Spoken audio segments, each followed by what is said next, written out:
The Adventures of Sherlock Holmes, by Sir Arthur Conan Doyle. Adventure 1. A Scandal in Bohemia. To Sherlock Holmes she is always the woman. I have seldom heard him mention her under any other name. In his eyes she eclipses and predominates the whole of her sex. It was not that he felt any emotion akin to love for Irene Adler.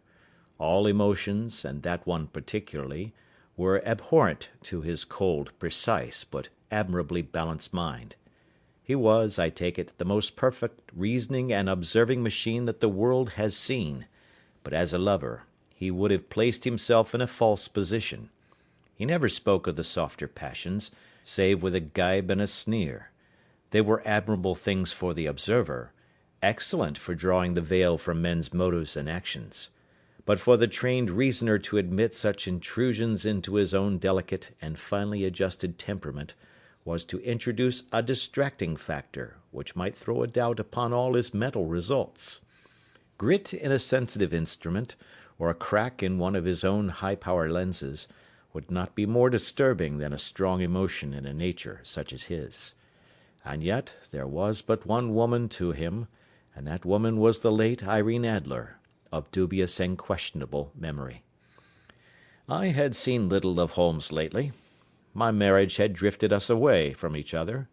My own complete happiness, and the home-centred interests which rise up around the man who first finds himself master of his own establishment, was sufficient to absorb all my attention, while Holmes, who loathed every form of society with his whole Bohemian soul, remained in our lodgings in Baker Street, buried among his old books, and alternating from week to week between cocaine and ambition, the drowsiness of the drug, and the fierce energy of his own keen nature. He was still, as ever, deeply attracted by the study of crime, and occupied his immense faculties and extraordinary powers of observation in following out those clues and clearing up those mysteries which had been abandoned as hopeless by the official police. From time to time I heard some vague account of his doings, of his summons to Odessa in the case of the Trepoff murder, of his clearing up of the singular tragedy of the Atkinson brothers at Trincomalee, and finally of the mission which he had accomplished so delicately and successfully for the reigning family of Holland. Beyond these signs of his activity, however, which I merely shared with all the readers of the daily press, I knew little of my former friend and companion. One night, it was on the 20th of March, 1888, I was returning from a journey to a patient, for I had now returned to civil practice, when my way led me through Baker Street. As I passed the well-remembered door, which must always be associated in my mind with my wooing and with the dark incidents of the study in scarlet, I was seized with a keen desire to see Holmes again, and to know how he was employing his extraordinary powers. His rooms were brilliantly lit, and even as I looked up, I saw his tall, spare figure pass twice in a dark silhouette against the blind. He was pacing the room swiftly, eagerly, with his head sunk upon his chest and his hands clasped behind him. To me, who knew his every mood and habit, his attitude and manner told their own story. He was at work again. He had risen out of his drug-created dreams and was hot upon the scent of some new problem. I rang the bell, and was shown up to the chamber which had formerly been in part my own. His manner was not effusive, it seldom was, but he was glad, I think, to see me. With hardly a word spoken, but with a kindly eye, he waved me to an armchair, threw across his case of cigars, and indicated a spirit case and a gasogene in the corner. Then he stood before the fire and looked me over in his singular introspective fashion. "Wedlock suits you," he remarked. "I think, Watson, that you have put on 7½ pounds since I saw you." "7," I answered. "Indeed, I should have thought a little more. Just a trifle more, I fancy, Watson. And in practice again, I observe. You did not tell me that you intended to go into harness." Then how do you know? I see it, I deduce it. How do I know that you have been getting yourself very wet lately, and that you have a most clumsy and careless servant girl? My dear Holmes, said I, this is too much. You would certainly have been burned had you lived a few centuries ago. It is true that I had a country walk on Thursday and came home in a dreadful mess, but as I have changed my clothes, I can't imagine how you deduce it.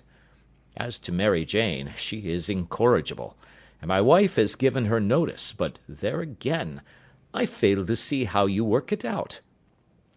He chuckled to himself and rubbed his long, nervous hands together. It is simplicity itself, said he.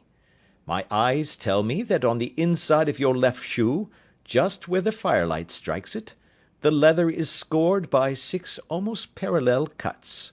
Obviously they have been caused by someone who has very carelessly scraped round the edges of the sole in order to remove crusted mud from it. Hence, you see, my double deduction that you have been out in vile weather, and that you had a particularly malignant boot-slitting specimen of the London slavey. As to your practice, if a gentleman walks into my rooms smelling of iodoform, with a black mark of nitrate of silver upon his right forefinger, and a bulge on the right side of his top hat, to show where he has secreted his stethoscope, I must be dull indeed, if I do not pronounce him to be an active member of the medical profession. I could not help laughing at the ease with which he explained his process of deduction. When I hear you give your reasons, I remarked, the thing always appears to me to be so ridiculously simple that I could easily do it myself, though at each successive instance of your reasoning I am baffled until you explain your process. And yet I believe that my eyes are as good as yours. Quite so, he answered, lighting a cigarette, and throwing himself down into an armchair. You see, but you do not observe. The distinction is clear. For example, you have frequently seen the steps which lead up from the hall to this room. Frequently. How often? Well, some hundreds of times. Then how many are there? How many? I don't know. Quite so. You have not observed, and yet you have seen. That is just my point. Now, I know that there are 17 steps, because I have both seen and observed. By the way, since you are interested in these little problems, and since you are good enough to chronicle one or two of my trifling experiences, you may be interested in this. He threw over a sheet of thick, pink-tinted notepaper which had been lying open upon the table. It came by the last post, said he. Read it aloud. The note was undated, and without either signature or address. There will call upon you tonight at 7:45, it said, a gentleman who desires to consult you upon a matter of the very deepest moment. Your recent services to one of the royal houses of Europe have shown that you are one who may safely be trusted with matters which are of an importance which can hardly be exaggerated. This account of you we have from all quarters received. Be in your chamber then at that hour, and do not take it amiss if your visitor wear a mask. This is indeed a mystery, I remarked. What do you imagine that it means? I have no data yet. It is a capital mistake to theorize before one has data. Insensibly one begins to twist facts to suit theories, instead of theories to suit facts. But the note itself, what do you deduce from it? I carefully examined the writing, and the paper upon which it was written. The man who wrote it was presumably well-to-do, I remarked, endeavouring to imitate my companion's processes. Such paper could not be bought under 1/2 crown a packet. It is peculiarly strong and stiff. Peculiar, that is the very word, said Holmes. It is not an English paper at all. Hold it up to the light. I did so, and saw a large E with a small g, a capital P, and a large capital G with a small t woven into the texture of the paper. "What do you make of that?" asked Holmes. "The name of the maker, no doubt, or his monogram, rather." "Not at all. The G with a small t stands for Gesellschaft, which is German for company. It is a customary contraction like our CO for company. P, of course, stands for Papier. Now for the EG. Let us glance at our Continental Gazetteer." He took down a heavy brown volume from his shelves. Iglonitz, here we are, Egria. It is in a German-speaking country, in Bohemia, not far from Carlsbad. Remarkable as being the scene of the death of Wallenstein, and for its numerous glass factories and paper mills. Ha, ha, my boy, what do you make of that?" His eyes sparkled, and he sent up a great blue triumphant cloud from his cigarette. "The paper was made in Bohemia," I said. "Precisely, and the man who wrote the note is a German. Do you note the peculiar construction of the sentence? 'This account of you we have from all quarters received'? A Frenchman or Russian could not have written that. It is the German who is so uncourteous to his verbs. It only remains, therefore, to discover what is wanted by this German who writes upon Bohemian paper, and prefers wearing a mask to showing his face. And here he comes, if I am not mistaken, to resolve all our doubts." As he spoke, there was a sharp sound of horses' hoofs and grating wheels against the curb, followed by a sharp pull at the bell. Holmes whistled. "A pair, by the sound," said he. "Yes," he continued, glancing out of the window. "A nice little brougham and a pair of beauties. 150 guineas apiece. There's money in this case, Watson, if there is nothing else." "I think that I had better go, Holmes." "Not a bit, Doctor. Stay where you are. I am lost without my Boswell, and this promises to be interesting. It would be a pity to miss it." "But your client—" "Never mind him. I may want your help, and so may he. Here he comes. Sit down in that armchair, Doctor, and give us your best attention." A slow and heavy step, which had been heard upon the stairs and in the passage, paused immediately outside the door. Then there was a loud and authoritative tap. "Come in," said Holmes. A man entered, who could hardly have been less than 6 feet 6 inches in height, with the chest and limbs of a Hercules. His dress was rich, with a richness which would, in England, be looked upon as akin to bad taste.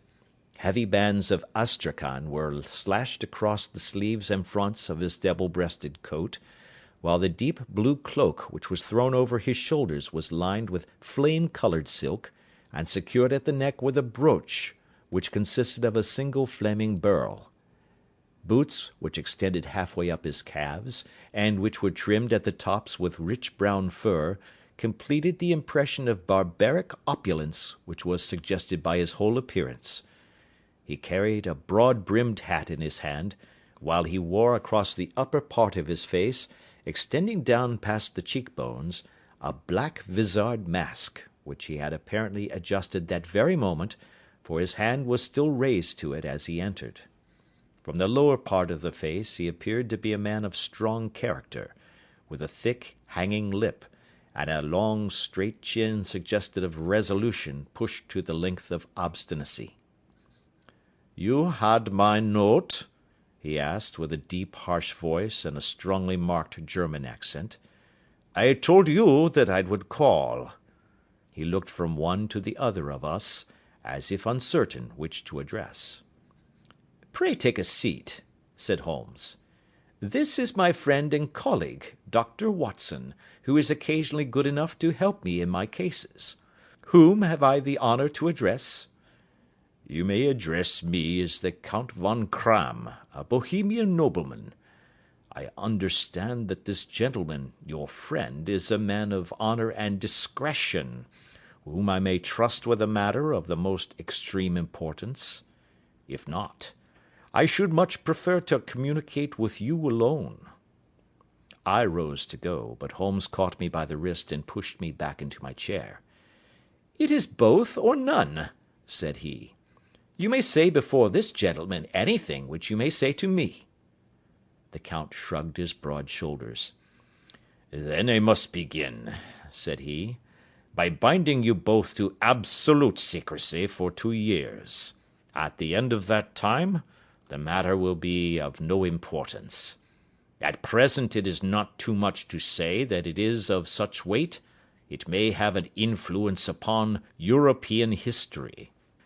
"I promise," said Holmes. "And I." "You will excuse this mask," continued our strange visitor. "The august person who employs me wishes his agent to be unknown to you, and I may confess at once that the title by which I have just called myself is not exactly my own." "I was aware of it," said Holmes dryly. "The circumstances are of great delicacy, and every precaution has to be taken to quench what might grow to be an immense scandal, and seriously compromise one of the reigning families of Europe. To speak plainly, the matter implicates the great house of Ormstein, hereditary kings of Bohemia." "I was also aware of that," murmured Holmes, settling himself down in his armchair and closing his eyes. Our visitor glanced with some apparent surprise at the languid, lounging figure of the man who had been no doubt depicted to him as the most incisive reasoner and most energetic agent in Europe. Holmes slowly reopened his eyes, and looked impatiently at his gigantic client.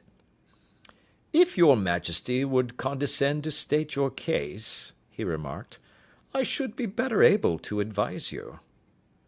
The man sprang from his chair and paced up and down the room in uncontrollable agitation. Then, with a gesture of desperation, he tore the mask from his face and hurled it upon the ground. "You are right," he cried. "I am the king. Why should I attempt to conceal it?" "Why, indeed?" murmured Holmes. "Your Majesty had not spoken before I was aware that I was addressing Wilhelm Gottschalk Sigmunds von Ormstein, Grand Duke of Cassel-Felstein, and hereditary King of Bohemia." "But you can understand," said our strange visitor, sitting down once more and passing his hand over his high white forehead, "you can understand that I am not accustomed to doing such business in my own person. Yet the matter was so delicate that I could not confide it to an agent without putting myself in his power. I have come incognito from Prague for the purpose of consulting you." "Then pray consult," said Holmes, shutting his eyes once more. "The facts are briefly these. Some 5 years ago, during a lengthy visit to Warsaw, I made the acquaintance of the well-known adventuress Irene Adler. The name is no doubt familiar to you." "Kindly look her up in my index, Doctor," murmured Holmes without opening his eyes.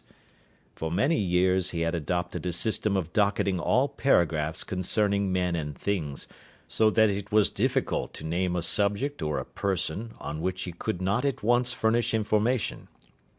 In this case I found her biography sandwiched in between that of a Hebrew rabbi and that of a staff commander who had written a monograph upon the deep-sea fishes. "Let me see," said Holmes. Born in New Jersey in the year 1858.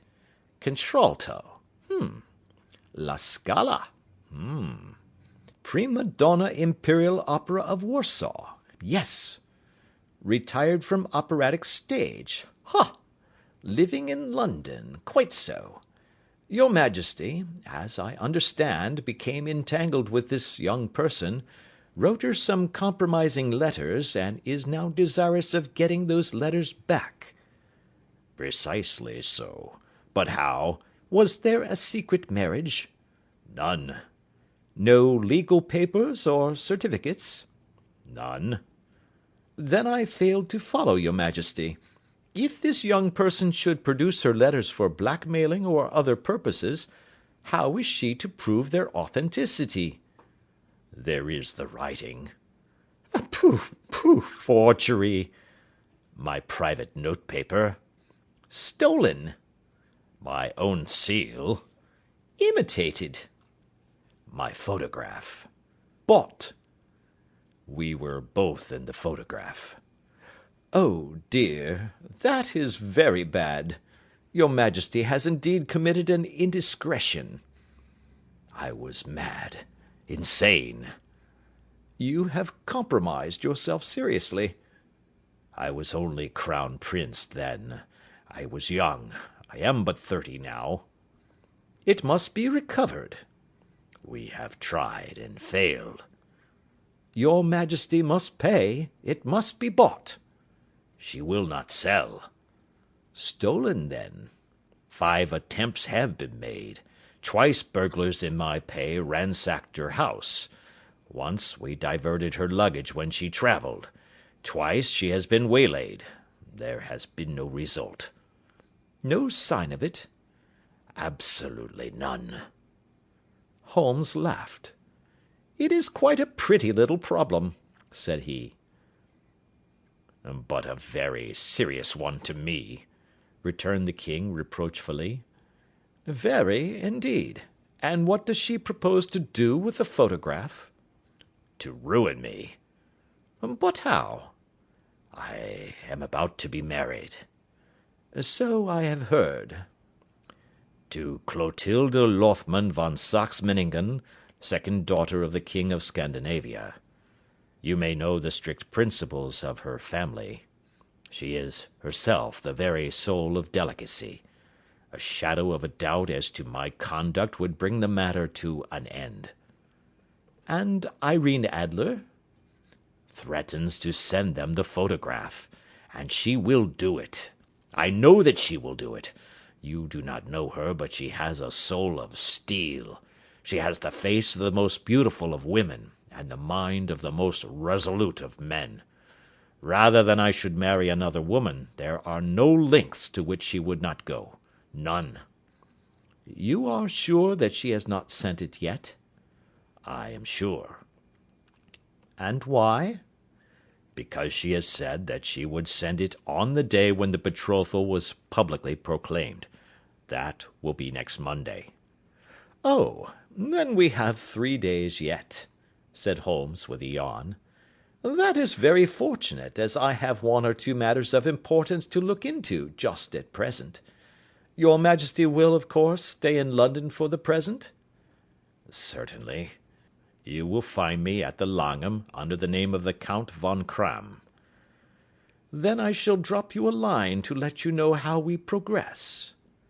"Pray do so. I shall be all anxiety." "Then, as to money?" "You have carte blanche." "Absolutely." "I tell you that I would give one of the provinces of my kingdom to have that photograph."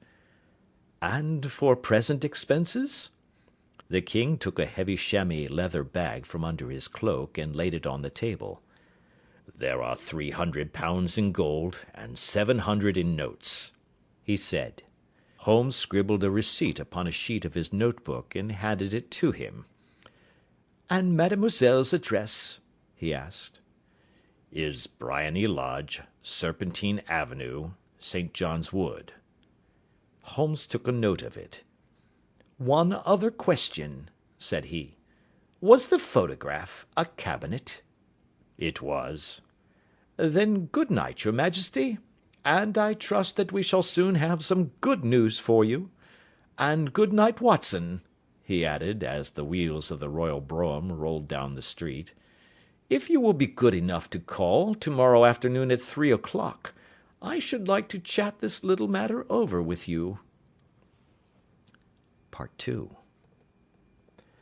At 3 o'clock precisely, I was at Baker Street, but Holmes had not yet returned. The landlady informed me that he had left the house shortly after 8 o'clock in the morning. I sat down before the fire, however, with the intention of awaiting him, however long he might be. I was already deeply interested in his inquiry, for, though it was surrounded by none of the grim and strange features which were associated with the two crimes which I have already recorded, still, the nature of the case and the exalted station of his client gave it a character of its own. Indeed, apart from the nature of the investigation which my friend had on hand, there was something in his masterly grasp of a situation, and his keen, incisive reasoning, which made it a pleasure to me to study his system of work, and to follow the quick, subtle methods by which he disentangled the most inextricable mysteries. So accustomed was I to his invariable success, that the very possibility of his failing had ceased to enter into my head. It was close upon 4 before the door opened, and a drunken-looking groom, ill-kempt and side-whiskered, with an inflamed face and disreputable clothes, walked into the room. Accustomed as I was to my friend's amazing powers in the use of disguises, I had to look 3 times before I was certain that it was indeed he. With a nod he vanished into the bedroom, whence he emerged in 5 minutes, tweed-suited and respectable as of old. Putting his hands into his pockets, he stretched out his legs in front of the fire, and laughed heartily for some minutes. "Well, really!" he cried, and then he choked and laughed again until he was obliged to lie back, limp and helpless, in the chair. "What is it?" "It's quite too funny. I am sure you could never guess how I employed my morning, or what I ended by doing." "I can't imagine. I suppose that you must have been watching the habits, and perhaps the house, of Miss Irene Adler?" "Quite so, but the sequel was rather unusual. I will tell you, however. I left the house a little after 8 o'clock this morning in the character of a groom out of work. There is a wonderful sympathy and freemasonry among horsey men. Be one of them, and you will know all that there is to know. I soon found Briony Lodge. It is a bijou villa, with a garden at the back, but built out in front right up to the road, 2 stories. Chubb lock to the door. Large sitting room on the right side, well furnished, with long windows almost to the floor, and those preposterous English window fasteners which a child could open. Behind there was nothing remarkable, save that the passage window could be reached from the top of the coach-house.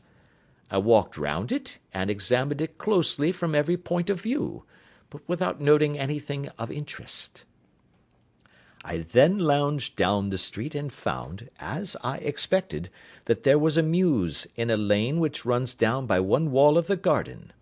I lent the ostlers a hand in rubbing down their horses, and received in exchange 2d, a glass of half and half, 2 fills of shag tobacco, and as much information as I could desire about Miss Adler, to say nothing of half a dozen other people in the neighbourhood, in whom I was not in the least interested, but whose biographies I was compelled to listen to. "And what of Irene Adler?" I asked. "Oh, she has turned all the men's head down in that part. She is the daintiest thing under a bonnet on this planet. So say the Serpentine Mews to a man.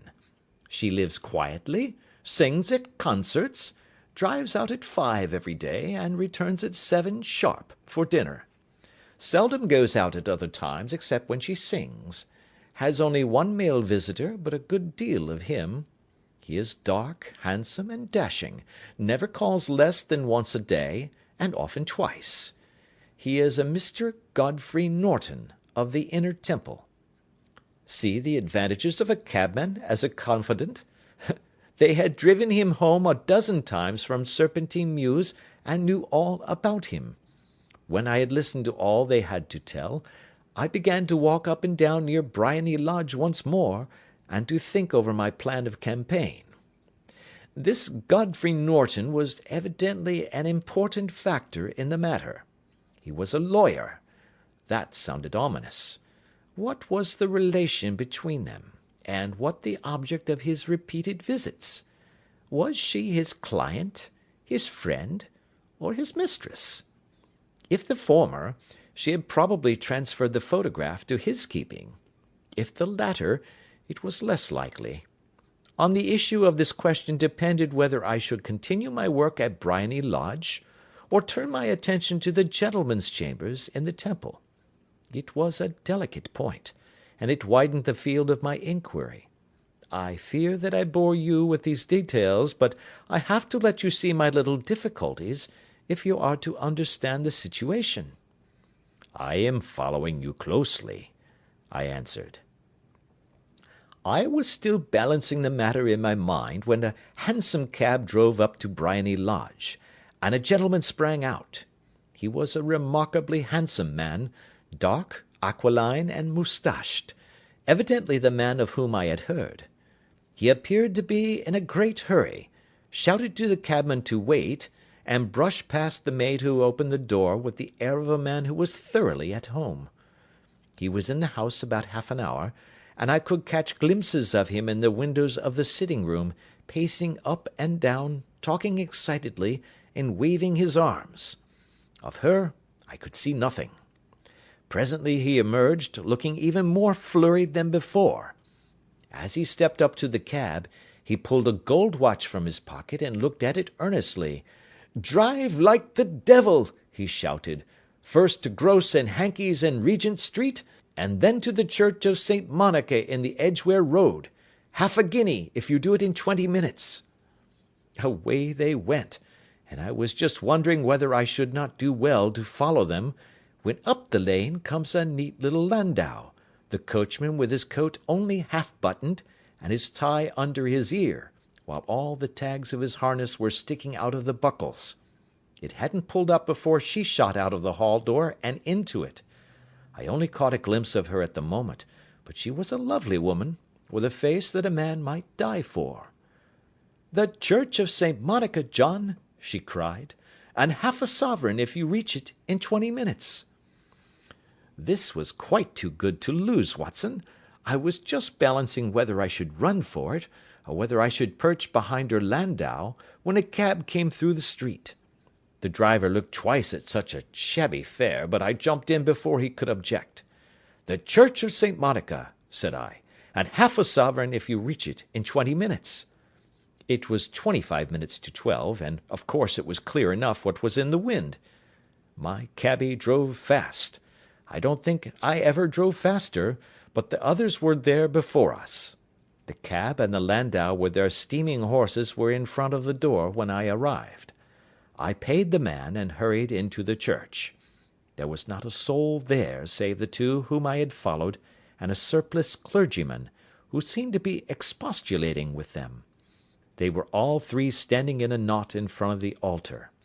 I lounged up the side aisle like any other idler who has dropped into a church. Suddenly, to my surprise, the three at the altar faced round to me, and Godfrey Norton came running as hard as he could towards me.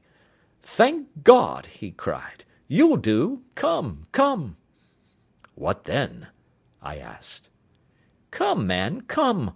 Only 3 minutes, or it won't be legal." I was half dragged up to the altar, and before I knew where I was, I found myself mumbling responses which were whispered in my ear, and vouching for things of which I knew nothing, and generally assisting in the secure tying up of Irene Adler, spinster, to Godfrey Norton, bachelor. It was all done in an instant, and there was the gentleman thanking me on the one side, and the lady on the other, while the clergyman beamed on me in front. It was the most preposterous position in which I ever found myself in my life, and it was the thought of it that started me laughing just now. It seems that there had been some informality about their licence, that the clergyman absolutely refused to marry them without a witness of some sort, and that my lucky appearance saved the bridegroom from having to sally out into the streets in search of a best man. The bride gave me a sovereign, and I mean to wear it on my watch chain in memory of the occasion." "This is a very unexpected turn of affairs," said I. "And what then?" "Well, I found my plans very seriously menaced. It looked as if the pair might take an immediate departure, and so necessitate very prompt and energetic measures on my part. At the church door, however, they separated. he driving back to the Temple, and she to her own house. "I shall drive out in the park at 5 as usual," she said as she left him. I heard no more. They drove away in different directions, and I went off to make my own arrangements. "Which are?" "Some cold beef and a glass of beer," he answered, ringing the bell. "I have been too busy to think of food, and I am likely to be busier still this evening. By the way, Doctor, I shall want your co-operation." "I shall be delighted." "You don't mind breaking the law?" "Not in the least." "Nor running a chance of arrest?" "Not in a good cause." "Oh, the cause is excellent." "Then I am your man." "I was sure that I might rely on you." "But what is it you wish?" "When Mrs. Turner has brought in the tray I will make it clear to you. Now," he said, as he turned hungrily on the simple fare that our landlady had provided, "I must not discuss it while I eat, for I have not much time. It is nearly 5 now. In 2 hours we must be on the scene of action. Miss Irene, or Madame rather, returns from her drive at 7. We must be at Briony Lodge to meet her." "And what then?" "You must leave that to me. I have already arranged what is to occur. There is only one point on which I must insist. You must not interfere, come what may. You understand?" "I am to be neutral?" "To do nothing whatever. There will probably be some small unpleasantness. Do not join in it. It will end in my being conveyed into the house. 4 or 5 minutes afterwards the sitting-room window will open. You are to station yourself close to that open window." "Yes." "You are to watch me, for I will be visible to you." "Yes." "And when I raise my hand, so, you will throw into the room what I give you to throw, and will, at the same time, raise the cry of fire. You quite follow me?" "Entirely." "It is nothing very formidable," he said, taking a long cigar-shaped roll from his pocket. "It is an ordinary plumber's smoke rocket, fitted with a cap at either end to make it self-lighting. Your task is confined to that. When you raise your cry of fire, it will be taken up by quite a number of people. You may then walk to the end of the street, and I will rejoin you in 10 minutes. I hope that I have made myself clear?" "I am to remain neutral, to get near the window, to watch you, and at the signal to throw in this object, then to raise the cry of fire, and to wait you at the corner of the street." "Precisely." "Then you may entirely rely on me." "That is excellent. I think perhaps it is almost time that I prepare for the new role I have to play." He disappeared into his bedroom, and returned in a few minutes in the character of an amiable and simple-minded nonconformist clergyman. His broad black hat, his baggy trousers, his white tie, his sympathetic smile, and general look of peering and benevolent curiosity were such as Mr. John Hare alone could have equalled. It was not merely that Holmes changed his costume. His expression, his manner, his very soul seemed to vary with every fresh part that he assumed. The stage lost a fine actor, even as science lost an acute reasoner when he became a specialist in crime. It was 6:15 when we left Baker Street, and it still wanted 10 minutes to the hour when we found ourselves in Serpentine Avenue. It was already dusk, and the lamps were just being lighted as we paced up and down in front of Briony Lodge, waiting for the coming of its occupant. The house was just such as I had pictured it from Sherlock Holmes's succinct description, but the locality appeared to be less private than I expected. On the contrary, for a small street in a quiet neighbourhood, it was remarkably animated. There was a group of shabbily dressed men smoking and laughing in a corner, a scissors grinder with his wheel, 2 guardsmen who were flirting with a nurse girl, and several well-dressed young men who were lounging up and down with cigars in their mouths. "You see," remarked Holmes, as we paced to and fro in front of the house. "This marriage rather simplifies matters. The photograph becomes a double-edged weapon now. The chances are that she would be as averse to its being seen by Mr. Godfrey Norton as our client is to its coming to the eyes of his princess. Now the question is, where are we to find the photograph?" "Where, indeed?" "It is most unlikely that she carries it about with her. It is cabinet size, too large for easy concealment about a woman's dress. She knows that the king is capable of having her waylaid and searched. 2 attempts of the sort have already been made. We may take it, then, that she does not carry it about with her." "Where, then?" "Her banker or her lawyer. There is that double possibility. But I am inclined to think neither. Women are naturally secretive, and they like to do their own secreting. Why should she hand it over to any one else?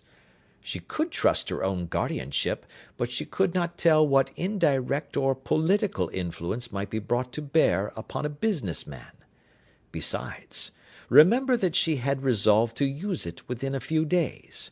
It must be where she can lay her hands upon it. It must be in her own house."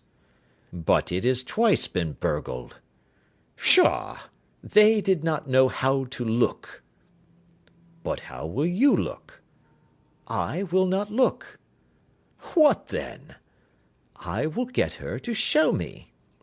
"But she will refuse." "She will not be able to. Ah, but I hear the rumble of wheels. It is her carriage. Now, carry out my orders to the letter."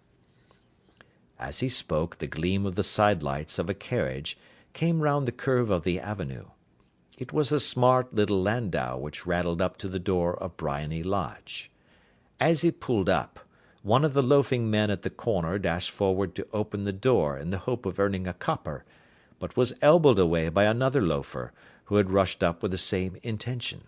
A fierce quarrel broke out, which was increased by the 2 guardsmen, who took sides with one of the loungers, and by the scissors grinder, who was equally hot upon the other side. A blow was struck, and in an instant the lady, who had stepped from her carriage, was the centre of a little knot of flushed and struggling men, who struck savagely at each other with their fists and sticks. Holmes dashed into the crowd to protect the lady, but, just as he reached her, he gave a cry and dropped to the ground, with the blood running freely down his face. At his fall the guardsmen took to their heels in one direction, and the loungers in the other, while a number of better dressed people, who had watched the scuffle without taking part in it, crowded in to help the lady and to attend to the injured man. Irene Adler, as I will still call her, had hurried up the steps, but she stood at the top with her superb figure outlined against the lights of the hall, looking back into the street. "Is the poor gentleman much hurt?" she asked. "He is dead," cried several voices. "No, no, there's life in him," shouted another, "but he'll be gone before you can get him to hospital." "He's a brave fellow," said a woman. "They would have had the lady's purse and watch if it hadn't been for him. They were a gang, and a rough one too. Ah, he's breathing now." "He can't lie in the street. May we bring him in, marm?" "Surely. Bring him into the sitting-room. There is a comfortable sofa. This way, please." Slowly and solemnly he was borne into Briony Lodge and laid out in the principal room, while I still observed the proceedings from my post by the window. The lamps had been lit, but the blinds had not been drawn, so that I could see Holmes as he lay upon the couch. I do not know whether he was seized with compunction at that moment for the part he was playing, but I know that I never felt more heartily ashamed of myself in my life than when I saw the beautiful creature against whom I was conspiring, or the grace and kindliness with which she waited upon the injured man. And yet it would be the blackest treachery to Holmes to draw back now from the part which he had entrusted to me. I hardened my heart, and took the smoke rocket from under my ulster. After all, I thought, we are not injuring her.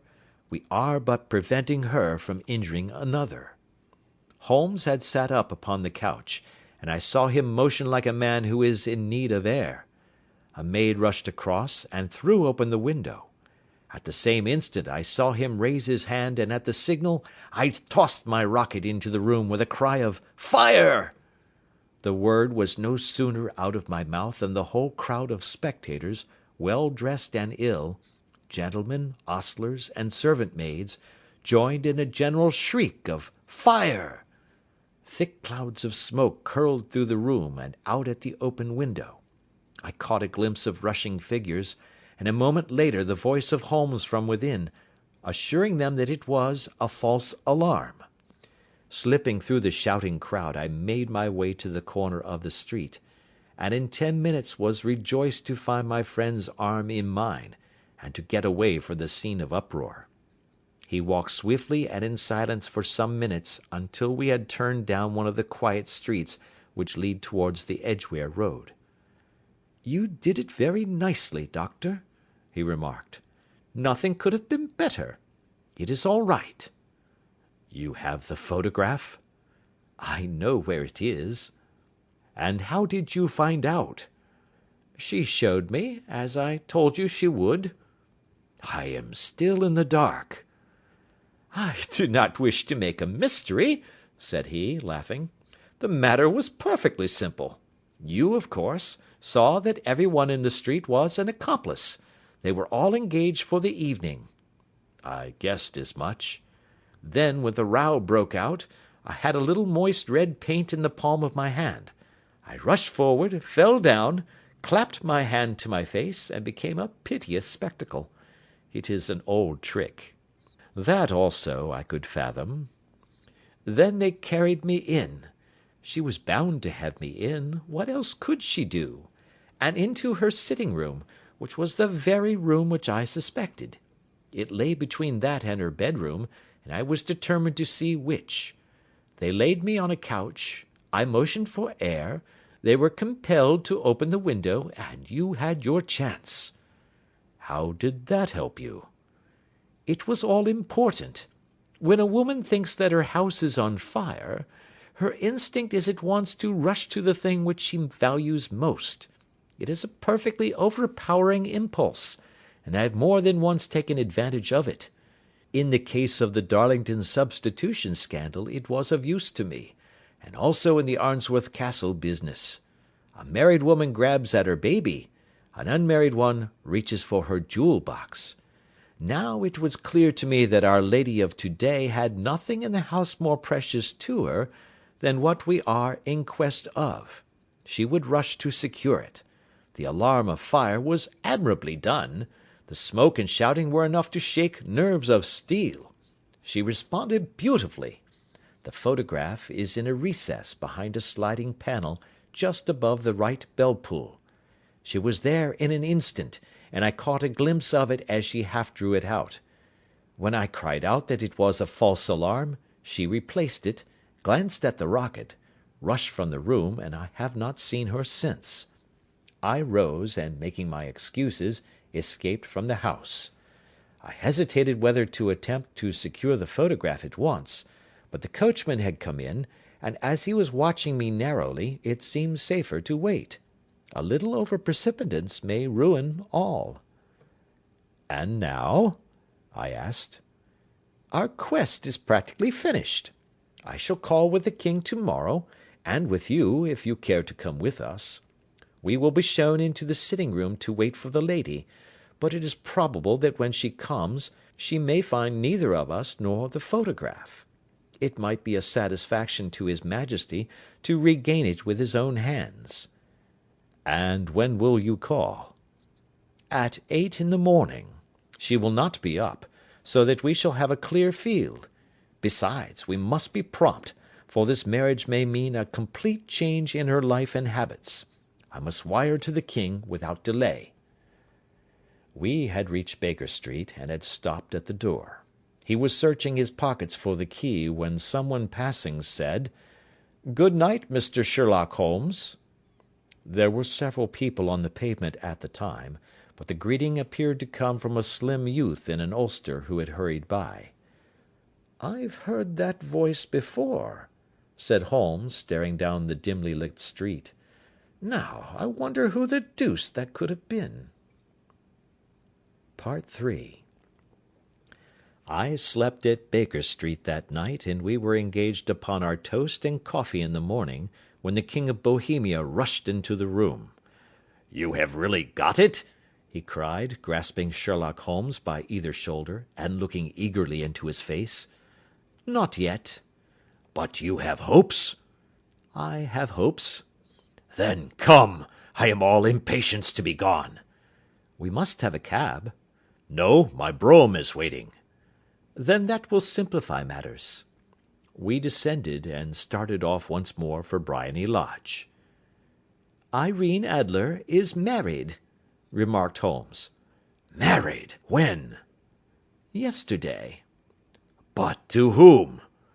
"To an English lawyer named Norton." "But she could not love him." "I am in hopes that she does." "And why in hopes?" "Because it would spare your majesty all fear of future annoyance. If the lady loves her husband, she does not love your majesty. If she does not love your majesty, there is no reason why she should interfere with your majesty's plan." "It is true, and yet, well, I wish she had been of my own station. What a queen she would have made!" He relapsed into a moody silence, which was not broken until we drew up in Serpentine Avenue. The door of Briony Lodge was open, and an elderly woman stood upon the steps. She watched us with a sardonic eye as we stepped from the brougham. "Mr. Sherlock Holmes, I believe?" said she. "I am Mr. Holmes," answered my companion, looking at her with a questioning and rather startled gaze. "Indeed! My mistress told me that you were likely to call. She left this morning with her husband by the 5:15 train from Charing Cross for the Continent." "What!" Sherlock Holmes staggered back, white with chagrin and surprise. "Do you mean that she has left England?" "Never to return." "And the papers?" asked the king hoarsely. "All is lost."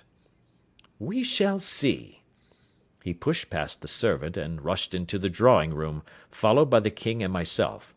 The furniture was scattered about in every direction, with dismantled shelves and open drawers, as if the lady had hurriedly ransacked them before her flight.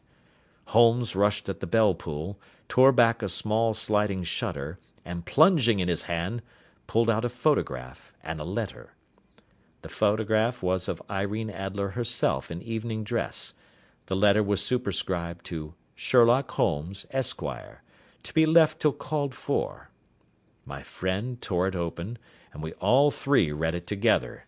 It was dated at midnight of the preceding night, and ran in this way: "My dear Mr. Sherlock Holmes, you really did it very well. You took me in completely. Until after the alarm of fire I had not a suspicion, but then when I found how I had betrayed myself, I began to think. I had been warned against you months ago. I had been told that, if the king employed an agent, it would certainly be you.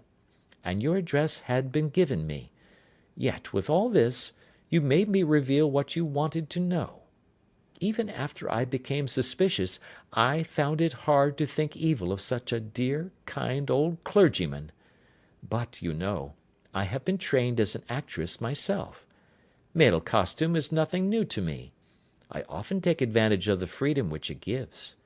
I sent John, the coachman, to watch you, ran upstairs, got into my walking clothes, as I call them, and came down just as you departed. Well, I followed you to your door, and so made sure that I was really an object of interest to this celebrated Mr. Sherlock Holmes. Then I, rather imprudently, wished you good night, and started for the Temple to see my husband. We both thought the best resource was flight, when pursued by so formidable an antagonist. So you will find the nest empty when you call to-morrow. As to the photograph, your client may rest in peace. I love and am loved by a better man than he. The king may do what he will without hindrance from one whom he has cruelly wronged. I keep it only to safeguard myself, and to preserve a weapon which will always secure me from any steps which he might take in the future. I leave a photograph which he might care to possess, and I remain, dear Mr. Sherlock Holmes, very truly yours, Irene Norton, née Adler. "What a woman! Oh, what a woman!" cried the King of Bohemia, when we had all three read this epistle. "Did I not tell you how quick and resolute she was? Would she not have made an admirable queen? Is it not a pity that she was not on my level?" "From what I have seen of the lady, she seems indeed to be on a very different level to your majesty," said Holmes coldly. "I am sorry that I have not been able to bring your majesty's business to a more successful conclusion." "On the contrary, my dear sir," cried the king, "nothing could be more successful. I know that her word is inviolate. The photograph is now as safe as if it were in the fire." "I am glad to hear your majesty say so." "I am immensely indebted to you. Pray tell me in what way I can reward you. This ring—" He slipped an emerald snake ring from his finger, and held it out upon the palm of his hand. "Your majesty has something which I should value even more highly," said Holmes. "You have but to name it." "This photograph." The king stared in amazement. "Irene's photograph!" he cried. "Certainly, if you wish it." "I thank your majesty. Then there is no more to be done in the matter. I have the honour to wish you a very good morning." He bowed, and turning away without observing the hand which the king had stretched out to him, he set off in my company for his chambers. And that was how a great scandal threatened to affect the kingdom of Bohemia, and how the best plans of Mr. Sherlock Holmes were beaten by a woman's wit. He used to make merry over the cleverness of woman, but I have not heard him do it of late, and when he speaks of Irene Adler, or when he refers to her photograph, it is always under the honourable title of the woman. End of Chapter 1. Adventure 2. The Red-Headed League. I had called upon my friend, Mr. Sherlock Holmes, one day in the autumn of last year, and found him in deep conversation with a very stout, florid-faced, elderly gentleman with fiery red hair. With an apology for my intrusion, I was about to withdraw, when Holmes pulled me abruptly into the room and closed the door behind me. "You could not possibly have come at a better time, my dear Watson," he said cordially. "I was afraid that you were engaged." "So I am, very much so." "Then I can wait in the next room." "Not at all. This gentleman, Mr. Wilson, has been my partner and helper in many of my most successful cases, and I have no doubt that he will be of the utmost use to me and yours also." The stout gentleman half rose from his chair and gave a bob of greeting, with a quick little questioning glance from his small, fat, encircled eyes. "Try the settee," said Holmes, relapsing into his armchair and putting his fingertips together, as was his custom when in judicial moods. "I know, my dear Watson, that you share my love of all that is bizarre and outside the conventions and humdrum routine of everyday life. You have shown your relish for it by the enthusiasm which has prompted you to chronicle, and, if you will excuse my saying so, somewhat to embellish so many of my own little adventures." "Your cases have indeed been of the greatest interest to me," I observed. "You will remember that I remarked the other day, just before we went into the very simple problem presented by Miss Mary Sutherland, that for strange effects and extraordinary combinations we must go to life itself, which is always far more daring than any effort of the imagination." "A proposition which I took the liberty of doubting." "You did, Doctor, but none the less you must come round to my view, for otherwise I shall keep on piling fact upon fact on you until your reason breaks down under them and acknowledges me to be right. Now, Mr. Jabez Wilson here has been good enough to call upon me this morning, and to begin a narrative which promises to be one of the most singular which I have listened to for some time. You have heard me remark that the strangest and most unique things are very often connected not with the larger but with the smaller crimes, and occasionally, indeed, where there is room for doubt whether any positive crime has been committed.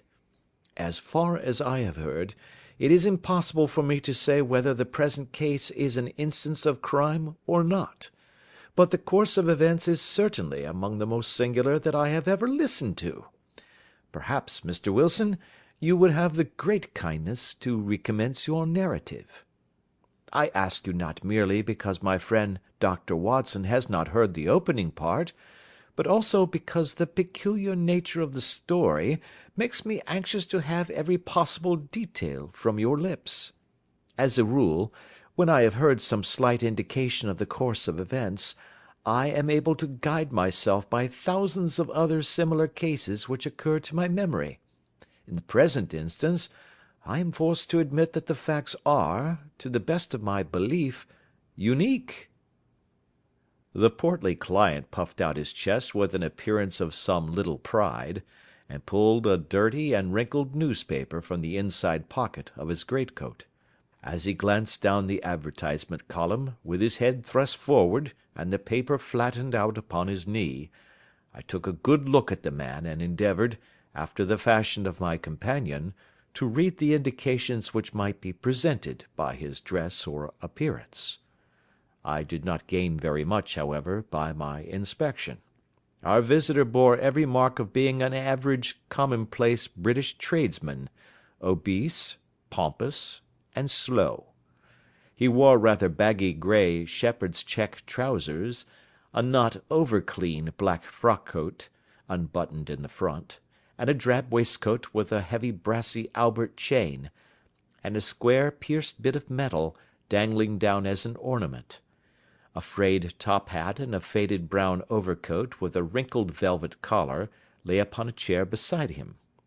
Altogether, look as I would, there was nothing remarkable about the man save his blazing red head, and the expression of extreme chagrin and discontent upon his features. Sherlock Holmes's quick eye took in my occupation, and he shook his head with a smile as he noticed my questioning glances. "Beyond the obvious facts that he has at some time done manual labour, that he takes snuff, that he is a Freemason, that he has been in China, and that he has done a considerable amount of writing lately, I can deduce nothing else." Mr. Jabez Wilson started up in his chair, with his forefinger upon the paper, but his eyes upon my companion. "How, in the name of good fortune, did you know all that, Mr. Holmes?" he asked. "How did you know, for example, that I did manual labour? It's as true as gospel, for I began as a ship's carpenter." "Your hands, my dear sir. Your right hand is quite a size larger than your left. You have worked with it, and the muscles are more developed." "Well, the snuff, then, and the Freemasonry?" "I won't insult your intelligence by telling you how I read that, especially as, rather against the strict rules of your order, you use an arc and compass breastpin." "Ah, of course, I forgot that. But the writing?" "What else can be indicated by that right cuff so very shiny for 5 inches, and the left one with the smooth patch near the elbow where you rested upon the desk?" "Well, but China?" "The fish that you have tattooed immediately above your right wrist could only have been done in China. I have made a small study of tattoo marks, and have even contributed to the literature of the subject. That trick of staining the fish's scales of a delicate pink is quite peculiar to China. When, in addition, I see a Chinese coin hanging from your watch chain, the matter becomes even more simple." Mr. Jabez Wilson laughed heavily. "Well, I never," said he. I thought at first that you had done something clever, but I see that there was nothing in it after all." "I begin to think, Watson," said Holmes, "that I make a mistake in explaining. Omne ignoratum pro magnifico, you know, and my poor little reputation, such as it is, will suffer shipwreck if I am so candid. Can you not find the advertisement, Mr. Wilson?" "Yes, I have got it now," he answered with his thick red finger planted halfway down the column. "Here it is. This is what began it all. You just read it for yourself, sir." I took the paper from him and read as follows: "To the Red-Headed League. On account of the bequest of the late Ezekiah Hopkins, of Lebanon, Pennsylvania, U.S.A., there is now another vacancy open which entitles a member of the League to a salary of £4 a week for purely nominal services. All red-headed men who are sound in body and mind, and above the age of 21 years, are eligible. Apply in person on Monday at 11 o'clock to Duncan Ross, at the offices of the League, 7 Pope's Court, Fleet Street." "What on earth does this mean?" I ejaculated after I had twice read over the extraordinary announcement. Holmes chuckled and wriggled in his chair, as was his habit when in high spirits. "It is a little off the beaten track, isn't it?" said he. "And now, Mr. Wilson, off you go at scratch and tell us all about yourself, your household, and the effect which this advertisement had upon your fortunes.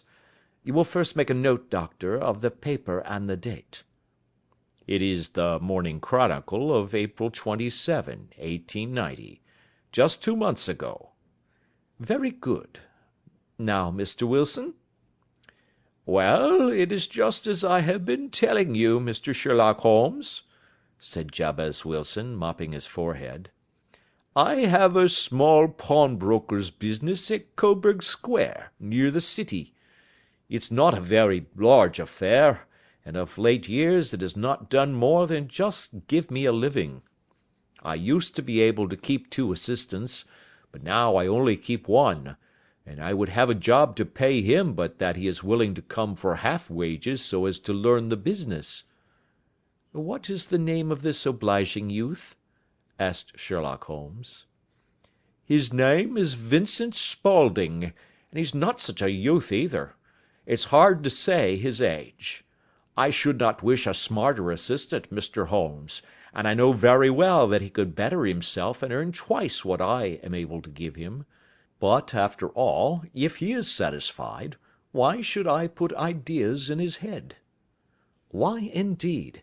You seem most fortunate in having an employee who comes under the full market price.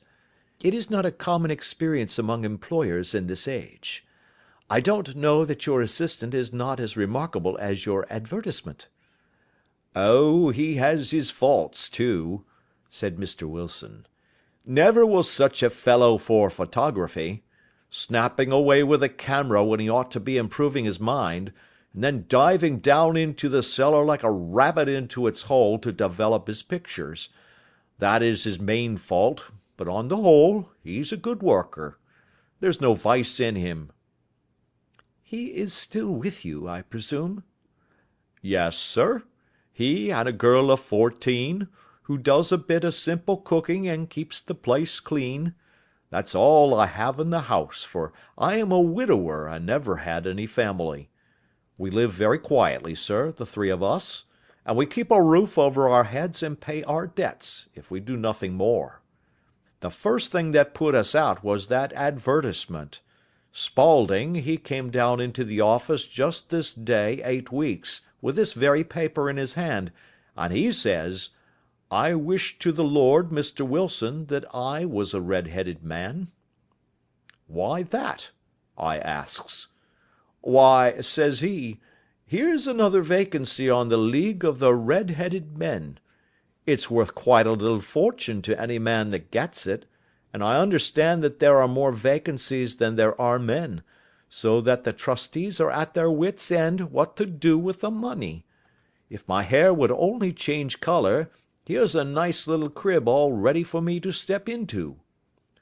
"Why, what is it, then?" I asked. "You see, Mr. Holmes, I am a very stay-at-home man, and as my business come to me instead of my having to go to it, I was often weeks on end without putting my foot over the doormat. In that way, I didn't know much of what was going on outside, and I was always glad of a bit of news. Have you never heard of the League of the Red-Headed Men?" he asked with his eyes open. "Never." "Why, I wonder at that, for you are eligible yourself for one of the vacancies." "And what are they worth?" I asked. "Oh, merely a couple of hundred a year, but the work is slight, and it need not interfere very much with one's other occupations." Well, you can easily think that made me prick up my ears, for the business has not been over good for some years, and an extra couple of hundred would have been very handy. "Tell me all about it," said I. "Well," said he, showing me the advertisement, "you can see for yourself that the League has a vacancy, and there is the address where you should apply for particulars. As far as I can make out, the League was founded by an American millionaire, Ezekiah Hopkins, who was very peculiar in his ways. He was himself red-headed, and he had a great sympathy for all red-headed men. So, when he died, it was found that he had left his enormous fortune in the hands of trustees, with instructions to apply the interest to the providing of easy berths to men whose hair is of that colour. From all I hear, it is splendid pay, and very little to do." "But," said I, "there would be millions of red-headed men who would apply." "Not so many as you might think," he answered. "You see, it is really confined to Londoners and to grown men. This American had started from London when he was young, and he wanted to do the old town a good turn. Then, again, I have heard it is no use your applying if your hair is light red, or dark red, or anything but real bright, blazing, fiery red. Now, if you cared to apply, Mr. Wilson, you would just walk in, but perhaps it would hardly be worth your while to put yourself out of the way for the sake of a few £100. Now, it is a fact, gentlemen, as you may see for yourselves, that my hair is of a very full and rich tint, so that it seemed to me that if there was to be any competition in the matter, I stood as good a chance as any man that I had ever met. Vincent Spaulding seemed to know so much about it that I thought he might prove useful, so I just ordered him to put up the shutters for the day, and to come right away with me. He was very willing to have a holiday, so we shut the business up and started off for the address that was given us in the advertisement. I never hope to see such a sight as that again, Mr. Holmes. From north, south, east, and west, every man who had a shade of red in his hair had tramped into the city to answer the advertisement. Fleet Street was choked with red-headed folk, and Pope's Court looked like a coster's orange barrow. I should not have thought there were so many in the whole country as were brought together by that single advertisement. Every shade of colour they were, straw, lemon, orange, brick, Irish setter, liver, clay. But, as Spaulding said, there were not many who had the real vivid flame-coloured tint. When I saw how many were waiting, I would have given it up in despair, but Spaulding would not hear of it. How he did it, I could not imagine, but he pushed and pulled and butted until he got me through the crowd, and right up to the steps which led to the office. There was a double stream upon the stair, some going up in hope, and some coming back dejected, but we wedged in as well as we could, and soon found ourselves in the office. "Your experience has been a most entertaining one," remarked Holmes, as his client paused and refreshed his memory with a huge pinch of snuff. "Pray continue your very interesting statement." "There was nothing in the office but a couple of wooden chairs and a deal table, behind which sat a small man with a head that was even redder than mine. He said a few words to each candidate as he came up, and that he always managed to find some fault in them which would disqualify them. Getting a vacancy did not seem to be such a very easy matter, after all. However, when our turn came, the little man was much more favourable to me than to any of the others, and he closed the door as we entered, so that he might have a private word with us. "This is Mr. Jabez Wilson," said my assistant, "and he is willing to fill a vacancy in the league." "And he is admirably suited for it," the other answered. "He has every requirement. I cannot recall when I have seen anything so fine." He took a step backward, cocked his head on one side, and gazed at my hair until I felt quite bashful. Then suddenly he plunged forward, wrung my hand, and congratulated me warmly on my success. "It would be injustice to hesitate," said he. "You will, however, I am sure, excuse me for taking an obvious precaution." With that he seized my hair in both his hands and tugged until I yelled with the pain. "There is water in your eyes," said he as he released me. "I perceive that all is as it should be. But we have to be careful, for we have twice been deceived by wigs and once by paint. I could tell you tales of cobbler's wax which would disgust you with human nature." He stepped over to the window and shouted through it at the top of his voice that the vacancy was filled. A groan of disappointment came up from below, and the folk all trooped away in different directions until there was not a red head to be seen except my own and that of the manager. "My name," said he, "is Mr. Duncan Ross, and I am myself one of the pensioners upon the fund left by our noble benefactor. Are you a married man, Mr. Wilson? Have you a family?" I answered that I had not. His face fell immediately. "Dear me," he said gravely, "that is very serious indeed. I am sorry to hear you say that. The fund was, of course, for the propagation and spread of the red heads as well as for their maintenance. It is exceedingly unfortunate that you should be a bachelor."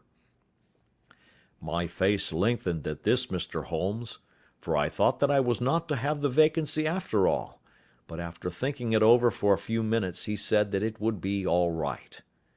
"In the case of another," said he, "the objection might be fatal, but we must stretch a point in favour of a man with such a head of hair as yours. When shall you be able to enter upon your new duties?" "Well, it is a little awkward, for I have a business already," said I. "Oh, never mind about that, Mr. Wilson," said Vincent Spaulding. "I shall be able to look after that for you." "What would be the hours?" I asked. 10 to 2. Now, a pawnbroker's business is mostly done of an evening, Mr. Holmes, especially Thursday and Friday evening, which is just before payday, so it would suit me very well to earn a little in the mornings. Besides, I knew that my assistant was a good man, and that he would see to anything that turned up. "That would suit me very well," said I. "And the pay?" "Is £4 a week." "And the work?" "Is purely nominal." "What do you call purely nominal?" "Well, you have to be in the office, or at least in the building, the whole time. If you leave, you forfeit your whole position forever. The will is very clear upon that point. You don't comply with the conditions if you budge from the office during that time." "It's only 4 hours a day, and I should not think of leaving," said I. "No excuse will avail," said Mr. Duncan Ross. "Neither sickness nor business nor anything else. There you must stay, or you lose your billet." "And the work?"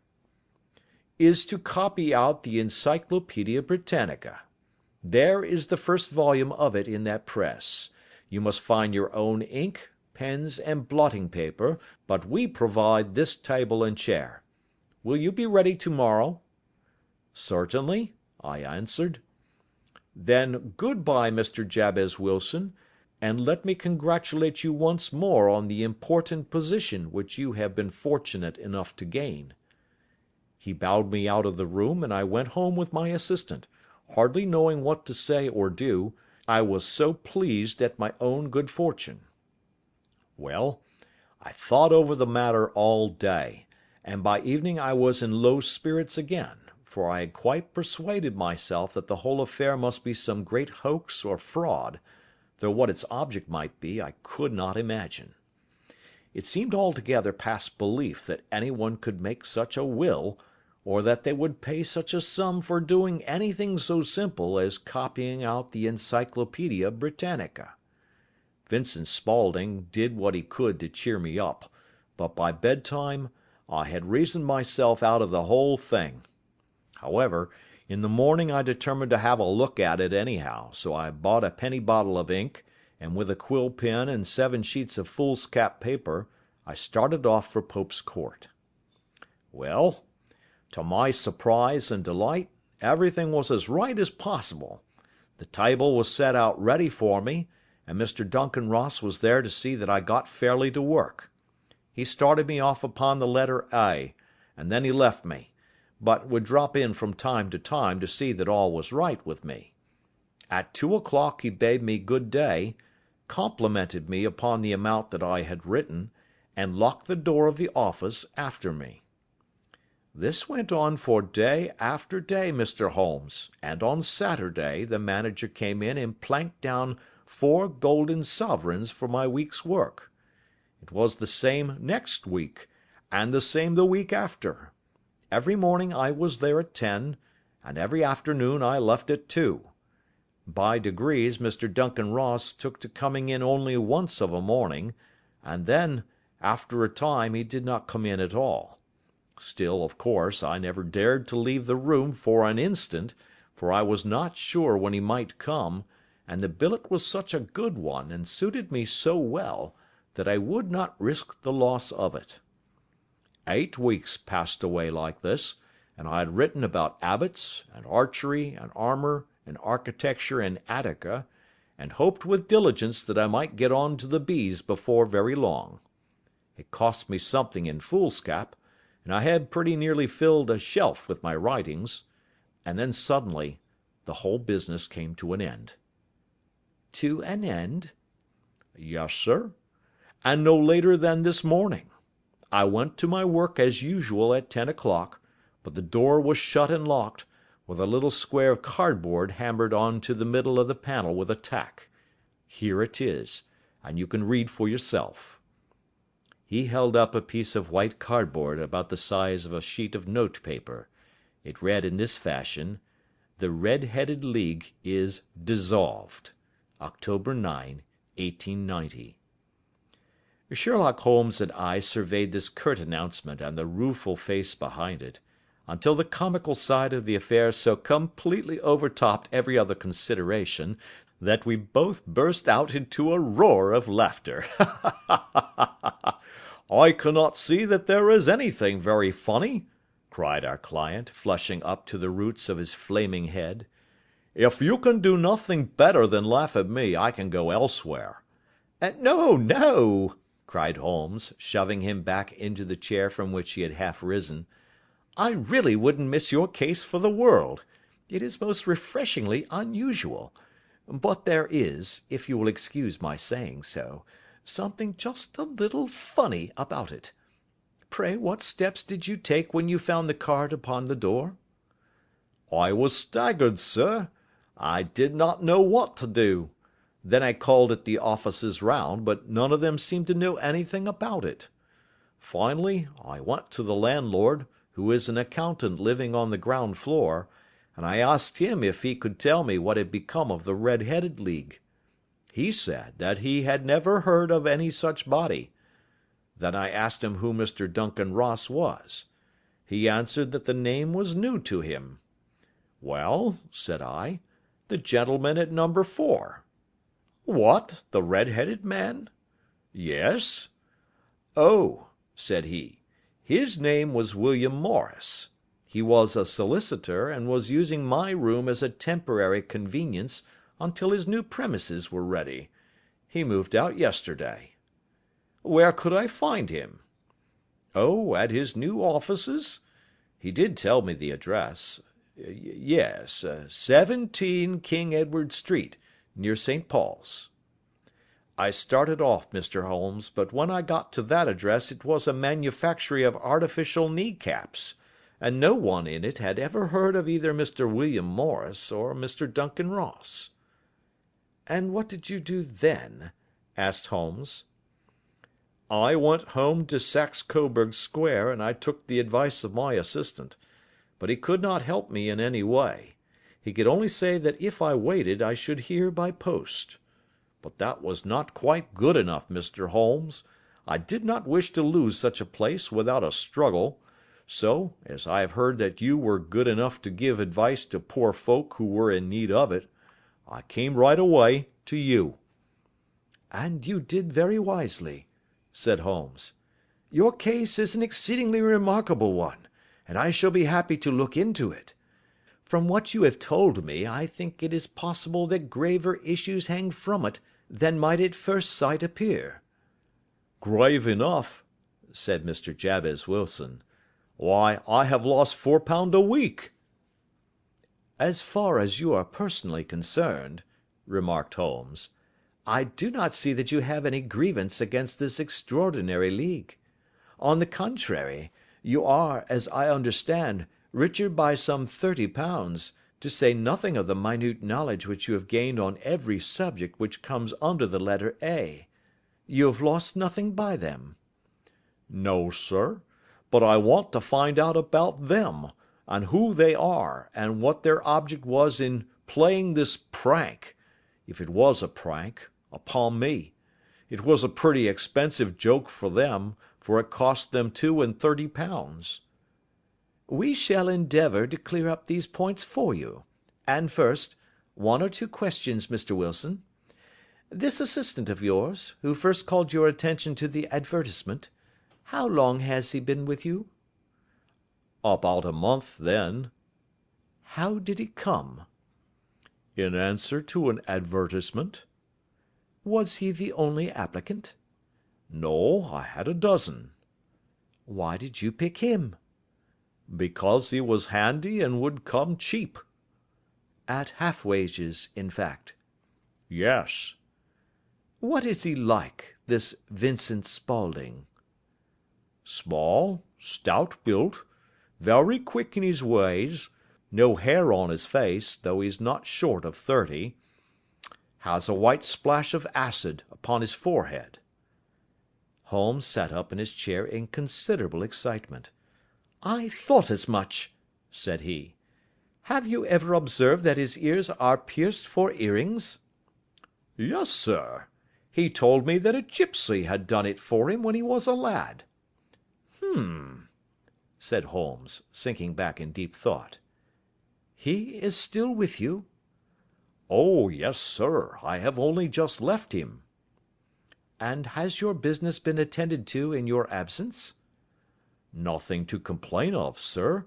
There's never very much to do of a morning." "That will do, Mr. Wilson. I shall be happy to give you an opinion upon the subject in the course of a day or two. To-day is Saturday, and I hope that by Monday we may come to a conclusion." "Well, Watson," said Holmes, when our visitor had left us, "what do you make of it all?" "I make nothing of it," I answered frankly. "It is a most mysterious business." "As a rule," said Holmes, "the more bizarre a thing is, the less mysterious it proves to be. It is your commonplace featureless crimes which are really puzzling, just as a commonplace face is the most difficult to identify. But I must be prompt over this matter." "What are you going to do, then?" I asked. "To smoke," he answered. "It is quite a three-pipe problem, and I beg that you won't speak to me for 50 minutes." He curled himself up in his chair, with his thin knees drawn up to his hawk-like nose, and there he sat with his eyes closed and his black clay pipe thrusting out like the bill of some strange bird. I had come to the conclusion that he had dropped asleep, and indeed was nodding myself, when he suddenly sprang out of his chair with the gesture of a man who has made up his mind, and put his pipe down upon the mantelpiece. "Sarasate plays at St. James's Hall this afternoon," he remarked.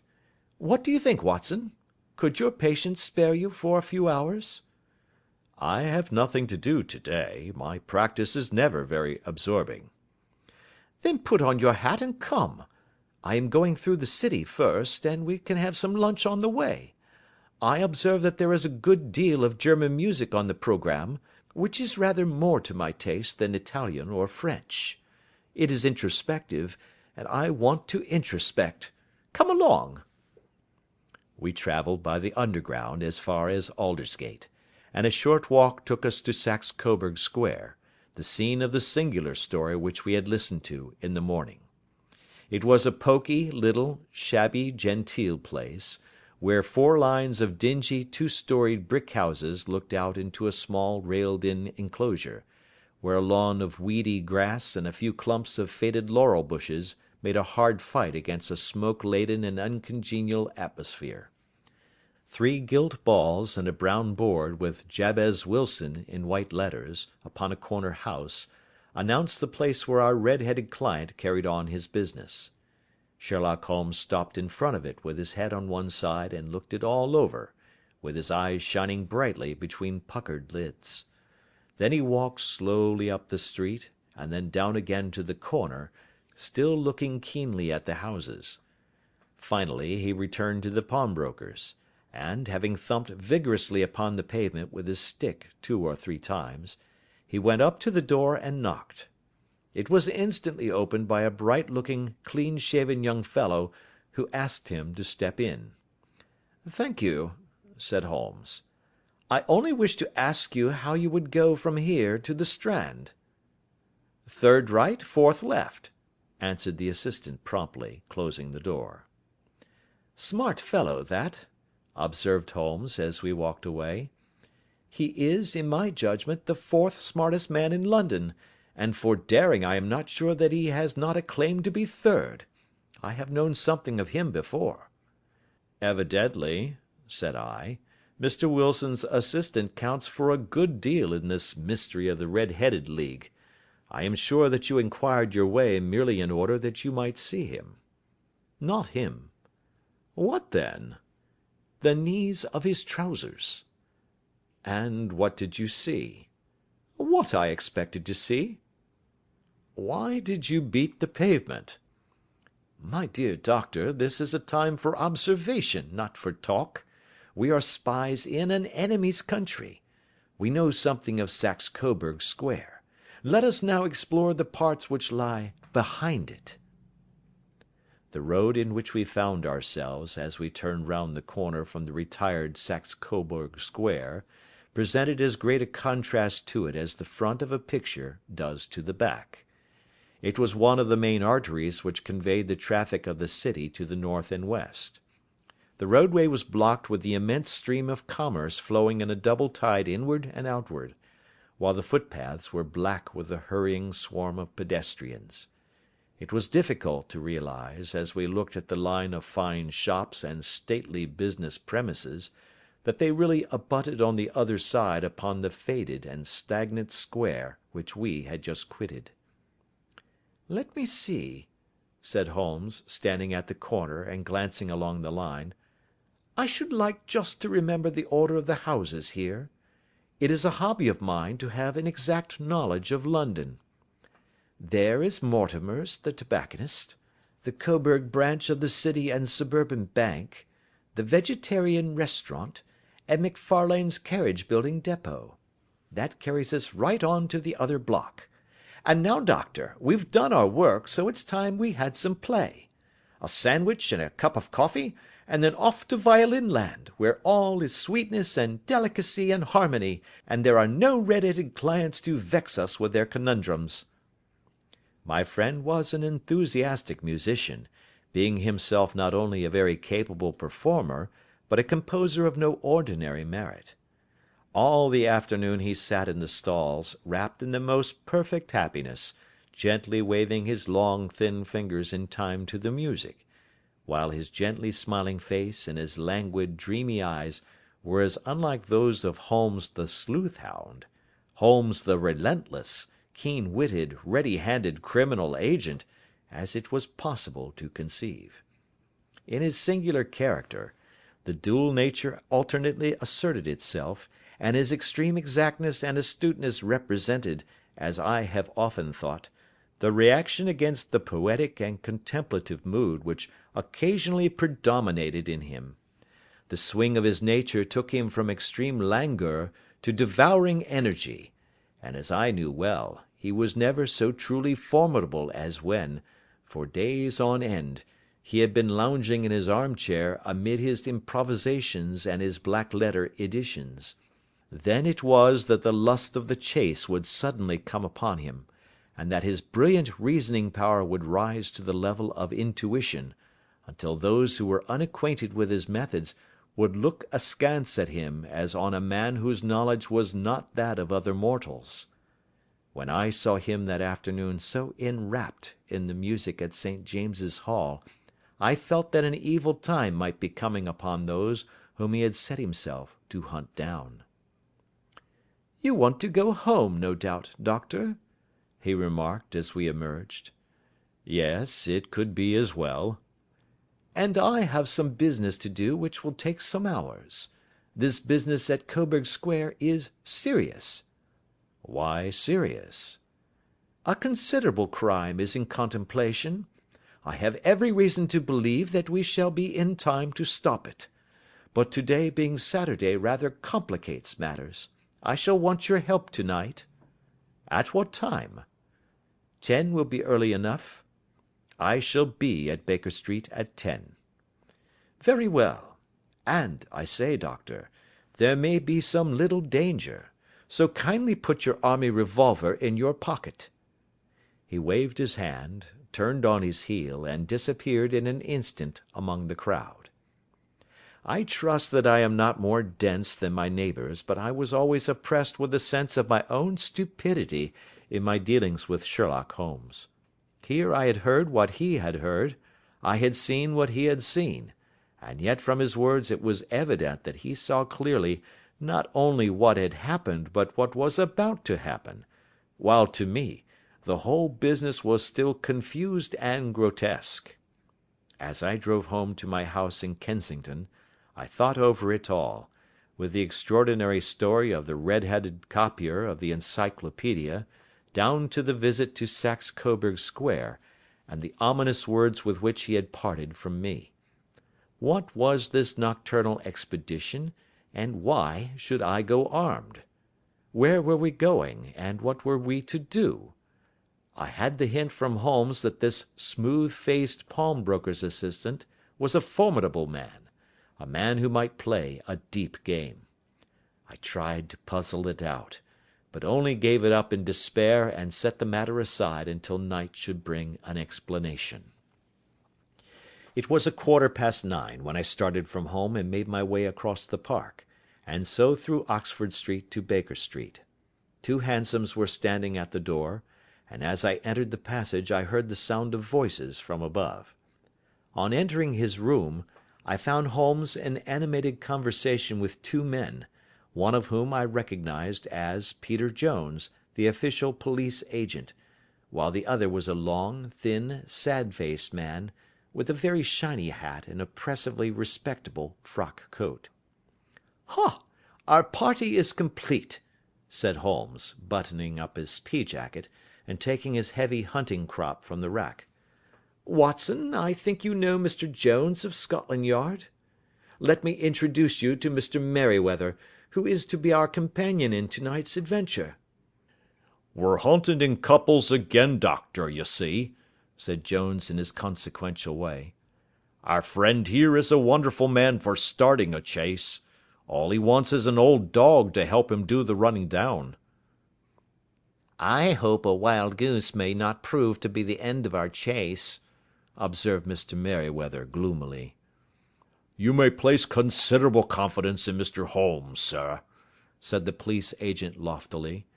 "He has his own little methods, which are, if you won't mind my saying so, just a little too theoretical and fantastic, but he has the makings of a detective in him. It is not too much to say that once or twice, as in that business of the Sholto murder and the Agra treasure, he has been more nearly correct than the official force." "Oh, if you say so, Mr. Jones, it is all right," said the stranger, with deference. "Still, I confess that I miss my rubber. It is the first Saturday night for 27 years that I have not had my rubber." "I think you will find," said Sherlock Holmes, "that you will play for a higher stake tonight than you have ever done yet, and that the play will be more exciting. For you, Mr. Merryweather, the stake will be some £30,000, and for you, Jones, it will be the man upon whom you wish to lay your hands." "John Clay, the murderer, thief, smasher, and forger. He's a young man, Mr. Merryweather, but he is at the head of his profession, and I would rather have my bracelets on him than on any criminal in London. He's a remarkable man, is young John Clay. His grandfather was a royal duke, and he himself has been to Eton and Oxford. His brain is as cunning as his fingers, and though we meet signs of him at every turn, we never know where to find the man himself. He'll crack a crib in Scotland one week, and be raising money to build an orphanage in Cornwall the next. I've been on his track for years and have never set eyes on him yet." "I hope that I may have the pleasure of introducing you tonight. I've had one or two little turns also with Mr. John Clay, and I agree with you that he is at the head of his profession. It is past 10, however, and quite time that we started. If you two will take the first hansom, Watson and I will follow in the second." Sherlock Holmes was not very communicative during the long drive, and lay back in the cab humming the tunes which he had heard in the afternoon. We rattled through an endless labyrinth of gas-lit streets, until we emerged into Farrington Street. "We are close there now," my friend remarked. "This fellow Merryweather is a bank director, and personally interested in the matter. I thought it as well to have Jones with us also. He is not a bad fellow, though an absolute imbecile in his profession. He has one positive virtue: he is as brave as a bulldog, and as tenacious as a lobster if he gets his claws upon any one. Here we are, and they are waiting for us." We had reached the same crowded thoroughfare in which we had found ourselves in the morning. Our cabs were dismissed, and following the guidance of Mr. Merryweather, we passed down a narrow passage and through a side door, which he opened for us. Within there was a small corridor, which ended in a very massive iron gate. This also was opened, and led down a flight of winding stone steps, which terminated at another formidable gate. Mr. Merryweather stopped to light a lantern, and then conducted us down a dark, earth-smelling passage, and so, after opening a third door, into a huge vault or cellar, which was piled all round with crates and massive boxes. "You are not very vulnerable from above," Holmes remarked as he held up the lantern and gazed about him. "Nor from below," said Mr. Merryweather, striking his stick upon the flags which lined the floor. "Why, dear me, it sounds quite hollow," he remarked, looking up in surprise. "I must really ask you to be a little more quiet," said Holmes severely. "You have already imperilled the whole success of our expedition. Might I beg that you would have the goodness to sit down upon one of these boxes, and not to interfere?" The solemn Mr. Merryweather perched himself upon a crate, with a very injured expression upon his face, while Holmes fell upon his knees upon the floor, and, with the lantern and a magnifying lens, began to examine minutely the cracks between the stones. A few seconds sufficed to satisfy him, for he sprang to his feet again, and put his glass in his pocket. "We have at least an hour before us," he remarked, "for they can hardly take any steps until the good pawnbroker is safely in bed. Then they will not lose a minute, for the sooner they do their work the longer time they will have for their escape. We are at present, Doctor, as no doubt you have divined, in the cellar of the City branch of one of the principal London banks. Mr. Merryweather is the chairman of directors, and he will explain to you that there are reasons why the more daring criminals of London should take a considerable interest in this cellar at present." "It is our French gold," whispered the director. "We have had several warnings that an attempt might be made upon it." "Your French gold?" "Yes. We had occasion some months ago to strengthen our resources, and borrowed for that purpose 30,000 napoleons from the Bank of France.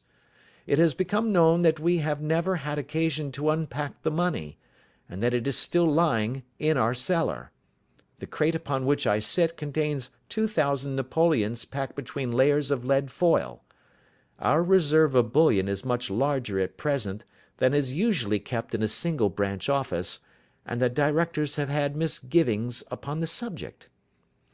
"Which were very well justified," observed Holmes. "And now it is time that we arranged our little plans. I expect that within an hour matters will come to a head. In the meantime, Mr. Merryweather, we must put the screen over that dark lantern." "And sit in the dark?" "I am afraid so. I had brought a pack of cards in my pocket, and I thought that, as we were a partie carrée, you might have your rubber after all. But I see that the enemy's preparations have gone so far that we cannot risk the presence of a light. And, first of all, we must choose our positions. These are daring men, and though we shall take them at a disadvantage, they may do us some harm unless we are careful. I shall stand behind this crate, and do you conceal yourselves behind those. Then, when I flash a light upon them, close in swiftly. If they fire, Watson, have no compunction about shooting them down." I placed my revolver, cocked, upon the top of the wooden case behind which I crouched. Holmes shot the slide across the front of his lantern and left us in pitch darkness, such an absolute darkness as I have never before experienced.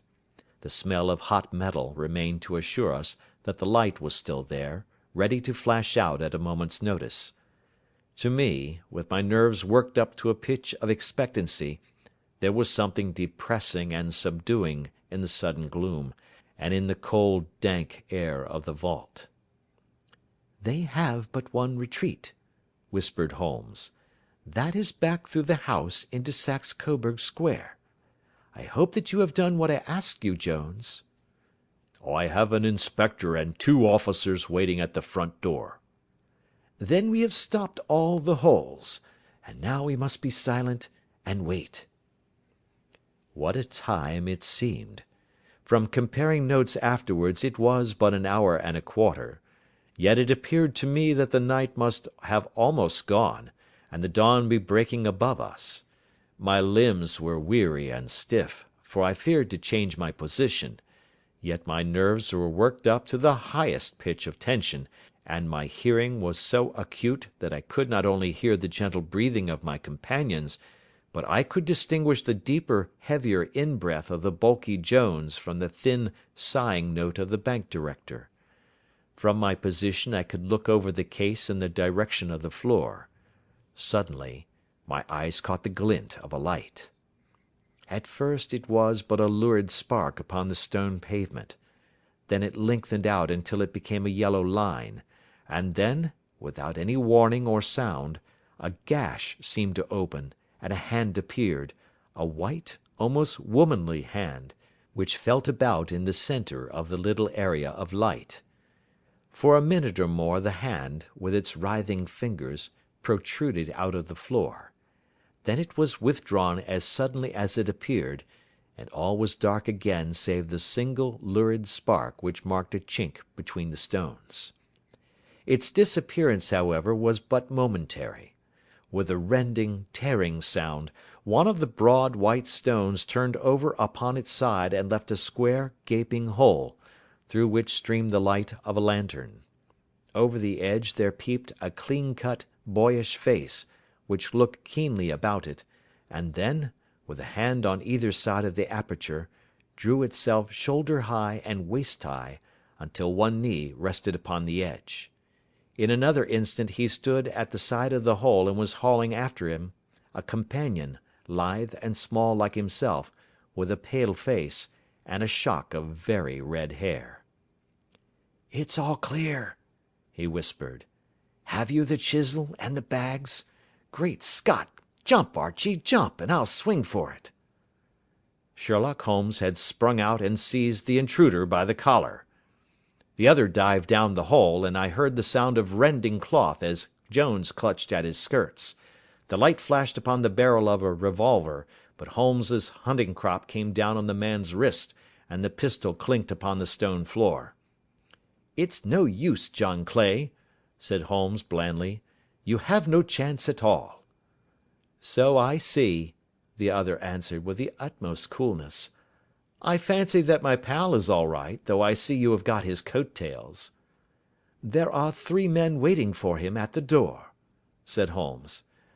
"Oh, indeed. You seem to have done the thing very completely. I must compliment you." "And I you," Holmes answered. "Your red-headed idea was very new and effective." "You'll see your pal again presently," said Jones. "He's quicker at climbing down holes than I am. Just hold out while I fix the derbies." "I beg that you will not touch me with your filthy hands," remarked our prisoner as the handcuffs clattered upon his wrist. "You may not be aware that I have royal blood in my veins. Have the goodness also, when you address me, always to say sir and please."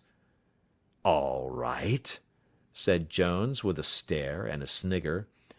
"Well, would you please, sir, march upstairs where we can get a cab to carry your highness to the police station?" "That is better," said John Clay serenely. He made a sweeping bow to the 3 of us, and walked quietly off in the custody of the detective. "Really, Mr. Holmes," said Mr. Merryweather, as we followed them from the cellar, "I do not know how the bank can thank you or repay you. There is no doubt that you have detected and defeated in the most complete manner one of the most determined attempts at bank robbery that have ever come within my experience." "I have had 1 or 2 little scores of my own to settle with Mr. John Clay," said Holmes.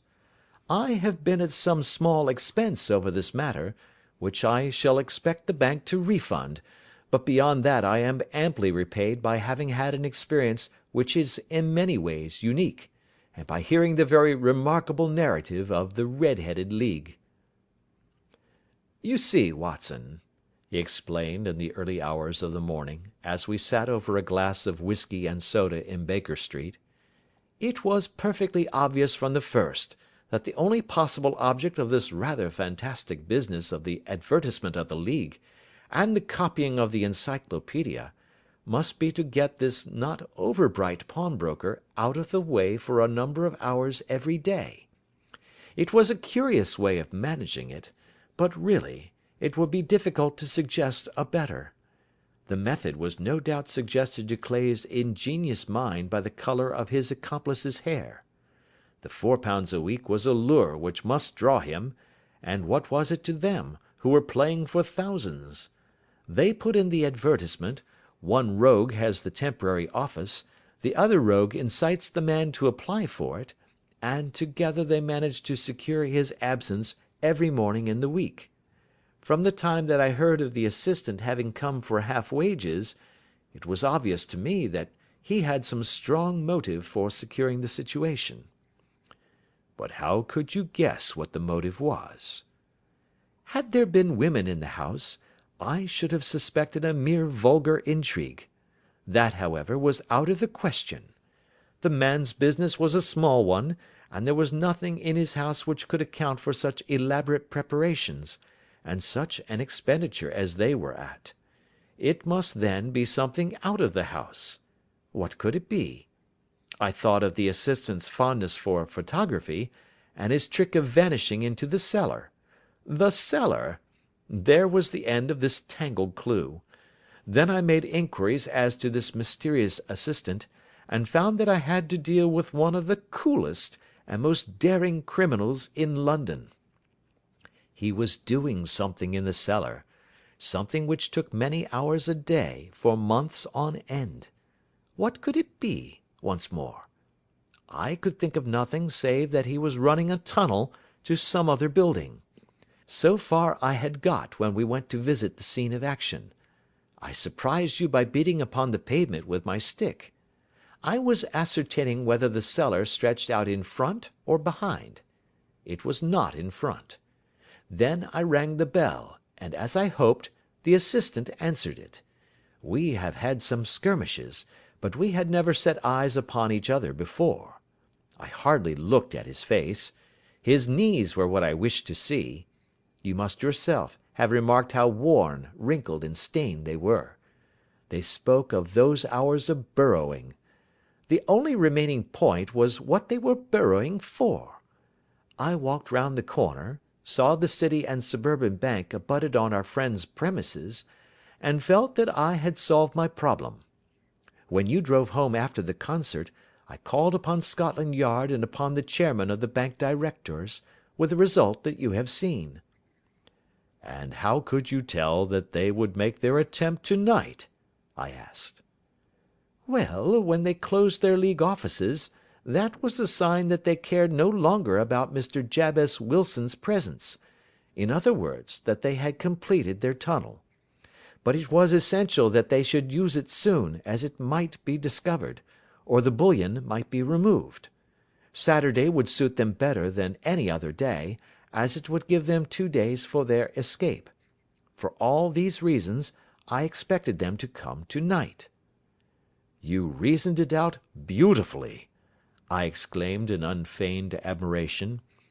"It is so long a chain, and yet every link rings true."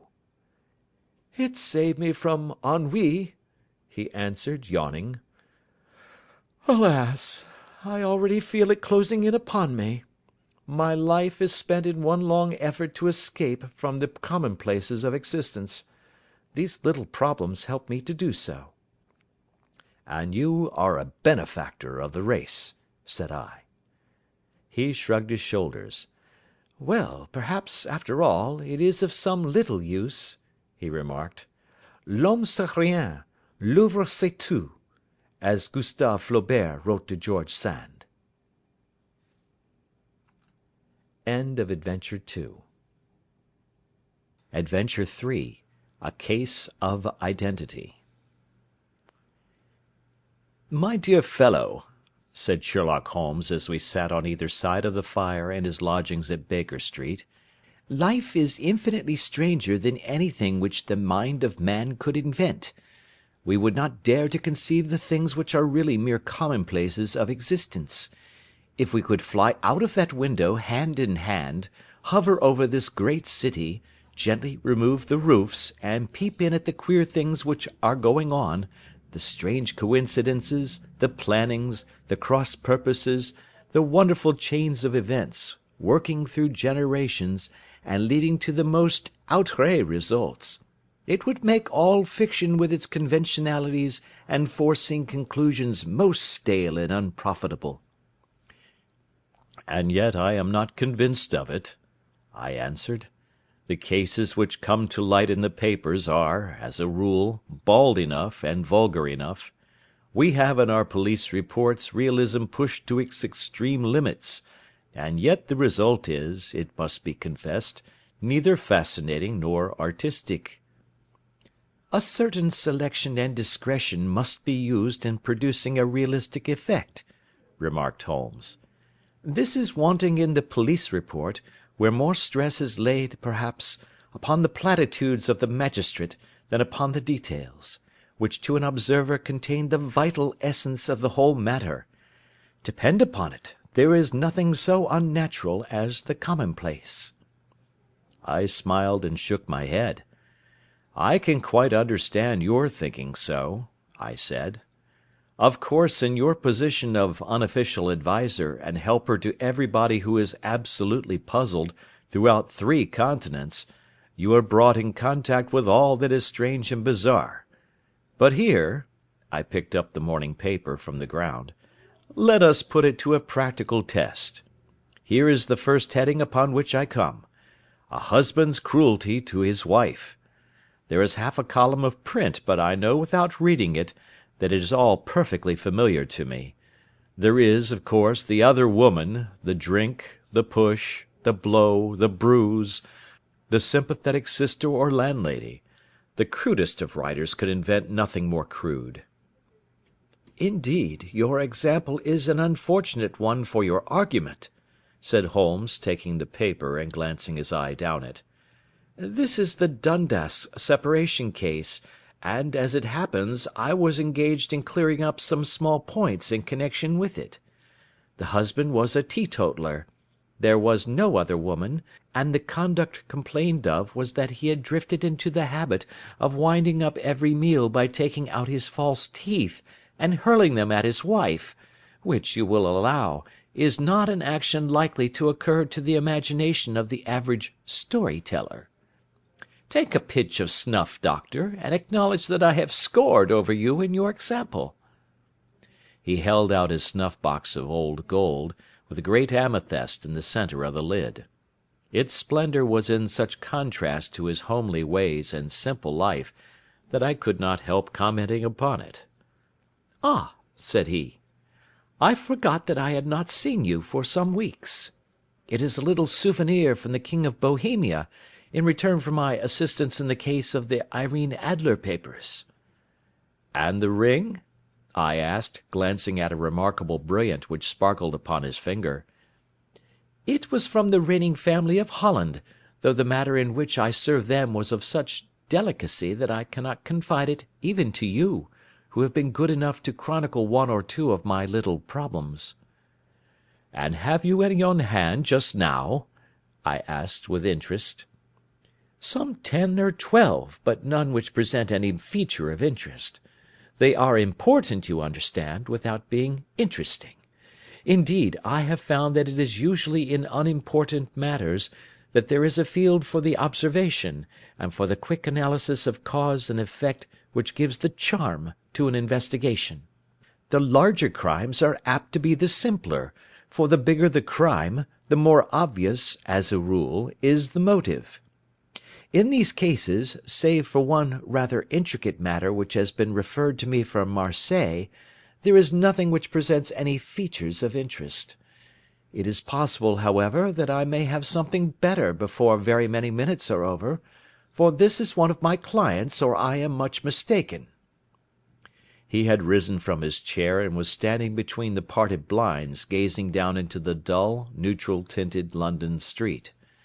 Looking over his shoulder, I saw that on the pavement opposite there stood a large woman with a heavy fur boa round her neck, and a large curling red feather in a broad-brimmed hat, which was tilted in a coquettish Duchess of Devonshire fashion over her ear. From under this great panoply she peeped up in a nervous, hesitating fashion at our windows, while her body oscillated backward and forward, and her fingers fidgeted with her glove buttons. Suddenly, with a plunge, as of the swimmer who leaves the bank, she hurried across the road, and we heard the sharp clang of the bell. "I have seen those symptoms before," said Holmes, throwing his cigarette into the fire. "Oscillation upon the pavement always means an affaire à coeur. She would like advice, but it is not sure that the matter is not too delicate for communication. And yet even here we may discriminate. When a woman has been seriously wronged by a man she no longer oscillates, and the usual symptom is a broken bell wire. Here we may take it that there is a love matter, but that the maiden is not so much angry as perplexed or grieved.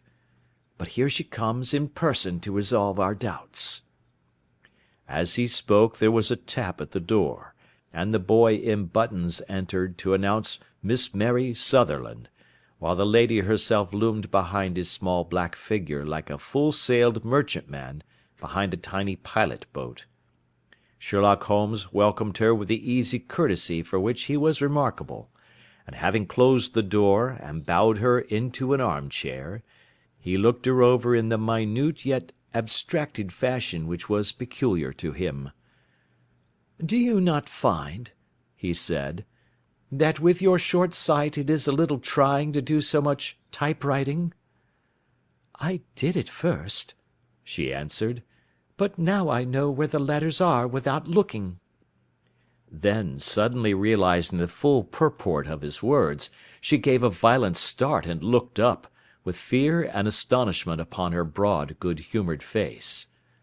"You've heard about me, Mr. Holmes," she cried. "Else how could you know all that?" "Ha! Never mind," said Holmes, laughing. "It is my business to know things.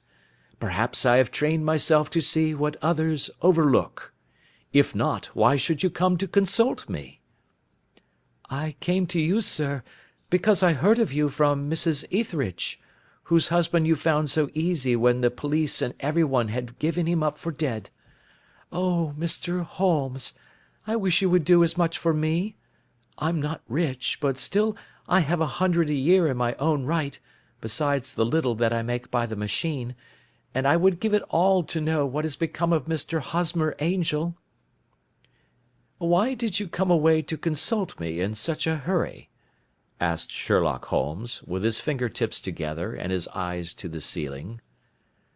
Again a startled look came over the somewhat vacuous face of Miss Mary Sutherland. "Yes, I did bang out of the house," she said, "for it made me angry to see the easy way in which Mr. Winbank, that is, my father, took it all. He would not go to the police, and he would not go to you, and so at last, as he would do nothing, and kept on saying that there was no harm done, it made me mad, and I just on with my things and came right away to you." "Your father?" said Holmes. "Your stepfather, surely, since the name is different." "Yes, my stepfather. I call him father, though it sounds funny, too, for he is only 5 years and 2 months older than myself." "And your mother is alive?" "Oh, yes, mother is alive and well. I wasn't best pleased, Mr. Holmes, when she married again so soon after father's death, and a man who was nearly 15 years younger than herself. Father was a plumber in the Tottenham Court Road, and he left a tidy business behind him, which mother carried on with Mr. Hardy, the foreman, but when Mr. Windibank came he made her sell the business, for he was very superior, being a traveller in wines. They got £4,700 for the goodwill and interest, which wasn't near as much as father could have got if he had been alive."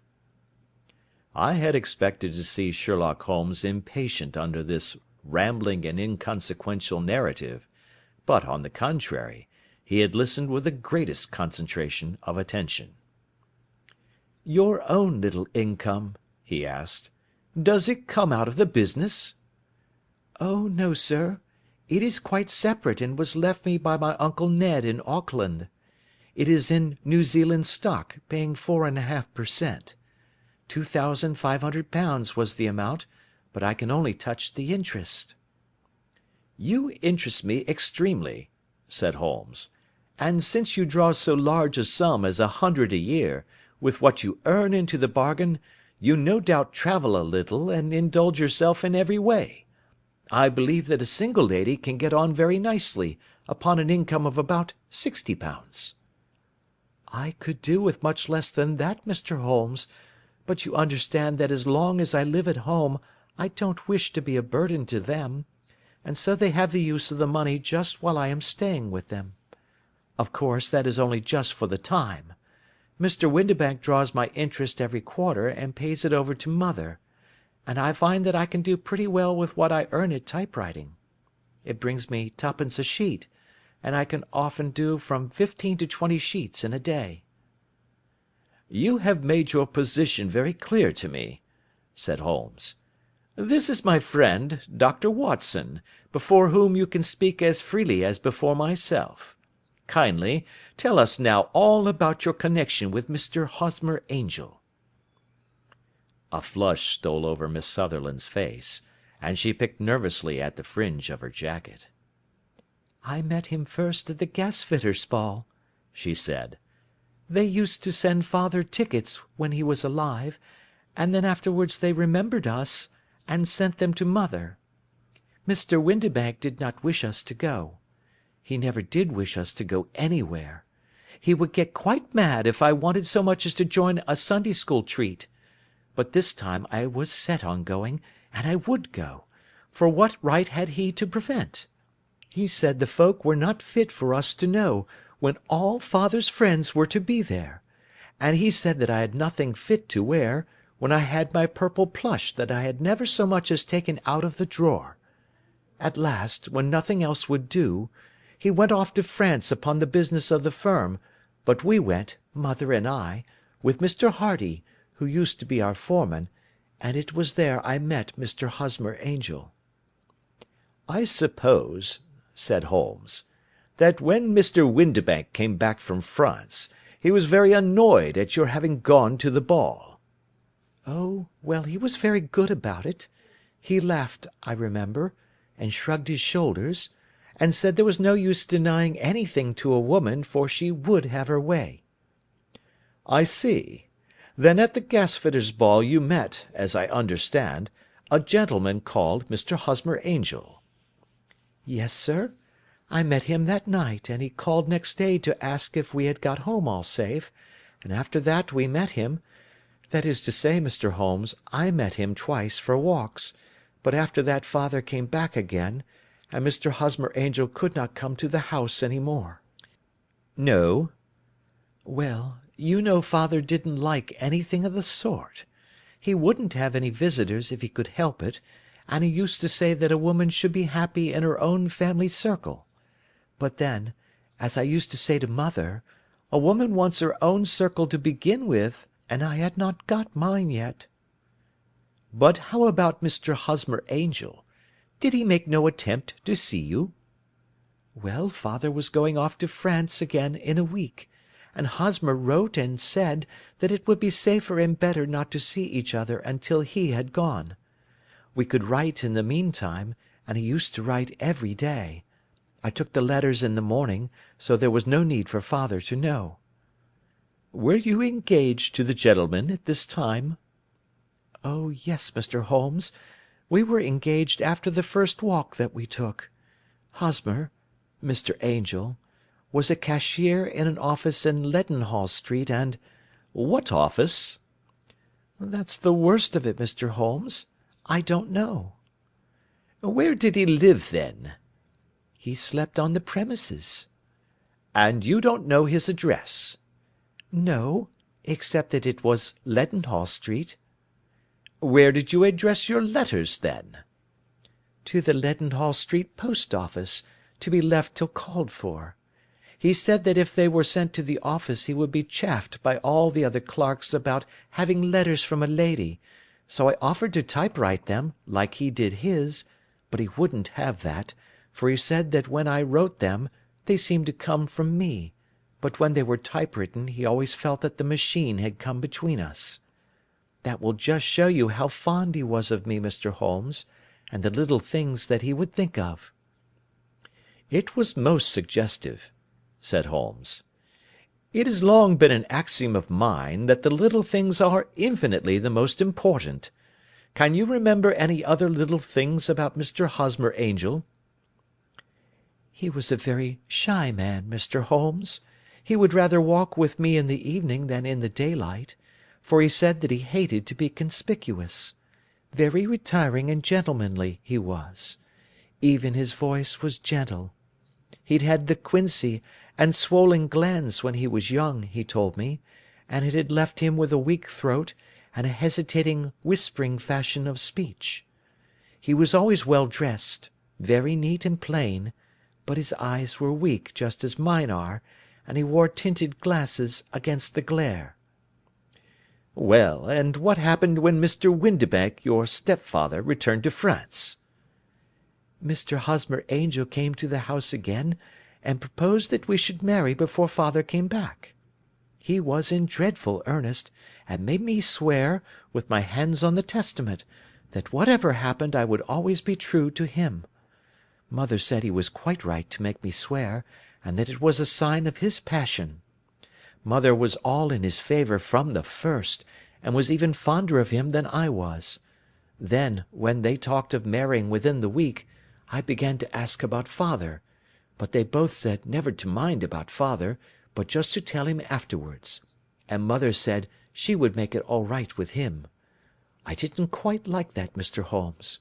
It seemed funny that I should ask his leave, as he was only a few years older than me, but I didn't want to do anything on the sly, so I wrote to father at Bordeaux, where the company has its French offices, but the letter came back to me on the very morning of the wedding." "It missed him, then?" "Yes, sir, for he had started to England just before it arrived." "Ha! That was unfortunate. Your wedding was arranged, then, for the Friday. Was it to be in church?" "Yes, sir, but very quietly. It was to be at St. Saviour's, near King's Cross, and we were to have breakfast afterwards at the St. Pancras Hotel. Hosmer came for us in a hansom, but as there were two of us, he put us both into it and stepped himself into a four-wheeler, which happened to be the only other cab in the street. We got to the church first, and when the four-wheeler drove up we waited for him to step out, but he never did, and when the cabman got down from the box and looked, there was no one there. The cabman said that he could not imagine what had become of him, for he had seen him get in with his own eyes. That was last Friday, Mr. Holmes, and I have neither seen nor heard anything since then to throw any light upon what has become of him." "It seems to me that you have been very shamefully treated," said Holmes. "Oh, no, sir. He was too good and kind to leave me so. Why, all the morning he was saying to me that, whatever happened, I was to be true, and that even if something quite unforeseen occurred to separate us, I was always to remember that I was pledged to him, and that he would claim his pledge sooner or later. It seemed strange talk for a wedding morning, but what has happened since gives a meaning to it." "Most certainly it does. Your own opinion is, then, that some unforeseen catastrophe has occurred to him?" "Yes, sir. I believe that he foresaw some danger, or else he would not have talked so, and then I think that what he foresaw happened." "But you have no notion as to what it could have been?" "None." "One more question. How did your mother take the matter?"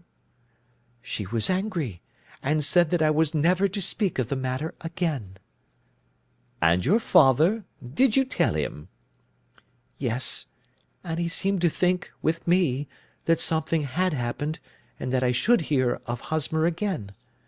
As he said, what interest could any one have in bringing me to the doors of the church, and then leaving me? Now, if he had borrowed my money, or if he had married me and got my money settled on him, there might be some reason, but Hosmer was very independent about money, and never would look at a shilling of mine. And yet, what could have happened? And why could he not write? Oh, it drives me half mad to think of it, and I can't sleep a wink at night." She pulled a little handkerchief out of her muff, and began to sob heavily into it. "I shall glance into the case for you," said Holmes, rising, "and I have no doubt that we shall reach some definite result. Let the weight of the matter rest upon me now, and do not let your mind dwell upon it further. Above all, try to let Mr. Hosmer Angel vanish from your memory, as he has done from your life." "Then you don't think I'll see him again?" "I fear not." "Then what has happened to him?" "You will leave that question in my hands. I should like an accurate description of him, and any letters of his which you can spare." "I advertised for him in last Saturday's Chronicle," said she. "Here is the slip, and here are 4 letters from him." "Thank you. And your address?" "Number 31 Lion Place, Camberwell." "Mr. Angel's address you never had, I understand. Where is your father's place of business?" "He travels for Westhouse and Marbank, the great claret importers of Fenchurch Street." "Thank you. You have made your statement very clearly.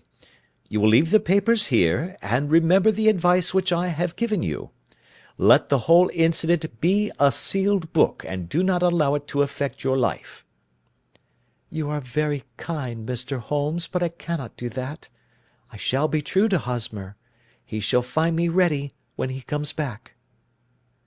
For all the preposterous hat and the vacuous face, there was something noble in the simple faith of our visitor which compelled our respect.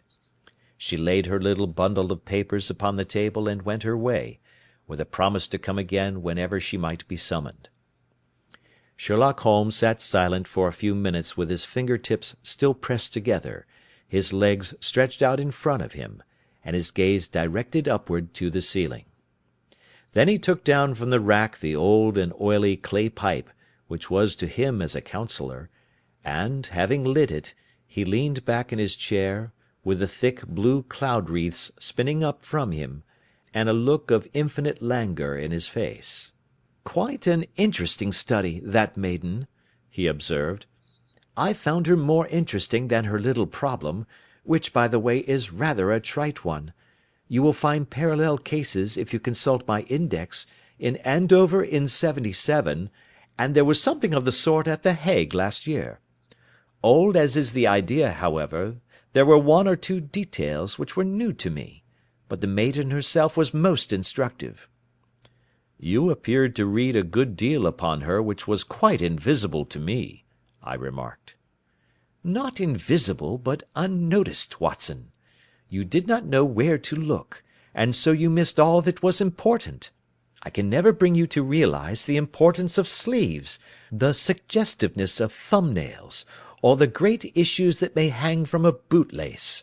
Now, what did you gather from that woman's appearance? Describe it." "Well, she had a slate-coloured, broad-brimmed straw hat, with a feather of a brickish red. Her jacket was black, with black beads sewn upon it, and a fringe of little black jet ornaments. Her dress was brown, rather darker than coffee colour, with a little purple plush at the neck and sleeves. Her gloves were greyish and were worn through at the right forefinger. Her boots I didn't observe. She had small round hanging gold earrings, and a general air of being fairly well-to-do in a vulgar, comfortable, easy-going way." Sherlock Holmes clapped his hands softly together, and chuckled.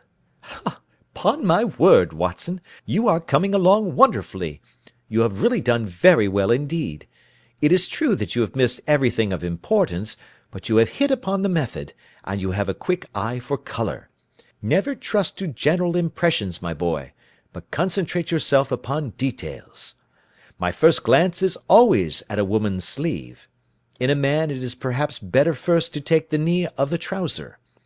As you observe, this woman had plush upon her sleeves, which is a most useful material for showing traces.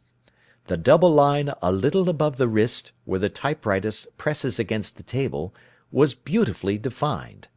The sewing machine, of the hand type, leaves a similar mark, but only on the left arm, and on the side of it farthest from the thumb, instead of being right across the broadest part, as this was. I then glanced at her face, and, observing the dint of a pince-nez at either side of her nose, I ventured to remark upon short sight in typewriting, which seemed to surprise her." "It surprised me." "But surely it was obvious.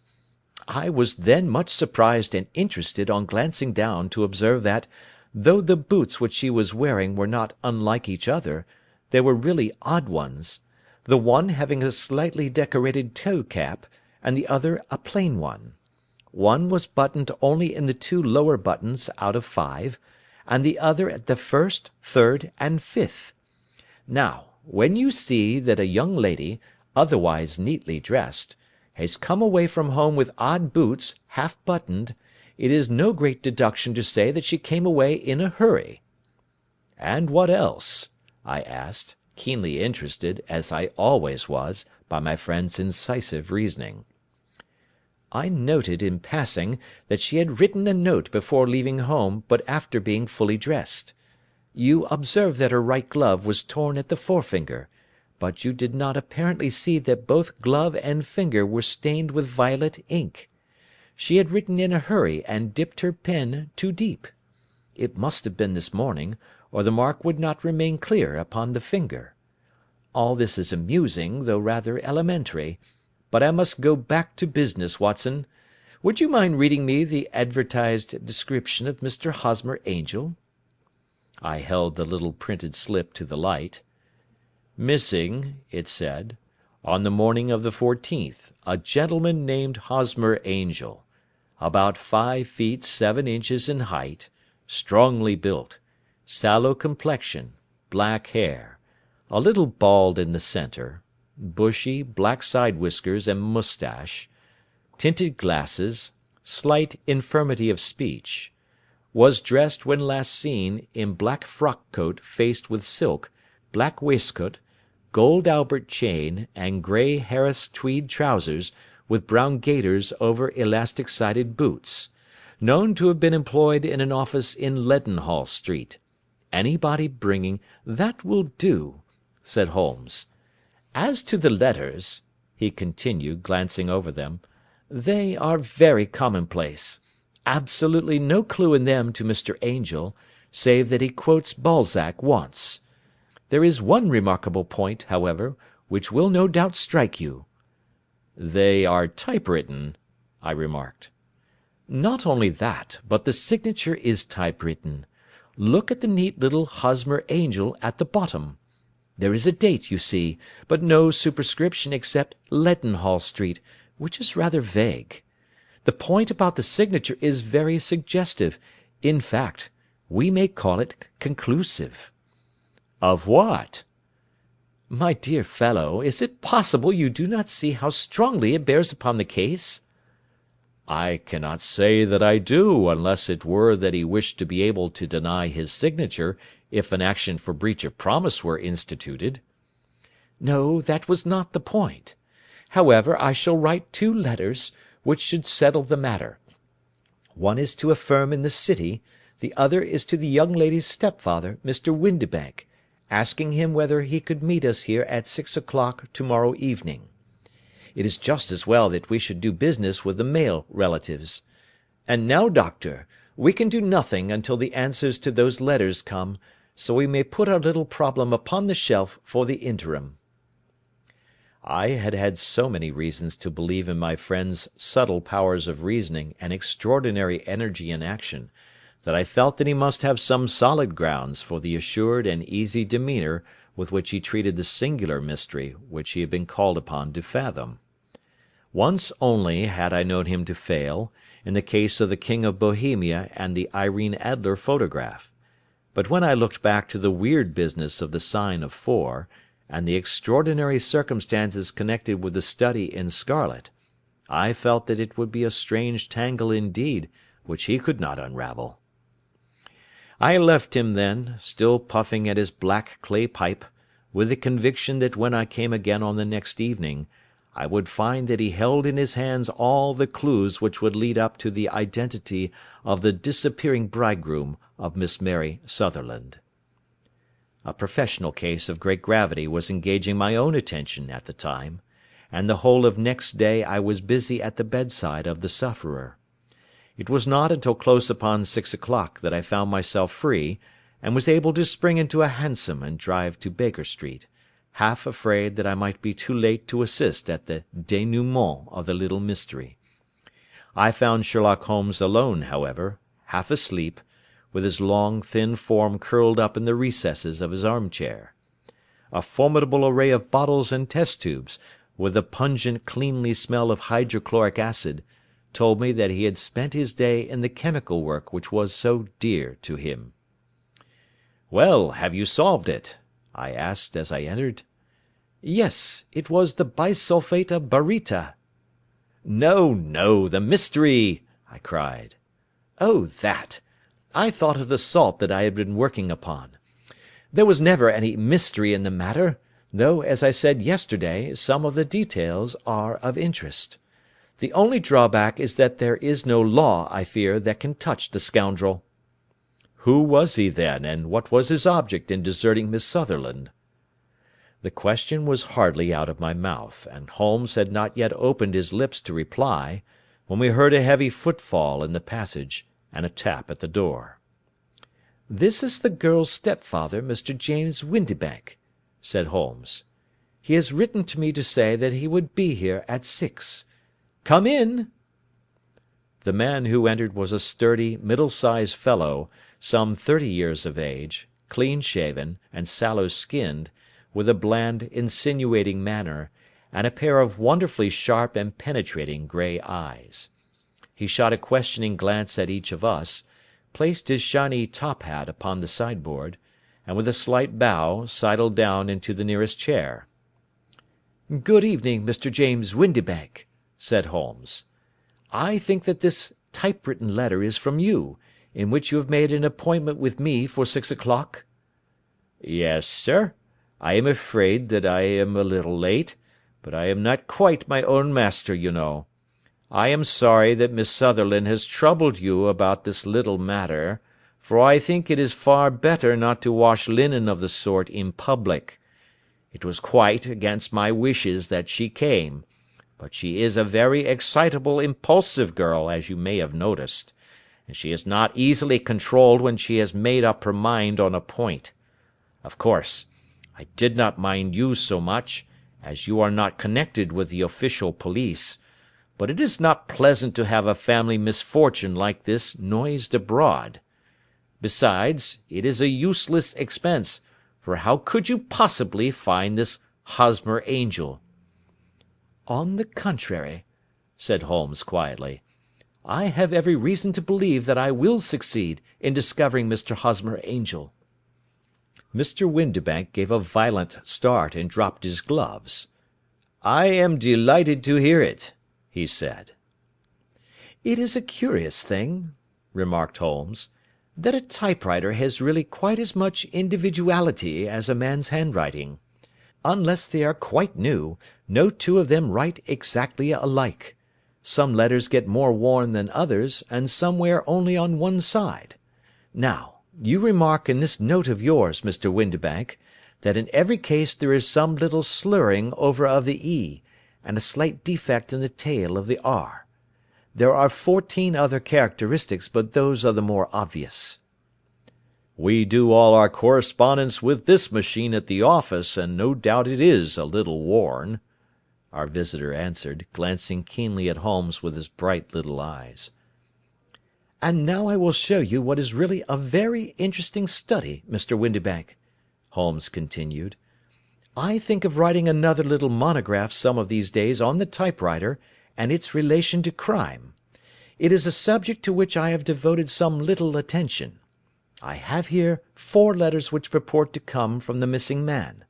They are all typewritten. In each case, not only are the E's slurred and the R's tailless, but you will observe, if you care to use my magnifying lens, that the 14 other characteristics to which I have alluded are there as well." Mr. Windibank sprang out of his chair and picked up his hat. "I cannot waste time over this sort of fantastic talk, Mr. Holmes," he said. "If you can catch the man, catch him, and let me know when you have done it." "Certainly," said Holmes, stepping over and turning the key in the door. "I let you know then that I have caught him." "What? Where?" shouted Mr. Windibank, turning white to his lips and glancing about him like a rat in a trap. "Oh, it won't do. Really it won't," said Holmes suavely. "There is no possible getting out of it, Mr. Windibank. It is quite too transparent, and it was a very bad compliment when you said that it was impossible for me to solve so simple a question. That's right. Sit down and let us talk it over." Our visitor collapsed into a chair, with a ghastly face and a glitter of moisture on his brow. It's not actionable," he stammered. "I am very much afraid that it is not. But between ourselves, Windibank, it was as cruel and selfish and heartless a trick in a petty way as ever came before me. Now, let me just run over the course of events, and you will contradict me if I go wrong." The man sat huddled up in his chair, with his head sunk upon his breast, like one who is utterly crushed. Holmes stuck his feet up on the corner of the mantelpiece, and leaning back with his hands in his pockets, began talking, rather to himself, as it seemed, than to us. "The man married a woman very much older than himself for her money," said he, "and he enjoyed the use of the money of the daughter as long as she lived with them. It was a considerable sum, for people in their position, and the loss of it would have made a serious difference. It was worth an effort to preserve it. The daughter was of a good, amiable disposition, but affectionate and warm-hearted in her ways, so that it was evident that with her fair personal advantages, and her little income, she would not be allowed to remain single long. Now her marriage would mean, of course, the loss of 100 a year, so what does her stepfather do to prevent it? He takes the obvious course of keeping her at home, and forbidding her to seek the company of people of her own age. But soon he found that that would not answer for ever. She became restive, insisted upon her rights, and finally announced her positive intention of going to a certain ball. What does her clever stepfather do then? He conceives an idea more creditable to his head than to his heart. With the connivance and assistance of his wife, he disguised himself, covered those keen eyes with tinted glasses, masked the face with a moustache and a pair of bushy whiskers, sunk that clear voice into an insinuating whisper, and doubly secure on account of the girl's short sight, he appears as Mr. Hosmer Angel, and keeps off other lovers by making love himself. "It was only a joke at first," groaned our visitor. "We never thought that she would have been so carried away." Very likely not. However that may be, the young lady was very decidedly carried away, and having quite made up her mind that her stepfather was in France, the suspicion of treachery never for an instant entered her mind. She was flattered by the gentleman's attentions, and the effect was increased by the loudly expressed admiration of her mother. Then Mr. Angel began to call, for it was obvious that the matter should be pushed as far as it would go, if a real effect were to be produced. There were meetings, and an engagement, which would finally secure the girl's affections from turning towards any one else. But the deception could not be kept up for ever. These pretended journeys to France were rather cumbrous. The thing to do was clearly to bring the business to an end in such a dramatic manner that it would leave a permanent impression upon the young lady's mind, and prevent her from looking upon any other suitor for some time to come.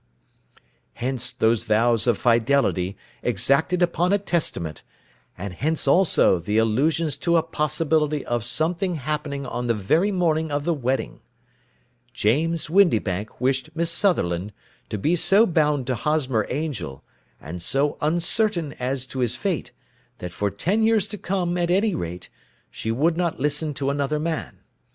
As far as the church door he brought her, and then, as he could go no farther, he conveniently vanished away by the old trick of stepping in at one door of a four-wheeler, and out at the other. I think that was the chain of events, Mr. Windibank." Our visitor had recovered something of his assurance while Holmes had been talking, and he rose from his chair now with a cold sneer upon his pale face. "It may be so, or it may not, Mr. Holmes," said he. "But if you are so very sharp, you ought to be sharp enough to know that it is you who are breaking the law now, and not me. I have done nothing actionable from the first, but as long as you keep that door locked, you lay yourself open to an action for assault and illegal constraint." "The law cannot, as you say, touch you," said Holmes, unlocking and throwing open the door. "Yet there never was a man who deserved punishment more. If the young lady has a brother or a friend, he ought to lay a whip across your shoulders, by Jove," he continued, flushing up at the sight of the bitter sneer upon the man's face. "It is not part of my duties to my client, but here's a hunting crop handy, and I think I shall just treat myself to—" He took 2 swift steps to the whip, but before he could grasp it there was a wild clatter of steps upon the stairs, the heavy hall door banged, and from the window we could see Mr. James Windibank running at the top of his speed down the road. "There's a cold-blooded scoundrel," said Holmes, laughing, as he threw himself down into his chair once more. "That fellow will rise from crime to crime until he does something very bad and ends on a gallows. The case has, in some respects, been not entirely devoid of interest." "I cannot now entirely see all the steps of your reasoning," I remarked. "Well, of course it was obvious from the first that this Mr. Hosmer Angel must have some strong object for his curious conduct, and it was equally clear that the only man who really profited by the incident, as far as we could see, was the stepfather. Then the fact that the two men were never together, but that the one always appeared when the other was away, was suggestive. So were the tinted spectacles and the curious voice, which both hinted at a disguise, as did the bushy whiskers. My suspicions were all confirmed by his peculiar action in typewriting his signature, which, of course, inferred that his handwriting was so familiar to her that she would recognise even the smallest sample of it. You see, all these isolated facts, together with many minor ones, all pointed in the same direction." "And how did you verify them?" "Having once spotted my man, it was easy to get corroboration. I knew the firm for which this man worked. Having taken the printed description, I eliminated everything from it which could be the result of a disguise, the whiskers, the glasses, the voice, and I sent it to the firm, with a request that they would inform me whether it answered to the description of any of their travellers. I had already noticed the peculiarities of the typewriter, and I wrote to the man himself at his business address, asking him if he would come here. As I expected, his reply was typewritten, and revealed the same trivial but characteristic defects. The same post brought me a letter from Westhouse and Marbank, of Fenchurch Street, to say that the description tallied in every respect with that of their employee, James Windibank. Voilà tout." "And Miss Sutherland?" "If I tell her she will not believe me. You may remember the old Persian saying, 'There is danger for him who taketh the tiger cub, and danger also for whoso snatches a delusion from a woman.' There is as much sense in Hafiz as in Horace, and as much knowledge of the world." End of Adventure 3. Adventure 4. The Boscombe Valley Mystery. We were seated at breakfast one morning, my wife and I, when the maid brought in a telegram. It was from Sherlock Holmes, and ran in this way: "Have you a couple of days to spare? Have just been wired for from the west of England in connection with Boscombe Valley tragedy. Shall be glad if you will come with me. Air and scenery perfect. Leave Paddington by the 11:15. "What do you say, dear?" said my wife, looking across at me. "Will you go?" "I really don't know what to say. I have a fairly long list at present." "Oh, Anstruther would do your work for you. You have been looking a little pale lately. I think that the change would do you good, and you are always so interested in Mr. Sherlock Holmes's cases." "I should be ungrateful if I were not, seeing what I gained through one of them," I answered.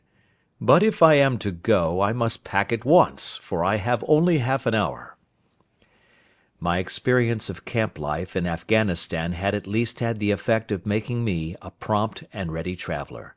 My wants were few and simple, so that in less than the time stated I was in a cab with my valise, rattling away to Paddington Station.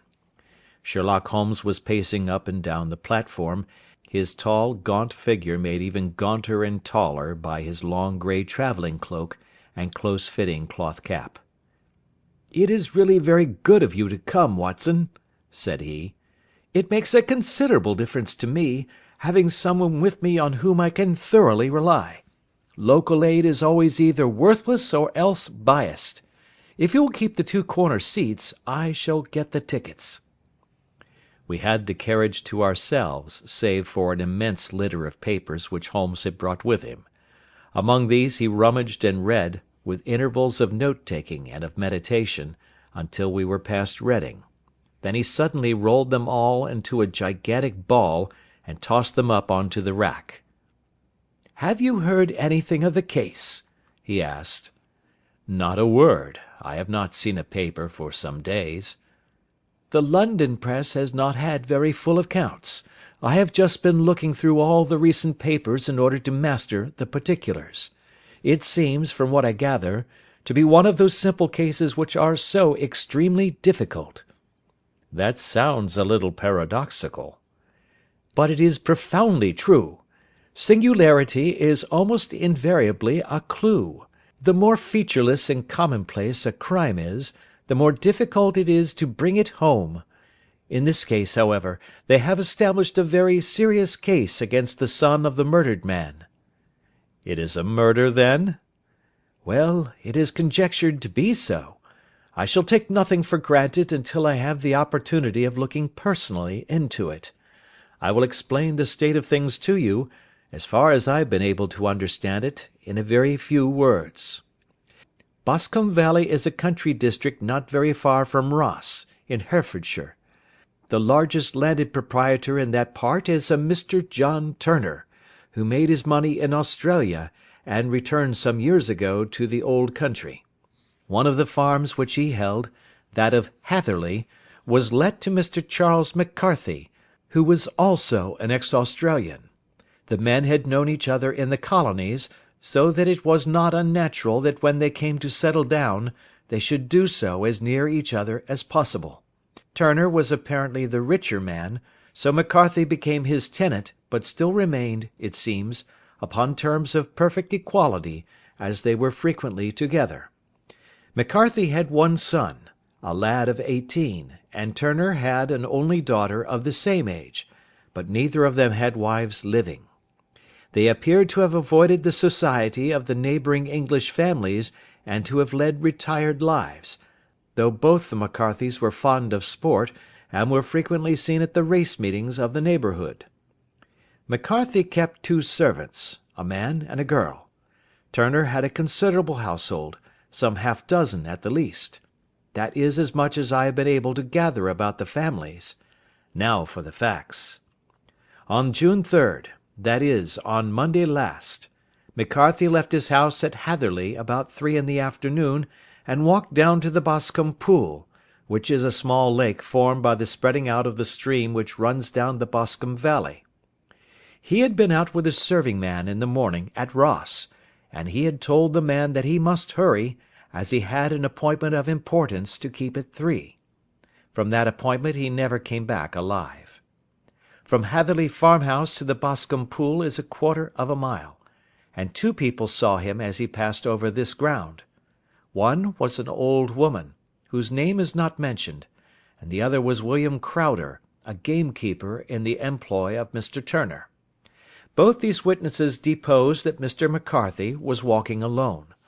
The gamekeeper adds that within a few minutes of his seeing McCarthy pass, he had seen his son, Mr. James McCarthy, going the same way with a gun under his arm. To the best of his belief, the father was actually in sight at the time, and the son was following him. He thought no more of the matter until he heard in the evening of the tragedy that had occurred. The 2 McCarthys were seen after the time when William Crowder, the gamekeeper, lost sight of them. The Boscombe Pool is thickly wooded round, with just a fringe of grass and of reeds around the edge. A girl of 14, Patience Moran, who is the daughter of the lodge-keeper of the Boscombe Valley estate, was in one of the woods, picking flowers. She states that while she was there she saw, at the border of the wood, and close by the lake, Mr. McCarthy and his son, and that they appeared to be having a violent quarrel. She heard Mr. McCarthy the elder using very strong language to his son, and she saw the latter raise up his hand as if to strike his father. She was so frightened by their violence that she ran away and told her mother, when she reached home, that she had left the 2 McCarthys quarrelling near Boscombe Pool, and that she was afraid that they were going to fight. She had hardly said the words when young Mr. McCarthy came running up to the lodge to say that he had found his father dead in the wood, and to ask for the help of the lodge keeper. He was much excited, without either his gun or his hat, and his right hand and sleeve were observed to be stained with fresh blood. On following him, they found the dead body stretched out upon the grass beside the pool. The head had been beaten in by repeated blows of some heavy and blunt weapon. The injuries were such as might very well have been inflicted by the butt end of his son's gun, which was found lying on the grass within a few paces of the body. Under these circumstances the young man was instantly arrested, and a verdict of wilful murder having been returned at the inquest on Tuesday, he was on Wednesday brought before the magistrates at Ross, who have referred the case to the next assizes.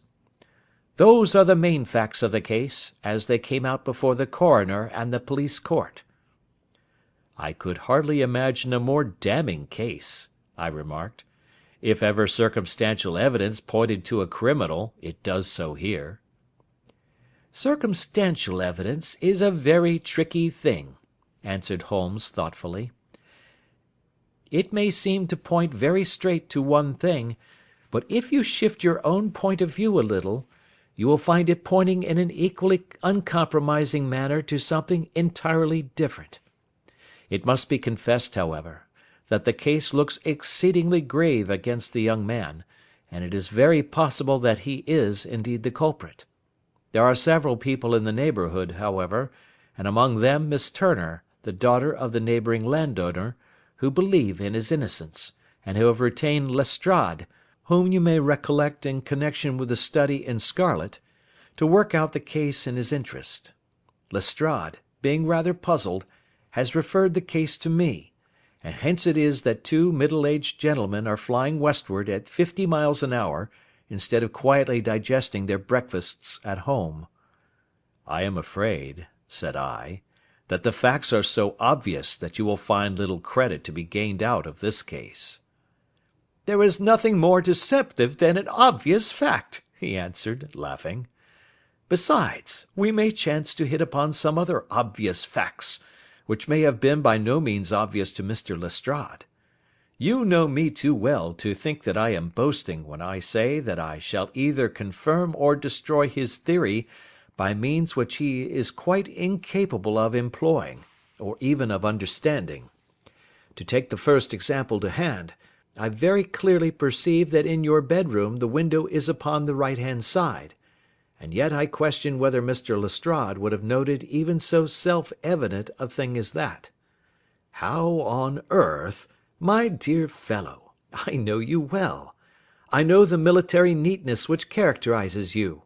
You shave every morning, and in this season you shave by the sunlight, but since your shaving is less and less complete as we get farther back on the left side, until it becomes positively slovenly as we get round the angle of the jaw, it is surely very clear that that side is less illuminated than the other. I could not imagine a man of your habits looking at himself in an equal light and being satisfied with such a result. I only quote this as a trivial example of observation and inference. Therein lies my métier, and it is just possible that it may be of some service in the investigation which lies before us. There are one or two minor points which were brought out in the inquest, and which are worth considering. What are they? It appears that his arrest did not take place at once, but after the return to Hatherley Farm. On the inspector of constabulary informing him that he was a prisoner, he remarked that he was not surprised to hear it, and that it was no more than his deserts. This observation of his had the natural effect of removing any traces of doubt which might have remained in the minds of the coroner's jury. "It was a confession," I ejaculated. "No, for it was followed by a protestation of innocence." "Coming on the top of such a damning series of events, it was at least a most suspicious remark." "On the contrary," said Holmes, "it is the brightest rift which I can at present see in the clouds. However innocent he might be, he could not be such an absolute imbecile as not to see that the circumstances were very black against him. Had he appeared surprised at his own arrest, or feigned indignation at it, I should have looked upon it as highly suspicious, because such surprise or anger would not be natural under the circumstances, and yet might appear to be the best policy to a scheming man. His frank acceptance of the situation marks him as either an innocent man, or else as a man of considerable self-restraint and firmness. As to his remark about his deserts, It was also not unnatural if you consider that he stood beside the dead body of his father, and that there is no doubt that he had that very day so far forgotten his filial duty as to bandy words with him, and even, according to the little girl whose evidence is so important, to raise his hand as if to strike him. The self-reproach and contrition which are displayed in his remark appear to me to be the signs of a healthy mind rather than of a guilty one. I shook my head. Many men have been hanged on far slighter evidence, I remarked. So they have, and many men have been wrongfully hanged. What is the young man's own account of the matter? It is, I'm afraid, not very encouraging to his supporters, though there are one or two points in it which are suggestive. You will find it here, and may read it for yourself. He picked out from his bundle a copy of the local Herefordshire paper, and having turned down the sheet, he pointed out the paragraph in which the unfortunate young man had given his own statement of what had occurred. I settled myself down in the corner of the carriage, and read it very carefully. It ran in this way. Mr. James McCarthy, the only son of the deceased, was then called and gave evidence as follows. I had been away from home for 3 days at Bristol, and had only just returned upon the morning of last Monday, the 3rd. My father was absent from home at the time of my arrival, and I was informed by the maid that he had driven over to Ross with John Cobb, the groom. Shortly after my return I heard the wheels of his trap in the yard, and looking out of my window, I saw him get out and walk rapidly out of the yard, though I was not aware in which direction he was going. I then took my gun and strolled out in the direction of the Boscombe pool, with the intention of visiting the rabbit warren which is upon the other side. On my way I saw William Crowder, the gamekeeper, as he had stated in his evidence, but he is mistaken in thinking that I was following my father. I had no idea that he was in front of me. When about 100 yards from the pool I heard a cry of "Coo-ee!" which was a usual signal between my father and myself. I then hurried forward, and found him standing by the pool. He appeared to be much surprised at seeing me, and asked me rather roughly what I was doing there. A conversation ensued which led to high words and almost to blows, for my father was a man of a very violent temper. Seeing that his passion was becoming ungovernable, I left him, and returned towards Hatherley Farm. I had not gone more than 150 yards, however, when I heard a hideous outcry behind me, which caused me to run back again. I found my father expiring upon the ground, with his head terribly injured. I dropped my gun and held him in my arms, but he almost instantly expired.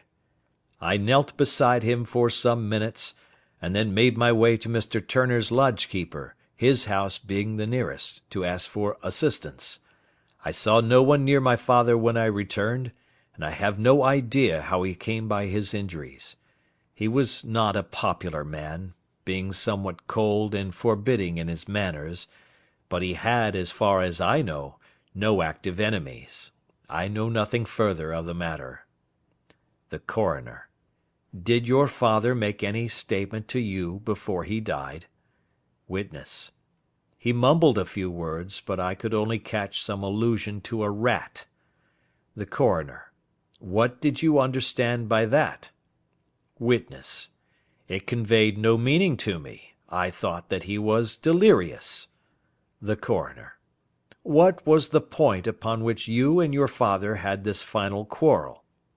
Witness: I should prefer not to answer. The Coroner: I am afraid that I must press it. Witness: It is really impossible for me to tell you. I can assure you that it has nothing to do with the sad tragedy which followed. The Coroner: That is for the court to decide. I need not point out to you that your refusal to answer will prejudice your case considerably in any future proceedings which may arise. Witness: I must still refuse. The Coroner: I understand that the cry of "Coo-ee!" was a common signal between you and your father? Witness. It was. The Coroner. How was it, then, that he uttered it before he saw you, and before he even knew that you had returned from Bristol? Witness, with considerable confusion. I do not know. A juryman. Did you see nothing which aroused your suspicions when you returned on hearing the cry, and found your father fatally injured? Witness. Nothing definite. The Coroner. What do you mean? Witness. I was so disturbed and excited as I rushed out into the open, that I could think of nothing except of my father. Yet I have a vague impression that as I ran forward something lay upon the ground to the left of me.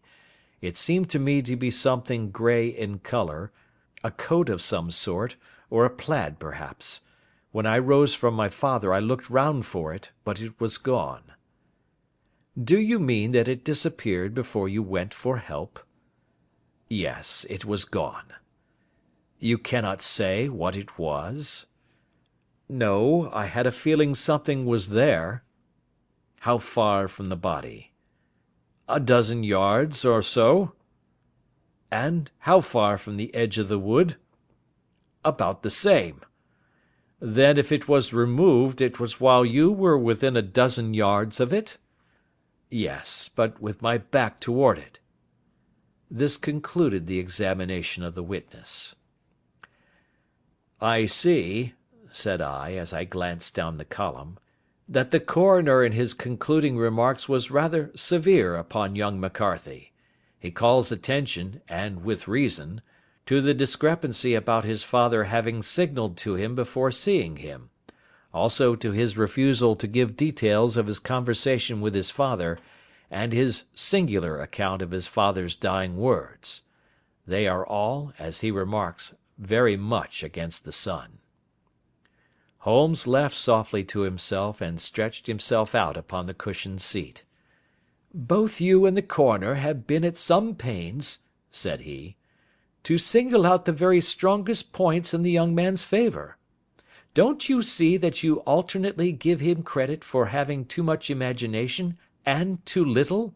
Too little, if he could not invent a cause of quarrel which would give him the sympathy of the jury; too much, if he evolved from his own inner consciousness anything so outré as a dying reference to a rat, and the incident of the vanishing cloth. No, sir, I shall approach this case from the point of view that what this young man says is true, and we shall see whither that hypothesis will lead us. And now here is my pocket Petrarch, and not another word shall I say of this case until we are on the scene of action. We lunch at Swindon, and I see that we shall be there in 20 minutes. It was nearly 4 o'clock when we at last, after passing through the beautiful Stroud Valley, and over the broad gleaming Severn, found ourselves at the pretty little country town of Ross. A lean, ferret-like man, furtive and sly-looking, was waiting for us upon the platform. In spite of the light brown dust-coat and leather leggings which he wore in deference to his rustic surroundings, I had no difficulty in recognising Lestrade, of Scotland Yard. With him we drove to the Hereford Arms, where a room had already been engaged for us. "I have ordered a carriage," said Lestrade, as we sat over a cup of tea. "I knew your energetic nature, and that you would not be happy until you had been on the scene of the crime." "It was very nice and complimentary of you," Holmes answered. "It is entirely a question of barometric pressure." Lestrade looked startled. "I do not quite follow," he said. "How is the glass? 29, I see. No wind, and not a cloud in the sky. I have a case full of cigarettes here which need smoking, and the sofa is very much superior to the usual country hotel abomination. I do not think that it is probable that I shall use the carriage to-night." Lestrade laughed indulgently. "You have, no doubt, already formed your conclusions from the newspapers," he said. "The case is as plain as a pikestaff, and the more one goes into it, the plainer it becomes. Still, of course, one can't refuse a lady, and such a very positive one too. She has heard of you, and would have your opinion, though I repeatedly told her that there was nothing which you could do which I have not already done. Why, bless my soul, here is her carriage at the door." He had hardly spoken before there rushed into the room one of the most lovely young women that I have ever seen in my life. Her violet eyes shining, her lips parted, a pink flush upon her cheeks, all thought of her natural reserve lost in her overpowering excitement and concern. "Oh, Mr. Sherlock Holmes!" she cried, glancing from one to the other of us, and finally, with a woman's quick intuition, fastening upon my companion. "I am so glad that you have come. I have driven down to tell you so. I know that James didn't do it. I know it, and I want you to start upon your work knowing it, too. Never let yourself doubt upon that point. We have known each other since we were little children, and I know his faults as no one else does, but he is too tender-hearted to hurt a fly. Such a charge is absurd to anyone who really knows him." "I hope we may clear him, Miss Turner," said Sherlock Holmes. "You may rely upon my doing all that I can." "But you have read the evidence? You have formed some conclusion? Do you not see some loophole, some flaw? Do you not yourself think that he is innocent?" "I think that it is very probable." "There now!" she cried, throwing back her head and looking defiantly at Lestrade. "You hear? He gives me hopes." Lestrade shrugged his shoulders. "I am afraid that my colleague has been a little quick in forming his conclusions," he said. "But he is right. Oh, I know that he is right. James never did it, and about his quarrel with his father, I am sure that the reason why he would not speak about it to the coroner was because I was concerned in it." "In what way?" asked Holmes. "It is no time for me to hide anything. James and his father had many disagreements about me. Mr. McCarthy was very anxious that there should be a marriage between us. James and I have always loved each other as brother and sister, but of course he is young and has seen very little of life yet, well, he naturally did not wish to do anything like that yet. And there were quarrels, and this I am sure was one of them." "And your father?" asked Holmes. "Was he in favour of such a union?" "No, he was quite averse to it also. No one but Mr. McCarthy was in favour of it." A quick blush passed over her fresh young face as Holmes shot one of his keen questioning glances at her. "Thank you for this information," said he. "May I see your father if I call to morrow?" "I am afraid the doctor won't allow it." "The doctor?" "Yes. Have you not heard? Poor father has never been strong for years back, but this has broken him down completely. He is taken to his bed, and Dr. Willows says that he is a wreck, and that his nervous system is shattered. Mr. McCarthy was the only man alive who had known Dad in the old days in Victoria." "Ha! In Victoria! That is important." "Yes, at the mines." "Quite so, at the gold mines, where, as I understand, Mr. Turner made his money." "Yes, certainly." "Thank you, Miss Turner. You have been of material assistance to me." "You will tell me if you have any news to morrow. No doubt you will go to the prison to see James. Oh, if you do, Mr. Holmes, do tell him that I know him to be innocent." "I will, Miss Turner." "I must go home now, for Dad is very ill, and he misses me so if I leave him. Good bye, and God help you in your undertaking." She hurried from the room as impulsively as she had entered, and we heard the wheels of her carriage rattle off down the street.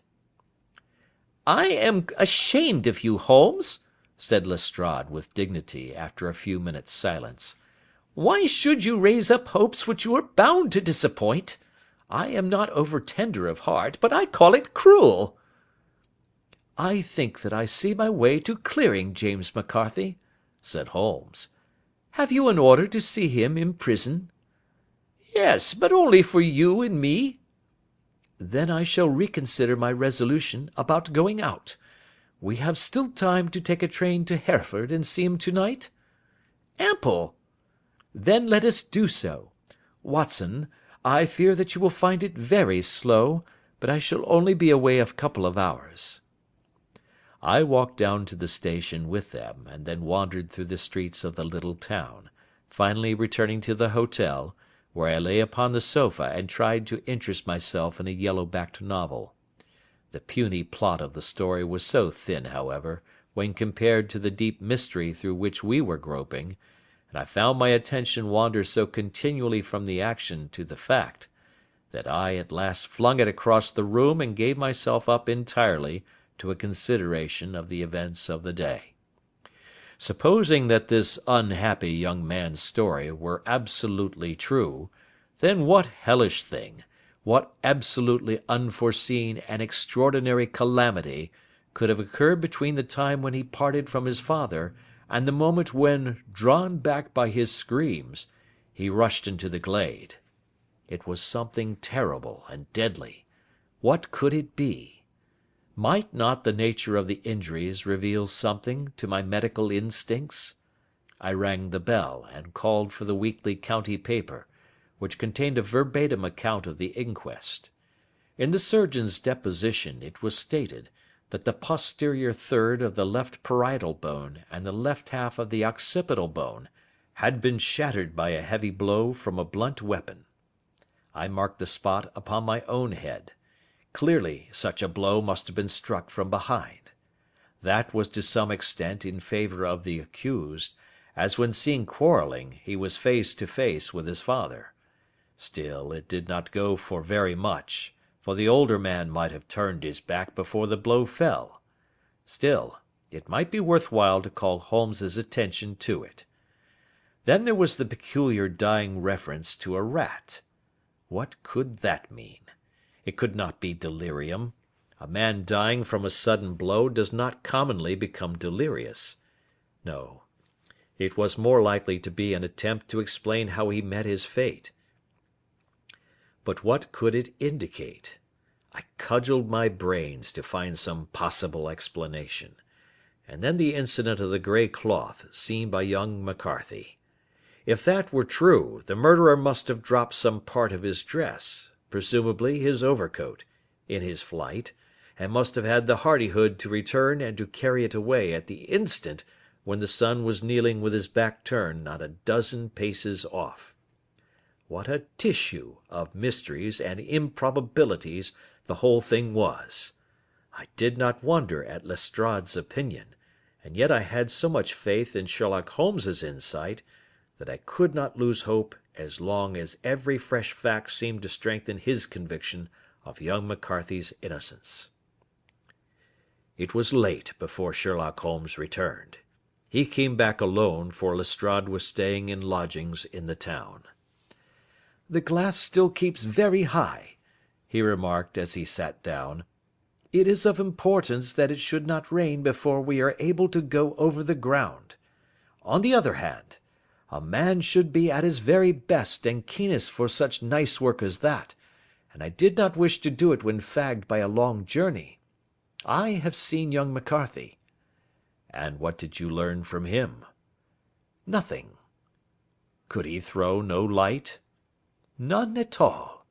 I was inclined to think at one time that he knew who had done it, and was screening him or her, but I am convinced now that he is as puzzled as everyone else. He is not a very quick-witted youth, though comely to look at and, I should think, sound at heart." "I cannot admire his taste," I remarked, "if it is indeed a fact that he was averse to a marriage with so charming a young lady as this Miss Turner." "Ah, thereby hangs a rather painful tale. This fellow is madly, insanely in love with her, but some 2 years ago, when he was only a lad, and before he really knew her, for she had been away 5 years at a boarding school, what does the idiot do but get into the clutches of a barmaid in Bristol, and marry her at a registry office? No one knows a word of the matter, but you can imagine how maddening it must be to him to be upbraided for not doing what he would give his very eyes to do, but what he knows to be absolutely impossible. It was sheer frenzy of this sort which made him throw his hands up into the air when his father, at their last interview, was goading him on to propose to Miss Turner. On the other hand, he had no means of supporting himself, and his father, who was by all accounts a very hard man, would have thrown him over utterly had he known the truth. It was with his barmaid wife that he had spent the last 3 days in Bristol, and his father did not know where he was. Mark that point. It is of importance. Good has come out of evil, however, for the barmaid, finding from the papers that he is in serious trouble and likely to be hanged, has thrown him over utterly and has written to him to say that she has a husband already in the Bermuda dockyard, so that there is really no tie between them. I think that that bit of news has consoled young McCarthy for all that he has suffered. But if he is innocent, who has done it? Ah, who? I would call your attention very particularly to 2 points. One is that the murdered man had an appointment with someone at the pool, and that the someone could not have been his son, for his son was away, and he did not know when he would return. The second is that the murdered man was heard to cry "Cooee" before he knew that his son had returned. Those are the crucial points upon which the case depends. And now let us talk about George Meredith, if you please, and we shall leave all minor matters until tomorrow. There was no rain, as Holmes had foretold, and the morning broke bright and cloudless. At 9 o'clock Lestrade called for us with the carriage, and we set off for Hatherley Farm and the Boscombe Pool. "There is serious news this morning," Lestrade observed. "It is said that Mr. Turner, of the Hall, is so ill that his life is despaired of." "An elderly man, I presume?" said Holmes. "About 60. But his constitution has been shattered by his life abroad, and he has been in failing health for some time. This business has had a very bad effect upon him. He was an old friend of McCarthy's, and, I may add, a great benefactor to him, for I have learned that he gave him Hatherley Farm rent-free." "Indeed, that is interesting," said Holmes. "Oh yes, in 100 other ways he has helped him. Everybody about here speaks of his kindness to him. Really, does it not strike you as a little singular that this McCarthy, who appears to have had little of his own, and to have been under such obligations to Turner, should still talk of marrying his son to Turner's daughter, who is presumably heiress to the estate, and that in such a very cocksure manner, as if it were merely a case of a proposal and all else would follow? It is the more strange, since we know that Turner himself was averse to the idea. The daughter told us as much. Do you not deduce something from that?" "We have got to the deductions and the inferences," said Lestrade, winking at me. "I find it hard enough to tackle facts, Holmes, without flying away after theories and fancies." "You are right," said Holmes demurely. "You do find it very hard to tackle the facts." "Anyhow, I have grasped one fact which you seem to find it difficult to get hold of," replied Lestrade with some warmth. "And that is?" "That McCarthy senior met his death from McCarthy junior, and that all theories to the contrary are the merest moonshine."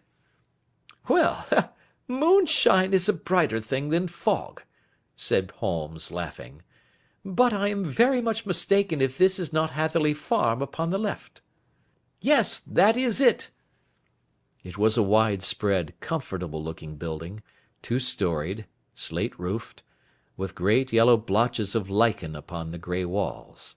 The drawn blinds and the smokeless chimneys, however, gave it a stricken look, as though the weight of this horror still lay heavy upon it. We called at the door, when the maid, at Holmes's request, showed us the boots which her master wore at the time of his death, and also a pair of the son's, though not the pair which he had then had. Having measured these very carefully from 7 or 8 different points, Holmes desired to be led to the courtyard, from which we all followed the winding track which led to Boscombe Pool. Sherlock Holmes was transformed when he was hot upon such a scent as this.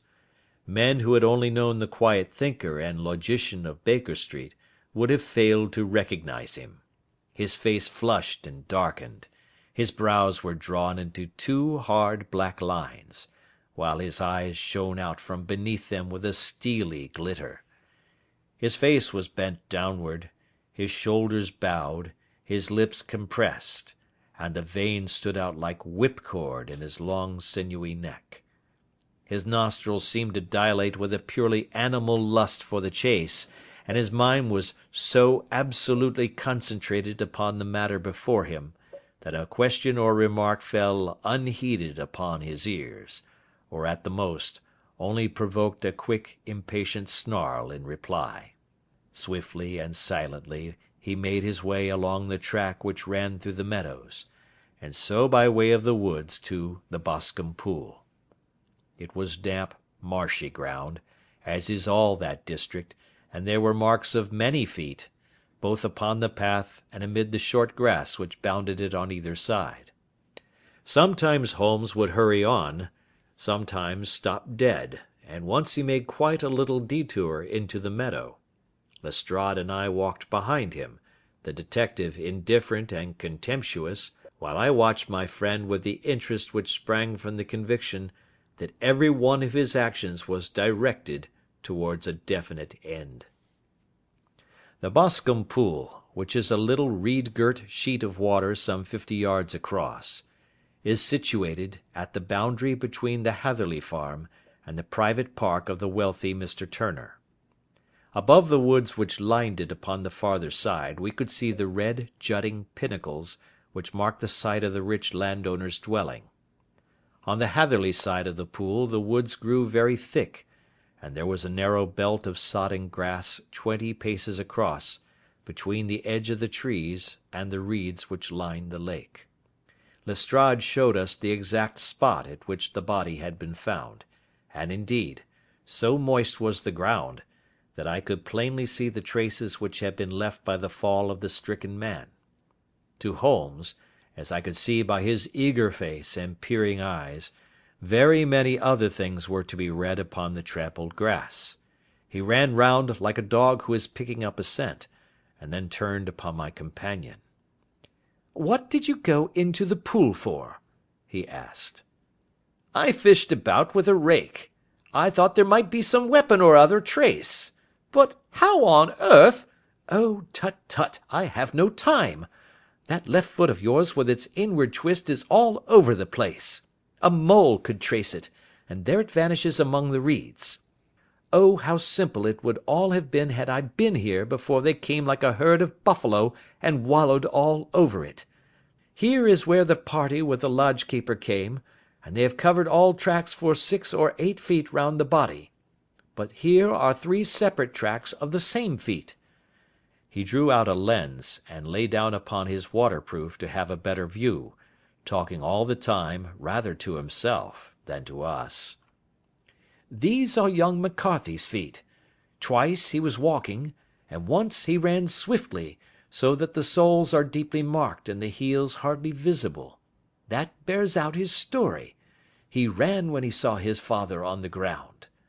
Then here are the father's feet as he paced up and down. What is this, then? It is the butt end of the gun as the son stood listening.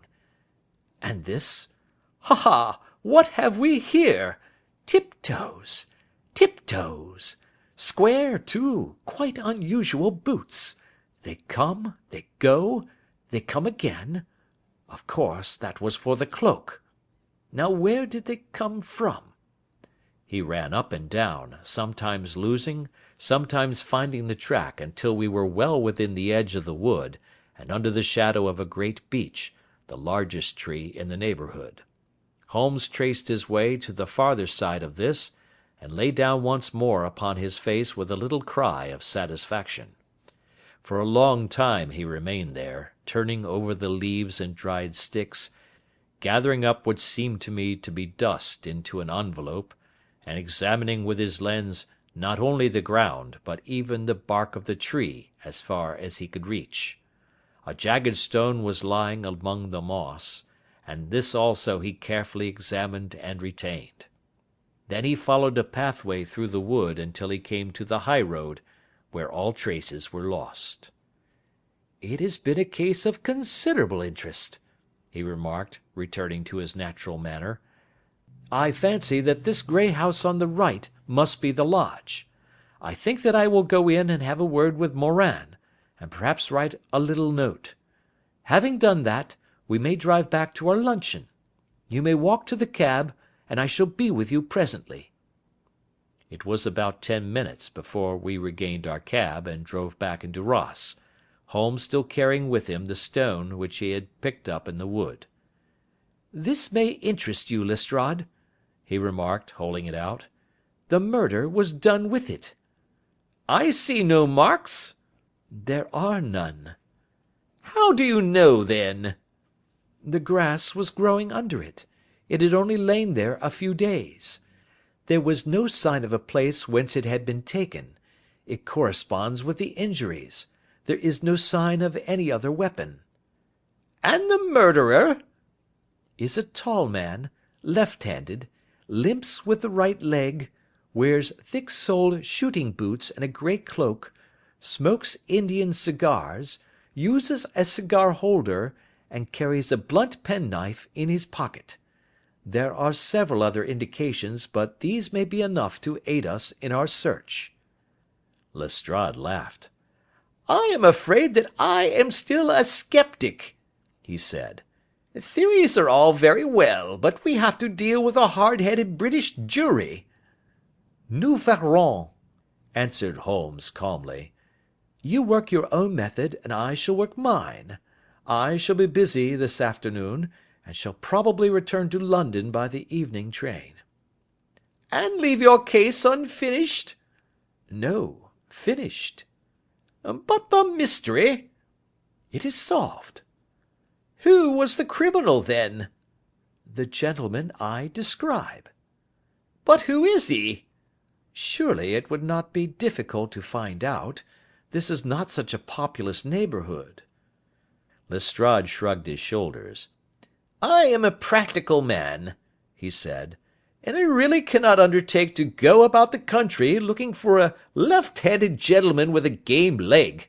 I should become the laughing-stock of Scotland Yard." "All right," said Holmes quietly. "I have given you the chance. Here are your lodgings. Good-bye.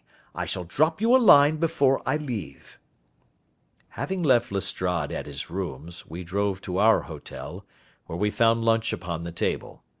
Holmes was silent and buried in thought, with a pained expression upon his face, as one who finds himself in a perplexing position.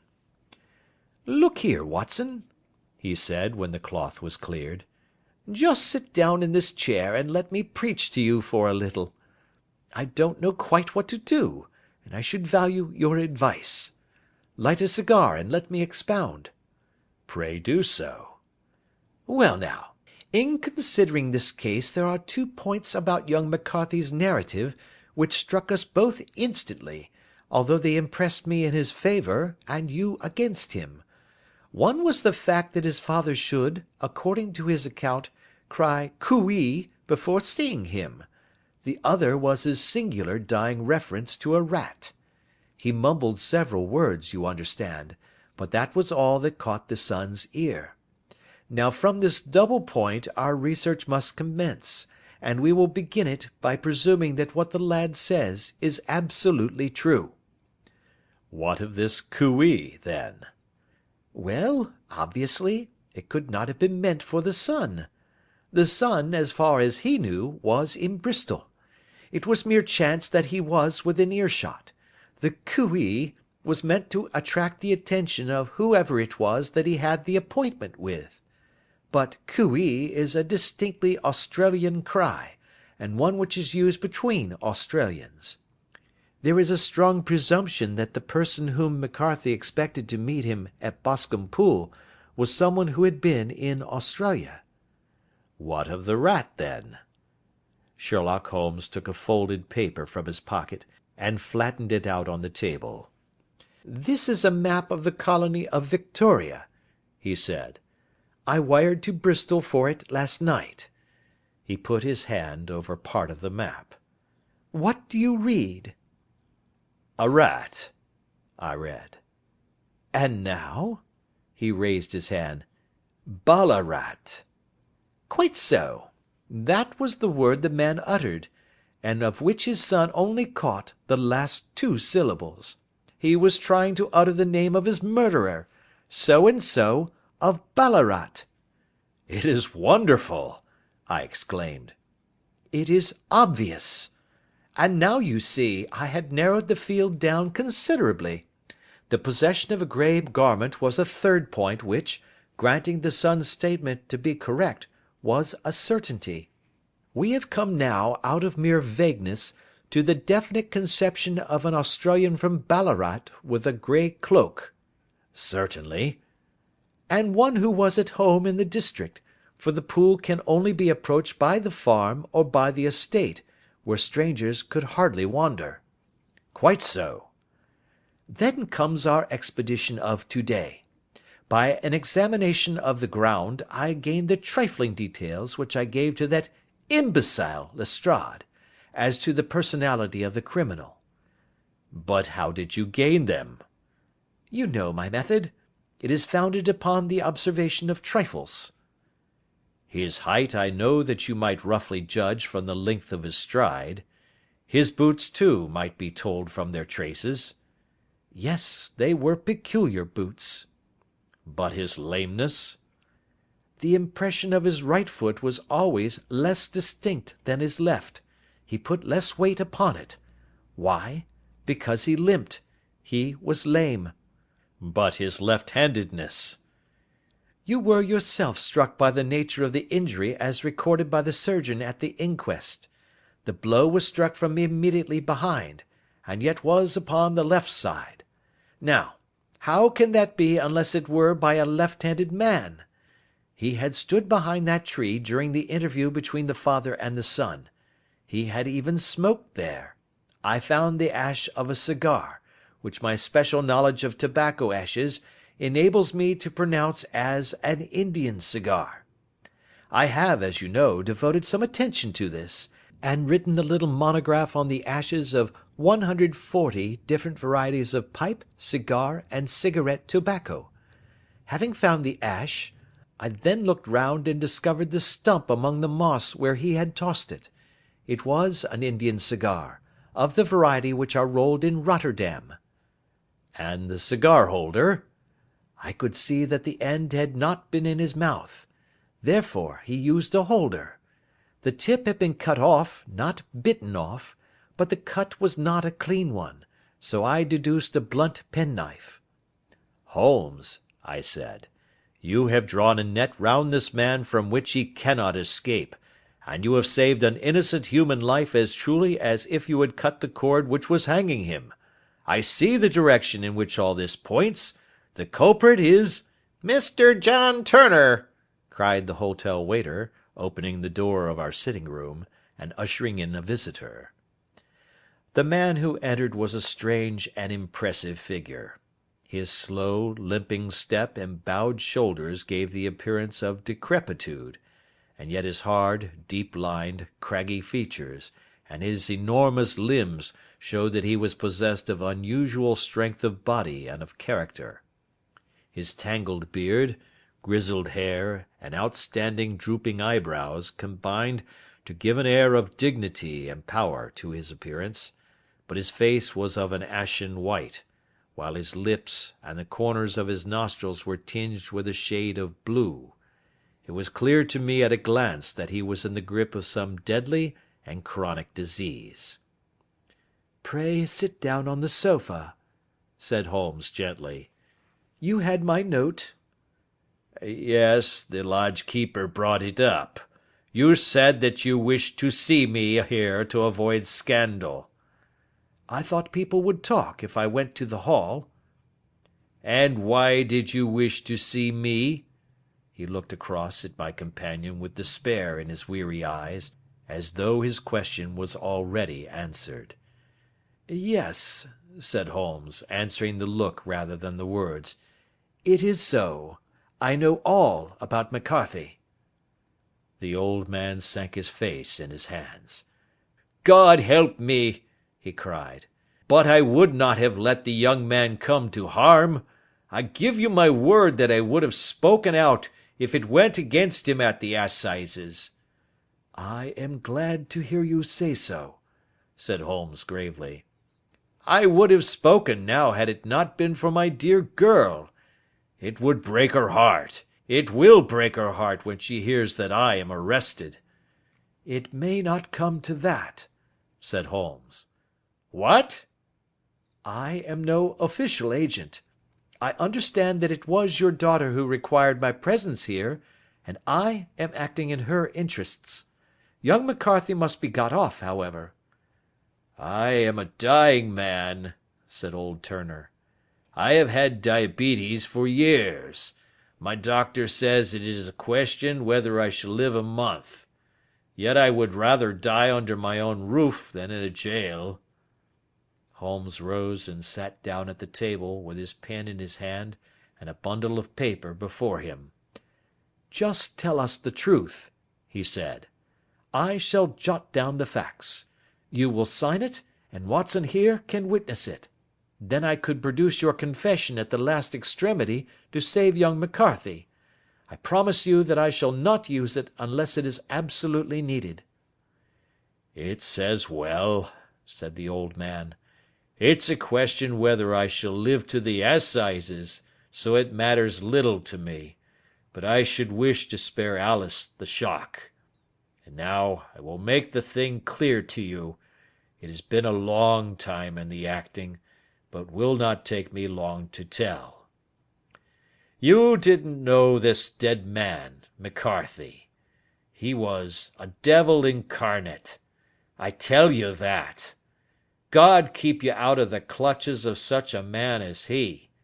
His grip has been upon me these 20 years, and he has blasted my life. I'll tell you first how I came to be in his power. It was in the early 60s at the diggings. I was a young chap then, hot-blooded and reckless, ready to turn my hand at anything. I got among bad companions, took to drink, had no luck with my claim, took to the bush, and in a word became what you would call over here a highway robber. There were 6 of us, and we had a wild, free life of it, sticking up a station from time to time, or stopping the wagons on the road to the diggings. Black Jack of Ballarat was the name I went under, and our party is still remembered in the colony as the Ballarat Gang. One day, a gold convoy came down from Ballarat to Melbourne, and we lay in wait for it and attacked it. There were 6 troopers and 6 of us, so it was a close thing, but we emptied 4 of their saddles at the first volley. 3 of our boys were killed, however, before we got the swag. I put my pistol to the head of the wagon driver, who was this very man McCarthy. I wished to the Lord that I had shot him then, but I spared him, though I saw his wicked little eyes fixed on my face, as though to remember every feature. We got away with the gold, became wealthy men, and made our way over to England without being suspected. There I parted from my old pals and determined to settle down to a quiet and respectable life.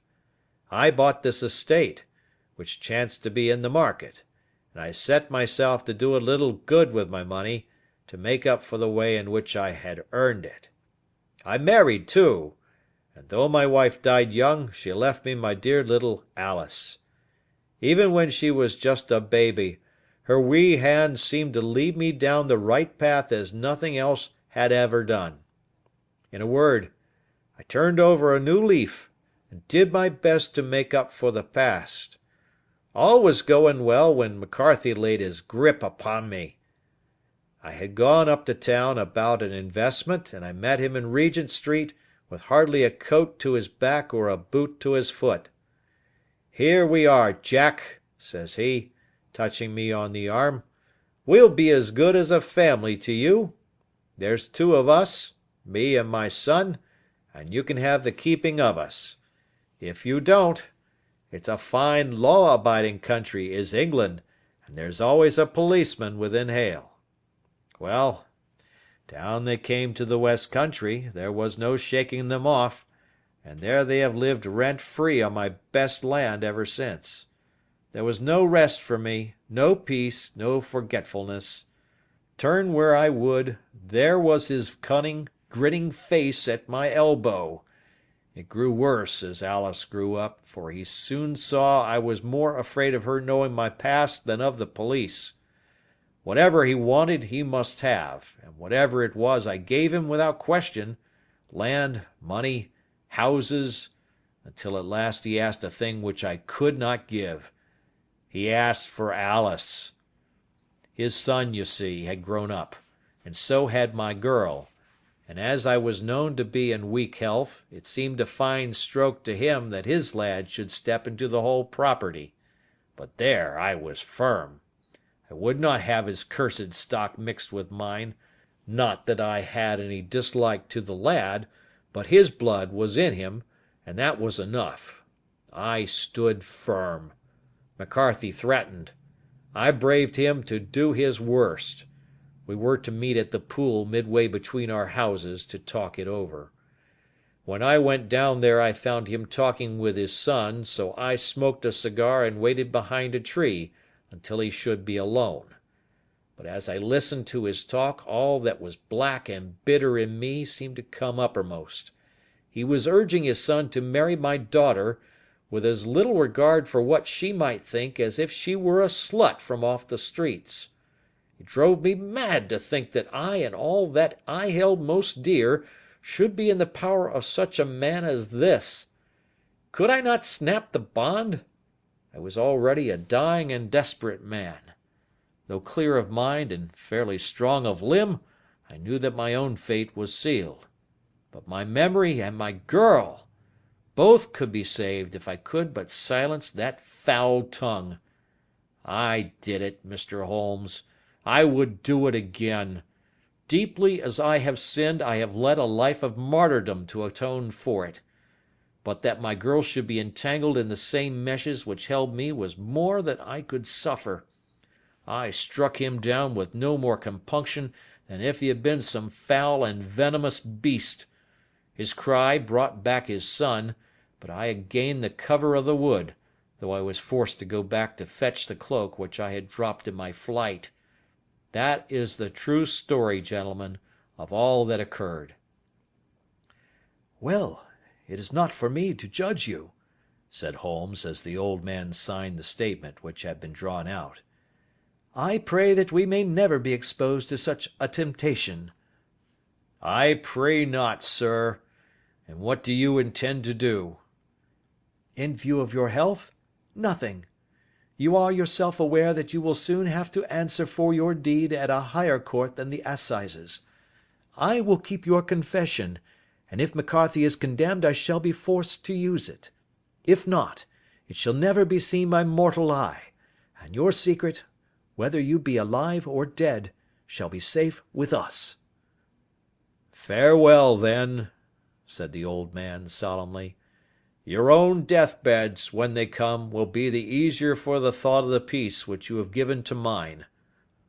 Tottering and shaking in all his giant frame, he stumbled slowly from the room. "God help us," said Holmes after a long silence.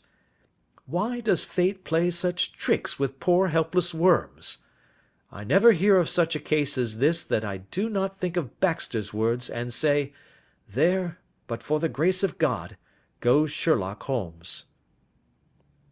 James McCarthy was acquitted at the assizes on the strength of a number of objections which had been drawn out by Holmes and submitted to the defending counsel. Old Turner lived for 7 months after our interview, but he is now dead, and there is every prospect that the son and daughter may come to live happily together in ignorance of the black cloud which rests upon their past. End of Adventure 4. Adventure 5. The 5 Orange Pips. When I glance over my notes and records of the Sherlock Holmes cases between the years '82 and '90, I am faced by so many which present strange and interesting features that it is no easy matter to know which to choose and which to leave. Some, however, have already gained publicity through the papers, and others have not offered a field for those peculiar qualities which my friend possessed in so high a degree, and which it is the object of these papers to illustrate. Some, too, have baffled his analytical skill, and would be, as narratives, beginnings without an ending, while others have been but partially cleared up, and have their explanations founded rather upon conjecture and surmise than on the absolute logical proof which was so dear to him. There is, however, one of these last which was so remarkable in its details, and so startling in its results, that I am tempted to give some account of it, in spite of the fact that there are points in connection with it which never have been, and probably never will be, entirely cleared up. The year '87 furnished us with a long series of cases of greater or less interest, of which I retain the records. Among my headings under this one 12 months, I find an account of the adventure of the Paradol Chamber, of the Amateur Mendicant Society, who held a luxurious club in the lower vault of a furniture warehouse; of the facts connected with the loss of the British bark Sophie Anderson; of the singular adventures of the Grice Pattersons in the island of Uffa; and finally of the Camberwell poisoning case. In the latter, as may be remembered, Sherlock Holmes was able, by winding up the dead man's watch, to prove that it had been wound up 2 hours before, and that therefore the deceased had gone to bed within that time, a deduction which was of the greatest importance in clearing up the case. All these I may sketch out at some future date, but none of them present such singular features as the strange train of circumstances which I have now taken up my pen to describe. It was in the latter days of September, and the equinoctial gales had set in with exceptional violence. All day the wind had screamed and the rain had beaten against the windows, so that even here, in the heart of great, hand-made London, we were forced to raise our minds for the instant from the routine of life and to recognize the presence of those great elemental forces which shriek at mankind through the bars of his civilization, like untamed beasts in a cage. As evening drew in, the storm grew higher and louder, and the wind cried and sobbed like a child in the chimney. Sherlock Holmes sat moodily at one side of the fireplace, cross-indexing his records of crime, while I at the other was deep in one of Clark Russell's fine sea stories, until the howl of the gale from without seemed to blend with the text, and the splash of the rain to lengthen out into the long swash of the sea waves. My wife was on a visit to her mother's, and for a few days I was a dweller once more in my old quarters at Baker Street. "Why," said I, glancing up at my companion, "that was surely the bell. Who could come to-night? Some friend of yours, perhaps?" "Except yourself, I have none," he answered. "I do not encourage visitors." "A client, then?" "If so, it is a serious case. Nothing less would bring a man out on such a day and at such an hour. But I take it that it is more likely to be some crony of the landlady's." Sherlock Holmes was wrong in his conjecture, however, for there came a step in the passage and a tapping at the door. He stretched out his long arm to turn the lamp away from himself, and towards the vacant chair upon which a newcomer must sit. "Come in," said he. The man who entered was young, some 22 at the outside, well groomed and trimly clad, with something of refinement and delicacy in his bearing. The streaming umbrella which he held in his hand, and his long shining waterproof told of the fierce weather through which he had come. He looked about him anxiously in the glare of the lamp, and I could see that his face was pale, and his eyes heavy, like those of a man who is weighed down with some great anxiety. "I owe you an apology," he said, raising his golden pince-nez to his eyes. "I trust that I am not intruding. I fear that I have brought some traces of the storm and rain into your snug chamber." "Give me your coat and umbrella," said Holmes. "They may rest here on the hook, and will be dry presently. You have come up from the southwest, I see." "Yes, from Horsham." "That clay and chalk mixture which I see upon your toe caps is quite distinctive."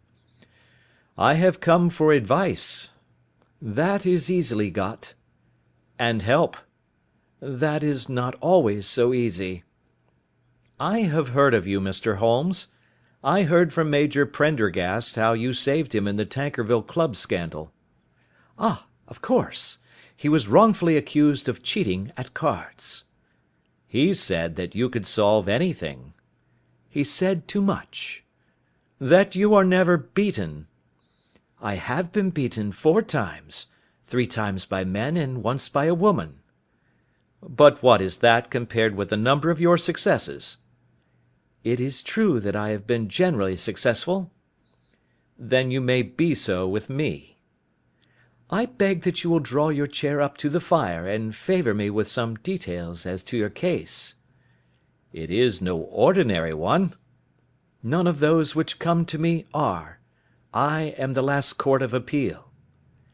"And yet I question, sir, whether, in all your experience, you have ever listened to a more mysterious and inexplicable chain of events than those which have happened to my own family." "You fill me with interest," said Holmes. "Pray give us the essential facts from the commencement, and I can afterwards question you as to those details which seem to me to be most important." The young man pulled his chair up and pushed his wet feet out towards the blaze. "My name," said he, "is John Openshaw, but my own affairs have, as far as I can understand, little to do with this awful business. It is a hereditary matter, so in order to give you an idea of the facts I must go back to the commencement of the affair. You must know that my grandfather had 2 sons, my uncle Elias and my father Joseph. My father had a small factory at Coventry, which he enlarged at the time of the invention of bicycling. He was a patentee of the Openshaw unbreakable tire, and his business met with such success that he was able to sell it and to retire upon a handsome competence. My uncle Elias emigrated to America when he was a young man, and became a planter in Florida, where he was reported to have done very well. At the time of the war he fought in Jackson's army, and afterwards under Hood, where he rose to be a colonel. When Lee laid down his arms, my uncle returned to his plantation, where he remained for 3 or 4 years. About 1869 or 1870, he came back to Europe and took a small estate in Sussex, near Horsham. He had made a very considerable fortune in the States, and his reason for leaving them was his aversion to the negroes, and his dislike of the Republican policy in extending the franchise to them. He was a singular man, fierce and quick-tempered, very foul-mouthed when he was angry, and of a most retiring disposition.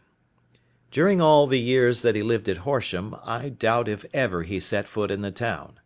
He had a garden, and 2 or 3 fields round his house, and there he would take his exercise, though very often for weeks on end he would never leave his room.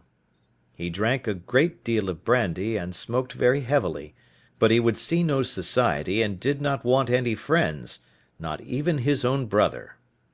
He didn't mind me. In fact, he took a fancy to me, for at the time when he saw me first I was a youngster of 12 or so. This would be in the year 1878, after he had been 8 or 9 years in England. He begged my father to let me live with him, and he was very kind to me in his way. When he was sober he used to be fond of playing backgammon and draughts with me, and he would make me his representative both with the servants and with the tradespeople, so that by the time that I was 16 I was quite master of the house. I kept all the keys and could go where I liked and do what I liked, so long that I did not disturb him in his privacy. There was one singular exception, however, for he had a single room, a lumber room up among the attics, which was invariably locked, and which he would never permit either me or any one else to enter. With a boy's curiosity, I have peeped through the keyhole, but I was never able to see more than such a collection of old trunks and bundles as would be expected in such a room. One day, it was in March, 1883, a letter with a foreign stamp lay upon the table in front of the Colonel's plate. It was not a common thing for him to receive letters, for his bills were all paid in ready money, and he had no friends of any sort. "From India," said he, as he took it up. "Pondicherry postmark. What can this be?" Opening it hurriedly, out there jumped 5 little dried orange pips, which pattered down upon his plate. I began to laugh at this, but the laugh was struck from my lips at the sight of his face. His lip had fallen, his eyes were protruding, his skin the colour of putty, and he glared at the envelope which he still held in his trembling hand. "K," he shrieked, and then, my God, my sins have overtaken me." "What is it, uncle?" I cried. "Death," said he, and rising from the table he retired to his room, leaving me palpitating with horror. I took up the envelope and saw scrawled in red ink upon the inner flap, just above the gum, the letter K 3 times repeated. There was nothing else save the 5 dried pips. What could be the reason of his overpowering terror? I left the breakfast table, and as I ascended the stair I met him coming down with an old rusty key, which must have belonged to the attic, in one hand, and a small brass box, like a cash box, in the other. "They may do what they like, but I'll checkmate them still," said he with an oath. "Tell Mary that I shall want a fire in my room to-day, and send down to Fordham the Horsham lawyer." I did as he ordered, and when the lawyer arrived I was asked to step up to the room. The fire was burning brightly, and in the grate there was a mass of black fluffy ashes as of burned paper, while the brass box stood open and empty beside it. As I glanced at the box I noticed, with a start, that upon the lid was printed the treble K which I had read in the morning upon the envelope. "I wish you, John," said my uncle, "to witness my will. I leave my estate, with all its advantages and all its disadvantages, to my brother, your father, whence it will, no doubt, descend to you. If you can enjoy it in peace, well and good. If you find you cannot, take my advice, my boy, and leave it to your deadliest enemy. I am sorry to give you such a two-edged thing, but I can't say what turn things are going to take. Kindly sign the paper where Mr. Fordham shows you." I signed the paper as directed, and the lawyer took it away with him. The singular incident made, as you may think, the deepest impression upon me, and I pondered over it and turned it every way in my mind without being able to make anything of it. Yet I could not shake off the vague feeling of dread which it left behind, though the sensation grew less keen as the weeks passed and nothing happened to disturb the usual routine of our lives. I could see a change in my uncle, however. He drank more than ever, and he was less inclined for any sort of society. Most of his time he would spend in his room, with the door locked upon the inside, but sometimes he would emerge in a sort of drunken frenzy, and would burst out of the house, and tear about the garden with a revolver in his hand, screaming out that he was afraid of no man, and that he was not to be cooped up, like a sheep in a pen, by man or devil. When these hot fits were over, however, he would rush tumultuously in at the door and lock and bar it behind him, like a man who can brazen it out no longer against the terror which lies at the roots of his soul. At such times I have seen his face, even on a cold day, glisten with moisture, as though it were new raised from a basin. Well, to come to an end of the matter, Mr. Holmes, and not to abuse your patience, there came a night when he made one of those drunken sallies from which he never came back. We found him, when we went to search for him, face downward in a little green-scummed pool, which lay at the foot of the garden. There was no sign of any violence, and the water was but 2 feet deep, so that the jury, having regard to his known eccentricity, brought in a verdict of suicide. But I, who knew how he winced from the very thought of death, had much ado to persuade myself that he had gone out of his way to meet it.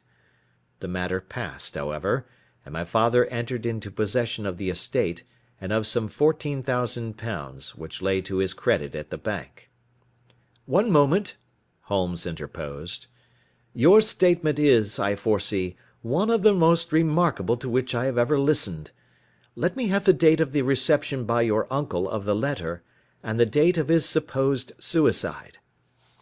The letter arrived on March 10, 1883. His death was 7 weeks later, upon the night of May 2nd. "Thank you. Pray proceed."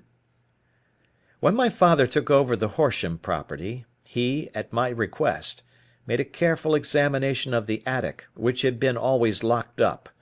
We found the brass box there, although its contents had been destroyed. On the inside of the cover was a paper label, with the initials of K.K.K. repeated upon it, and "Letters, Memoranda, Receipts, and a Register" written beneath. These, we presume, indicated the nature of the papers which had been destroyed by Colonel Openshaw. For the rest, there was nothing of much importance in the attic save a great many scattered papers and notebooks bearing upon my uncle's life in America. Some of them were of the war time, and showed that he had done his duty well, and had borne the repute of a brave soldier. Others were of a date during the reconstruction of the Southern States, and were mostly concerned with politics, for he had evidently taken a strong part in opposing the carpet-bag politicians who had been sent down from the north. Well, it was at the beginning of '84 when my father came to live at Horsham, and all went as well as possible with us until the January of '85. On the 4th day after the New Year, I heard my father give a sharp cry of surprise as we sat together at the breakfast table. There he was, sitting with a newly opened envelope in one hand, and 5 dried orange pips in the outstretched palm of the other one. He had always laughed at what he called my cock and bull story about the colonel, but he looked very scared and puzzled now that the same thing had come upon himself. "Why, what on earth does this mean, John?" he stammered. My heart had turned to lead. "It is K.K.K.," said I. He looked inside the envelope. "So it is!" he cried. "Here are the very letters. But what is this written above them?" "Put the papers on the sundial," I read, peeping over his shoulder. "What papers? What sundial?" he asked. "The sundial in the garden. There is no other," said I. "But the papers must be those that are destroyed." "Pooh!" said he, gripping hard at his courage. "We are in a civilized land here, and we can't have tomfoolery of this kind. Where does the thing come from?" "From Dundee," I answered, glancing at the postmark. "Some preposterous practical joke," said he. "What have I to do with sundials and papers? I shall take no notice of such nonsense." "I should certainly speak to the police," I said. "And to be laughed at for my pains. Nothing of the sort." "Then let me do so?" "No, I forbid you. I won't have a fuss made about such nonsense." It was in vain to argue with him, for he was a very obstinate man. I went about, however, with a heart which was full of forebodings. On the 3rd day after the coming of the letter my father went from home to visit an old friend of his, Major Freebody, who is in command of one of the forts upon Portsdown Hill. I was glad that he should go up, for it seemed to me that he was farther from danger when he was away from home. In that, however, I was in error.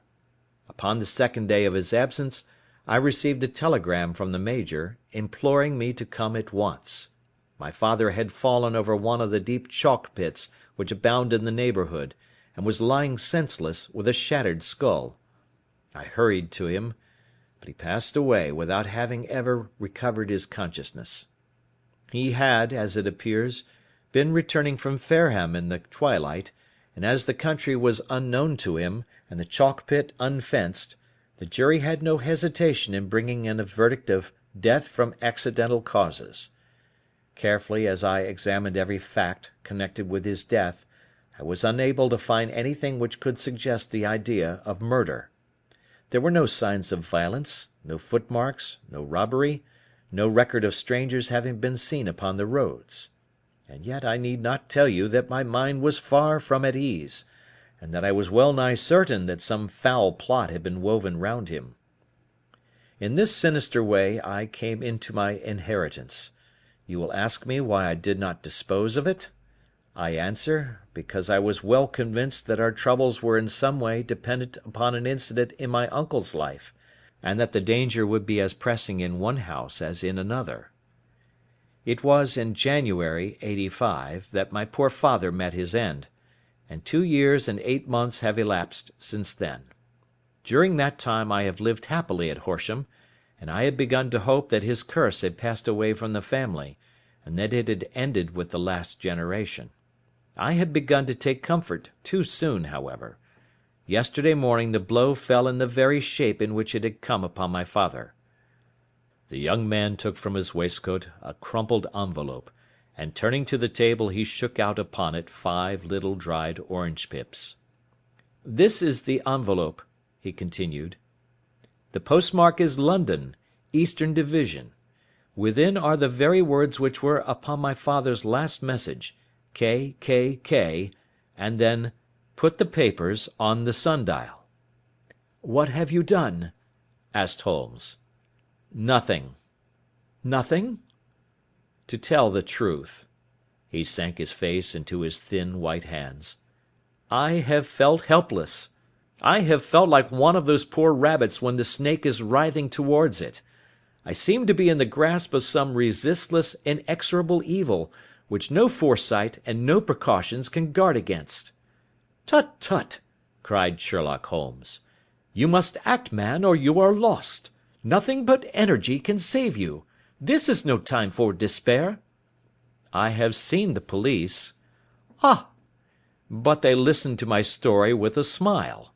I am convinced that the inspector has formed the opinion that the letters are all practical jokes, and that the deaths of my relations were really accidents, as the jury stated, and were not to be connected with the warnings."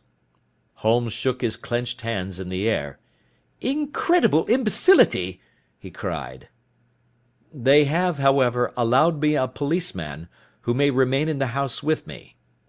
"Has he come with you to-night?" "No, his orders were to stay in the house." Again Holmes raved in the air. "Why did you come to me?" he cried. "And, above all, why did you not come at once?" "I did not know. It was only today that I spoke to Major Prendergast about my troubles, and was advised by him to come to you." "It is really 2 days since you had the letter. We should have acted before this. You have no further evidence, I suppose, than that which you have placed before us? No suggestive detail which might help us?" "There is one thing," said John Openshaw. He rummaged in his coat pocket, and drawing out a piece of discoloured blue-tinted paper, he laid it out upon the table. "I have some remembrance," said he, "that on the day when my uncle burned the papers I observed that the small unburned margins which lay amid the ashes were of this particular colour. I found this single sheet upon the floor of his room, and I am inclined to think that it may be one of the papers which has, perhaps, fluttered out from among the others, and in that way has escaped destruction. Beyond the mention of pips, I do not see that it helps us much. I think myself that it is a page from some private diary. The writing is undoubtedly my uncle's." Holmes moved the lamp, and we both bent over the sheet of paper, which showed by its ragged edge that it had indeed been torn from a book. It was headed March, 1869, and beneath were the following enigmatical notices: 4th. Hudson came. Same old platform. 7th. Set the pips on Macaulay, Paramore, and John Swain of St. Augustine. 9th. Macaulay cleared. 10th. John Swain cleared. 12th. Visited Paramore. All well. "Thank you," said Holmes, folding up the paper and returning it to our visitor. "And now you must on no account lose another instant. We cannot spare time even to discuss what you have told me. You must get home instantly and act." "What shall I do?" "There is but one thing to do. It must be done at once. You must put this piece of paper which you have shown us into the brass box which you have described. You must also put in a note to say that all the other papers were burned by your uncle, and that this is the only one which remains. You must assert that in such words as will carry conviction with them. Having done this, you must at once put the box out upon the sundial as directed. Do you understand?" "Entirely." "Do not think of revenge or anything of the sort at present. I think that we may gain that by means of the law, but we have our web to weave, while theirs is already woven. The first consideration is to remove the pressing danger which threatens you.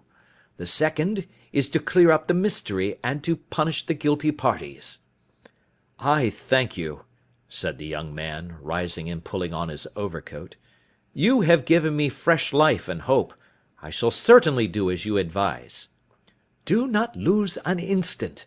And, above all, take care of yourself in the meanwhile, for I do not think that there can be a doubt that you are threatened by a very real and imminent danger. How do you go back?" "By train from Waterloo." "It is not yet 9. The streets will be crowded, so I trust that you may be in safety, and yet you cannot guard yourself too closely." "I am armed." "That is well. Tomorrow I shall set to work upon your case." "I shall see you at Horsham, then?" "No, your secret lies in London. It is there that I shall seek it." "Then I shall call upon you in a day, or in 2 days, with news as to the box and the papers. I shall take your advice in every particular." He shook hands with us, and took his leave. Outside the wind still screamed and the rain splashed and pattered against the windows. This strange, wild story seemed to have come to us from amid the mad elements, blown in upon us like a sheet of seaweed in a gale, and now to have been reabsorbed by them once more. Sherlock Holmes sat for some time in silence, with his head sunk forward and his eyes bent upon the red glow of the fire. Then he lit his pipe, and leaning back in his chair he watched the blue smoke rings as they chased each other up to the ceiling. "I think, Watson," he remarked at last, "that of all our cases we have had none more fantastic than this." "Save, perhaps, the sign of 4. "Well, yes, save, perhaps, that. And yet this John Openshaw seems to me to be walking amid even greater perils than did the Sholtos." "But have you," I asked, "formed any definite conception as to what these perils are?" "There can be no question as to their nature," he answered. "Then what are they? Who is this K., and why does he pursue this unhappy family?" Sherlock Holmes closed his eyes and placed his elbows upon the arms of his chair, with his fingertips together. "The ideal reasoner," he remarked, "would, when he had once been shown a single fact in all its bearings, deduce from it not only all the chain of events which led up to it, but also all the results which would follow from it. As Cuvier could correctly describe a whole animal by the contemplation of a single bone, so the observer who has thoroughly understood one link in a series of incidents should be able to accurately state all the other ones, both before and after. We have not yet grasped the results which the reason alone can attain to. Problems may be solved in the study which have baffled all those who have sought a solution by the aid of their senses. To carry the art, however, to its highest pitch, it is necessary that the reasoner should be able to utilize all the facts which have come to his knowledge. And this in itself implies, as you will readily see, a possession of all knowledge, which, even in these days of free education and encyclopedias, is a somewhat rare accomplishment. It is not so impossible, however, that a man should possess all knowledge which is likely to be useful to him in his work, and this I have endeavoured in my case to do. If I remember rightly, you on one occasion, in the early days of our friendship, defined my limits in a very precise fashion." "Yes," I answered, laughing. "It was a singular document. Philosophy, astronomy, and politics were marked at 0, I remember.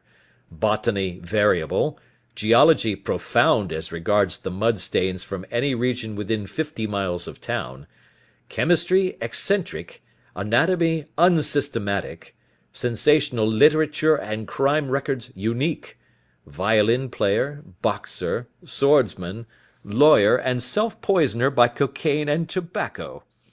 Those, I think, were the main points of my analysis." Holmes grinned at the last item.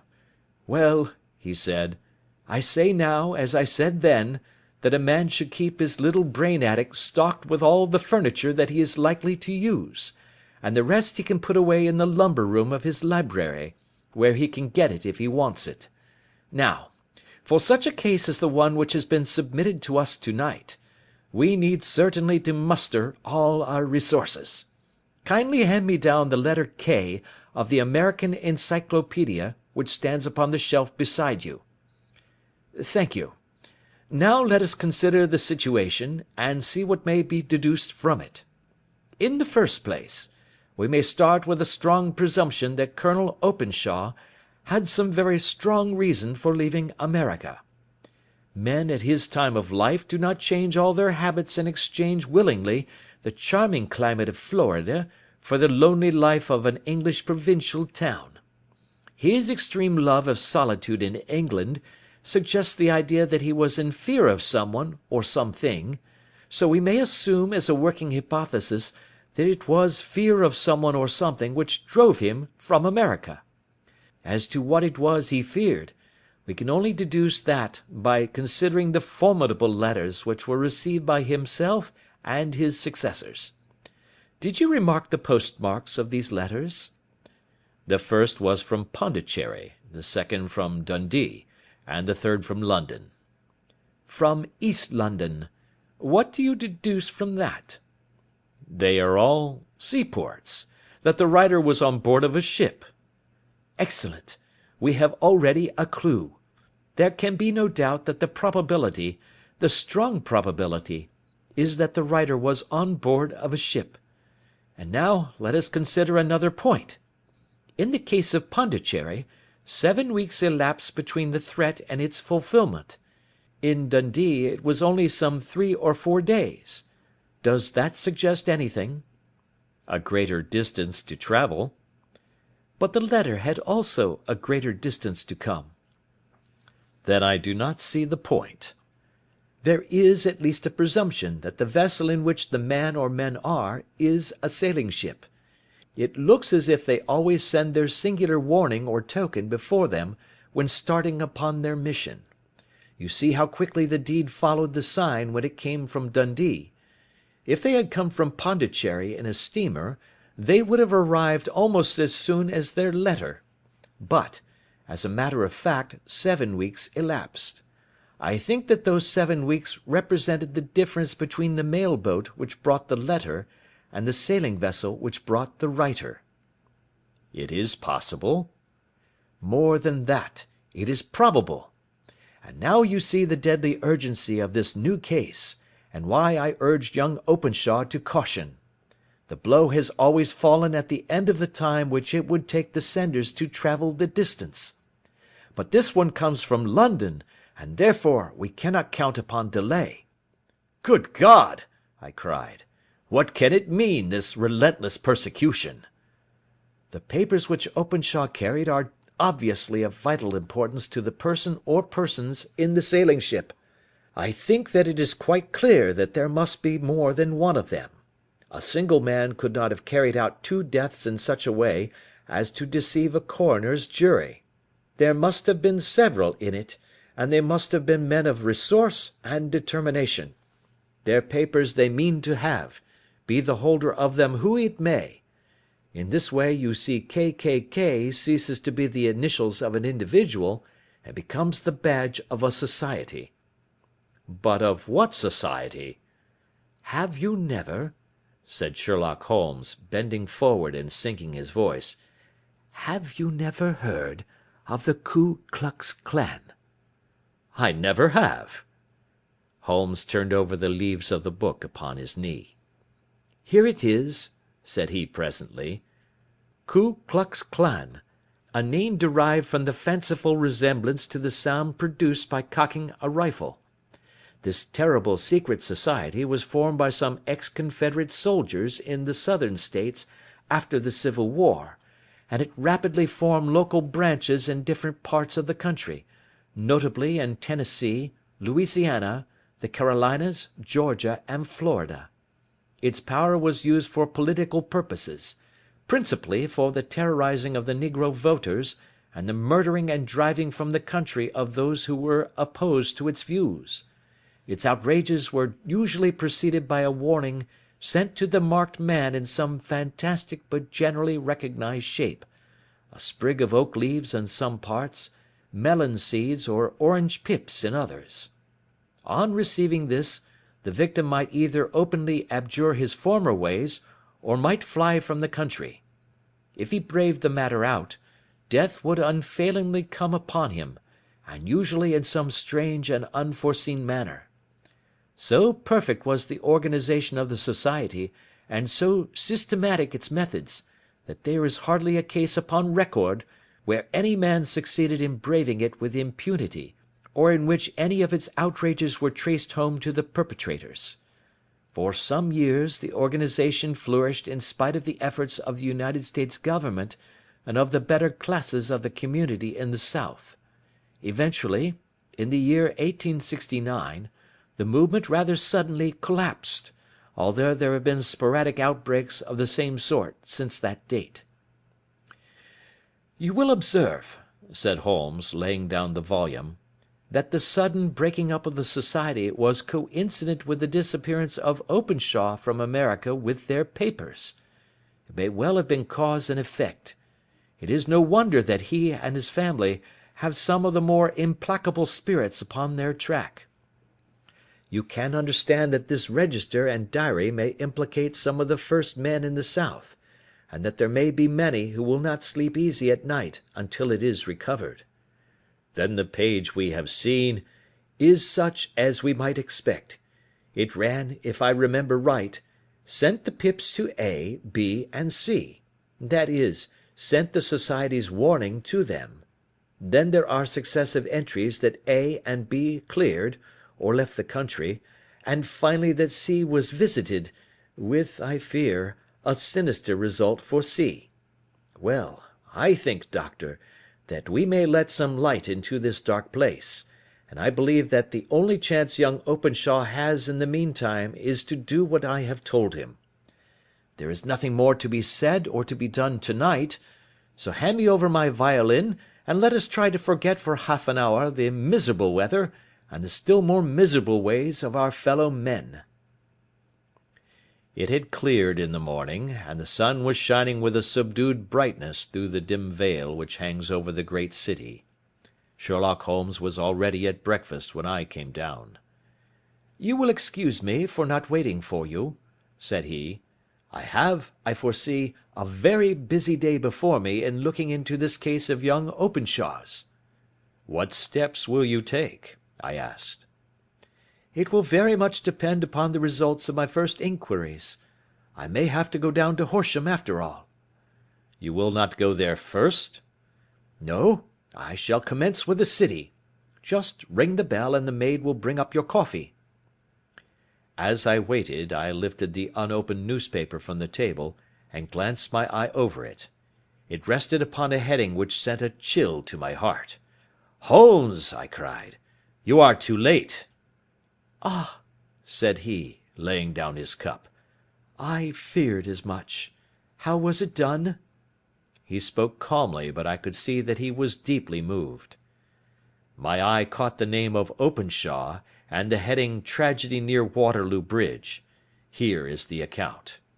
Between 9 and 10 last night, Police Constable Cook, of the H Division, on duty near Waterloo Bridge, heard a cry for help and a splash in the water.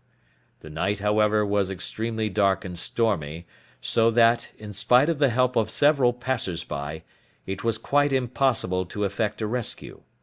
The alarm, however, was given, and by the aid of the water police the body was eventually recovered. It proved to be that of a young gentleman whose name, as it appears from an envelope which was found in his pocket, was John Openshaw, and whose residence is near Horsham. It is conjectured that he may have been hurrying down to catch the last train from Waterloo Station, and that in his haste and the extreme darkness he missed his path and walked over the edge of one of the small landing places for river steamboats. The body exhibited no traces of violence, and there can be no doubt that the deceased had been the victim of an unfortunate accident, which should have the effect of calling the attention of the authorities to the condition of the riverside landing stages. We sat in silence for some minutes, Holmes more depressed and shaken than I had ever seen him. "That hurts my pride, Watson," he said at last. "It is a petty feeling, no doubt, but it hurts my pride. It becomes a personal matter with me now, and if God sends me health, I shall set my hand upon this gang. That he should come to me for help, and that I should send him away to his death." He sprang from his chair, and paced about the room in uncontrollable agitation, with a flush upon his sallow cheeks, and a nervous clasping and unclasping of his long thin hands. "They must be cunning devils," he exclaimed at last. "How could they have decoyed him down there? The embankment is not on the direct line to the station. The bridge no doubt was too crowded, even on such a night, for their purpose. Well, Watson, we shall see who will win in the long run. I am going out now." "To the police?" "No, I shall be my own police. When I have spun the web they may take the flies, but not before." All day I was engaged in my professional work, and it was late in the evening before I returned to Baker Street. Sherlock Holmes had not come back yet. It was nearly 10 o'clock before he entered, looking pale and worn. He walked up to the sideboard, and tearing a piece from the loaf he devoured it voraciously, washing it down with a long draught of water. "You are hungry," I remarked. "Starving. It had escaped my memory. I have had nothing since breakfast." "Nothing?" "Not a bite. I had no time to think of it." "And how have you succeeded?" "Well." "You have a clue?" "I have them in the hollow of my hand. Young Openshaw shall not long remain unavenged. Why, Watson, let us put their own devilish trademark upon them. It is well thought of." "What do you mean?" He took an orange from the cupboard, and tearing it to pieces he squeezed out the pips upon the table. Of these he took 5 and thrust them into an envelope.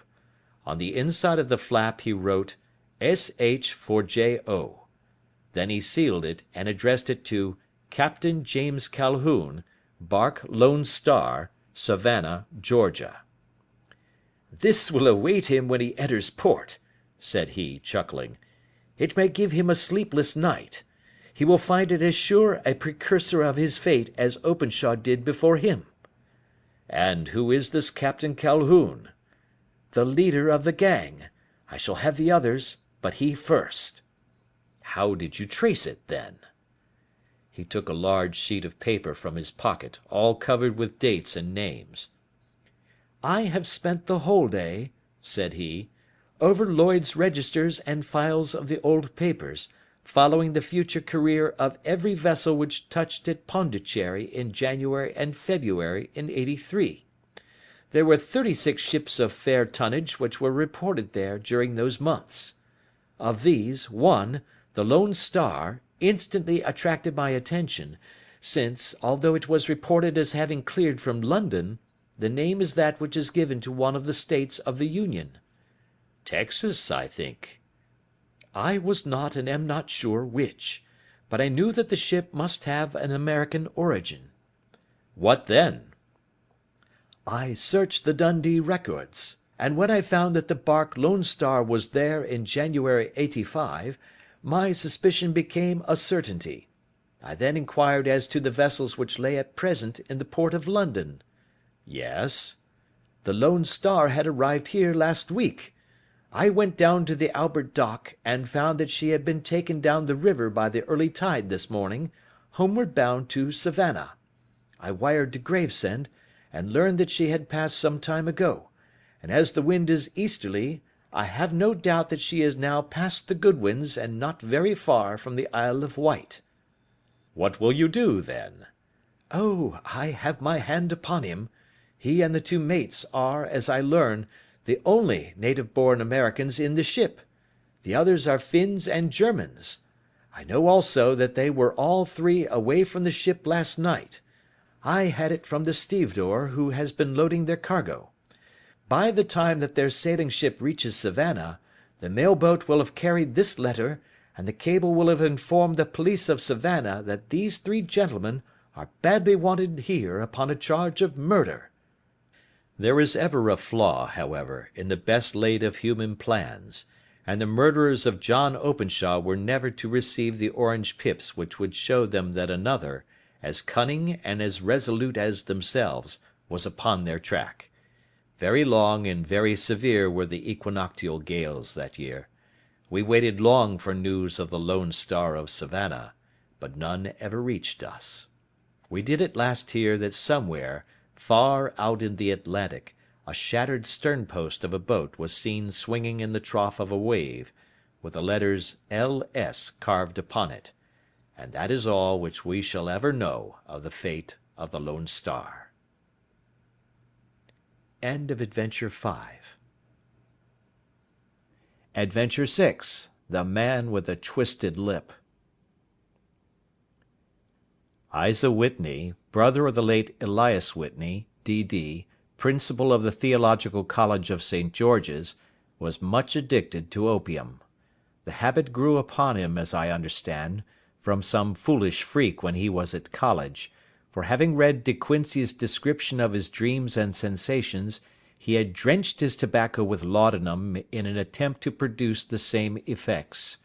He found, as so many more have done, that the practice is easier to attain than to get rid of, and for many years he continued to be a slave to the drug, an object of mingled horror and pity to his friends and relatives. I can see him now, with yellow pasty face, drooping lids, and pinpoint pupils, all huddled in a chair, the wreck and ruin of a noble man. One night, it was in June '89, there came a ring to my bell, about the hour when a man gives his first yawn and glances at the clock. I sat up in my chair, and my wife laid her needlework down in her lap and made a little face of disappointment. "A patient," said she. "You'll have to go out."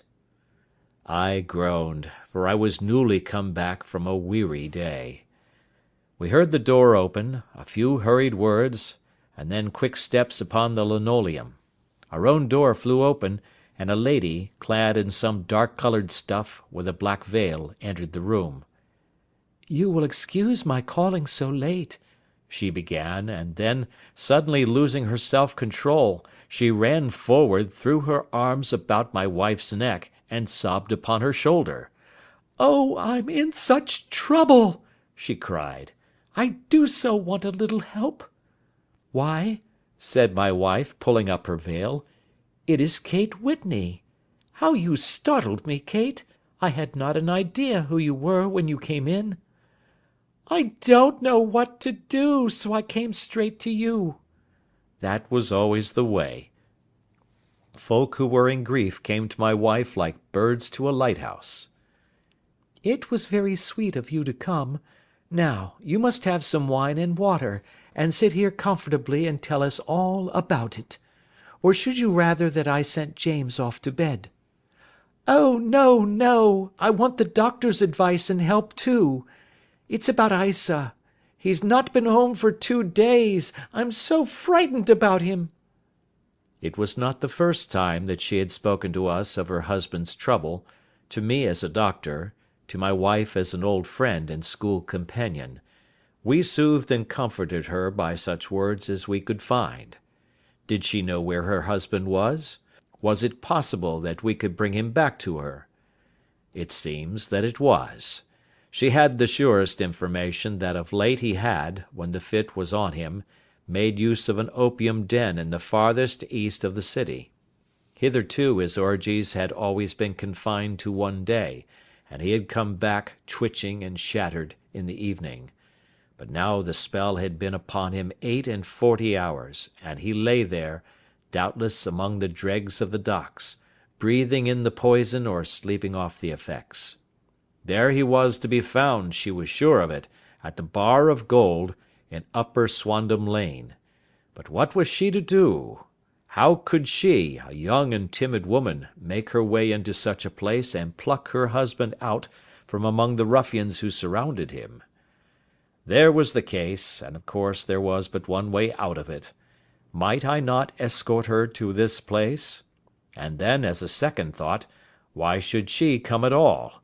I was Isa Whitney's medical adviser, and as such I had influence over him.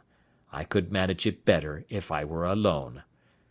I promised her on my word that I would send him home in a cab within 2 hours, if he were indeed at the address which she had given me.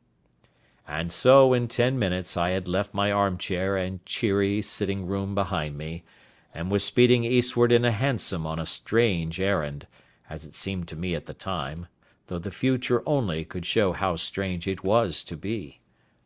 But there was no great difficulty in the first stage of my adventure. Upper Swandam Lane is a vile alley lurking behind the high wharves which line the north side of the river to the east of London Bridge. Between a slop shop and a gin shop, approached by a steep flight of steps leading down to a black gap like the mouth of a cave, I found the den of which I was in search. Ordering my cab to wait, I passed down the steps, worn hollow in the centre by the ceaseless tread of drunken feet, and by the light of a flickering oil lamp above the door I found the latch and made my way into a long, low room, thick and heavy with the brown opium smoke, and terraced with wooden berths like the forecastle of an emigrant ship. Through the gloom one could dimly catch a glimpse of bodies lying in strange, fantastic poses, bowed shoulders, bent knees, heads thrown back, and chins pointing upward, with here and there a dark, lack-lustre eye turned upon the newcomer. Out of the black shadows there glimmered little red circles of light, now bright, now faint, as the burning poison waxed or waned in the bowls of the metal pipes. The most lay silent, but some muttered to themselves, and others talked together in a strange, low, monotonous voice, their conversation coming in gushes, and then suddenly tailing off into silence, each mumbling out his own thoughts and paying little heed to the words of his neighbour.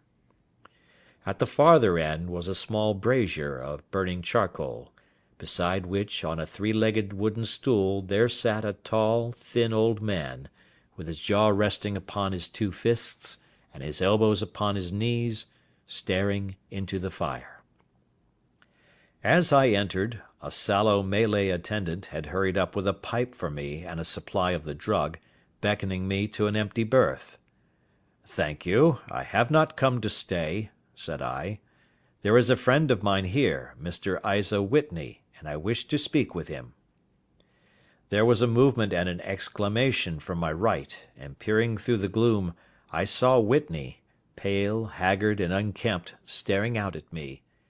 "My God, it's Watson!" said he. He was in a pitiable state of reaction, with every nerve in a twitter. "I say, Watson, what o'clock is it?" "Nearly 11. "Of what day?" "Of Friday, June 19th. "Good heavens, I thought it was Wednesday." "It is Wednesday. What do you want to frighten a chap for?" He sank his face onto his arms and began to sob in a high treble key. "I tell you that it is Friday, man.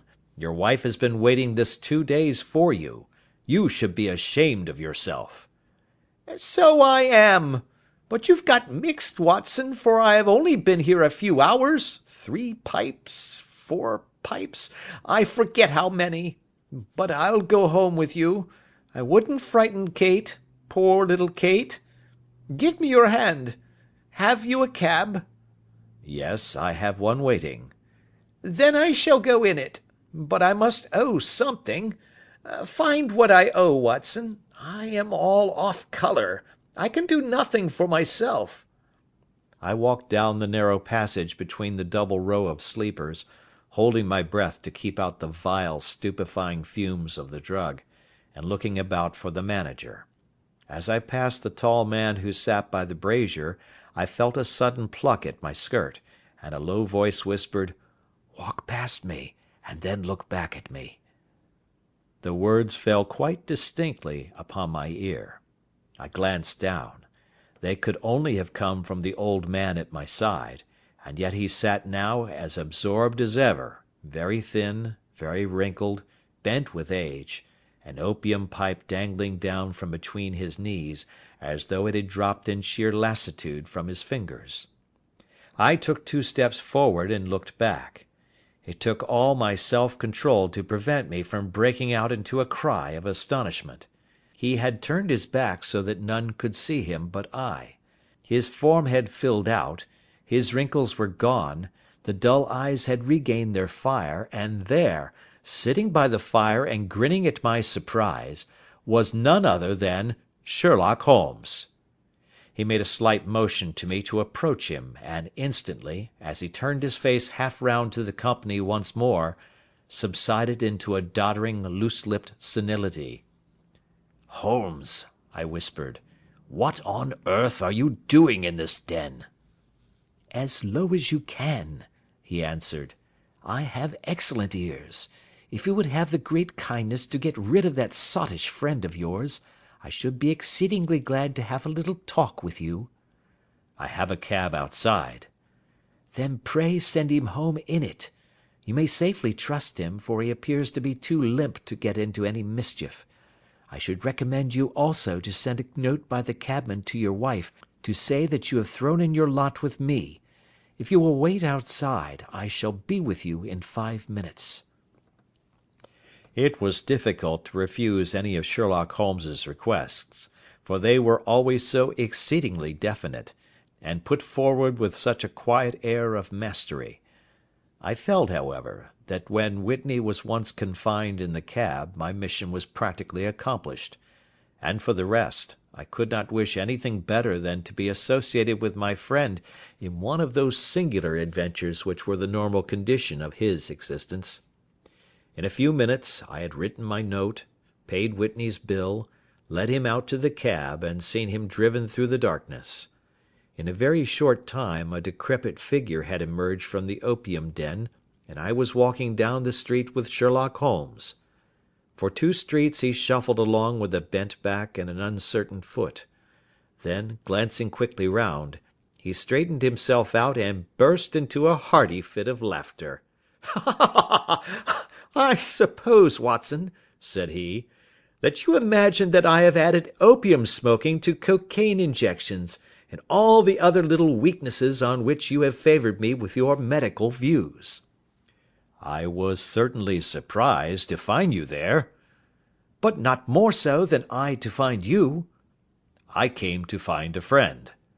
"And I to find an enemy." "An enemy?" "Yes, one of my natural enemies, or, shall I say, my natural prey.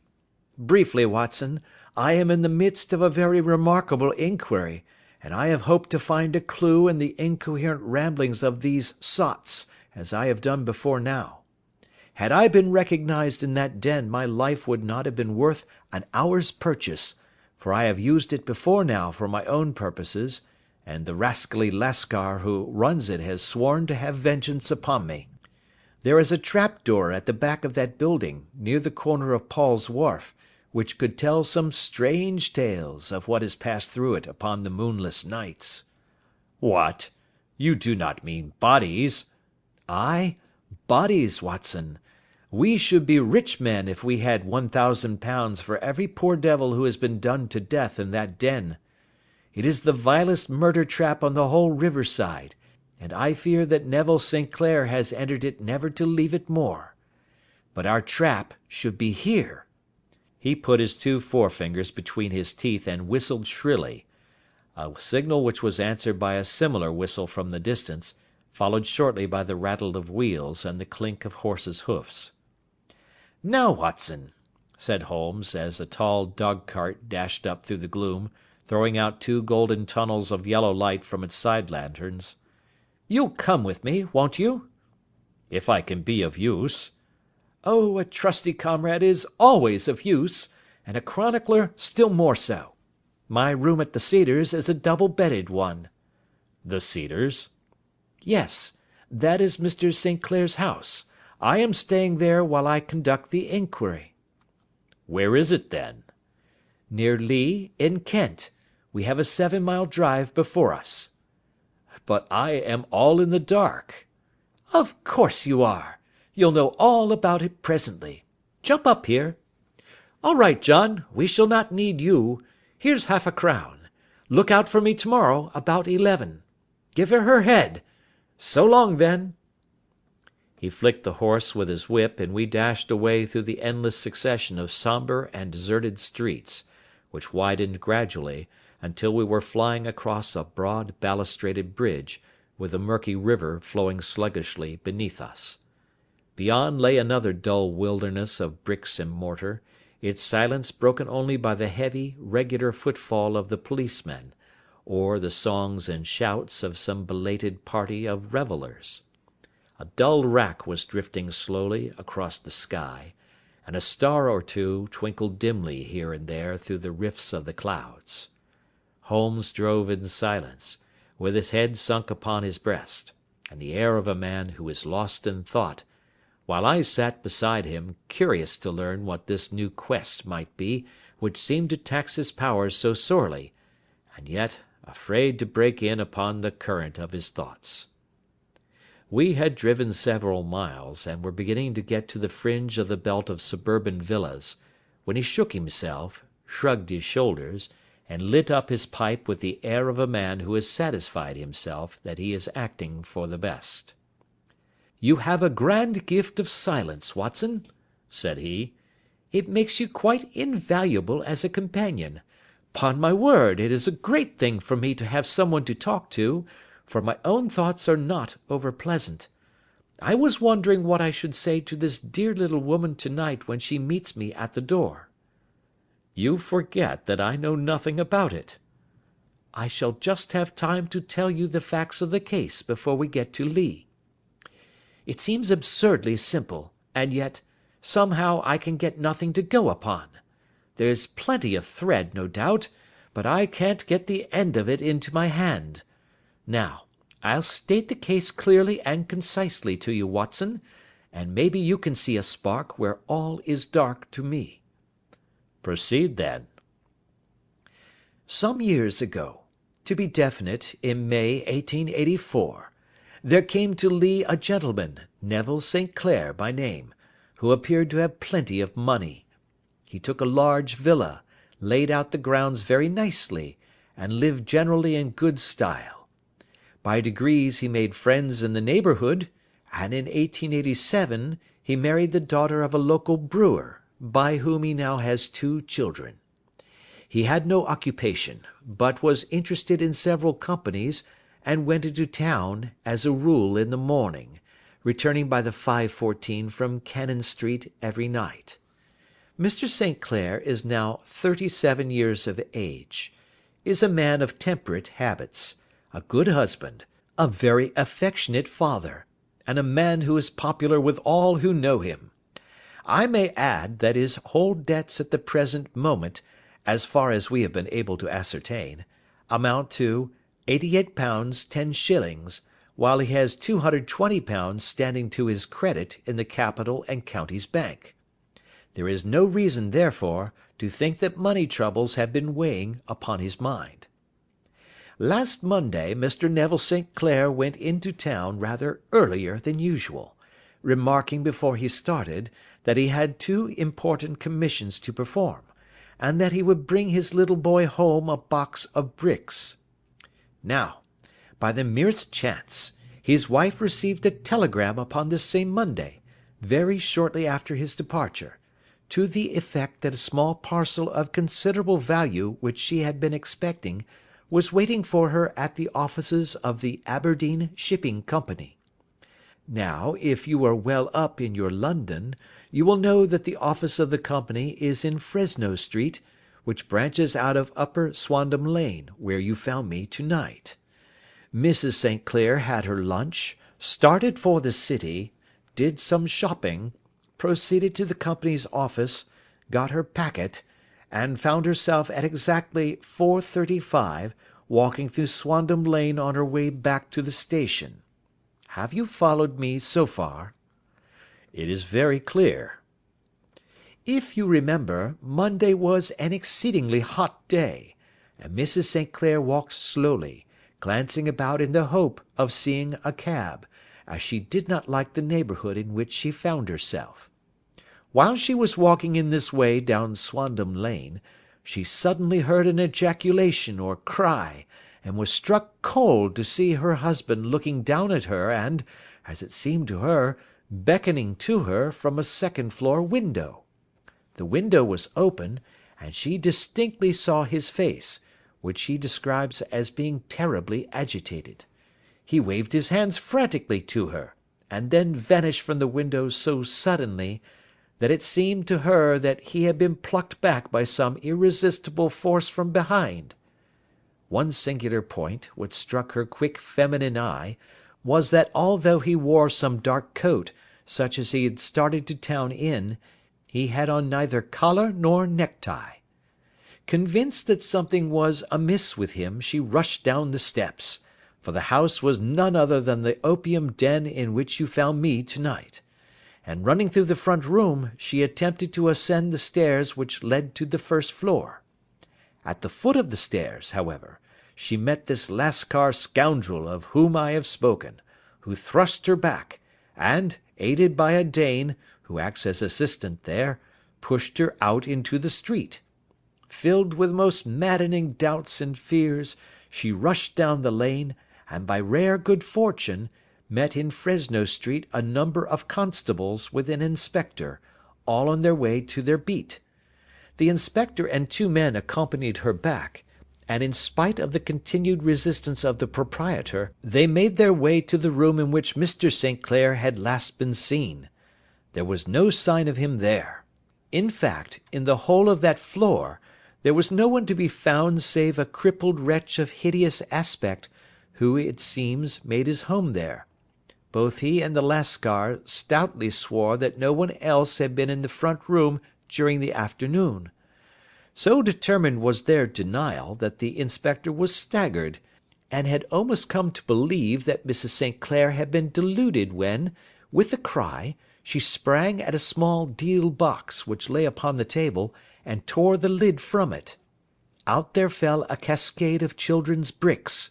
It was the toy which he had promised to bring home. This discovery, and the evident confusion which the cripple showed, made the inspector realise that the matter was serious. The rooms were carefully examined, and results all pointed to an abominable crime. The front room was plainly furnished as a sitting room, and led into a small bedroom, which looked out upon the back of one of the wharves. Between the wharf and the bedroom window is a narrow strip, which is dry at low tide, but is covered at high tide with at least 4½ feet of water. The bedroom window was a broad one and opened from below. On examination, traces of blood were to be seen upon the window-sill, and several scattered drops were visible upon the wooden floor of the bedroom. Thrust away behind a curtain in the front room were all the clothes of Mr. Neville St. Clair, with the exception of his coat. His boots, his socks, his hat, and his watch, all were there.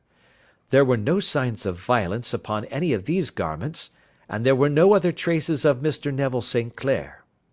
Out of the window he must apparently have gone, for no other exit could be discovered, and the ominous bloodstains upon the sill gave little promise that he could save himself by swimming, for the tide was at its very highest at the moment of the tragedy. And now, as to the villains who seemed to be immediately implicated in the matter. The Lascar was known to be a man of the vilest antecedents, but as, by Mrs. St. Clair's story, he was known to have been at the foot of the stair within a very few seconds of her husband's appearance at the window, he could hardly have been more than an accessory to the crime. His defence was one of absolute ignorance, and he protested that he had no knowledge as to the doings of Hugh Bone, his lodger, and that he could not account in any way for the presence of the missing gentleman's clothes. So much for the Lascar manager. Now for the sinister cripple who lives upon the second floor of the opium den, and who was certainly the last human being whose eyes rested upon Neville St. Clair. His name is Hugh Bone, and his hideous face is one which is familiar to every man who goes much to the city.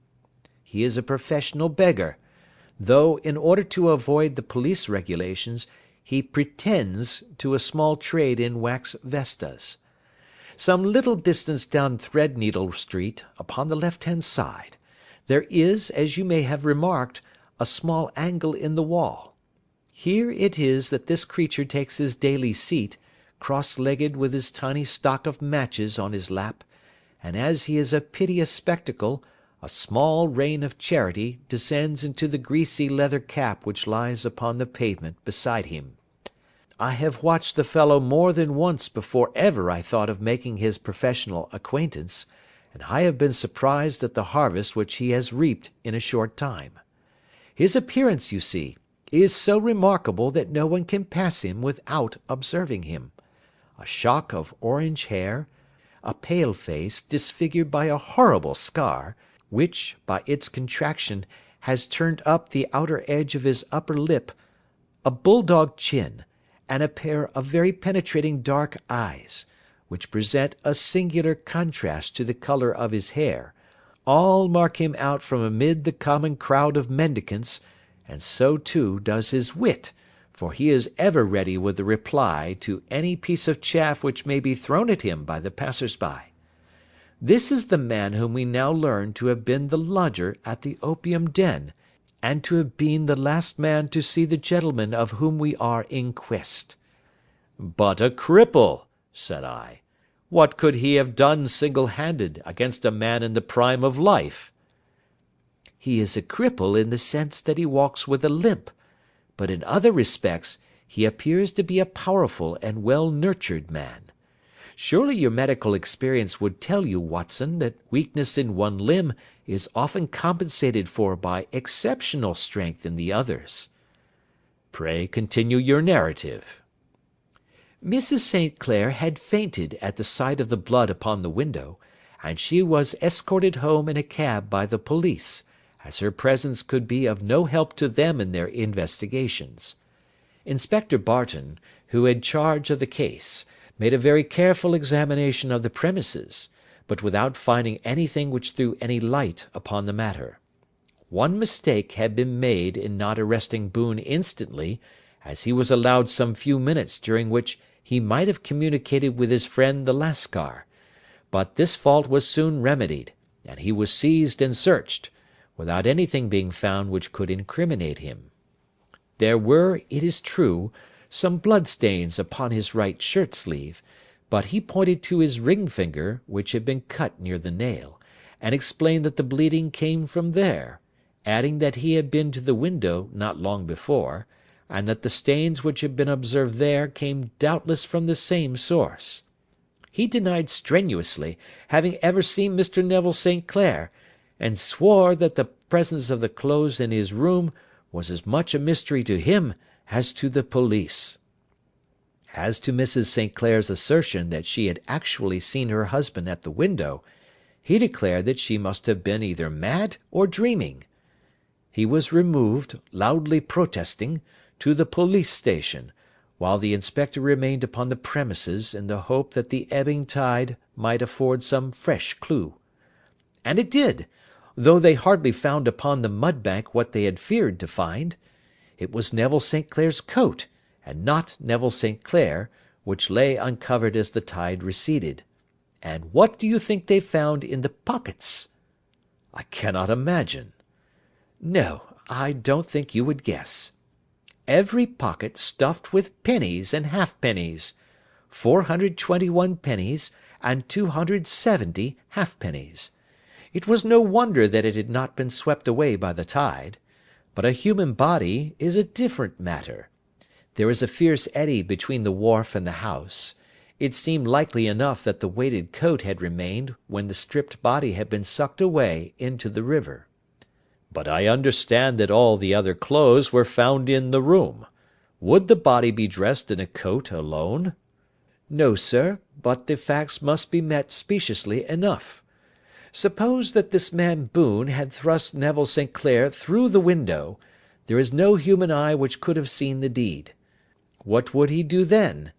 It would of course instantly strike him that he must get rid of the tell-tale garments. He would seize the coat then, and be in the act of throwing it out, when it would occur to him that it would swim and not sink. He has little time, for he has heard the scuffle downstairs when the wife tried to force her way up, and perhaps he has already heard from his Lascar confederate that the police are hurrying up the street. There is not an instant to be lost.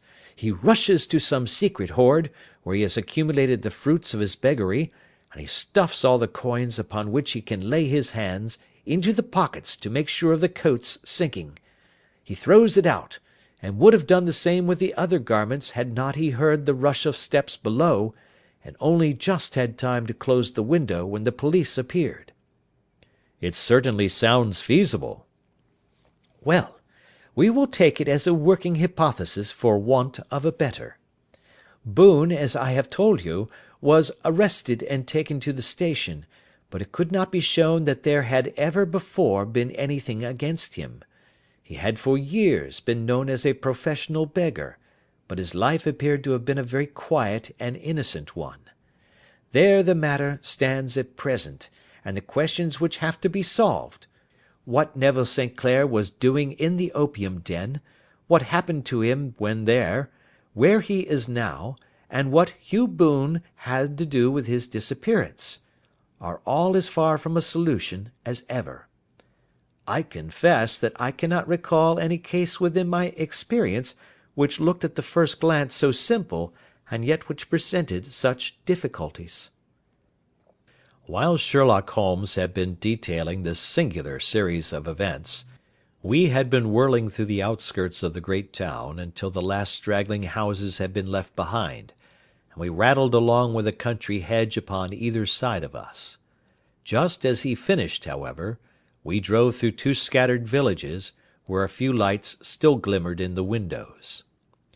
"We are on the outskirts of Lee," said my companion. "We have touched on 3 English counties in our short drive, starting in Middlesex, passing over an angle of Surrey, and ending in Kent. See that light among the trees?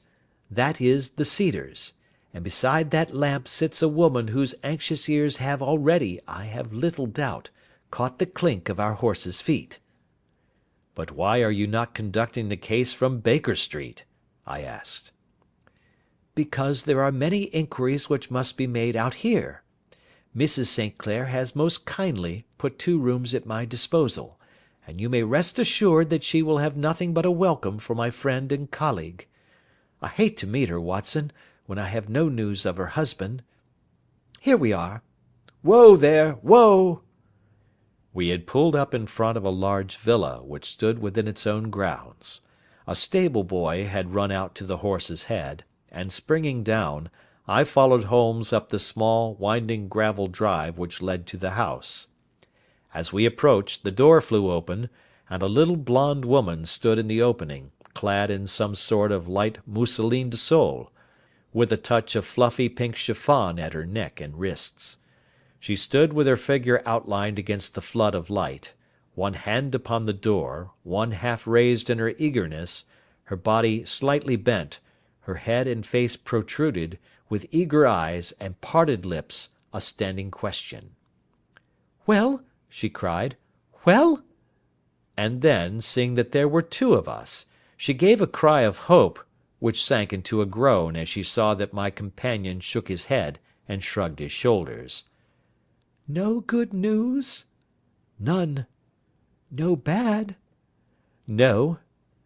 Thank God for that. But come in. You must be weary, for you have had a long day. This is my friend Dr. Watson. He has been of most vital use to me in several of my cases, and a lucky chance has made it possible for me to bring him out and associate him with this investigation. I am delighted to see you, said she, pressing my hand warmly. You will, I am sure, forgive anything that may be wanting in our arrangements, when you consider the blow which has come so suddenly upon us. My dear madam, said I am an old campaigner, and if I were not, I can very well see that no apology is needed. If I can be of any assistance, either to you or to my friend here, I shall be indeed happy. Now, Mr. Sherlock Holmes, said the lady, as we entered a well-lit dining-room, upon the table of which a cold supper had been laid out, I should very much like to ask you one or two plain questions, to which I beg that you will give a plain answer. Certainly, madam. Do not trouble about my feelings. I am not hysterical, nor given to fainting. I simply wish to hear your real opinion. Upon what point? In your heart of hearts, do you think that Neville is alive? Sherlock Holmes seemed to be embarrassed by the question. Frankly now, she repeated, standing upon the rug and looking keenly down at him as he leaned back in a basket chair. Frankly then, madam, I do not. You think that he is dead? I do. Murdered? I don't say that. Perhaps. And on what day did he meet his death? On Monday. Then perhaps, Mr. Holmes, you will be good enough to explain how it is that I have received a letter from him to-day. Sherlock Holmes sprang out of his chair as if he had been galvanized. What? He roared. Yes, to-day. She stood smiling, holding up a little slip of paper in the air. May I see it? Certainly. He snatched it from her in his eagerness, and smoothing it out upon the table, he drew over the lamp and examined it intently. I had left my chair, and was gazing at it over his shoulder. The envelope was a very coarse one, and was stamped with the Gravesend postmark, and with the date of that very day, or rather of the day before, for it was considerably after midnight. Coarse writing, murmured Holmes. Surely this is not your husband's writing, madam? No, but the enclosure is. I perceive also that whoever addressed the envelope had to go and inquire as to the address. How can you tell that? The name, you see, is in perfectly black ink, which has dried itself. The rest is of a greyish colour, which shows that blotting paper has been used. If it had been written straight off and then blotted, none would be of a deep black shade. This man has written the name, and there has then been a pause before he wrote the address, which can only mean that he was not familiar with it. It is, of course, a trifle, but there is nothing so important as trifles. Now, let us now see the letter. Ha! There has been an enclosure here. Yes, there was a ring, his signet ring. And you are sure that this is your husband's hand? One of his hands. One? His hand when he wrote hurriedly. It is very unlike his usual writing, and yet I know it well. Dearest, do not be frightened. All will come well. There is a huge error which it may take some time to rectify. Wait in patience. Neville. Written in pencil upon the fly-leaf of a book, octavo size, no watermark. Posted to-day in Gravesend by a fellow with a dirty thumb. Ha! And the flap has been gummed, if I am not very much in error, by a person who has been chewing tobacco. And you have no doubt that it is your husband's hand, madam? None. Neville wrote these words. And they were posted to-day at Gravesend. Well, Mrs. St. Clair, the clouds lighten, though I should not venture to say that the danger is over. But he must be alive, Mr. Holmes. unless this is a clever forgery to put us on the wrong scent. The ring, after all, proves nothing.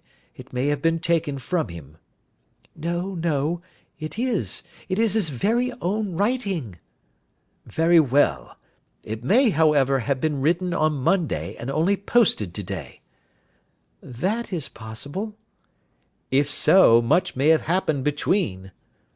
"Oh, you must not discourage me, Mr. Holmes. I know that all is well with him. There is so keen a sympathy between us that I should know if evil came upon him. On the very day that I saw him last, he cut himself in the bedroom, and yet I in the dining room rushed upstairs instantly with the utmost certainty that something had happened. Do you think that I would respond to such a trifle, and yet be ignorant of his death?" "I have seen too much not to know that the impression of a woman may be more valuable than the conclusion of an analytical reasoner. And in this letter you certainly have a very strong piece of evidence to corroborate your view. But if your husband is alive, and able to write letters, why should he remain away from you?" "I cannot imagine. It is unthinkable." "And on Monday he made no remarks before leaving you?" "No." "And you were surprised to see him in Swandam Lane?" "Very much so." "Was the window open?" "Yes." "Then he might have called to you?" "He might." "He only, as I understand, gave an inarticulate cry?" "Yes." "A call for help, you thought?" "Yes, he waved his hands." "But it might have been a cry of surprise. Astonishment at the unexpected sight of you might cause him to throw up his hands?" "It is possible." "And you thought he was pulled back?" "He disappeared so suddenly." "He might have leaped back. You did not see any one else in the room?" "No, but this horrible man confessed to having been there, and the Lascar was at the foot of the stairs." "Quite so. Your husband, as far as you could see, had his ordinary clothes on?" "But without his collar or tie. I distinctly saw his bare throat." "Had he ever spoken of Swandam Lane?" "Never." "Had he ever showed any signs of having taken opium?" "Never." "Thank you, Mrs. St. Clair. Those are the principal points about which I wish to be absolutely clear. We shall now have a little supper, and then retire, for we may have a very busy day to morrow." A large and comfortable double-bedded room had been placed at our disposal, and I was quickly between the sheets, for I was weary after my night of adventure. Sherlock Holmes was a man, however, who, when he had an unsolved problem upon his mind, would go for days, and even for a week, without rest, turning it over, rearranging his facts, looking at it from every point of view until he had either fathomed it or convinced himself that his data were insufficient. It was soon evident to me that he was now preparing for an all-night sitting. He took off his coat and waistcoat, put on a large blue dressing-gown, and then wandered about the room collecting pillows from his bed and cushions from the sofa and armchairs. With these he constructed a sort of Eastern divan, upon which he perched himself cross-legged, with an ounce of shag tobacco and a box of matches laid out in front of him. In the dim light of the lamp I saw him sitting there, an old briar pipe between his lips, his eyes fixed vacantly upon the corner of the ceiling, the blue smoke curling up from him, silent, motionless, and the light shining upon his strong-set aquiline features. So he sat as I dropped off to sleep, and so he sat when a sudden ejaculation caused me to wake up, and I found the summer sun shining into the apartment. The pipe was still between his lips, the smoke still curled upward, and the room was full of a dense tobacco haze, but nothing remained of the heap of shag which I had seen upon the previous night. "Awake, Watson?" he asked. "Yes." "Game for a morning drive?" "Certainly." "Then dress. No one is stirring yet, but I know where the stable boy sleeps, and we shall soon have the trap out. He chuckled to himself as he spoke, his eyes twinkled, and he seemed a different man to the sombre thinker of the previous night. As I dressed I glanced at my watch. It was no wonder that no one was stirring. It was 25 minutes past 4. I had hardly finished when Holmes returned with the news that the boy was putting in the horse. "I want to test a little theory of mine," said he, pulling on his boots. "I think, Watson, that you are now standing in the presence of one of the most absolute fools in Europe. I deserve to be kicked from here to Charing Cross. But I think I have the key of the affair now." "And where is it?" I asked, smiling. "In the bathroom," he answered. "Oh, yes, I am not joking," he continued, seeing my look of incredulity. "I have just been there, and I have taken it out, and I have got it in this Gladstone bag.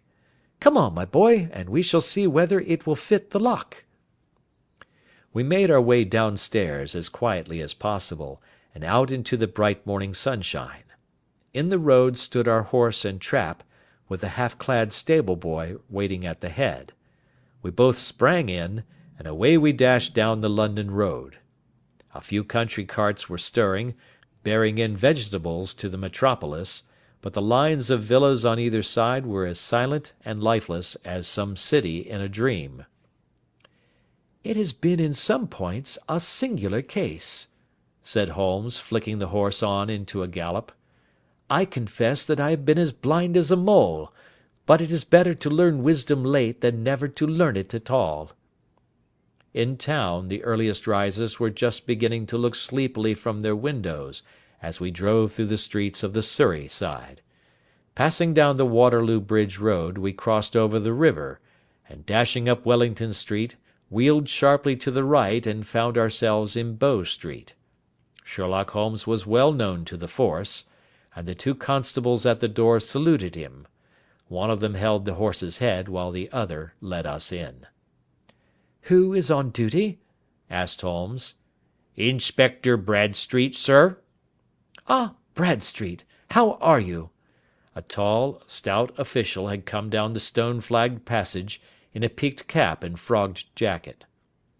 "I wish to have a quiet word with you, Bradstreet." "Certainly, Mr. Holmes. Step into my room here."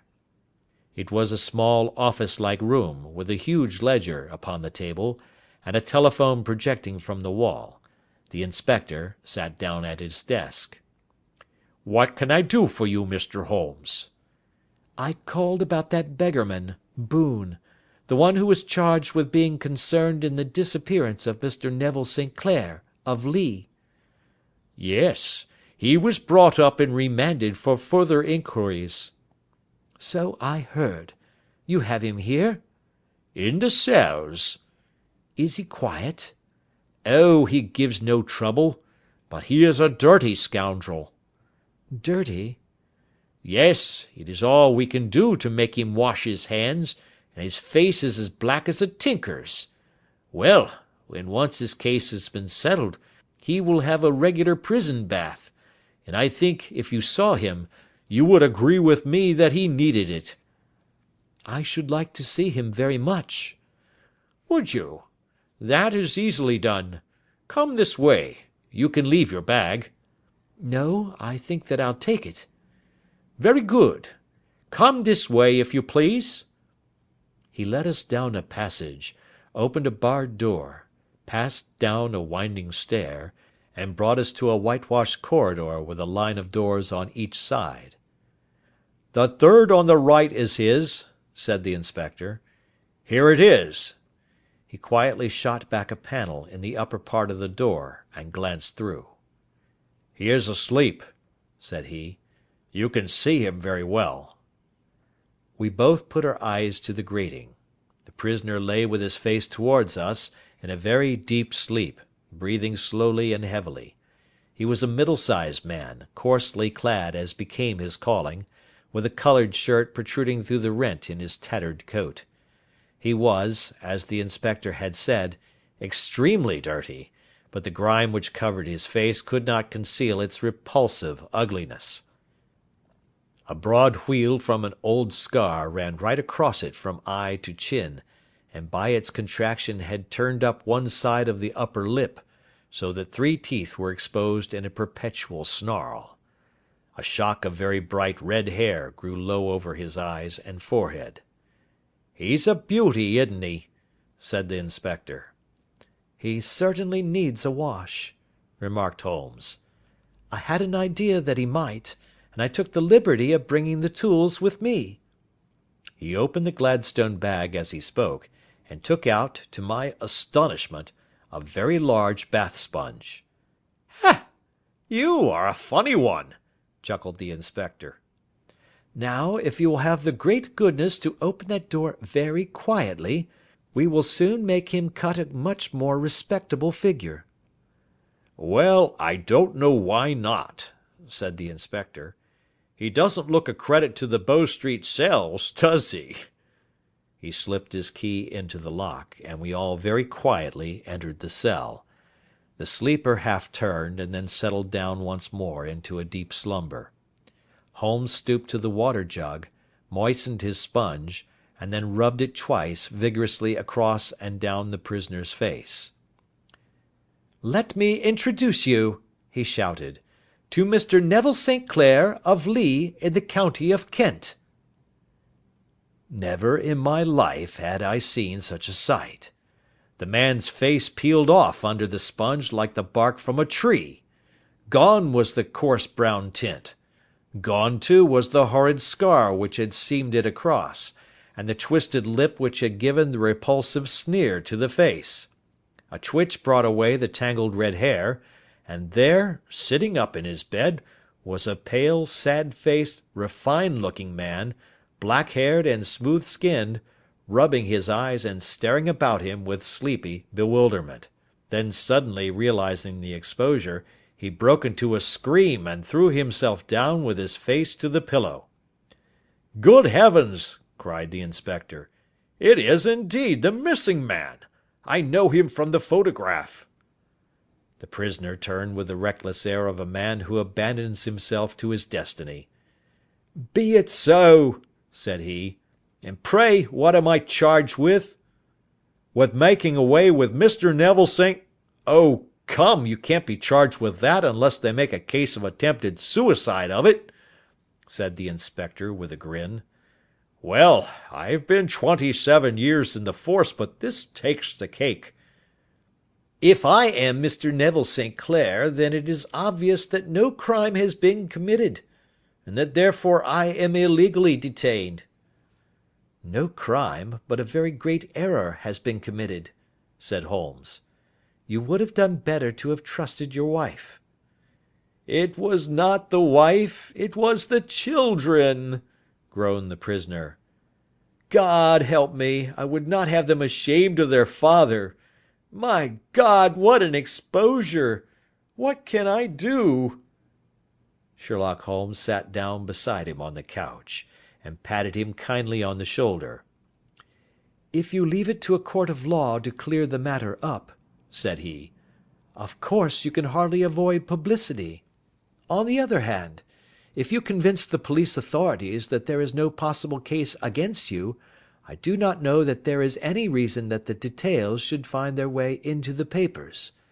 Inspector Bradsheet would, I am sure, make notes upon anything which you might tell us and submit it to the proper authorities. The case would then never go into court at all." "God bless you!" cried the prisoner passionately. "I would have endured imprisonment, aye, even execution, rather than have left my miserable secret as a family blot to my children. You are the first who have ever heard my story. My father was a schoolmaster in Chesterfield, where I received an excellent education. I travelled in my youth, took to the stage, and finally became a reporter on an evening paper in London. One day my editor wished to have a series of articles upon begging in the metropolis, and I volunteered to supply them. There was the point from which all my adventures started. It was only by trying begging as an amateur that I could get the facts upon which to base my articles. When an actor, I had, of course, learned all the secrets of making up, and had been famous in the green room for my skill. I took advantage now of my attainments. I painted my face, and to make myself as pitiable as possible, I made a good scar and fixed one side of my lip in a twist by the aid of a small slip of flesh-coloured plaster.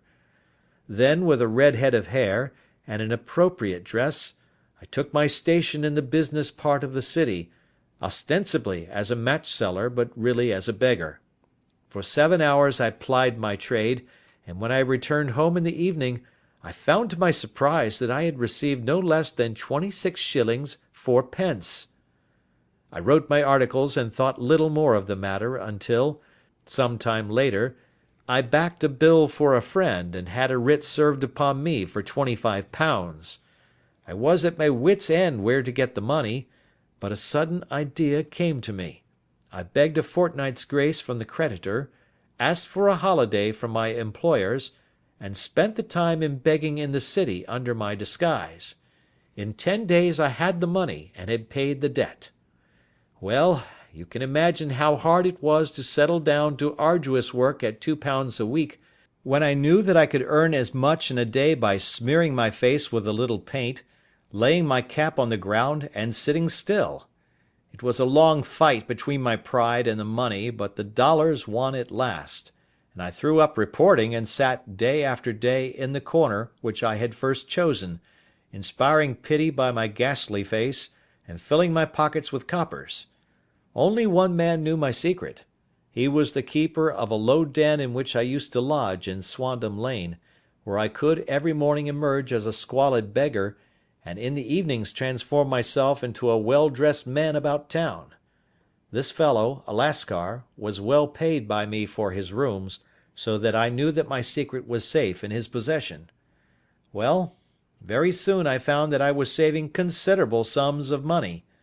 I do not mean that any beggar in the streets of London could earn £700 a year, which is less than my average takings, but I had exceptional advantages in my power of making up, and also in a facility of repartee, which improved by practice and made me quite a recognized character in the city. All day a stream of pennies, varied by silver, poured in upon me, and it was a very bad day in which I failed to take £2.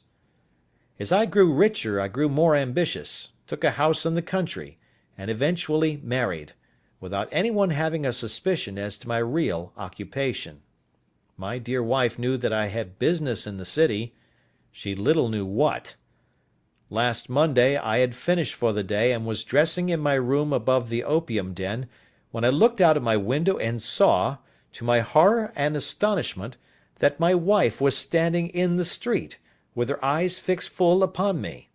I gave a cry of surprise, threw up my arms to cover my face, and, rushing to my confidant, the Lascar, entreated him to prevent anyone from coming up to me. I heard her voice downstairs, but I knew that she could not ascend. Swiftly I threw off my clothes, pulled on those of a beggar, and put on my pigments and wig. Even a wife's eyes could not pierce so complete a disguise. But then it occurred to me that there might be a search in the room, and that the clothes might betray me. I threw open the window, reopening by my violence a small cut which I had inflicted upon myself in the bedroom that morning. Then I seized my coat, which was weighted by the coppers which I had just transferred to it from the leather bag in which I carried my takings. I hurled it out of the window, and it disappeared into the Thames. The other clothes would have followed, but at that moment there was a rush of constables up the stair, and a few minutes after I found, rather, I confess, to my relief, that instead of being identified as Mr. Neville St. Clair, I was arrested as his murderer. I do not know that there is anything else for me to explain.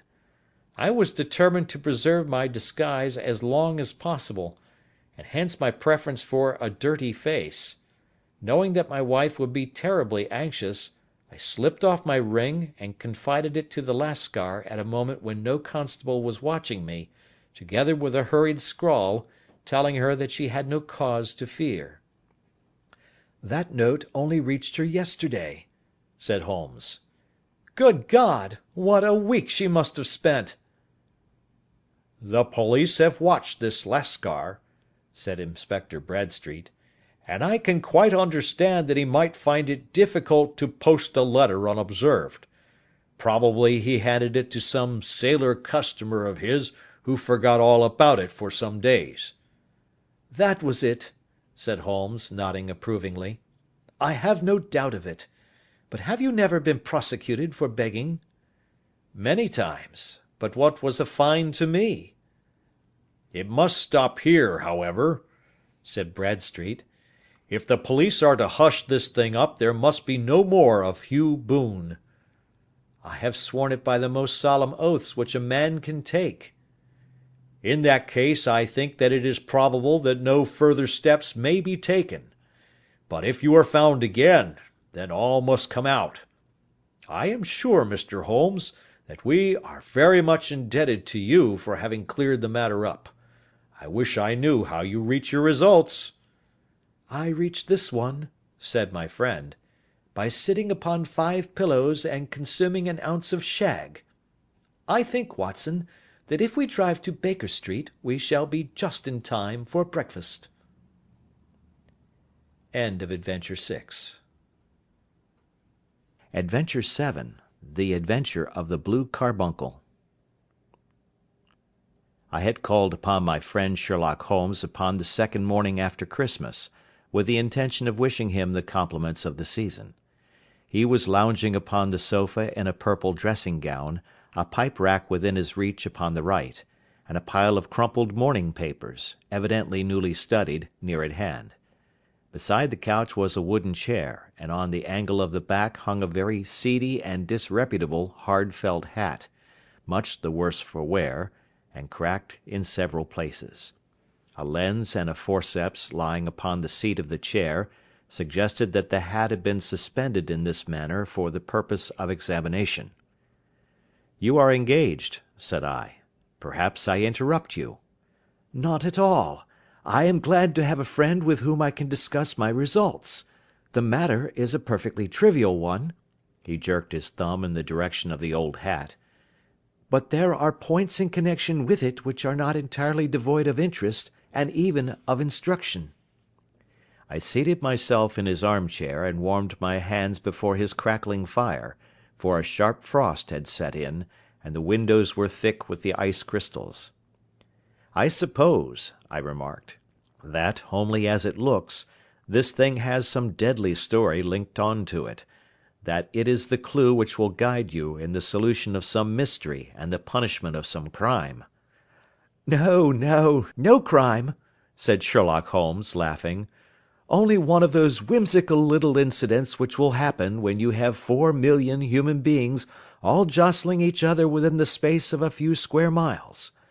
Amid the action and reaction of so dense a swarm of humanity, every possible combination of events may be expected to take place, and many a little problem will be presented which may be striking and bizarre without being criminal. We already had experience of such." "So much so," I remarked, "that of the last 6 cases which I have added to my notes, 3 have been entirely free of any legal crime." "Precisely.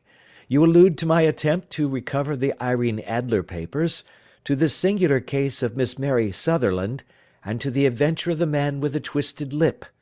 Well, I have no doubt that this small matter will fall into the same innocent category. You know Peterson, the commissionaire?" "Yes." "It is to him that this trophy belongs?" "It is his hat." "No, no, he found it. Its owner is unknown. I beg that you will look upon it not as a battered billycock but as an intellectual problem. And first, as to how it came here. It arrived upon Christmas morning, in company with good fat goose, which is, I have no doubt, roasting at this moment in front of Peterson's fire. The facts are these. About 4 o'clock on Christmas morning, Peterson, who, as you know, is a very honest fellow, was returning from some small jollification, and was making his way homeward down Tottenham Court Road. In front of him he saw, in the gaslight, a tallish man, walking with a slight stagger, and carrying a white goose slung over his shoulder. As he reached the corner of Goodge Street, a row broke out between this stranger and a little knot of roughs. One of the latter knocked off the man's hat, on which he raised his stick to defend himself, and swinging it over his head, smashed the shop window behind him. Peterson had rushed forward to protect the stranger from his assailants, but the man, shocked at having broken the window, and seeing an official-looking person in uniform rushing towards him, dropped his goose, took to his heels, and vanished amid the labyrinth of small streets which lie at the back of Tottenham Court Road. The roughs had also fled at the appearance of Peterson, so that he was left in possession of the field of battle, and also of the spoils of victory, in the shape of this battered hat and a most unimpeachable Christmas goose. Which surely he restored to their owner. My dear fellow, there lies the problem. It is true that "For Mrs. Henry Baker" was printed upon a small card which was tied to the bird's left leg, and it is also true that the initials H.B. are legible upon the lining of his hat, but as there are some thousands of Bakers, and some hundreds of Henry Bakers in this city of ours, it is not easy to restore lost property to any one of them. What then did Peterson do? He brought round both hat and goose to me on Christmas morning, knowing that even the smallest problems are of interest to me. The goose we retained until this morning, when there were signs that, in spite of the slight frost, it would be well that it should be eaten without unnecessary delay. Its finder has carried it off, therefore, to fulfil the ultimate destiny of a goose, while I continue to retain the hat of the unknown gentleman who lost his Christmas dinner. Did he not advertise? No. Then what clue could you have as to his identity? Only as much as we can deduce. From his hat? Precisely. But you are joking. What can you gather from this old battered felt? Here is my lens. You know my methods. What can you gather yourself as to the individuality of the man who has worn this article? I took the tattered object in my hands, and turned it over rather ruefully. It was a very ordinary black hat of the usual round shape, hard and much the worse for wear. The lining had been of red silk, but was a good deal discoloured. There was no maker's name, but, as Holmes had remarked, the initials H.B. were scrawled upon one side. It was pierced in the brim for a hat securer, but the elastic was missing. For the rest, it was cracked, exceedingly dusty, and spotted in several places, although there seemed to have been some attempt to hide the discoloured patches by smearing them with ink. "I can see nothing," said I, handing it back to my friend. On the contrary, Watson, you can see everything. You fail, however, to reason from what you see. You are too timid in drawing your inferences. Then pray tell me what it is that you can infer from this hat. He picked it up, and gazed at it in the peculiar introspective fashion which was characteristic of him. It is perhaps less suggestive than it might have been, he remarked, and yet there are a few inferences which are very distinct, and a few others which represent at least a strong balance of probability.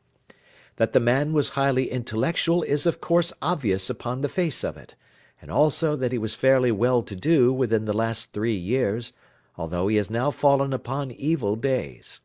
He had foresight, but has less now than formerly, pointing to a moral retrogression, which, when taken with the decline of his fortunes, seems to indicate some evil influence, probably drink, at work upon him. This may account also for the obvious fact that his wife has ceased to love him. My dear Holmes! He has, however, retained some degree of self-respect, he continued, disregarding my remonstrance. He is a man who leads a sedentary life, goes out little, is out of training entirely, is middle-aged, has grizzled hair which he has had cut within the last few days, and which he anoints with lime cream. These are the more patent facts which are to be deduced from this hat. Also, by the way, that it is extremely improbable that he has gas laid on in his house." "You are certainly joking, Holmes." "Not in the least. Is it possible that even now, when I give you these results, you are unable to see how they are attained?" "I have no doubt that I am very stupid, but I must confess that I am unable to follow you. For example, how did you deduce that this man was intellectual?" For answer Holmes clapped the hat upon his head. It came right over the forehead and settled upon the bridge of his nose. "It is a question of cubic capacity," said he. "A man with so large a brain must have something in it." "The decline of his fortunes, then?" "This hat is 3 years old. These flat brims curled at the edge came in then. It is a hat of the very best quality. Look at the band of ribbed silk and the excellent lining. If this man could afford to buy so expensive a hat 3 years ago, and has had no hat since, then he has assuredly gone down in the world." "Well, that is clear enough, certainly. But how about the foresight and the moral retrogression?" Sherlock Holmes laughed. "Here is the foresight," said he, putting his finger upon the little disc and loop of the hat securer.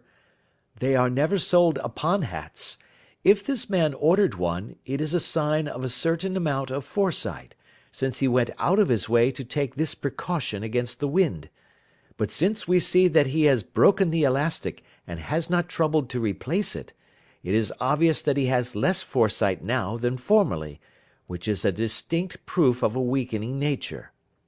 On the other hand, he has endeavoured to conceal some of these stains upon the felt by daubing them with ink, which is a sign that he has not entirely lost his self-respect."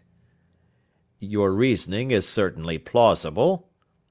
"The further points, that he is middle-aged, that his hair is grizzled, that it has been recently cut, and that he uses lime cream, are all to be gathered from a close examination of the lower part of the lining.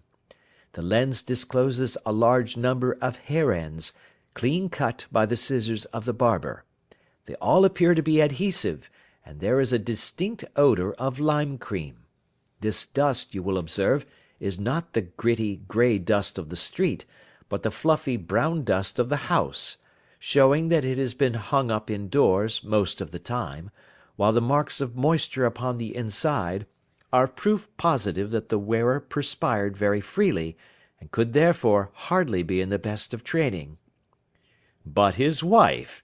You said that she had ceased to love him." "This hat has not been brushed for weeks. When I see you, my dear Watson, with a week's accumulation of dust upon your hat, and when your wife allows you to go out in such a state, I shall fear that you also have been unfortunate enough to lose your wife's affection." "But he might be a bachelor." "Nay, he was bringing home the goose as a peace offering to his wife. Remember the card upon the bird's leg." "You have an answer to everything. But how on earth do you deduce that the gas is not laid on in his house?" "One tallow stain, or even two, might come by chance, but when I see no less than 5, I think that there can be little doubt that the individual must be brought into frequent contact with burning tallow. Walks upstairs at night probably, with his hat in one hand and a guttering candle in the other. Anyhow, he never got tallow stains from a gas jet. Are you satisfied?" "Well, it is very ingenious," said I, laughing. "But since, as you said just now, there has been no crime committed, and no harm done save the loss of a goose, all this seems to be rather a waste of energy." Sherlock Holmes had opened his mouth to reply, when the door flew open, and Peterson, the commissionaire, rushed into the apartment with flushed cheeks and the face of a man who is dazed with astonishment. "The goose, Mr. Holmes, the goose, sir," he gasped. "Eh? What of it, then? Has it returned to life and flapped off through the kitchen window?" Holmes twisted himself round upon the sofa to get a fairer view of the man's excited face. "See here, sir, see what my wife found in its crop." He held out his hand, and displayed upon the centre of the palm a brilliantly scintillating blue stone, rather smaller than a bean in size, but of such purity and radiance that it twinkled like an electric point in the dark hollow of his hand. Sherlock Holmes sat up with a whistle. "By Jove, Peterson," said he, "this is a treasure trove indeed. I suppose you know what you have got?" "A diamond, sir? A precious stone. It cuts into glass as though it were putty." "It's more than a precious stone. It is the precious stone." "Not the Countess of Morcar's blue carbuncle!" I ejaculated. "Precisely so. I ought to know its size and shape, seeing that I have read the advertisement about it in the Times every day lately. It is absolutely unique, and its value can only be conjectured, but the reward offered of £1,000 is certainly not within a 20th part of the market price." "£1,000! Great Lord of mercy!" The commissionaire plumped down into a chair, and stared from one to the other of us. "That is the reward, and I have reason to know that there are sentimental considerations in the background which would induce the Countess to part with half her fortune if she could but recover the gem." "It was lost, if I remember aright, at the Hotel Cosmopolitan," I remarked. "Precisely so, on December 22nd, just 5 days ago. John Horner, a plumber, was accused of having abstracted it from the lady's jewel case. The evidence against him was so strong that the case has been referred to the assizes. I have some account of the matter here, I believe." He rummaged amid his newspapers, glancing over the dates, until at last he smoothed one out, doubled it over, and read the following paragraph: "Hotel Cosmopolitan jewel robbery. John Horner, 26, plumber, was brought up upon the charge of having upon the 22nd instant abstracted from the jewel case of the Countess of Morcar the valuable gem known as the blue carbuncle. James Ryder, upper attendant at the hotel, gave his evidence to the effect that he had shown Horner up to the dressing room of the Countess of Morcar upon the day of the robbery, in order that he might solder the second bar of the grate, which was loose. He had remained with Horner some little time, but had finally been called away. On returning, he found that Horner had disappeared, that the bureau had been forced open, and that the small morocco casket in which, as it afterwards transpired, the Countess was accustomed to keep her jewel, was lying empty upon the dressing-table. Ryder instantly gave the alarm, and Horner was arrested the same evening, but the stone could not be found either upon his person or in his rooms. Catherine Cusack, maid to the Countess, deposed to having heard Ryder's cry of dismay on discovering the robbery, and to having rushed into the room, where she found matters as described by the last witness. Inspector Bradstreet, B Division, gave evidence as to the arrest of Horner, who struggled frantically, and protested his innocence in the strongest terms.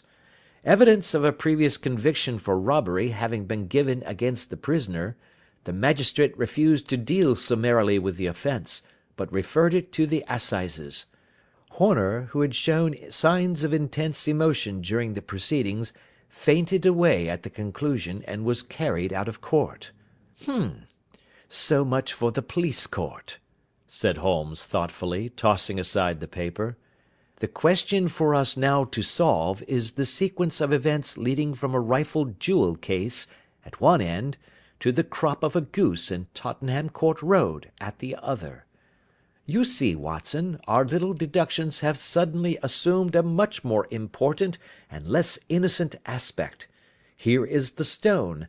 The stone came from the goose, and the goose came from Mr. Henry Baker, the gentleman with the bad hat, and all the other characteristics with which I have bored you. So now we must set ourselves very seriously to finding this gentleman, and ascertaining what part he has played in this little mystery. To do this, we must try the simplest means first, and these lie undoubtedly in an advertisement in all the evening papers.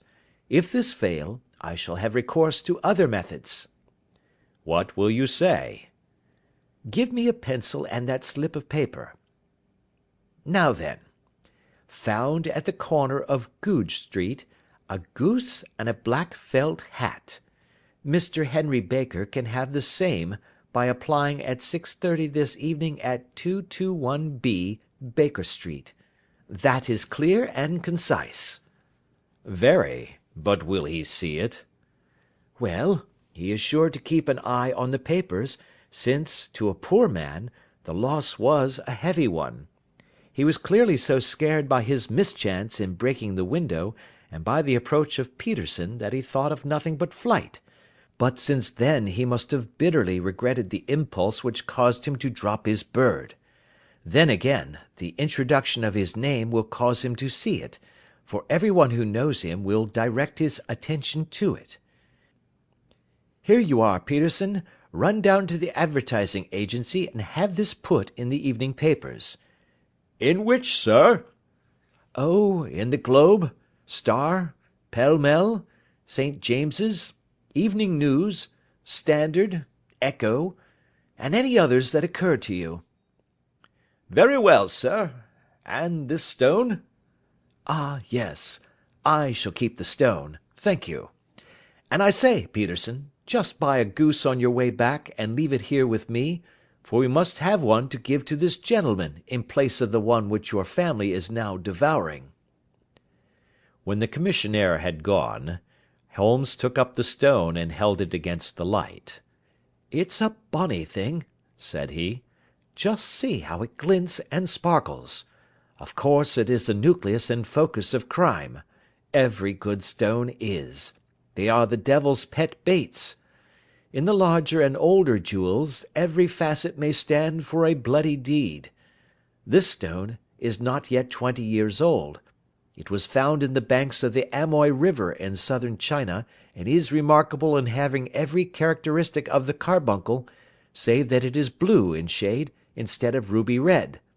In spite of its youth, it has already a sinister history.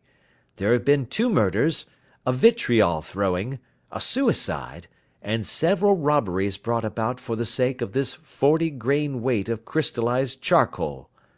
Who would think that so pretty a toy would be a purveyor to the gallows and the prison? I'll lock it up in my strong box now and drop a line to the Countess to say that we have it." "Do you think that this man Horner is innocent?" "I cannot tell." "Well, then, do you imagine that this other one, Henry Baker, had anything to do with the matter?" "It is, I think, much more likely that Henry Baker is an absolutely innocent man, who had no idea that the bird which he was carrying was of considerably more value than if it were made of solid gold. That, however, I shall determine by a very simple test, if we have an answer to our advertisement." "And you can do nothing until then?" "Nothing." "In that case I shall continue my professional round. But I shall come back in the evening at the hour you have mentioned, for I should like to see the solution of so tangled a business." "Very glad to see you. I dine at 7. There is a woodcock, I believe. By the way, in view of recent occurrences, perhaps I ought to ask Mrs. Hudson to examine its crop." I had been delayed at a case, and it was a little after 6:30 when I found myself in Baker Street once more. As I approached the house I saw a tall man in a Scotch bonnet, with a coat which was buttoned up to its chin, waiting outside in the bright semicircle which was thrown from the fanlight. Just as I arrived the door was opened, and we were shown up together to Holmes's room. "Mr. Henry Baker, I believe," said he, rising from his armchair and greeting his visitor with the easy air of geniality which he could so readily assume. "Pray take this chair by the fire, Mr. Baker. It is a cold night, and I observe that your circulation is more adapted for summer than for winter. Ah, Watson, you have just come at the right time. Is that your hat, Mr. Baker?" "Yes, sir, that is undoubtedly my hat." He was a large man, with rounded shoulders, a massive head, and a broad, intelligent face, sloping down to a pointed beard of grizzled brown. A touch of red in nose and cheeks, with a slight tremor of his extended hand, recalled Holmes's surmise as to his habits. His rusty black frock-coat was buttoned right up in front, with the collar turned up, and his lank wrists protruded from his sleeves without a sign of cuff or shirt. He spoke in a slow staccato fashion, choosing his words with care, and gave the impression generally of a man of learning and letters, who had had ill usage at the hands of fortune. "We have retained these things for some days," said Holmes, "because we expected to see an advertisement from you giving your address. I am at a loss to know why you did not advertise." Our visitor gave a rather shamefaced laugh. "Shillings have not been so plentiful with me as they once were," he remarked. "I had no doubt that the gang of roughs who assaulted me had carried off both my hat and the bird. I did not care to spend more money in a hopeless attempt at recovering them." "Very naturally. By the way, about the bird, we were compelled to eat it." "To eat it!" Our visitor half rose from his chair in his excitement. "Yes, it would have been of no use to anyone had we not done so.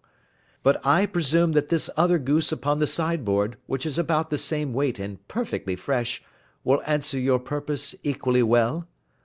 "Oh, certainly, certainly," answered Mr. Baker, with a sigh of relief.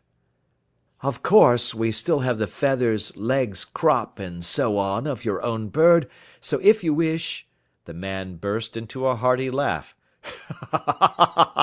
"They might be useful to me as relics of my adventure," said he, "but beyond that I can hardly see what use the disjecta membra of my late acquaintance are going to be to me. No, sir, I think that, with your permission, I will confine my attentions to the excellent bird which I perceive upon the sideboard." Sherlock Holmes glanced sharply across at me with a slight shrug of his shoulders. "There is your hat, then, and there your bird," said he. "By the way, would it bore you to tell me where you got the other one from? I am somewhat of a fowl fancier, and I have seldom seen a better grown goose." "Certainly, sir," said Baker, who had risen and tucked his newly gained property under his arm. "There are a few of us who frequent the Alpha Inn, near the Museum. We are to be found in the Museum itself during the day, you understand. This year our good host, Windigate by name, instituted a goose club, by which, on consideration of some few pence every week, we were each to receive a bird at Christmas. My pence were duly paid, and the rest is familiar to you. I am much indebted to you, sir, for a Scotch bonnet is fitted neither to my years nor my gravity." With a comical pomposity of manner, he bowed solemnly to both of us, and strode off upon his way. "So much for Mr. Henry Baker," said Holmes, when he had closed the door behind him. "It is quite certain that he knows nothing whatever about the matter. Are you hungry, Watson?" "Not particularly."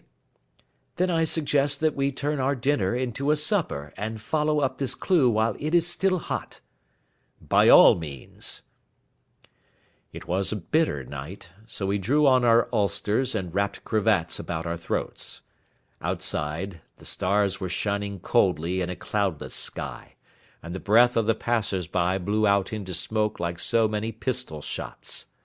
Our footfalls rang out crisply and loudly as we swung out through the Doctor's Quarter, Wimpole Street, Harley Street, and so through Wigmore Street into Oxford Street.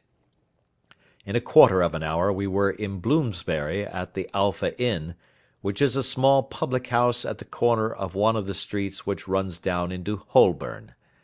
Holmes pushed open the door of the private bar, and ordered 2 glasses of beer from the ruddy-faced, white-aproned landlord. "Your beer should be excellent, if it is as good as your geese," said he. "My geese!" The man seemed surprised. Yes, I was speaking only half an hour ago to Mr. Henry Baker, who was a member of your goose club. Ah, yes, I see. But you see, sir, them's not our geese. Indeed. Whose then? Well, I got the 24 from a salesman in Covent Garden. Indeed. I know some of them. Which was it? Breckenridge is his name.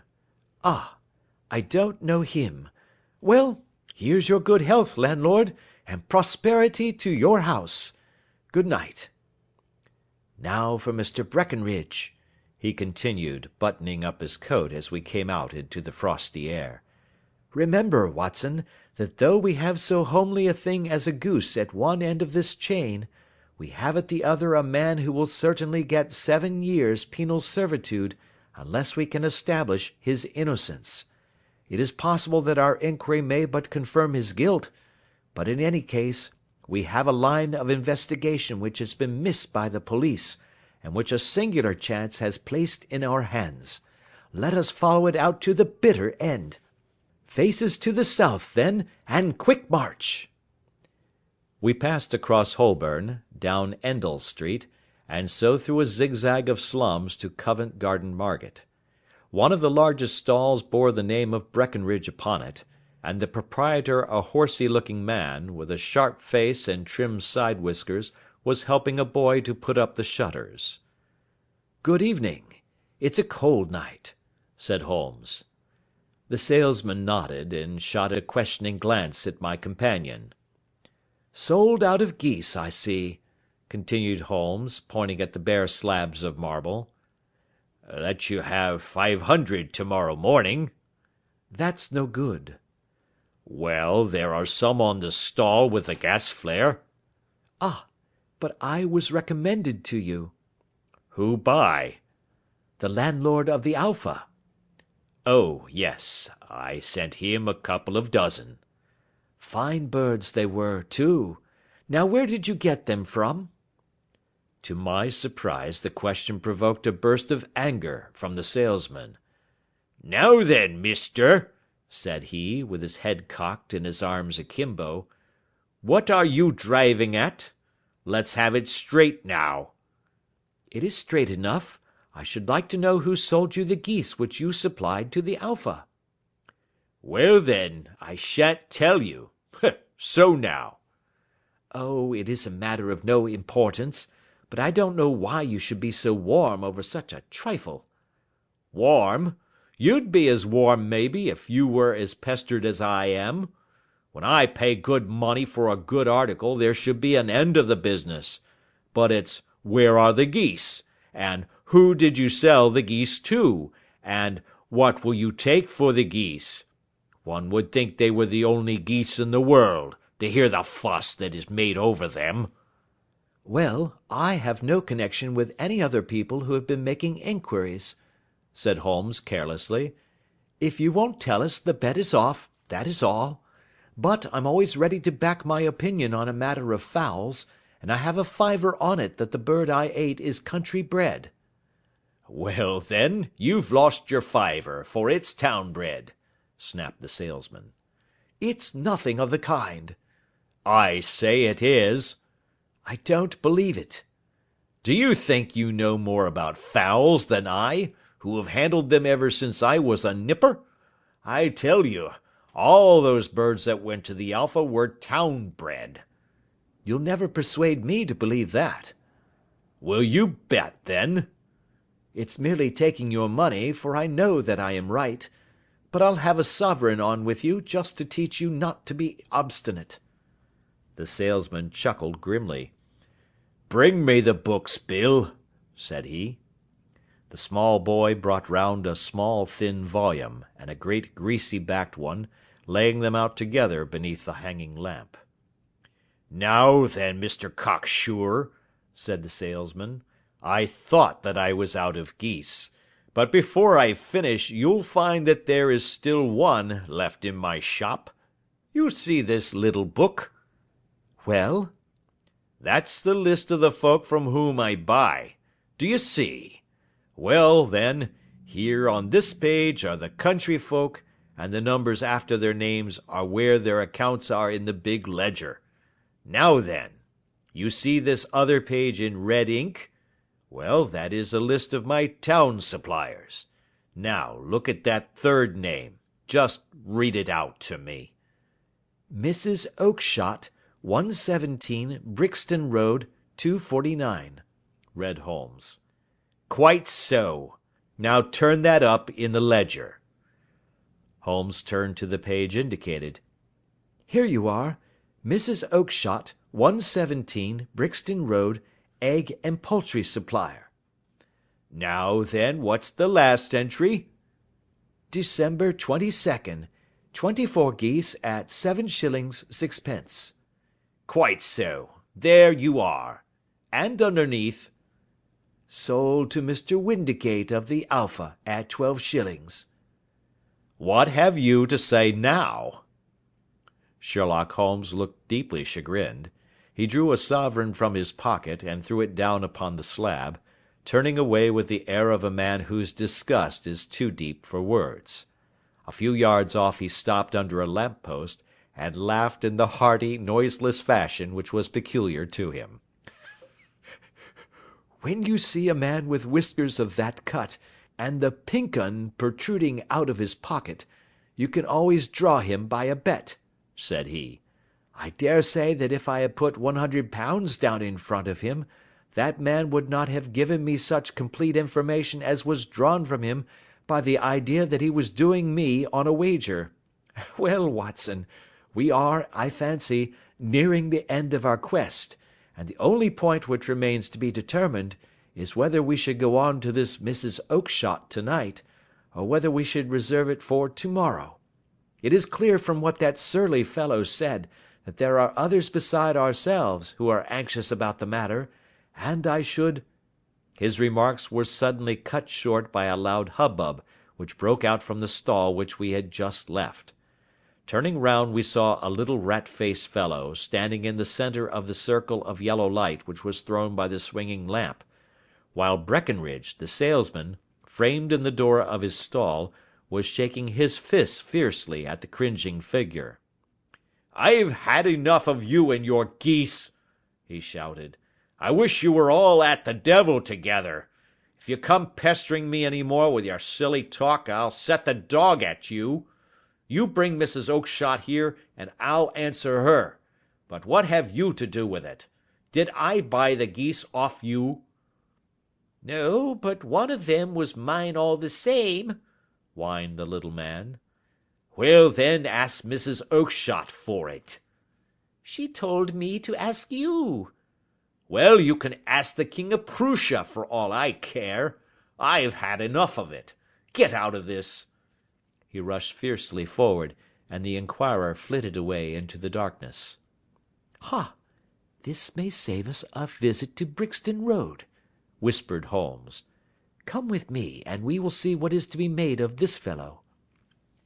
Striding through the scattered knots of people who lounged round the flaring stalls, my companion speedily overtook the little man, and touched him upon the shoulder. He sprang round, and I could see in the gaslight that every vestige of colour had been driven from his face. "Who are you, then? What do you want?" he asked in a quavering voice. "You will excuse me," said Holmes blandly, "but I could not help overhearing the questions which you put to the salesman just now. I think that I could be of assistance to you." "You?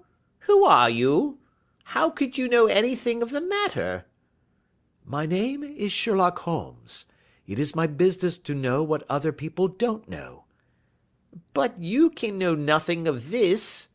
"Excuse me, I know everything of it. You are endeavouring to trace some geese which were sold by Mrs. Oakshott, of Brixton Road, to a salesman named Breckenridge, by him in turn to Mr. Windigate, of the Alpha, and by him to his club, of which Mr. Henry Baker is a member." "Oh, sir, you are the very man which I have longed to meet," cried the little fellow, with outstretched hands and quivering fingers. "I can hardly explain to you how interested I am in this matter." Sherlock Holmes hailed a four-wheeler which was passing.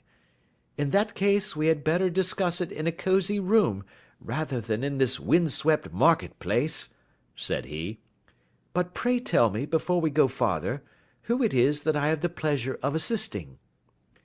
The man hesitated for an instant. "My name is John Robinson," he answered with a sidelong glance. "No, no, the real name," said Holmes sweetly. "It is always awkward doing business with an alias." A flush sprang to the white cheeks of the stranger. "Well, then," said he, "my real name is James Ryder." "Precisely so. Head attendant at the Hotel Cosmopolitan. Pray step into the cab, and I shall soon be able to tell you everything which you would wish to know." The little man stood glancing from one to the other of us with half frightened, half hopeful eyes, as one who is not sure whether he is on the verge of a windfall or of a catastrophe. Then he stepped into the cab, and in half an hour we were back in the sitting room at Baker Street. Nothing had been said during our drive, but the high, thin breathing of our new companion, and the claspings and unclaspings of his hands, spoke of the nervous tension within him. "Here we are," said Holmes cheerily as we filed into the room. "The fire looks very seasonable in this weather. You look cold, Mr. Ryder.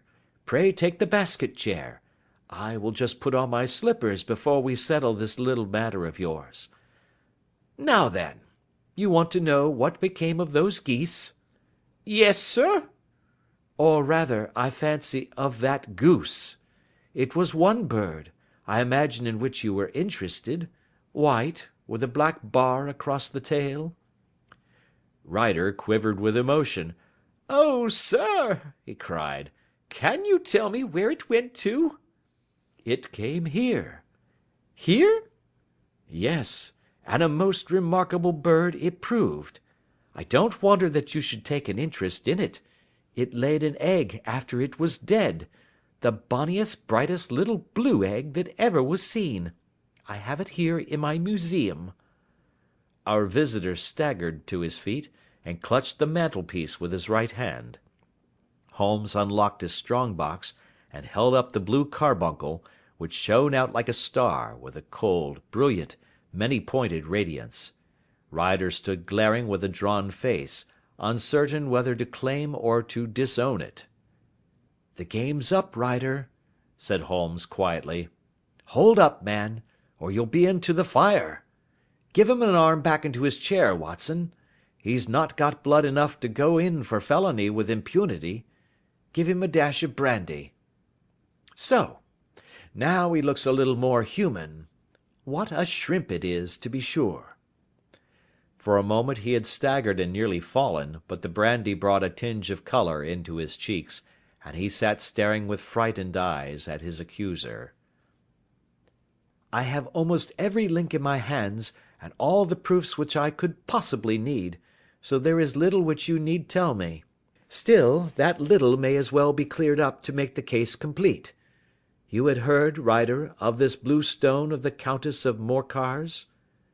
"It was Catherine Cusack who told me of it," he said in a cracking voice. "I see. Her ladyship's waiting maid. Well, the temptation of sudden wealth so easily acquired was too much for you, as it has been for better men before you, but you were not very scrupulous in the means you used. It seems to me, Ryder, that there is the making of a very pretty villain in you. You knew that this man Horner, the plumber, had been concerned in some such matter before, and that suspicion would rest the more readily upon him. What did you do then? You made some small job in my lady's room, you and your confederate Cusack, and you managed that he should be the man sent for. Then, when he had left, you rifled the jewel case, raised the alarm, and had this unfortunate man arrested. You then—" Ryder threw himself down suddenly upon the rug and clutched at my companion's knees. "For God's sake, have mercy!" he shrieked. "Think of my father, of my mother. It would break their hearts. I never went wrong before. I never will again. I swear it. I'll swear it on a Bible. Oh, don't bring it into court! For Christ's sake, don't!" "Get back into your chair," said Holmes sternly. "It is very well to cringe and crawl now, but you thought little enough of this poor Horner in the dock for a crime of which he knew nothing." "I will fly, Mr. Holmes. I will leave the country, sir. Then the charge against him will break down." "We will talk about that. And now let us hear a true account of the next act. How came the stone into the goose, and how came the goose into the open market? Tell us the truth, for there lies your only hope of safety." Ryder passed his tongue over his parched lips. "I will tell you it just as it happened, sir," said he. "When Horner had been arrested, it seemed to me that it would be best for me to get away with the stone at once, for I did not know at what moment the police might not take it into their heads to search me and my room. There was no place about the hotel where it would be safe. I went out as if on some commission, and I made for my sister's house. She had married a man named Oakshott, and lived in Brixton Road, where she fattened fowls for the market. All the way there every man I met seemed to me to be a policeman or a detective, and for all that it was a cold night, the sweat was pouring down my face before I came to the Brixton Road. My sister asked me what was the matter, and why I was so pale, but I told her that I had been upset by the jewel robbery at the hotel. Then I went into the backyard and smoked a pipe and wondered what it would be best to do. I had a friend once called Maudsley, who went to the bad, and has just been serving his time in Pentonville. One day he had met me, and fell into talk about the ways of thieves, and how they could get rid of what they stole. I knew that he would be true to me, for I knew one or two things about him, so I made up my mind to go right on to Kilburn, where he lived, and take him into my confidence. He would show me how to turn the stone into money, but how to get to him in safety. I thought of the agonies I had gone through in coming from the hotel. I might at any moment be seized and searched, and there would be the stone in my waistcoat pocket. I was leaning against the wall at the time, and looking at the geese which were waddling about round my feet, and suddenly an idea came into my head which showed me how I could beat the best detective that ever lived. My sister had told me some weeks before that I might have the pick of her geese for a Christmas present, and I knew that she was always as good as her word. I would take my goose now, and in it I would carry my stone to Kilburn. There was a little shed in the yard, and behind this I drove one of the birds, a fine big one, white, with a barred tail. I caught it, and prying its bill open, I thrust the stone down its throat as far as my finger could reach. The bird gave a gulp, and I felt the stone pass along its gullet and down into its crop.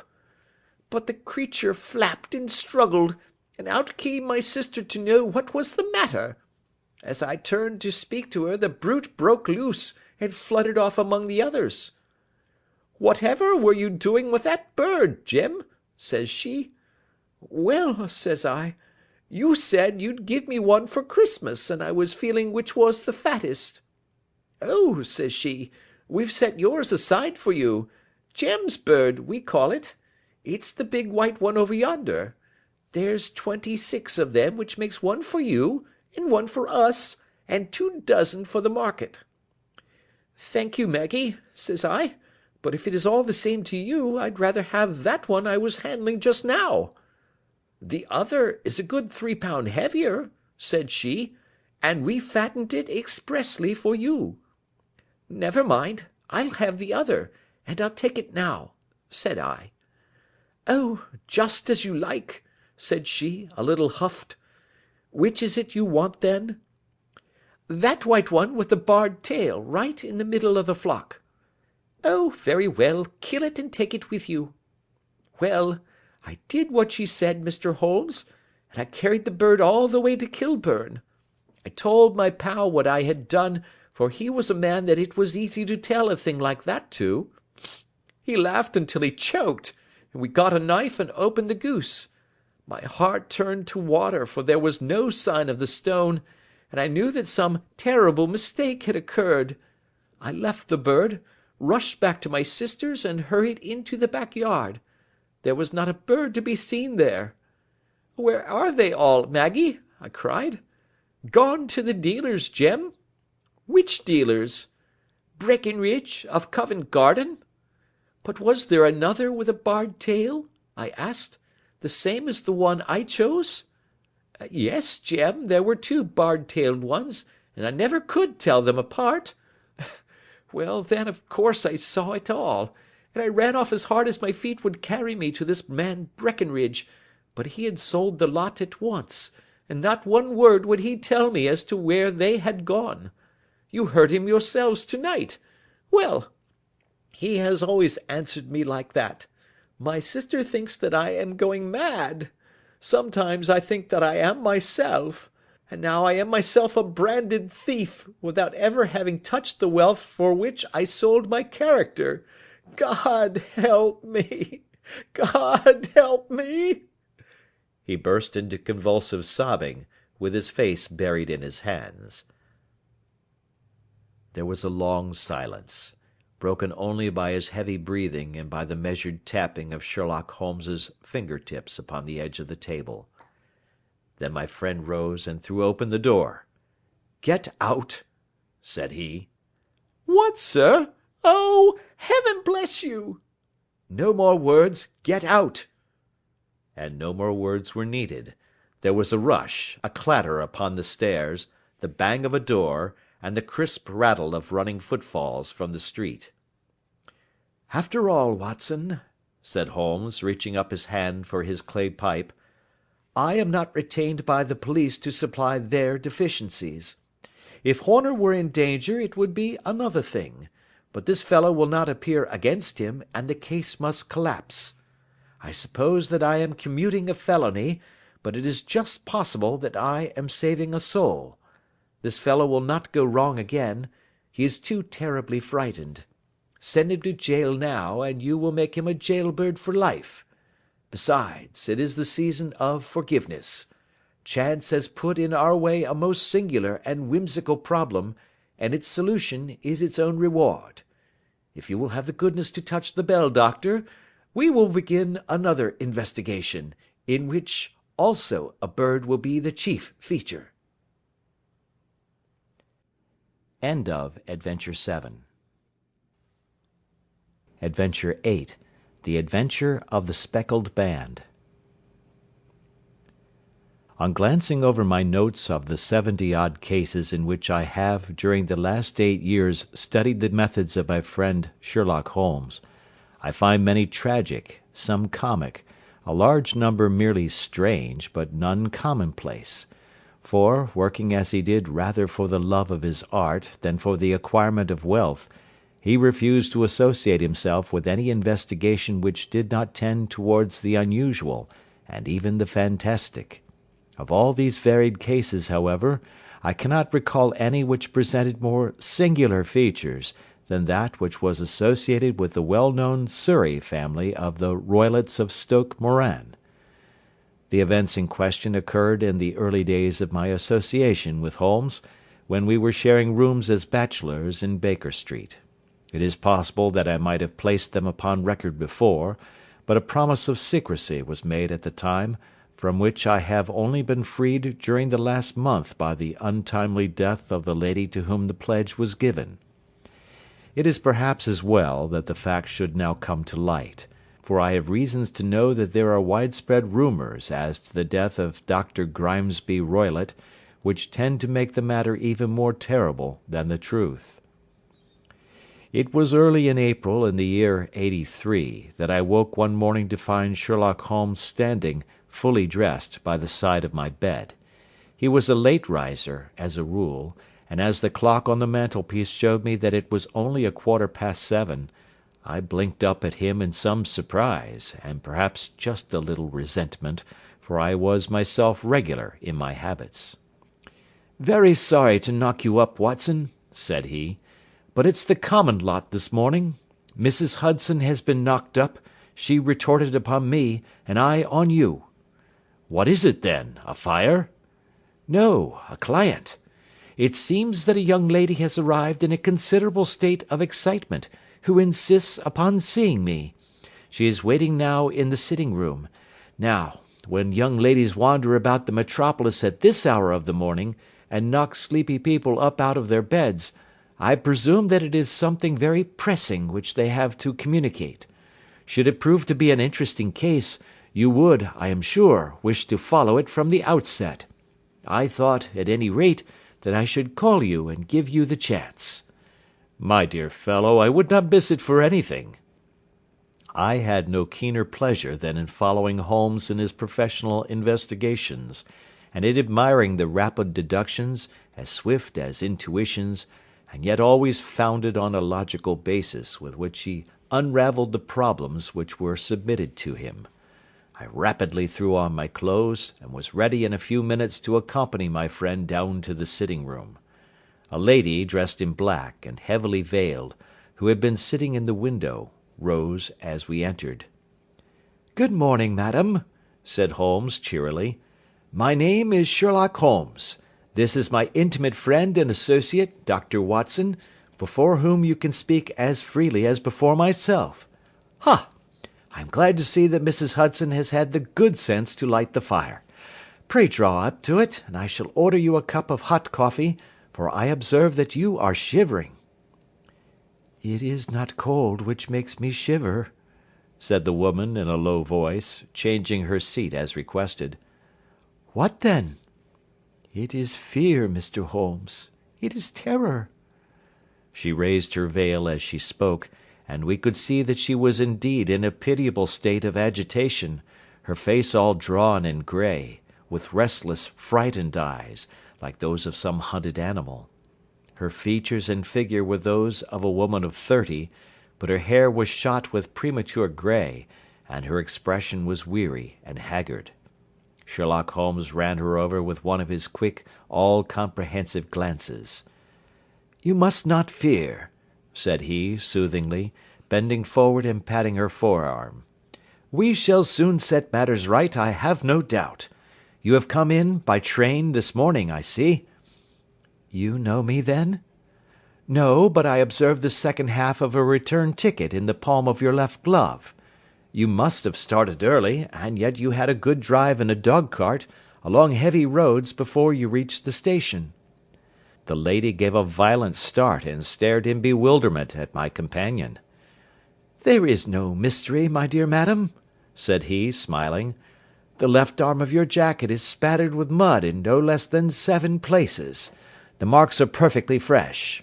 There is no vehicle save a dog-cart which throws up mud in that way, and then only when you sit on the left-hand side of the driver." "Whatever your reasons may be, you are perfectly correct," said she.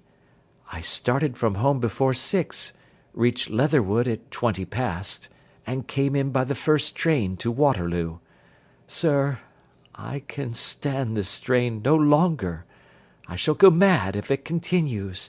I have no one to turn to, none, save only one, who cares for me, and he, poor fellow, can be of little aid. I have heard of you, Mr. Holmes. I have heard of you from Mrs. Farintosh, whom you helped in the hour of her sore need. It was from her that I had your address. Oh, sir, do you not think that you could help me, too, and at least throw a little light through the dense darkness which surrounds me? At present, it is out of my power to reward you for your services, but in a month or 6 weeks I shall be married, with the control of my own income, and then at least you shall not find me ungrateful." Holmes turned to his desk, and, unlocking it, drew out a small case-book, which he consulted. "Farintosh," said he. "Ah, yes, I recall the case. It was concerned with an opal tiara. I think it was before your time, Watson. I can only say, madam, that I shall be happy to devote the same care to your case as I did to that of your friend. As to reward, my profession is its own reward, but you are at liberty to defray whatever expenses I may be put to, at the time which suits you best. And now I beg that you will lay before us everything that may help us in forming an opinion upon the matter." "Alas!" replied our visitor, "the very horror of my situation lies in the fact that my fears are so vague, and my suspicions depend so entirely upon small points, which might seem trivial to another, that even he to whom of all others I have a right to look for help and advice looks upon all that I tell him about it as the fancies of a nervous woman. He does not say so, but I can read it from his soothing answers and averted eyes. But I have heard, Mr. Holmes, that you can see deeply into the manifold wickedness of the human heart. You may advise me how to walk amid the dangers which encompass me." "I am all attention, madam." "My name is Helen Stoner, and I am living with my stepfather, who is the last survivor of one of the oldest Saxon families in England, the Roylotts of Stoke Moran, on the western border of Surrey." Holmes nodded his head. "The name is familiar to me," said he. "The family was at one time among the richest in England, and the estates extended over the borders into Berkshire in the north, and Hampshire in the west. In the last century, however, 4 successive heirs were of a dissolute and wasteful disposition, and the family ruin was eventually completed by a gambler in the days of the Regency. Nothing was left save a few acres of ground, and the 200-year-old house, which is itself crushed under a heavy mortgage.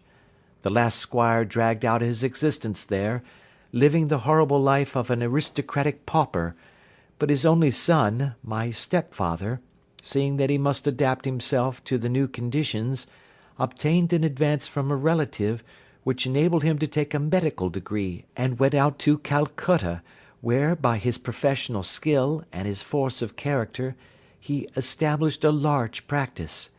In a fit of anger, however, caused by some robberies which had been perpetrated in the house, he beat his native butler to death and narrowly escaped a capital sentence.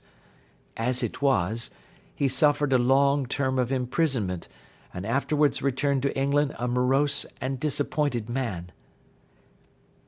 When Dr. Roylott was in India he married my mother, Mrs. Stoner, the young widow of Major General Stoner, of the Bengal Artillery. My sister Julia and I were twins, and we were only 2 years old at the time of my mother's remarriage. She had a considerable sum of money, not less than £1,000 a year, and this she bequeathed to Dr. Roylott entirely while we resided with him, with the provision that a certain annual sum should be allowed to each of us in the event of our marriage. Shortly after our return to England my mother died. She was killed 8 years ago in a railway accident near Crewe. Dr. Roylott then abandoned his attempts to establish himself in practice in London, and took us to live with him in the old ancestral house at Stoke Moran. The money which my mother had left was enough for all our wants, and there seemed to be no obstacle to our happiness. But a terrible change came over our stepfather about this time.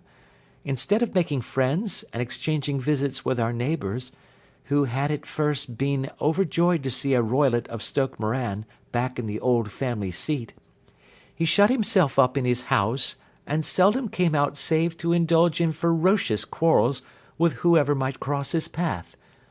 Violence of temper approaching to mania has been hereditary in the men of the family, and in my stepfather's case it had, I believe, been intensified by his long residence in the tropics.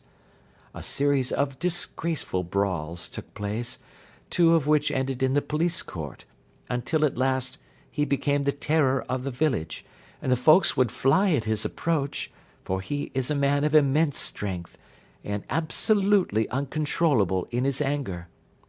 Last week he hurled the local blacksmith over a parapet into a stream, and it was only by paying over all the money which I could gather together that I was able to avert another public exposure.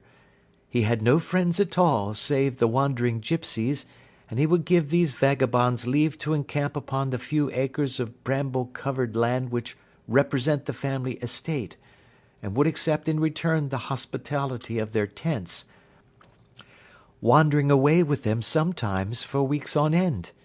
He has a passion also for Indian animals, which are sent over to him by a correspondent, and he has at this moment a cheetah and a baboon, which wander freely over his grounds and are feared by the villagers almost as much as their master. You can imagine from what I say that my poor sister Julia and I had no great pleasure in our lives. No servant would stay with us, and for a long time we did all the work of the house. She was but 30 at the time of her death, and yet her hair had already begun to whiten, even as mine has. Your sister is dead, then? She died just 2 years ago, and it is of her death that I wish to speak to you. You can understand that, living the life which I have described, we were little likely to see anyone of our own age and position. We had, however, an aunt, my mother's maiden sister, Miss Honoria Westphail, who lives near Harrow, and we were occasionally allowed to pay short visits at this lady's house. Julia went there at Christmas 2 years ago, and met there a half-pay major of marines, to whom she became engaged. My stepfather learned of the engagement when my sister returned, and offered no objection to the marriage, but within a fortnight of the day which had been fixed for the wedding, the terrible event occurred which has deprived me of my only companion." Sherlock Holmes had been leaning back in his chair with his eyes closed and his head sunk in a cushion, but he half opened his lids now and glanced across at his visitor. "Pray be precise as to details," said he.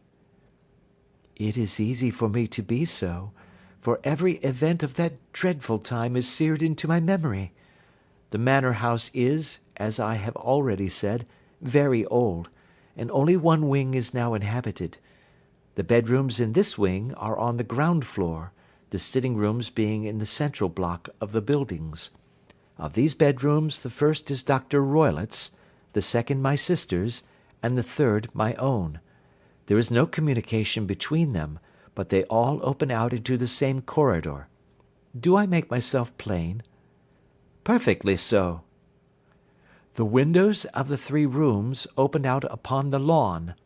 That fatal night, Dr. Roylott had gone to his room early, though we knew that he had not retired to rest, for my sister was troubled by the smell of the strong Indian cigars which it was his custom to smoke. She left her room, therefore, and came into mine, where she sat for some time, chatting about her approaching wedding. At 11 o'clock she rose to leave me, but she paused at the door, and looked back. 'Tell me, Helen,' said she, 'have you ever heard anyone whistle in the dead of the night?' 'Never,' said I. 'I suppose that you could not possibly whistle yourself in your sleep?' 'Certainly not. But why?' 'Because during the last few nights I have always, about 3 in the morning, heard a low, clear whistle. I am a light sleeper, and it has awakened me. I cannot tell where it came from, perhaps from the next room, perhaps from the lawn. I thought that I would just ask you whether you had heard it.' 'No, I have not. It must be those wretched gipsies in the plantation.' 'Very likely, and yet if it were on the lawn, I wonder that you did not hear it also.' 'Ah, but I sleep more heavily than you.' 'Well, it is of no great consequence at any rate.' She smiled back at me, closed my door, and a few moments later I heard her key turn in the lock. 'Indeed?' said Holmes. 'Was it your custom always to lock yourselves in at night?' 'Always.' 'And why?' 'I think that I mentioned to you that the doctor kept a cheetah and a baboon. We had no feeling of security unless our doors were locked.' 'Quite so. Pray proceed with your statement.' 'I could not sleep that night. A vague feeling of impending misfortune impressed me. My sister and I, you will recollect, were twins, and you know how subtle are the links which bind 2 souls which are so closely allied. It was a wild night. The wind was howling outside, and the rain was beating and splashing against the windows. Suddenly, amid all the hubbub of the gale, there burst forth the wild scream of a terrified woman. I knew that it was my sister's voice. I sprang from my bed, wrapped a shawl round me, and rushed into the corridor. As I opened my door, I seemed to hear a low whistle, such as my sister described, and a few moments later a clanging sound, as if a mass of metal had fallen. As I ran down the passage, my sister's door was unlocked, and revolved slowly upon its hinges. I stared at it horror-stricken, not knowing what was about to issue from it. By the light of the corridor lamp I saw my sister appear at the opening, her face blanched with terror, her hands groping for help, her whole figure swaying to and fro like that of a drunkard. I ran to her, and threw my arms round her, but at that moment her knees seemed to give way, and she fell to the ground. She writhed as one who is in terrible pain, and her limbs were dreadfully convulsed. At first, I thought that she had not recognised me, but as I bent over her she suddenly shrieked out in a voice which I shall never forget, "Oh, my God, Helen! It was the band! The Speckled Band!" There was something else which she would fain have said, and she stabbed with her finger into the air in the direction of the doctor's room, but a fresh convulsion seized her and choked her words. I rushed out, calling loudly for my stepfather, and I met him hastening from his room in his dressing-gown. When he reached my sister's side she was unconscious, and though he poured brandy down her throat and sent for medical aid from the village, all efforts were in vain, for she slowly sank and died without having recovered her consciousness. Such was the dreadful end of my beloved sister. "One moment," said Holmes. "Are you sure about this whistle and metallic sound? Could you swear to it?" "That was what the county coroner asked me at the inquiry. It is my strong impression that I heard it, and yet, among the crash of the gale and the creaking of an old house, I may possibly have been deceived." "Was your sister dressed?" "No, she was in her night-dress. In her right hand was found the charred stump of a match, and in her left a match-box." "Showing that she had struck a light and looked about her when the alarm took place. That is important. And what conclusions did the coroner come to?" "He investigated the case with great care, for Dr. Roylott's conduct had long been notorious in the county, but he was unable to find any satisfactory cause of death. My evidence showed that the door had been fastened upon the inner side, and the windows were blocked by old-fashioned shutters with broad iron bars, which were secured every night. The walls were carefully sounded, and were shown to be quite solid all round, and the flooring was also thoroughly examined, with the same result. The chimney is wide, but is barred up by 4 large staples. It is certain, therefore, that my sister was quite alone when she met her end. Besides, there were no marks of any violence upon her." "How about poison?" "The doctors examined her for it, but without success."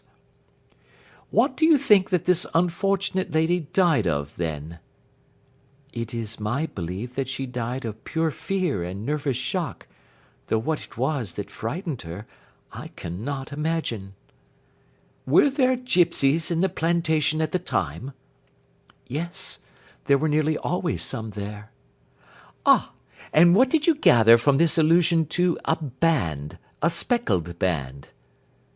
"Sometimes I have thought that it was merely the wild talk of delirium. Sometimes that it may have referred to some band of people, perhaps to these very gipsies in the plantation. I do not know whether the spotted handkerchiefs which so many of them wear over their heads might have suggested the strange adjective which he used." Holmes shook his head like a man who is far from being satisfied. "These are very deep waters," said he. "Pray go on with your narrative." 2 years have passed since then, and my life has been until lately lonelier than ever. A month ago, however, a dear friend, whom I have known for many years, has done me the honour to ask my hand in marriage. His name is Armitage, Percy Armitage, the second son of Mr. Armitage of Crane Water, near Reading. My stepfather has offered no opposition to the match, and we are to be married in the course of the spring. 2 days ago, some repairs were started in the west wing of the building, and my bedroom wall has been pierced, so that I have had to move into the chamber in which my sister died, and to sleep in the very bed in which she slept. Imagine, then, my thrill of terror when last night, as I lay awake, thinking over her terrible fate, I suddenly heard in the silence of the night the low whistle which had been the herald of her own death. I sprang up and lit the lamp, but nothing was to be seen in the room. I was too shaken to go to bed again, however, so I dressed, and as soon as it was daylight I slipped down, got a dog-cart at the Crown Inn, which is opposite, and drove to Leatherhead, from whence I have come on this morning with the one object of seeing you, and asking your advice." "You have done wisely," said my friend. "But have you told me all?"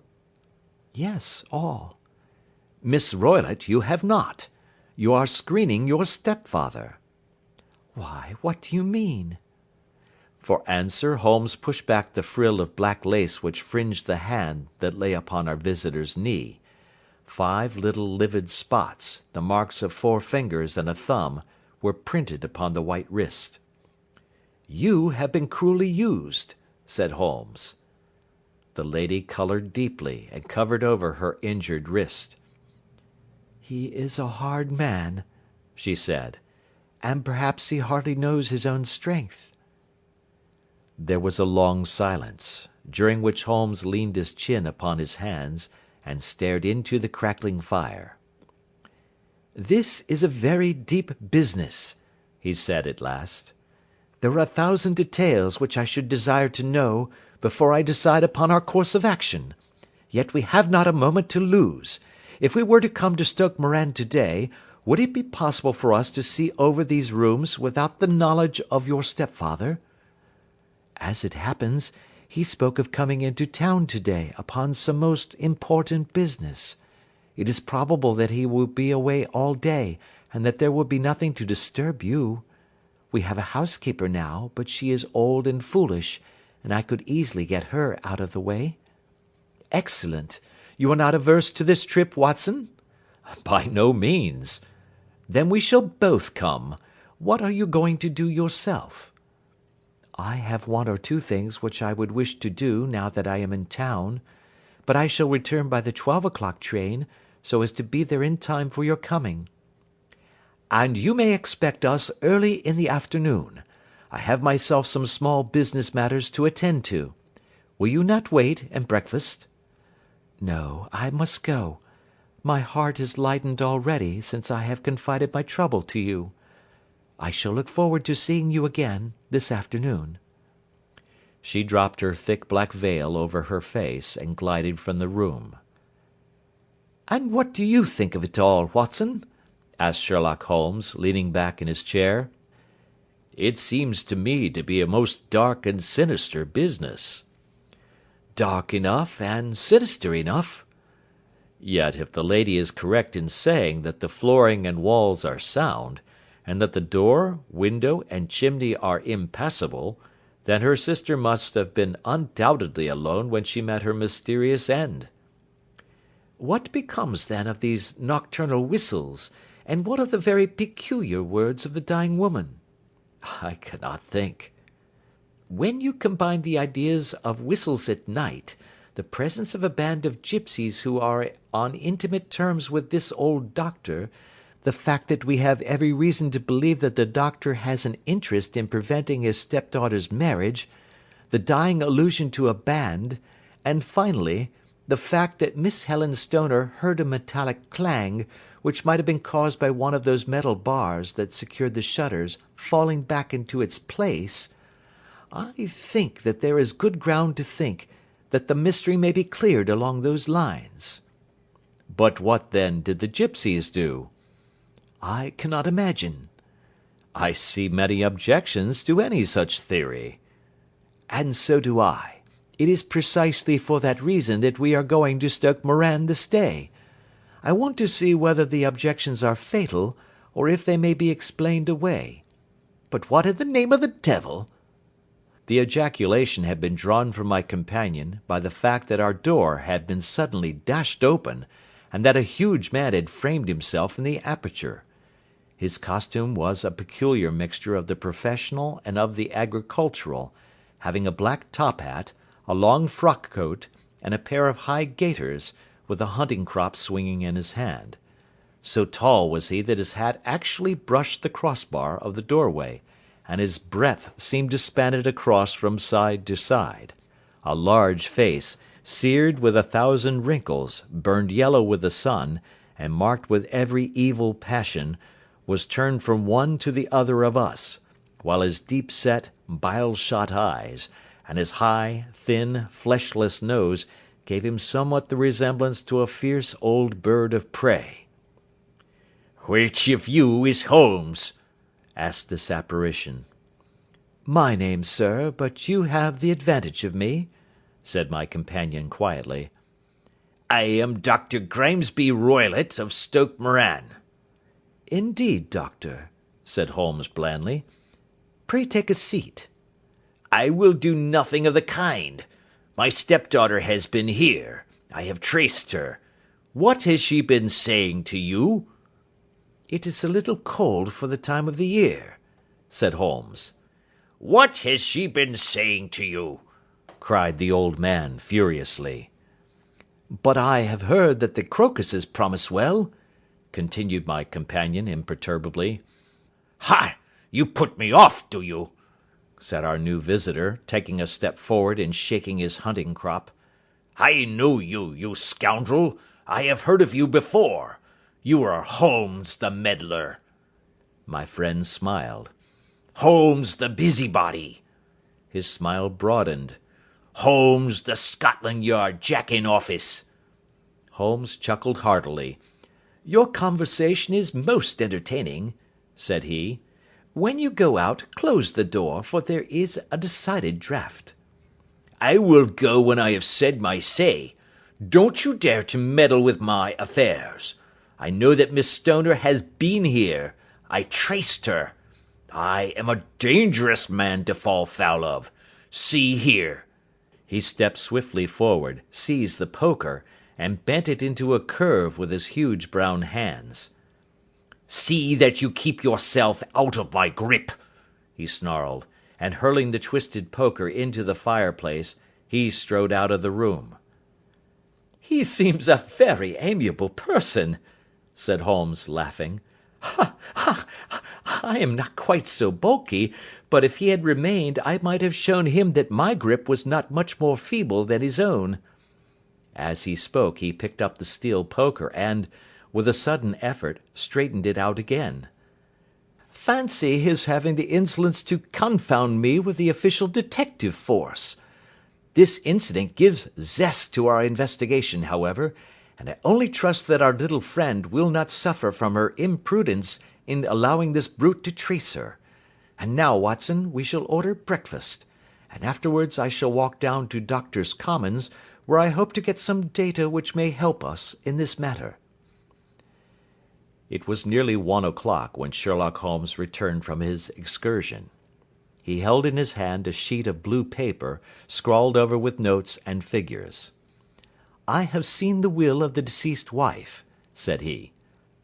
"To determine its exact meaning I have been obliged to work out the present prices of the investments with which it is concerned. The total income, which at the time of the wife's death was little short of £1,100, is now, through the fall in agricultural prices, not more than £750. Each daughter can claim an income of £250 in case of marriage. It is evident, therefore, that if both girls had married, this beauty would have been a mere pittance, while even one of them would cripple him to a very serious extent. My morning's work has not been wasted, since it has proved that he has the very strongest motives for standing in the way of anything of the sort. And now, Watson, this is too serious for dawdling, especially as the old man is aware that we are interesting ourselves in his affairs.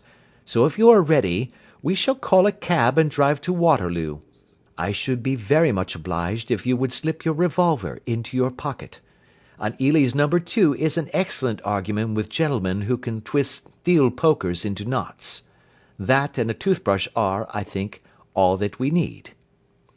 At Waterloo we were fortunate in catching a train for Leatherhead, where we hired a trap at the station inn and drove for 4 or 5 miles through the lovely Surrey lanes. It was a perfect day, with a bright sun and a few fleecy clouds in the heavens. The trees and wayside hedges were just throwing out their first green shoots, and the air was full of the pleasant smell of the moist earth. To me, at least, there was a strange contrast between the sweet promise of the spring and this sinister quest upon which we were engaged. My companion sat in the front of the trap, his arms folded, his hat pulled down over his eyes, and his chin sunk upon his breast, buried in the deepest thought. Suddenly, however, he started, tapped me on the shoulder, and pointed over the meadows. "Look there," said he. A heavily timbered park stretched up in a gentle slope, thickening into a grove at the highest point. From amid the branches there jutted out the grey gables and high roof-tree of a very old mansion. "Stoke Moran?" said he. "Yes, sir, that be the house of Dr. Grimesby Roylott," remarked the driver. "There is some building going on there," said Holmes. "That is where we are going." "There's the village," said the driver, pointing to a cluster of roofs some distance to the left. "But if you want to get to the house, you'll find it shorter to get over this stile and so by the footpath over the fields. There it is, where the lady is walking." "And the lady, I fancy, is Miss Stoner," observed Holmes, shading his eyes. "Yes, I think we had better do as you suggest." We got off, paid our fare, and the trap rattled back on its way to Leatherhead. "I thought it as well," said Holmes as we climbed the stile, "that this fellow should think we had come here as architects, or on some definite business. It may stop his gossip. Good afternoon, Miss Stoner. You see that we have been as good as our word." Our client of the morning had hurried forward to meet us, with a face which spoke her joy. "I have been waiting so eagerly for you," she cried, shaking hands with us warmly. "All has turned out splendidly. Dr. Roylott has gone to town, and it is unlikely that he will be back before evening." "We have had the pleasure of making the doctor's acquaintance," said Holmes, and in a few words he sketched out what had occurred. Miss Stoner turned white to the lips as she listened. "Good heavens!" she cried. "He has followed me, then?" "So it appears." "He is so cunning that I never know when I am safe from him. What will he say when he returns?" "He must guard himself, for he may find that there is someone more cunning than himself upon his track. You must lock yourself up from him to-night. If he is violent, we shall take you away to your aunt's at Harrow. Now, we must make the best use of our time, so kindly take us at once to the rooms which we are to examine." The building was of grey, lichen-blotched stone, with a high central portion and 2 curving wings, like the claws of a crab, thrown out on each side. In one of these wings the windows were broken and blocked with wooden boards, while the roof was partly caved in, a picture of ruin. The central portion was in little better repair, but the right-hand block was comparatively modern, and the blinds in the windows, with the blue smoke curling up from the chimneys, showed that this was where the family resided. Some scaffolding had been erected against the end wall, and the stonework had been broken into, but there were no signs of any workmen at the moment of our visit. Holmes walked slowly up and down the ill-trimmed lawn, and examined with deep attention the outsides of the windows. "This, I take it, belongs to the room in which you used to sleep, the centre one to your sister's, and the one next to the main building to Dr. Roylott's chamber?" "Exactly so, but I am now sleeping in the middle one." "Pending the alterations, as I understand. By the way, there does not seem to be any very pressing need for repairs at that end wall." "There were none. I believe that it was an excuse to move me from my room." "Ah, that is suggestive. Now, On the other side of this narrow wing runs the corridor from which these 3 rooms open. There are windows in it, of course." "Yes, but very small ones, too narrow for anyone to pass through." "As you both locked your doors at night, your rooms were unapproachable from that side. Now, would you have the kindness to go into your room and bar your shutters?" Miss Stoner did so, and Holmes, after a careful examination through the open window, endeavoured in every way to force the shutter open, but without success. There was no slit through which a knife could be passed to raise the bar. Then with his lens he tested the hinges, but they were of solid iron, built firmly into the massive masonry. Said he, scratching his chin in some perplexity. "My theory certainly presents some difficulties. No one could pass these shutters if they were bolted. Well, we shall see if the inside throws any light upon the matter." A small side door led into the whitewashed corridor from which the 3 bedrooms opened. Holmes refused to examine the 3rd chamber, so he passed at once to the 2nd, that in which Miss Stoner was now sleeping, and in which her sister had met with her fate. It was a homely little room, with a low ceiling and a gaping fireplace, after the fashion of old country houses. A brown chest of drawers stood in one corner, a narrow white counterpaned bed in another, and a dressing table on the left-hand side of the window. These articles, with 2 small wicker-work chairs, made up all the furniture in the room save for a square of Wilton carpet in the centre. The boards round and the panelling of the walls were of brown, worm-eaten oak, so old and discoloured that it may have dated from the original building of the house. Holmes drew one of the chairs into a corner and sat silent, while his eyes travelled round and up and down, taking in every detail of the apartment. "Where does that bell communicate with?" he asked at last, pointing to a thick bell rope which hung down beside the bed, the tassel actually lying upon the pillow. "It goes to the housekeeper's room." "It looks newer than the other things?" "Yes, it was only put there a couple of years ago." "Your sister asked for it, I suppose?" "No, I never heard of her using it. We used always to get what we wanted for ourselves."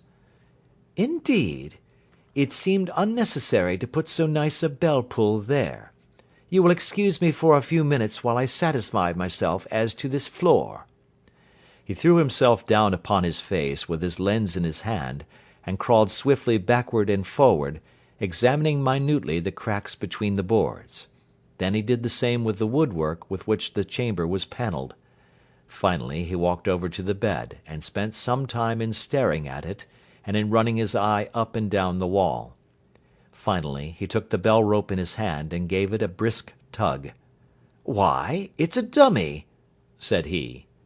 "Won't it ring?" "No, it is not even attached to a wire. This is very interesting. You can see now that it is fastened to a hook, just above where the little opening for the ventilator is." "How very absurd! I never noticed that before." "Very strange," muttered Holmes, pulling at the rope. "There are 1 or 2 very singular points about this room. For example, what a fool a builder must be to open a ventilator into another room, when with the same trouble he might have communicated with the outside air." "That is also quite modern," said the lady. "Done about the same time as the bell rope," remarked Holmes. "Yes, there were several little changes carried out about that time." "They seem to have been of a most interesting character, dummy bell ropes, and ventilators which do not ventilate. With your permission, Miss Stoner, we shall now carry our researches into the inner apartment." Dr. Grimesby Roylott's chamber was larger than that of his stepdaughter, but was as plainly furnished. A camp bed, a small wooden shelf full of books, mostly of a technical character, an armchair beside the bed, a plain wooden chair against the wall, a round table, and a large iron safe were the principal things which met the eye. Holmes walked slowly round and examined each and all of them with the keenest interest. What's in here?" he asked, tapping the safe. "My stepfather's business papers." "Oh, you have seen inside, then?" "Only once, some years ago. I remember that it was full of papers." "There isn't a cat in it, for example?" "No. What a strange idea." "Well, look at this." He took up a small saucer of milk which stood on the top of it. "No, we don't keep a cat, but there is a cheetah and a baboon." "Ah, yes, of course. Well, a cheetah is just a big cat, and yet a saucer of milk does not go very far in satisfying its wants, I dare say. There is one point which I should wish to determine." He squatted down in front of the wooden chair, and examined the seat of it with the greatest attention. "Thank you, that is quite settled," said he, rising and putting his lens in his pocket. "Hallo! Here is something interesting." The object which had caught his eye was a small dog lash hung on one corner of the bed. The lash, however, was curled upon itself, and tied so as to make a loop of whipcord. "What do you make of that, Watson?" "It's a common enough lash, but I don't know why it should be tied." "That is not quite so common, is it? Ah me! It's a wicked world, and when a clever man turns his brains to crime it is the worst of all. I think that I have seen enough now, Miss Stoner, and with your permission we shall walk out upon the lawn." I had never seen my friend's face so grim, or his brows so dark as it was when we turned from the scene of this investigation. We had walked several times up and down the lawn, neither Miss Stoner nor myself liking to break in upon his thoughts before he roused himself from his reverie. "It is very essential, Miss Stoner," said he, "that you should absolutely follow my advice in every respect." "I shall most certainly do so." "The matter is too serious for any hesitation. Your life may depend upon your compliance." "I assure you that I am in your hands." "In the first place, both my friend and I must spend the night in your room." Both Miss Stoner and I gazed at him in astonishment. "Yes, it must be so. Let me explain. I believe that that is the village inn over there?" "Yes, that is the Crown." "Very good. Your windows would be visible from there?" "Certainly." "You must confine yourself to your room, on pretence of a headache, when your stepfather comes back. Then when you hear him retire for the night, you must open the shutters of your window, undo the hasp, put your lamp there as a signal to us, and then withdraw quietly with everything which you are likely to want into the room which you used to occupy. I have no doubt that, in spite of the repairs, you could manage there for one night." "Oh, yes, easily." "The rest you will leave in our hands." "But what will you do?" "We shall spend the night in your room, and we shall investigate the cause of this noise which has disturbed you." "I believe, Mr. Holmes, that you have already made up your mind," said Miss Stoner, laying her hand upon my companion's sleeve. "Perhaps I have." "Then, for pity's sake, tell me what was the cause of my sister's death." "I should prefer to have clearer proofs before I speak." "You can at least tell me whether my own thought is correct, and if she died from some sudden fright." "No, I do not think so. I think that there was probably some more tangible cause. And now, Miss Stoner, we must leave you, for if Dr. Roylott returned and saw us, our journey would be in vain. Good-bye, and be brave, for if you will do what I have told you, you may rest assured that we shall soon drive away the dangers that threaten you." Sherlock Holmes and I had no difficulty in engaging a bedroom and sitting room at the Crown Inn. They were on the upper floor, and from our window we could command a view of the avenue gate, and of the inhabited wing of Stoke Moran Manor House. At dusk we saw Dr. Grimesby Roylott drive past, his huge form looming up beside the little figure of the lad who drove him. The boy had some slight difficulty in undoing the heavy iron gates, and we heard the hoarse roar of the doctor's voice, and saw the fury with which he shook his clenched fists at him. The trap drove on, and a few minutes later we saw a sudden light spring up among the trees as the lamp was lit in one of the sitting-rooms. "Do you know, Watson," said Holmes, as we sat together in the gathering darkness, "I have really some scruples as to taking you to-night. There is a distinct element of danger." "Can I be of assistance?" "Your presence might be invaluable." "Then I shall certainly come." "It is very kind of you." "You speak of danger. You have evidently seen more in these rooms than was visible to me." "No, but I fancy that I may have deduced a little more. I imagine that you saw all that I did." "I saw nothing remarkable save the bell rope, and what purpose that could answer I confess is more than I can imagine." "You saw the ventilator too?" "Yes, but I do not think that it is such a very unusual thing to have a small opening between two rooms. It was so small that a rat could hardly pass through." "I knew that we should find a ventilator before ever we came to Stoke Moran." "My dear Holmes!" "Oh, yes, I did. You remember in her statement she said that her sister could smell Dr. Roylott's cigar. Now, of course that suggested at once that there must be a communication between the two rooms. It could only be a small one, or it would have been remarked upon at the coroner's inquiry. I deduced a ventilator." "But what harm can there be in that?" "Well, there is at least a curious coincidence of dates. A ventilator is made, a cord is hung, and a lady who sleeps in the bed dies. Does that not strike you?" "I cannot as yet see any connection."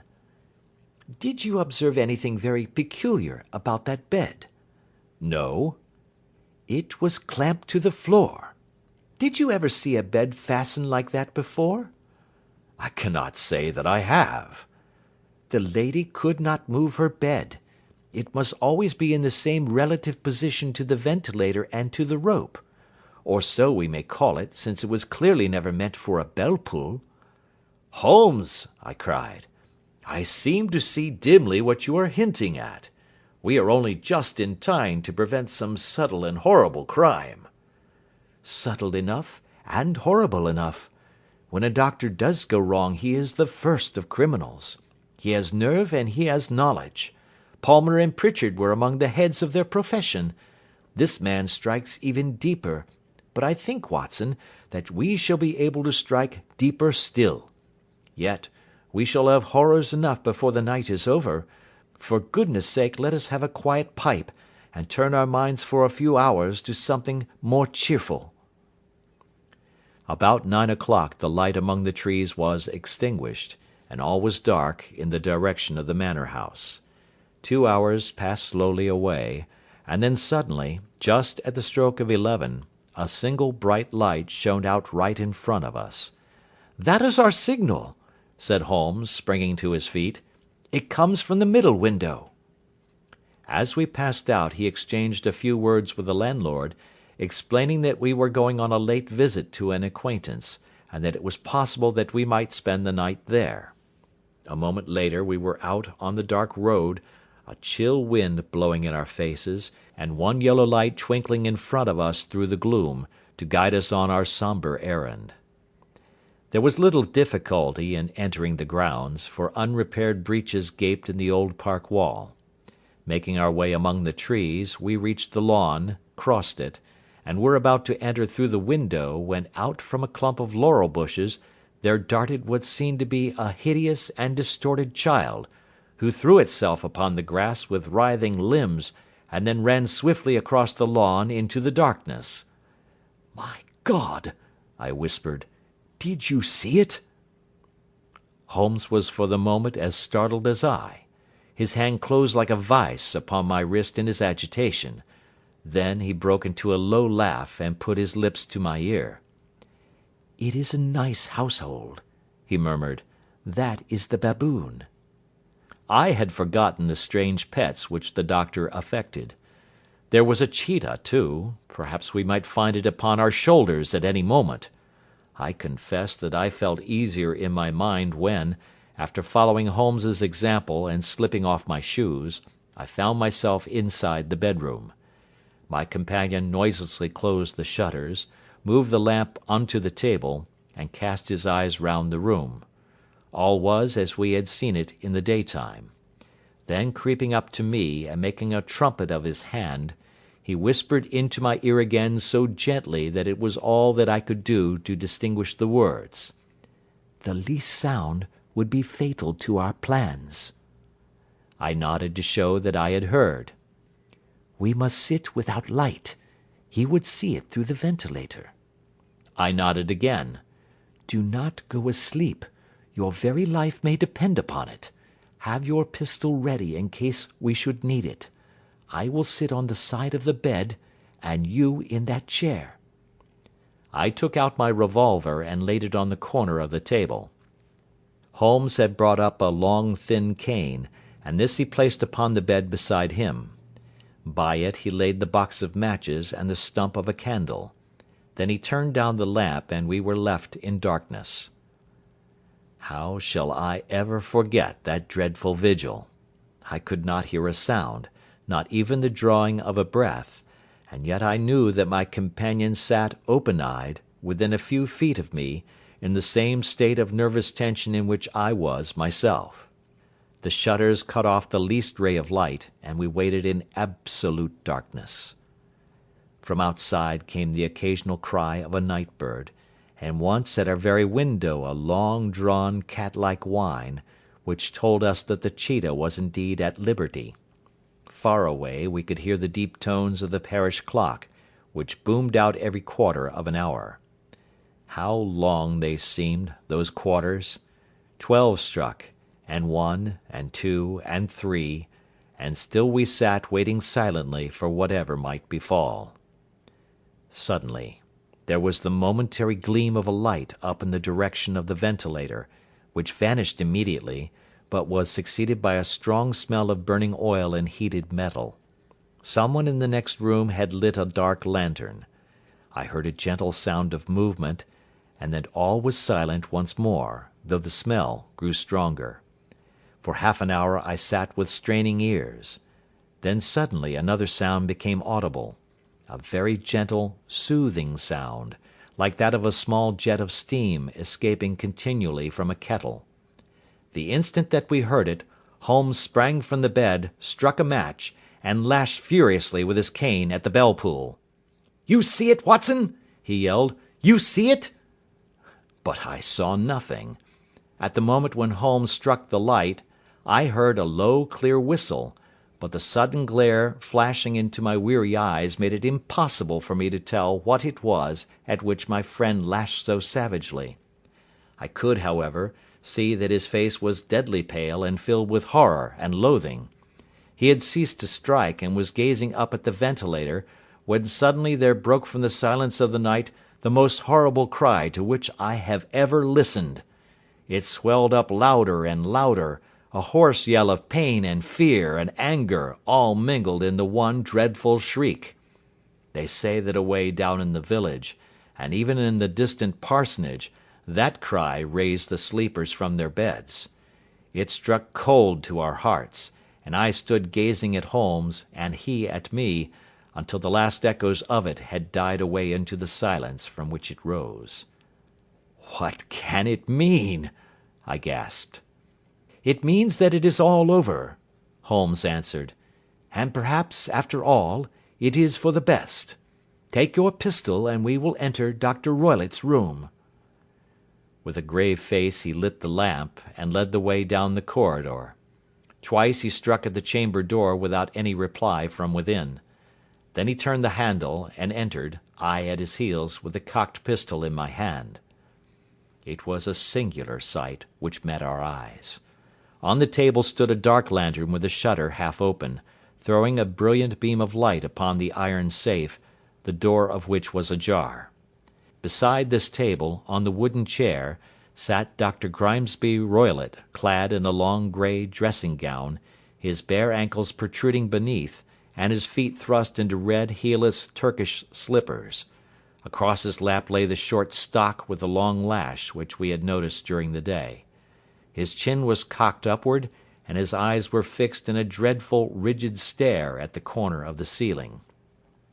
Round his brow he had a peculiar yellow band, with brownish speckles, which seemed to be bound tightly round his head. As we entered, he made neither sound nor motion. "The band! The Speckled Band!" whispered Holmes. I took a step forward. In an instant his strange headgear began to move, and there reared itself from among his hair the squat diamond-shaped head and puffed neck of a loathsome serpent. "It is a swamp adder!" cried Holmes. "The deadliest snake in India. He has died within 10 seconds of being bitten.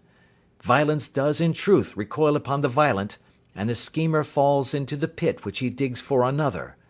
Let us thrust this creature back into its den, and we can then remove Miss Stoner to some place of shelter, and let the county police know what has happened." As he spoke he drew the dog whip swiftly from the dead man's lap, and throwing the noose round the reptile's neck he drew it from its horrid perch, and carrying it at arm's length, threw it into the iron safe, which he closed upon it. Such are the true facts of the death of Dr. Grimesby Roylott of Stoke Moran.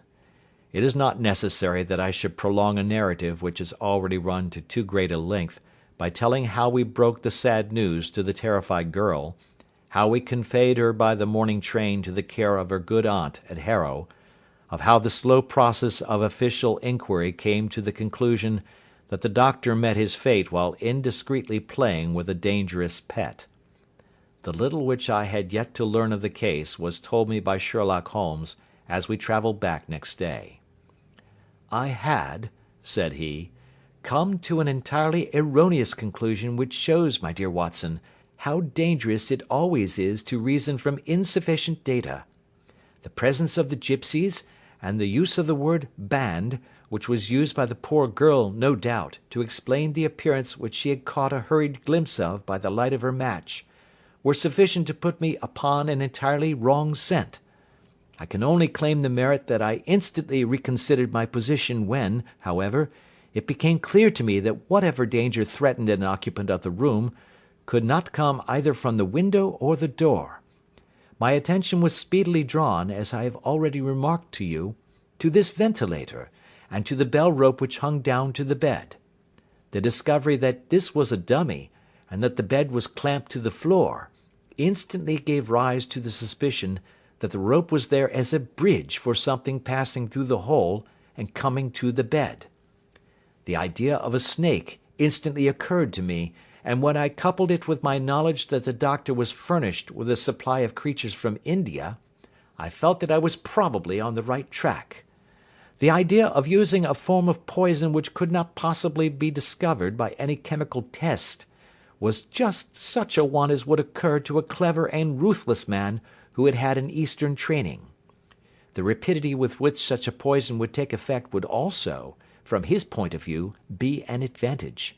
It would be a sharp-eyed coroner, indeed, who could distinguish the 2 little dark punctures which would show where the poisoned fangs had done their work. Then I thought of the whistle. Of course, he must recall the snake before the morning light revealed it to the victim. He had trained it, probably by the use of the milk which we saw, to return to him when summoned. He would put it through this ventilator at the hour that he thought best, with the certainty that it would crawl down the rope and land on the bed. It might or might not bite the occupant, perhaps she might escape every night for a week, but sooner or later she must fall a victim.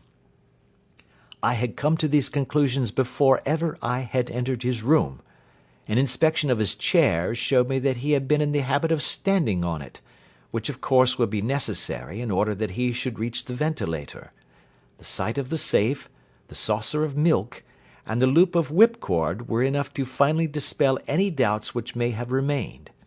The metallic clang heard by Miss Stoner was obviously caused by her stepfather hastily closing the door of his safe upon its terrible occupant. Having once made up my mind, you know the steps which I took in order to put the matter to the proof. I heard the creature hiss, as I have no doubt that you did also, and I instantly lit the light and attacked it. with the result of driving it through the ventilator." "And also with the result of causing it to turn upon its master at the other side. Some of the blows of my cane came home and roused its snakish temper, so that it flew upon the first person it saw. In this way I am no doubt indirectly responsible for Dr. Grimesby Roylott's death, and I cannot say that it is likely to weigh very heavily upon my conscience." End of Adventure 8. Adventure 9. The Adventure of the Engineer's Thumb. Of all the problems which have been submitted to my friend, Mr. Sherlock Holmes, for solution during the years of our intimacy, there were only two which I was the means of introducing to his notice, that of Mr. Hatherley's thumb, and that of Colonel Warburton's madness. Of these the latter may have afforded a finer field for an acute and original observer, but the other was so strange in its inception, and so dramatic in its details, that it may be the more worthy of being placed upon record, even if it gave my friend fewer openings for those deductive methods of reasoning by which he achieved such remarkable results. The story has, I believe, been told more than once in the newspapers, but, like all such narratives, its effect is much less striking when set forth en bloc in a single half-column of print than when the facts slowly evolve before your own eyes, and the mystery clears gradually away as each new discovery furnishes a step which leads on to the complete truth. At the time the circumstances made a deep impression upon me, and the lapse of 2 years has hardly served to weaken the effect. It was in the summer of '89, not long after my marriage, that the events occurred which I am now about to summarize. I had returned to civil practice and had finally abandoned Holmes in his Baker Street rooms, although I continually visited him, and occasionally even persuaded him to forego his Bohemian habits so far as to come and visit us. My practice had steadily increased, and as I happened to live at no very great distance from Paddington Station, I got a few patients from among the officials. One of these, whom I had cured of a painful and lingering disease, was never weary of advertising my virtues, and of endeavouring to send me on every sufferer over whom he might have any influence. One morning, at a little before 7 o'clock, I was awakened by the maid tapping at the door to announce that 2 men had come from Paddington and were waiting in the consulting room. I dressed hurriedly, for I knew by experience that railway cases were seldom trivial, and hastened downstairs. As I descended, my old ally, the guard, came out of the room and closed the door tightly behind him. "I've got him here," he whispered, jerking his thumb over his shoulder. "He's all right." "What is it, then?" I asked, for his manner suggested that it was some strange creature which he had caged up in my room. "It's a new patient," he whispered. "I thought I'd bring him round myself. Then he couldn't slip away. There he is, all safe and sound. I must go now, doctor. I have my duties just the same as you." And off he went, this trusty toot, without even giving me time to thank him. I entered my consulting room and found a gentleman seated by the table.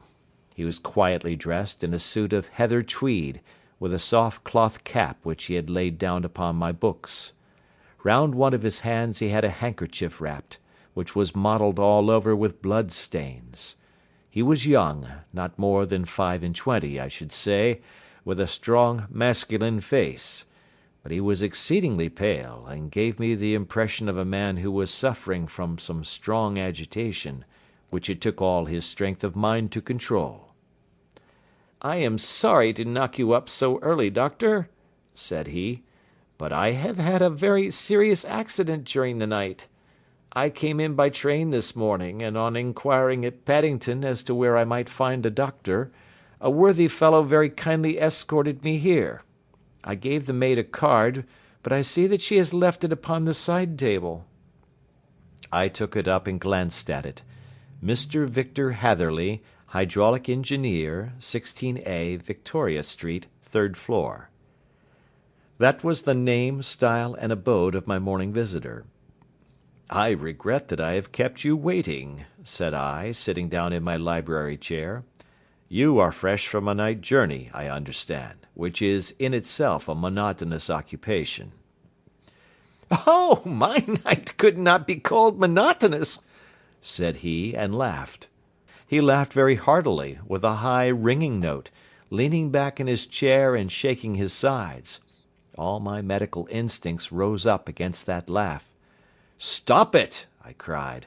"Pull yourself together!" And I poured out some water from a carafe. It was useless, however. He was off in one of those hysterical outbursts which come upon a strong nature when some great crisis is over and gone. Presently he came to himself once more, very weary and pale-looking. "I have been making a fool of myself," he gasped. "Not at all. Drink this." I dashed some brandy into the water, and the colour began to come back to his bloodless cheeks. "That's better," said he. "And now, doctor, perhaps you would kindly attend to my thumb, or rather to the place where my thumb used to be?" He unwound the handkerchief and held out his hand. It gave even my hardened nerves a shudder to look at it. There were 4 protruding fingers and a horrid red, spongy surface where the thumb should have been. It had been hacked or torn right out from the roots. "Good heavens!" I cried. "This is a terrible injury. It must have bled considerably." "Yes, it did. I fainted when it was done, and I think that I must have been senseless for a long time. When I came to, I found that it was still bleeding, so I tied one end of my handkerchief very tightly round the wrist and braced it up with a twig." "Excellent. You should have been a surgeon." "It is a question of hydraulics, you see, and came within my own province." "This has been done," said I, examining the wound, "by a very heavy and sharp instrument." "A thing like a cleaver," said he. "An accident, I presume?"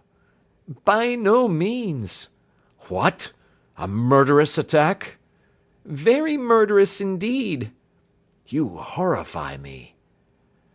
I sponged the wound, cleaned it, dressed it, and finally covered it over with cotton wadding and carbolized bandages. He lay back without wincing, though he bit his lip from time to time. "How is that?" I asked when I had finished. "Capital. Between your brandy and your bandage, I feel a new man. I was very weak, but I have had a good deal to go through." "Perhaps you had better not speak of the matter. It is evidently trying to your nerves." "Oh, no, not now. I shall have to tell my tale to the police. But, between ourselves, if it were not for the convincing evidence of this wound of mine, I should be surprised if they believed my statement, for it is a very extraordinary one, and I have not much in the way of proof with which to back it up. And even if they believe me, the clues which I can give them are so vague that it is a question whether justice will be done." "Ha!" cried I. "If it is anything in the nature of a problem which you desire to see solved, I should strongly recommend you to come to my friend, Mr. Sherlock Holmes, before you go to the official police." "Oh, I have heard of that fellow," answered my visitor, "and I should be very glad if he would take the matter up, though of course I must use the official police as well. Would you give me an introduction to him?" "I'll do better. I'll take you round to him myself." "I should be immensely obliged to you." "We'll call a cab and go together. We shall just be in time to have a little breakfast with him. Do you feel equal to it?" "Yes, I shall not feel easy until I have told my story." "Then my servant will call a cab and I shall be with you in an instant." I rushed upstairs, explained the matter shortly to my wife, and in 5 minutes was inside a hansom driving with my new acquaintance to Baker Street. Sherlock Holmes was, as I expected, lounging about his sitting room in his dressing gown, reading the agony column of the Times and smoking his before breakfast pipe, which was composed of all the plugs and dottles left from his smokes of the day before, all carefully dried and collected on the corner of the mantelpiece. He received us in his quietly genial fashion, ordered fresh rashers and eggs, and joined us in a hearty meal.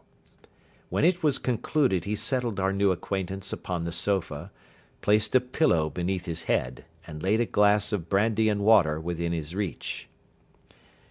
"It is easy to see that your experience has been no common one, Mr. Hatherley," said he. "Pray lie down there and make yourself absolutely at home. Tell us what you can, but stop when you are tired, and keep up your strength with a little stimulant." "Thank you," said my patient, "but I have felt another man since the doctor bandaged me, and I think that your breakfast has completed the cure. I shall take up as little of your valuable time as possible, so I shall start at once upon my peculiar experiences." Holmes sat in his big armchair with the weary, heavy-lidded expression which veiled his keen and eager nature, while I sat opposite to him, and we listened in silence to the strange story which our visitor detailed to us. "You must know," said he, "that I am an orphan and a bachelor, residing alone in lodgings in London. By profession I am a hydraulic engineer, and I have had considerable experience of my work during the 7 years that I was apprenticed to Venner and Matheson, the well-known firm of Greenwich. 2 years ago, having served my time, and having also come into a fair sum of money through my poor father's death, I determined to start in business for myself, and took professional chambers in Victoria Street. I suppose that everyone finds his first independent start in business a dreary experience. To me, it has been exceptionally so. During 2 years I have had 3 consultations and 1 small job, and that is absolutely all that my profession has brought me. My gross takings amount to £27 10s. Every day, from 9 in the morning until 4 in the afternoon, I waited in my little den, until at last my heart began to sink, and I came to believe that I should never have any practice at all. Yesterday, however, just as I was thinking of leaving the office, my clerk entered to say there was a gentleman waiting, who wished to see me upon business. He brought up a card, too, with the name of Colonel Lysander Stark engraved upon it. Close at his heels came the colonel himself, a man rather over the middle size, but of an exceeding thinness. I do not think that I have ever seen so thin a man. His whole face sharpened away into nose and chin, and the skin of his cheeks was drawn quite tense over his outstanding bones. Yet this emaciation seemed to be his natural habit, and due to no disease, for his eye was bright, his step brisk, and his bearing assured. He was plainly but neatly dressed, and his age, I should judge, would be nearer 40 than 30. "Mr. Hatherley," said he, with something of a German accent, "you have been recommended to me, Mr. Hatherley, as being a man who is not only proficient in his profession, but is also discreet and capable of preserving a secret." I bowed, feeling as flattered as any young man would at such an address. "May I ask who it was who gave me so good a character?" "Well, perhaps it is better that I should not tell you that just at this moment. I have it from the same source that you are both an orphan and a bachelor, and are residing alone in London." "That is quite correct," I answered, "but you will excuse me if I say that I cannot see how all this bears upon my professional qualifications. I understand that it was on a professional matter that you wished to speak to me?" "Undoubtedly so, but you will find that all I say is really to the point. I have a professional commission for you, but absolute secrecy is quite essential. Absolute secrecy, you understand, and of course we may expect that more from a man who is alone than from one who lives in the bosom of his family." "If I promise to keep a secret," said I, "you may absolutely depend upon my doing so." He looked very hard at me as I spoke, and it seemed to me that I had never seen so suspicious and questioning an eye. "Do you promise, then?" said he at last. Yes, I promise. Absolute and complete silence before, during, and after? No reference to the matter at all, either in word or writing? I have already given you my word. Very good. He suddenly sprang up, and darting like lightning across the room, he flung open the door. The passage outside was empty. That's all right, said he, coming back. I know that clerks are sometimes curious as to their master's affairs. Now we can talk in safety. He drew up his chair very close to mine, and began to stare at me again with the same questioning and thoughtful look. A feeling of repulsion, and of something akin to fear, had begun to rise within me at the strange antics of this fleshless man. Even my dread of losing a client could not restrain me from showing my impatience. I beg that you will state your business, sir, said I. My time is of value. Heaven forgive me for that last sentence, but the words came to my lips. How would 50 guineas for a night's work suit you? He asked. Most admirably. I say a night's work, but an hour's would be nearer the mark. I simply want your opinion about a hydraulic stamping machine which has got out of gear. If you show us what is wrong, we shall soon set it right ourselves. What do you think of such a commission as that? The work appears to be light and the pay munificent. Precisely so. We shall want you to come tonight by the last train. Where to? To Eyford in Berkshire. It is a little place near the borders of Oxfordshire, and within 7 miles of Reading. There is a train from Paddington which would bring you there at about 11:15. Very good. I shall come down in a carriage to meet you. There is a drive, then? Yes, our little place is quite out in the country. It is a good 7 miles from Eyford Station. Then we can hardly get there before midnight. I suppose there would be no chance of a train back. I should be compelled to stop the night. Yes, we could easily give you a shakedown. That is very awkward. Could I not come at some more convenient hour? We have judged it best that you should come late. It is to recompense you for any inconvenience that we are paying to you, a young and unknown man, a fee which would buy an opinion from the very heads of your profession. Still, of course, if you would like to draw out of the business, there is plenty of time to do so. I thought of the 50 guineas, and of how useful they would be to me. Not at all, said I. I shall be very happy to accommodate myself to your wishes. I should like, however, to understand a little more clearly what it is that you wish me to do. Quite so.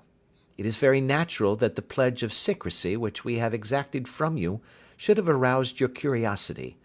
I have no wish to commit you to anything without your having it all laid before you.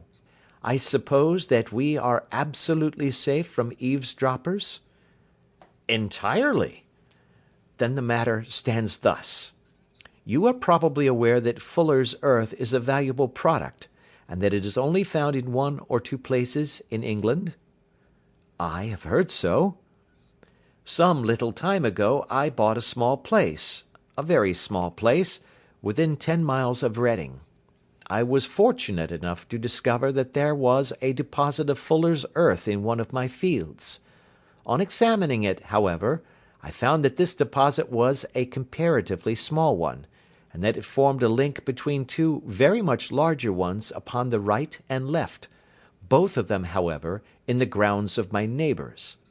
These good people were absolutely ignorant that their land contained that which was quite as valuable as a gold mine. Naturally, it was to my interest to buy their land before they discovered its true value, but unfortunately I had no capital by which I could do this. I took a few of my friends into the secret, however, and they suggested that we should quietly and secretly work our own little deposit, and that in this way we should earn the money which would enable us to buy the neighbouring fields. This we have now been doing for some time, and in order to help us in our operations, we erected a hydraulic press. This press, as I have already explained, has got out of order, and we wish your advice upon the subject. We guard our secret very jealously, however, and if it once became known that we had hydraulic engineers coming to our little house, it would soon rouse inquiry, and then, if the facts came out, it would be good-bye to any chance of getting these fields and carrying out our plans. That is why I have made you promise me that you will not tell a human being that you are going to Eyford to-night. I hope that I make it all plain?" "I quite follow you," said I. "The only point which I could not quite understand was, what use you could make of a hydraulic press in excavating fuller's earth, which, as I understand, is dug out like gravel from a pit." "Ah," said he carelessly, "we have our own process. We compress the earth into bricks, so as to remove them without revealing what they are. But that is a mere detail. I have taken you fully into my confidence now, Mr. Hatherley, and I have shown you how I trust you." He rose as he spoke.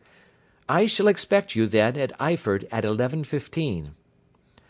"I shall certainly be there." "And not a word to a soul."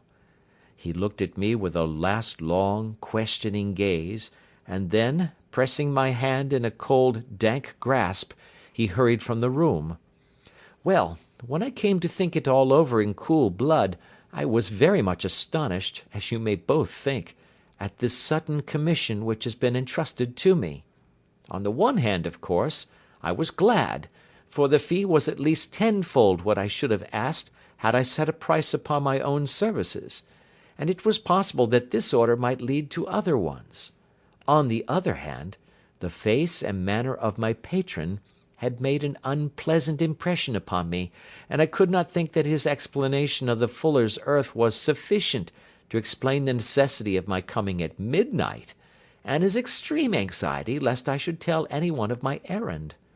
However, I threw all fears to the winds, ate a hearty supper, drove to Paddington, and started off, having obeyed to the letter the injunction as to holding my tongue. At Reading, I had to change not only my carriage but my station. However, I was in time for the last train to Eyford, and I reached the little dim-lit station after 11 o'clock. I was the only passenger who got out there, and there was no one upon the platform save a single sleepy porter with a lantern. As I passed out through the wicket gate, however, I found my acquaintance of the morning waiting in the shadow upon the other side. Without a word he grasped my arm and hurried me into a carriage, the door of which was standing open. He drew up the windows on either side, tapped on the woodwork, and away we went as fast as the horse could go. "One horse?" interjected Holmes. "Yes, only one." "Did you observe the colour?" "Yes, I saw it by the side lights when I was stepping into the carriage. It was a chestnut." "Tired looking or fresh?" "Oh, fresh and glossy." "Thank you. I am sorry to have interrupted you. Pray continue your most interesting statement." "Away we went then, and we drove for at least an hour. Colonel Lysander Stark had said that it was only 7 miles, but I should think, from the rate that we seemed to go, and from the time that we took, that it must have been nearer 12. He sat at my side in silence all the time, and I was aware, more than once when I glanced in his direction, that he was looking at me with great intensity. The country roads seemed to be not very good in that part of the world, for we lurched and jolted terribly. I tried to look out of the windows to see something of where we were, but they were made of frosted glass, and I could make out nothing save the occasional bright blur of a passing light. Now and then I hazarded some remark to break the monotony of the journey, but the colonel answered only in monosyllables, and the conversation soon flagged. At last, however, the bumping of the road was exchanged for the crisp smoothness of a gravelled drive, and the carriage came to a stand. Colonel Lysander Stark sprang out, and, as I followed after him, pulled me swiftly into a porch which gaped in front of us. we stepped, as it were, right out of the carriage and into the hall, so that I failed to catch the most fleeting glance of the front of the house. The instant that I had crossed the threshold the door slammed heavily behind us, and I heard faintly the rattle of the wheels as the carriage drove away. It was pitch dark inside the house, and the Colonel fumbled about looking for matches and muttering under his breath. Suddenly a door opened at the other end of the passage, and a long, golden bar of light shot out in our direction. It grew broader, and a woman appeared with a lamp in her hand, which she held above her head, pushing her face forward and peering at us. I could see that she was pretty, and from the gloss with which the light shone upon her dark dress, I knew that it was a rich material. She spoke a few words in a foreign tongue, in a tone as though asking a question, and when my companion answered in a gruff monosyllable, she gave such a start that the lamp nearly fell from her hand. Colonel Stark went up to her, whispered something in her ear, and then, pushing her back into the room from whence she had come, he walked towards me again with the lamp in his hand. "Perhaps you will have the kindness to wait in this room for a few minutes," said he, throwing open another door.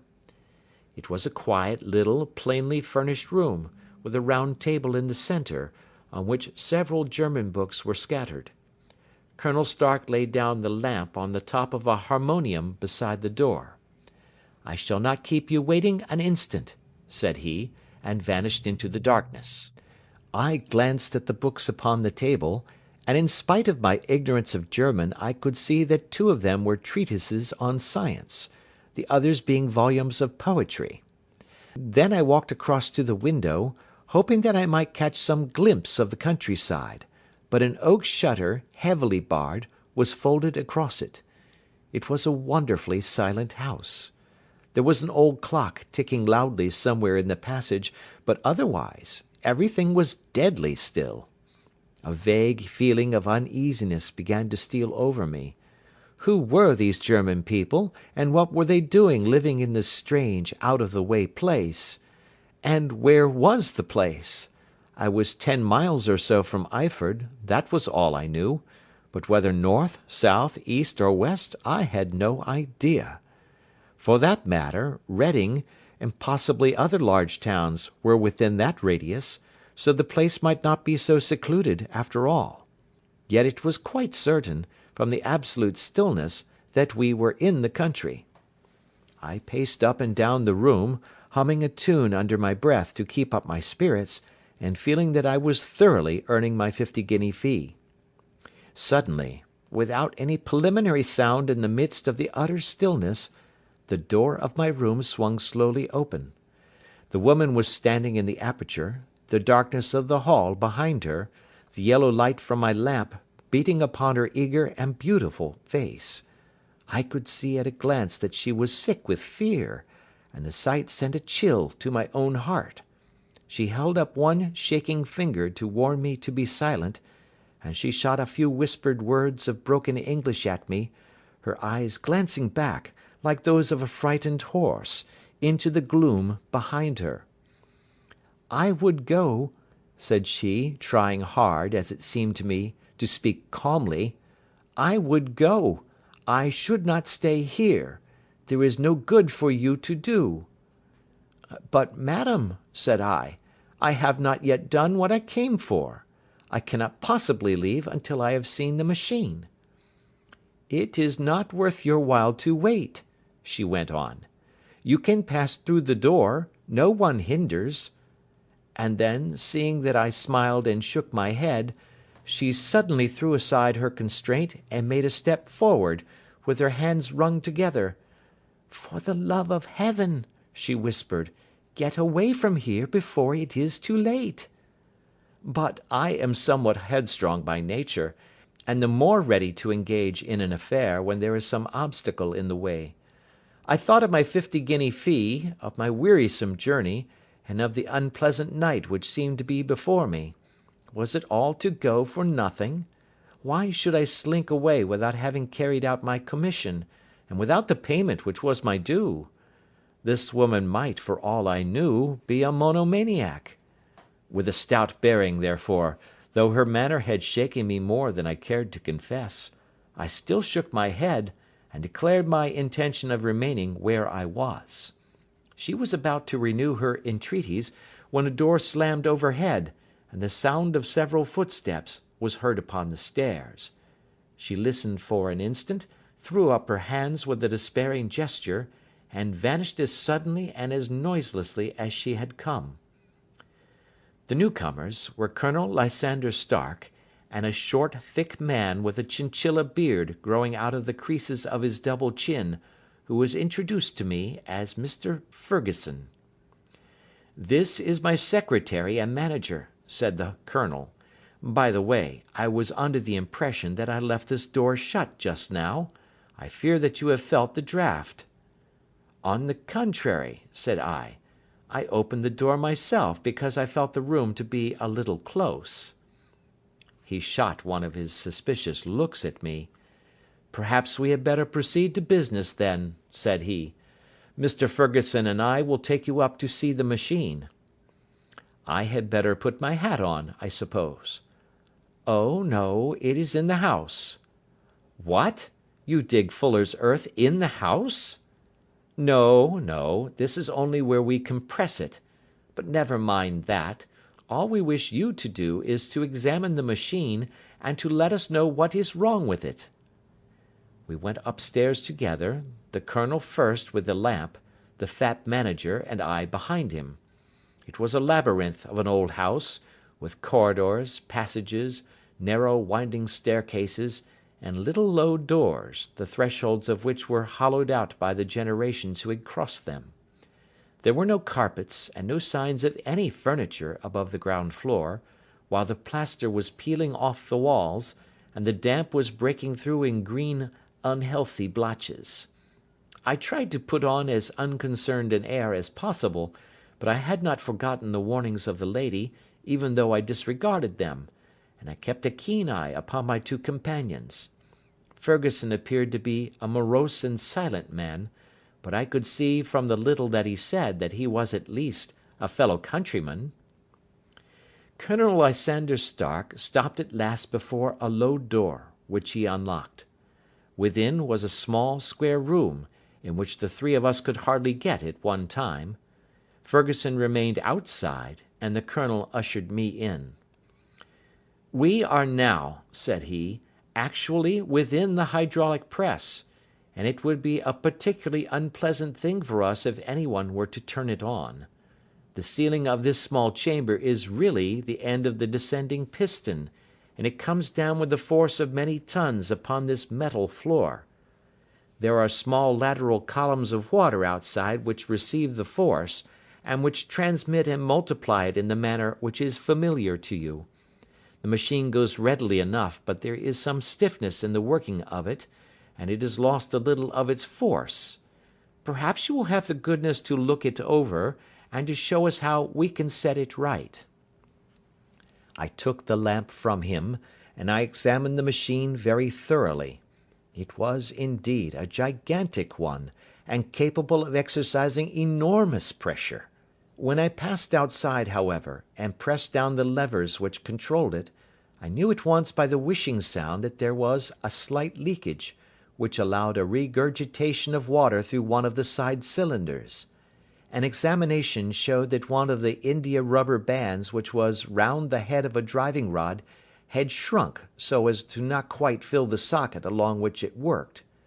This was clearly the cause of the loss of power, and I pointed it out to my companions, who followed my remarks very carefully, and asked several practical questions as to how they should proceed to set it right. When I had made it clear to them, I returned to the main chamber of the machine, and took a good look at it to satisfy my own curiosity.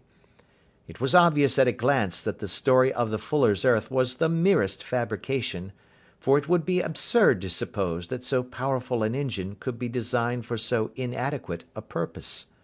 The walls were of wood, but the floor consisted of a large iron trough, and when I came to examine it, I could see a crust of metallic deposit all over it.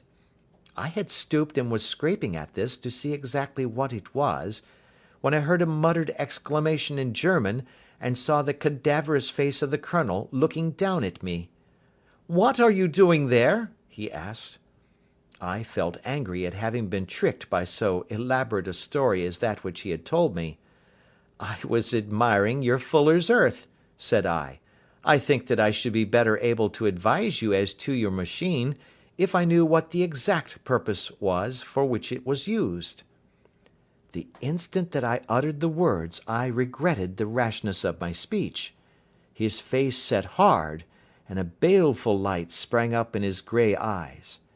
"Very well," said he, "you shall know all about the machine."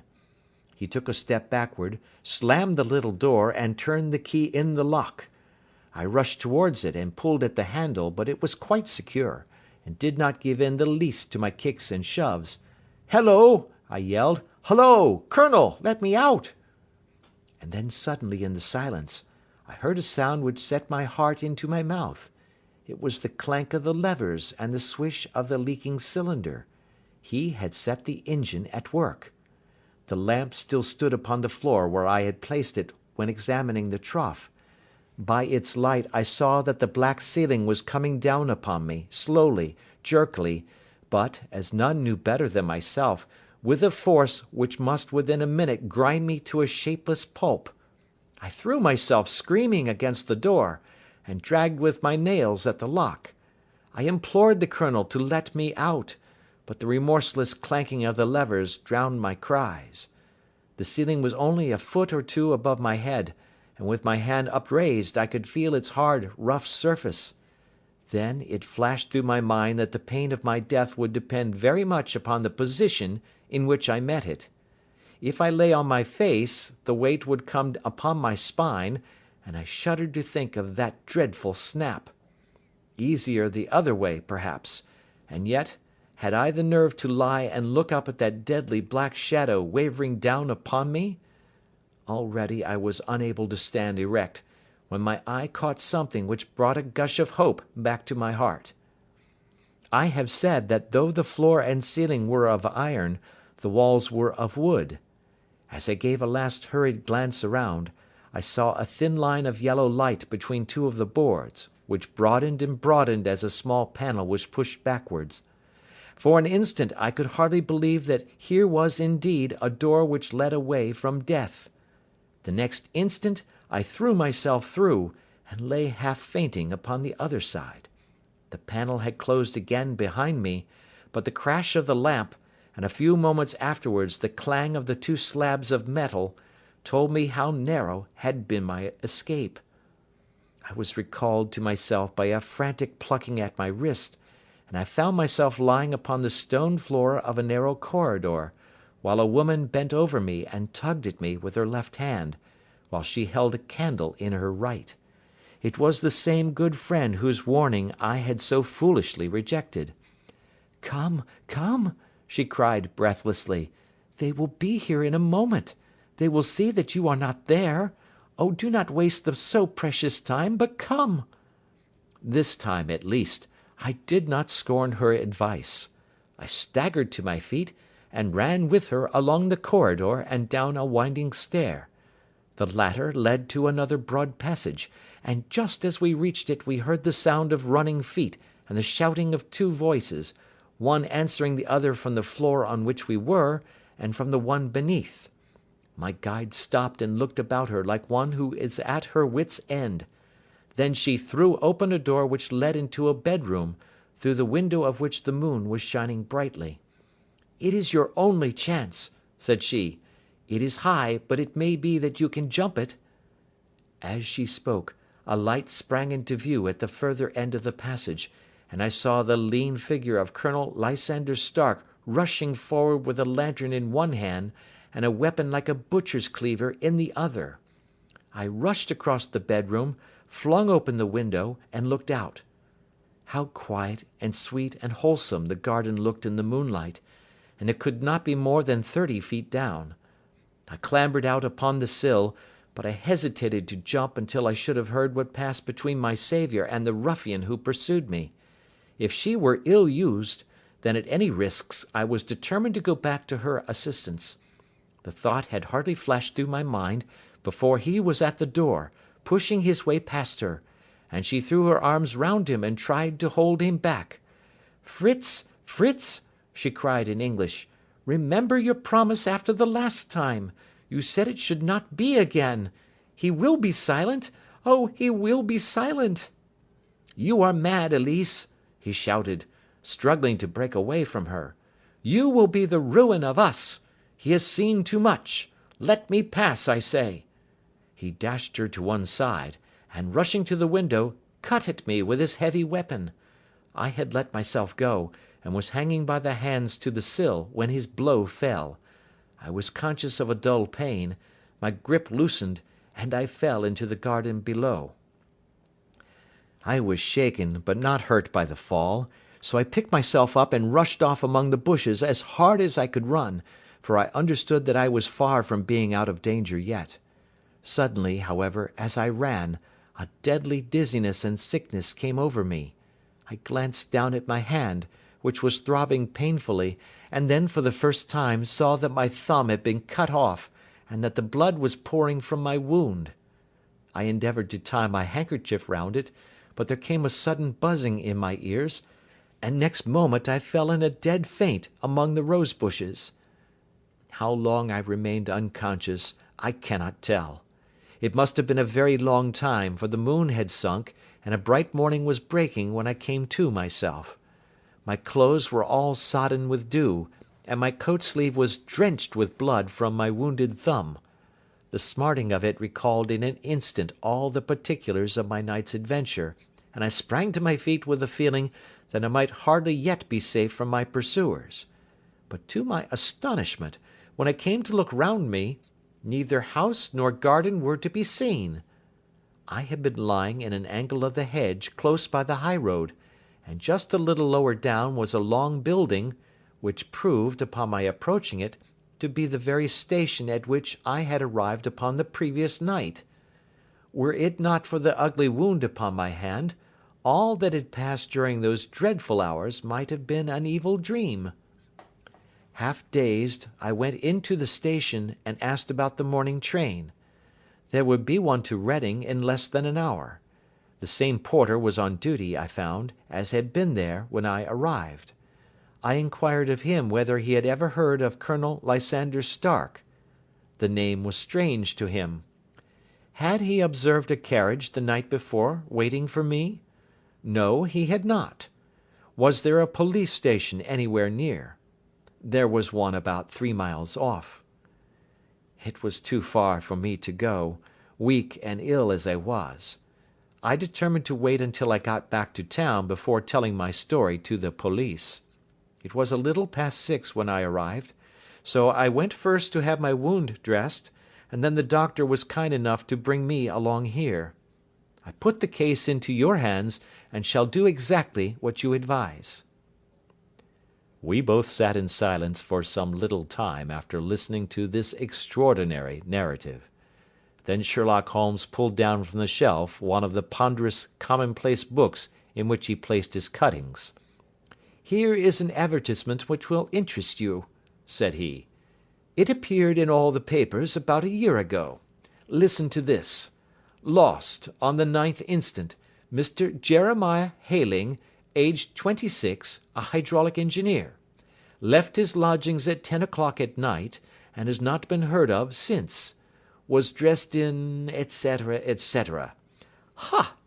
That represents the last time that the Colonel needed to have his machine overhauled, I fancy." "Good heavens!" cried my patient. "Then that explains what the girl said." "Undoubtedly. It is quite clear that the Colonel was a cool and desperate man, who was absolutely determined that nothing should stand in the way of his little game, like those out-and-out pirates who will leave no survivor from a captured ship. Well, every moment now is precious, so if you feel equal to it, we shall go down to Scotland Yard at once as a preliminary to starting for Eyford." Some 3 hours or so afterwards we were all in the train together, bound from Reading to the little Berkshire village. There were Sherlock Holmes, the hydraulic engineer, Inspector Bradstreet of Scotland Yard, a plain-clothes man, and myself.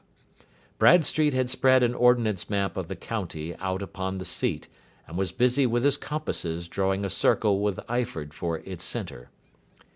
"There you are," said he. "That circle is drawn at a radius of 10 miles from the village. The place we want must be somewhere near that line. You said 10 miles, I think, sir?" "It was an hour's good drive." "And you think that they brought you back all that way when you were unconscious?" "They must have done so. I have a confused memory, too, of having been lifted and conveyed somewhere." "What I cannot understand," said I, "is why they should have spared you when they found you lying fainting in the garden. Perhaps the villain was softened by the woman's entreaties." "I hardly think that likely. I never saw a more inexorable face in my life." "Oh, we shall soon clear up all that," said Bradstreet.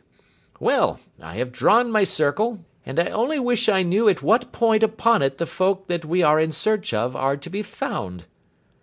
"I think I could lay my finger on it," said Holmes quietly. "Really now," cried the inspector, "you have formed your opinion. Come now, we shall see who agrees with you. I say it is south, for the country is more deserted there." "And I say east," said my patient. "I am for west," remarked the plain-clothes man. "There are several quiet little villages up there." "And I am for north," said I, "because there are no hills there, and our friend says he did not notice the carriage go up any." "Come," cried the inspector, laughing, "it's a very pretty diversity of opinion. We have boxed the compass among us. Who do you give your casting vote to?" "You are all wrong." "But we can't all be." "Oh, yes, you can. This is my point." He placed his finger in the centre of the circle. "This is where we shall find them." "But the 12-mile drive?" gasped Hatherley. 6 out and 6 back. Nothing simpler. You say yourself that the horse was fresh and glossy when you got in. How could it be that it had gone 12 miles over heavy roads? "Indeed, it is a likely ruse enough," observed Bradstreet thoughtfully. "Of course, there can be no doubt as to the nature of this gang." "None at all," said Holmes. "They are coiners on a large scale, and have used the machine to form the amalgam which has taken the place of silver." "We have known for some time that a clever gang was at work," said the inspector. "They have been turning out half-crowns by the thousand. We even traced them as far as Reading, but could get no farther, for they had covered their traces in a way that showed that they were very old hands. But now, thanks to this lucky chance, I think that we have got them right enough." But the inspector was mistaken, for those criminals were not destined to fall into the hands of justice. As we rolled into Eyford station, we saw a gigantic column of smoke which streamed up from behind a small clump of trees in the neighbourhood, and hung like an immense ostrich feather over the landscape. "A house on fire?" asked Bradstreet, as the train steamed off again on its way. "Yes, sir," said the station master. "When did it break out?" "I hear that it was during the night, sir, but it has got worse, and the whole place is in a blaze." "Whose house is it?" "Dr. Betcher's." "Tell me," broke in the engineer, "is Dr. Betcher a German, very thin, with a long sharp nose?" The station master laughed heartily. "No, sir. Dr. Betcher is an Englishman, and there isn't a man in the parish who has a better lined waistcoat. But he has a gentleman staying with him, a patient, as I understand, who is a foreigner, and he looks as if a little good Berkshire beef would do him no harm." The station master had not finished his speech before we were all hastening in the direction of the fire. The road topped a low hill, and there was a great widespread whitewashed building in front of us, spouting fire at every chink and window, while in the garden in front 3 fire engines were vainly striving to keep the flames under. "That's it!" cried Hatherley, in intense excitement. There is the gravel drive, and there are the rose bushes where I lay. That second window is the one that I jumped from." "Well, at least," said Holmes, "you have had your revenge upon them. There can be no question that it was your oil lamp which, when it was crushed in the press, set fire to the wooden walls, though no doubt they were too excited in the chase after you to observe it at the time. Now keep your eyes open in this crowd for your friends of last night, though I very much fear that they are a good 100 miles off by now." And Holmes's fears came to be realized, for from that day to this no word has ever been heard either of the beautiful woman, the sinister German, or the morose Englishman. Early that morning a peasant had met a cart containing several people and some very bulky boxes driving rapidly in the direction of Reading, but there all traces of the fugitives disappeared, and even Holmes's ingenuity failed ever to discover the least clue as to their whereabouts. The firemen had been much perturbed at the strange arrangements which they had found within, and still more so by discovering a newly severed human thumb upon a window sill of the second floor. About sunset, however, their efforts were at last successful, and they subdued the flames, but not before the roof had fallen in, and the whole place been reduced to such absolute ruin that, save some twisted cylinders and iron piping, not a trace remained of the machinery which had cost our unfortunate acquaintance so dearly. Large masses of nickel and of tin were discovered stored in an outhouse, but no coins were to be found, which may have explained the presence of those bulky boxes which have been already referred to. How our hydraulic engineer had been conveyed from the garden to the spot where he recovered his senses might have remained for ever a mystery were it not for the soft mould, which told us a very plain tale. He had evidently been carried down by two persons, one of whom had remarkably small feet, and the other unusually large ones. On the whole, it was most probable that the silent Englishman, being less bold or less murderous than his companion, had assisted the woman to bear the unconscious man out of the way of danger. "Well," said our engineer ruefully, as we took our seats to return once more to London, "it has been a pretty business for me. I have lost my thumb, and I have lost a 50-guinea fee, and what have I gained?" "Experience," said Holmes, laughing. "Indirectly it may be of value, you know.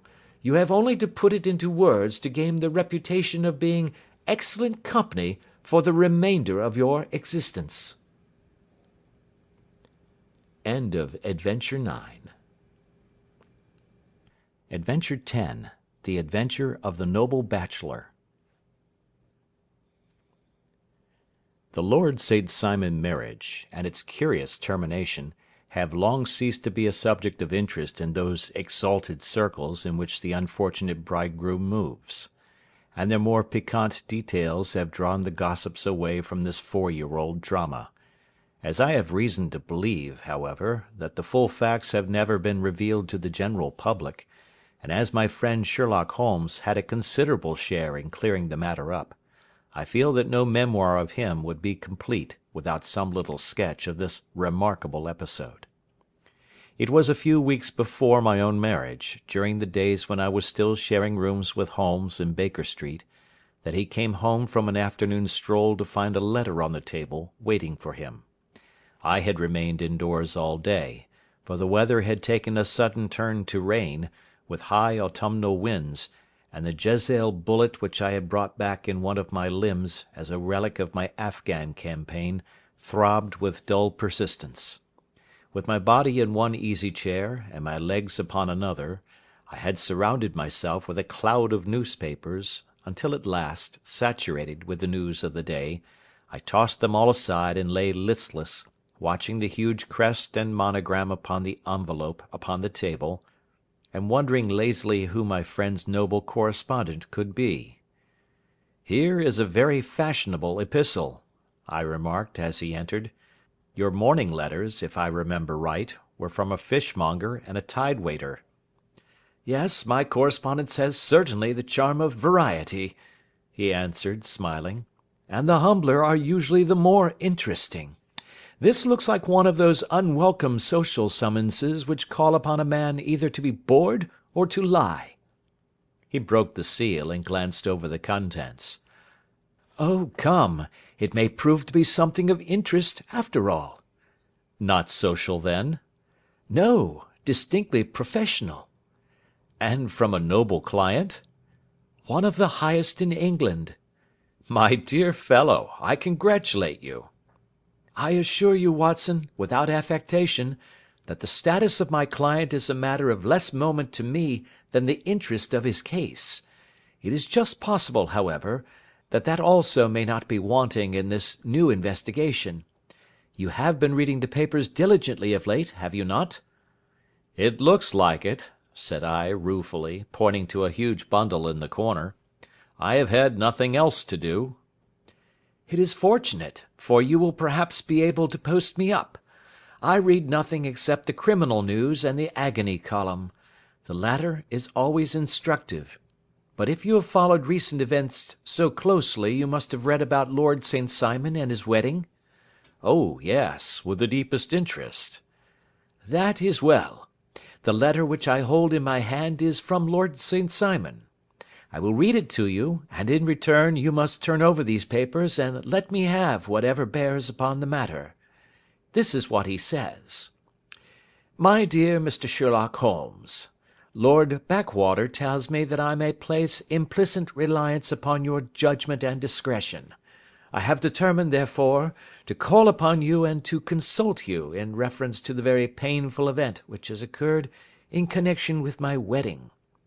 Mr. Lestrade, of Scotland Yard, is acting already in the matter, but he assures me that he sees no objection to your cooperation, and that he even thinks that it might be of some assistance.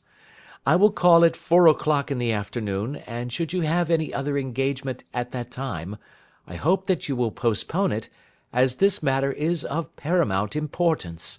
Yours faithfully, St. Simon." It is dated from Grosvenor Mansions, written with a quill pen, and the noble lord has had the misfortune to get a smear of ink upon the outer side of his right little finger," remarked Holmes as he folded up the epistle. "He says 4 o'clock. It is 3 now. He will be here in an hour." "Then I have just time, with your assistance, to get clear upon the subject. Turn over those papers and arrange the extracts in their order of time, while I take a glance as to who our client is." He picked a red-covered volume from a line of books of reference beside the mantelpiece.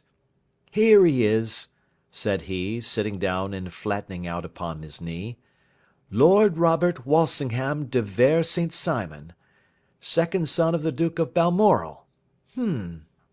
Arms, azure, 3 caltrops in chief over a fess sable. Born in 1846. He's 41 years of age, which is mature for marriage. Was Under-Secretary for the Colonies in a late administration. The Duke, his father, was at one time Secretary for Foreign Affairs. They inherit Plantagenet blood by direct descent, and Tudor on the distaff side. Ha! Well, there is nothing very instructive in all this. I think that I must turn to you, Watson, for something more solid." "I have very little difficulty in finding what I want," said I, "for the facts are quite recent, and the matter struck me as remarkable. I feared to refer them to you, however, as I knew that you had an inquiry on hand, and that you disliked the intrusion of other matters." "Oh, you mean the little problem of the Grosvenor Square furniture van. That is quite cleared up now, though indeed it was obvious from the first. Pray give me the results of your newspaper selections." "Here is the first notice which I can find. It is in the personal column of the Morning Post, and dates, as you see, some weeks back. A marriage has been arranged, it says, and will, if rumour is correct, very shortly take place, between Lord Robert St. Simon, second son of the Duke of Balmoral, and Miss Hattie Doran, the only daughter of Aloysius Doran, Esquire, of San Francisco, California, USA. That is all." "Terse and to the point," remarked Holmes, stretching his long thin legs towards the fire. There was a paragraph amplifying this in one of the society papers of the same week. Ah, here it is. There will soon be a call for protection in the marriage market, for the present free trade principle appears to tell heavily against our home product. One by one the management of the noble houses of Great Britain is passing into the hands of our fair cousins from across the Atlantic. An important addition has been made during the last week to the list of the prizes which have been borne away by these charming invaders. Lord St. Simon, who has shown himself for over 20 years proof against the little god's arrows, has now definitely announced his approaching marriage with Miss Hattie Doran, the fascinating daughter of a California millionaire. Miss Doran, whose graceful figure and striking face attracted much attention at the Westbury House festivities, is an only child, and is currently reported that her dowry will run to considerably over the 6 figures, with expectancies for the future. As it is an open secret that the Duke of Balmoral has been compelled to sell his pictures within the last few years, and as Lord St. Simon has no property of his own save the small estate of Birchmoor, it is obvious that the Californian heiress is not the only gainer by an alliance which will enable her to make the easy and common transition from a Republican lady to a British peeress. "Anything else?" asked Holmes, yawning. Oh, yes, plenty. Then there is another note in the Morning Post to say that the marriage would be an absolutely quiet one, that it would be at St. George's, Hanover Square, that only half a dozen intimate friends would be invited, and that the party would return to the furnished house at Lancaster Gate which has been taken by Mr. Aloysius Doran. 2 days later, that is, on Wednesday last, there is a curt announcement that the wedding had taken place, and that the honeymoon would be passed at Lord Backwater's place, near Petersfield. Those are all the notices which appeared before the disappearance of the bride. "Before the what?" asked Holmes with a start. The vanishing of the lady. "When did she vanish, then?" At the wedding breakfast. "Indeed! This is more interesting than it promised to be. Quite dramatic, in fact." Yes, it struck me as being a little out of the common. "They often vanish before the ceremony, and occasionally during the honeymoon, but I cannot call to mind anything quite so prompt as this. Pray let me have the details." I warn you that they are very incomplete. "Perhaps we might make them less so." Such as they are set forth in a single article of a morning paper of yesterday, which I will read to you. It is headed, "Singular Occurrence at a Fashionable Wedding."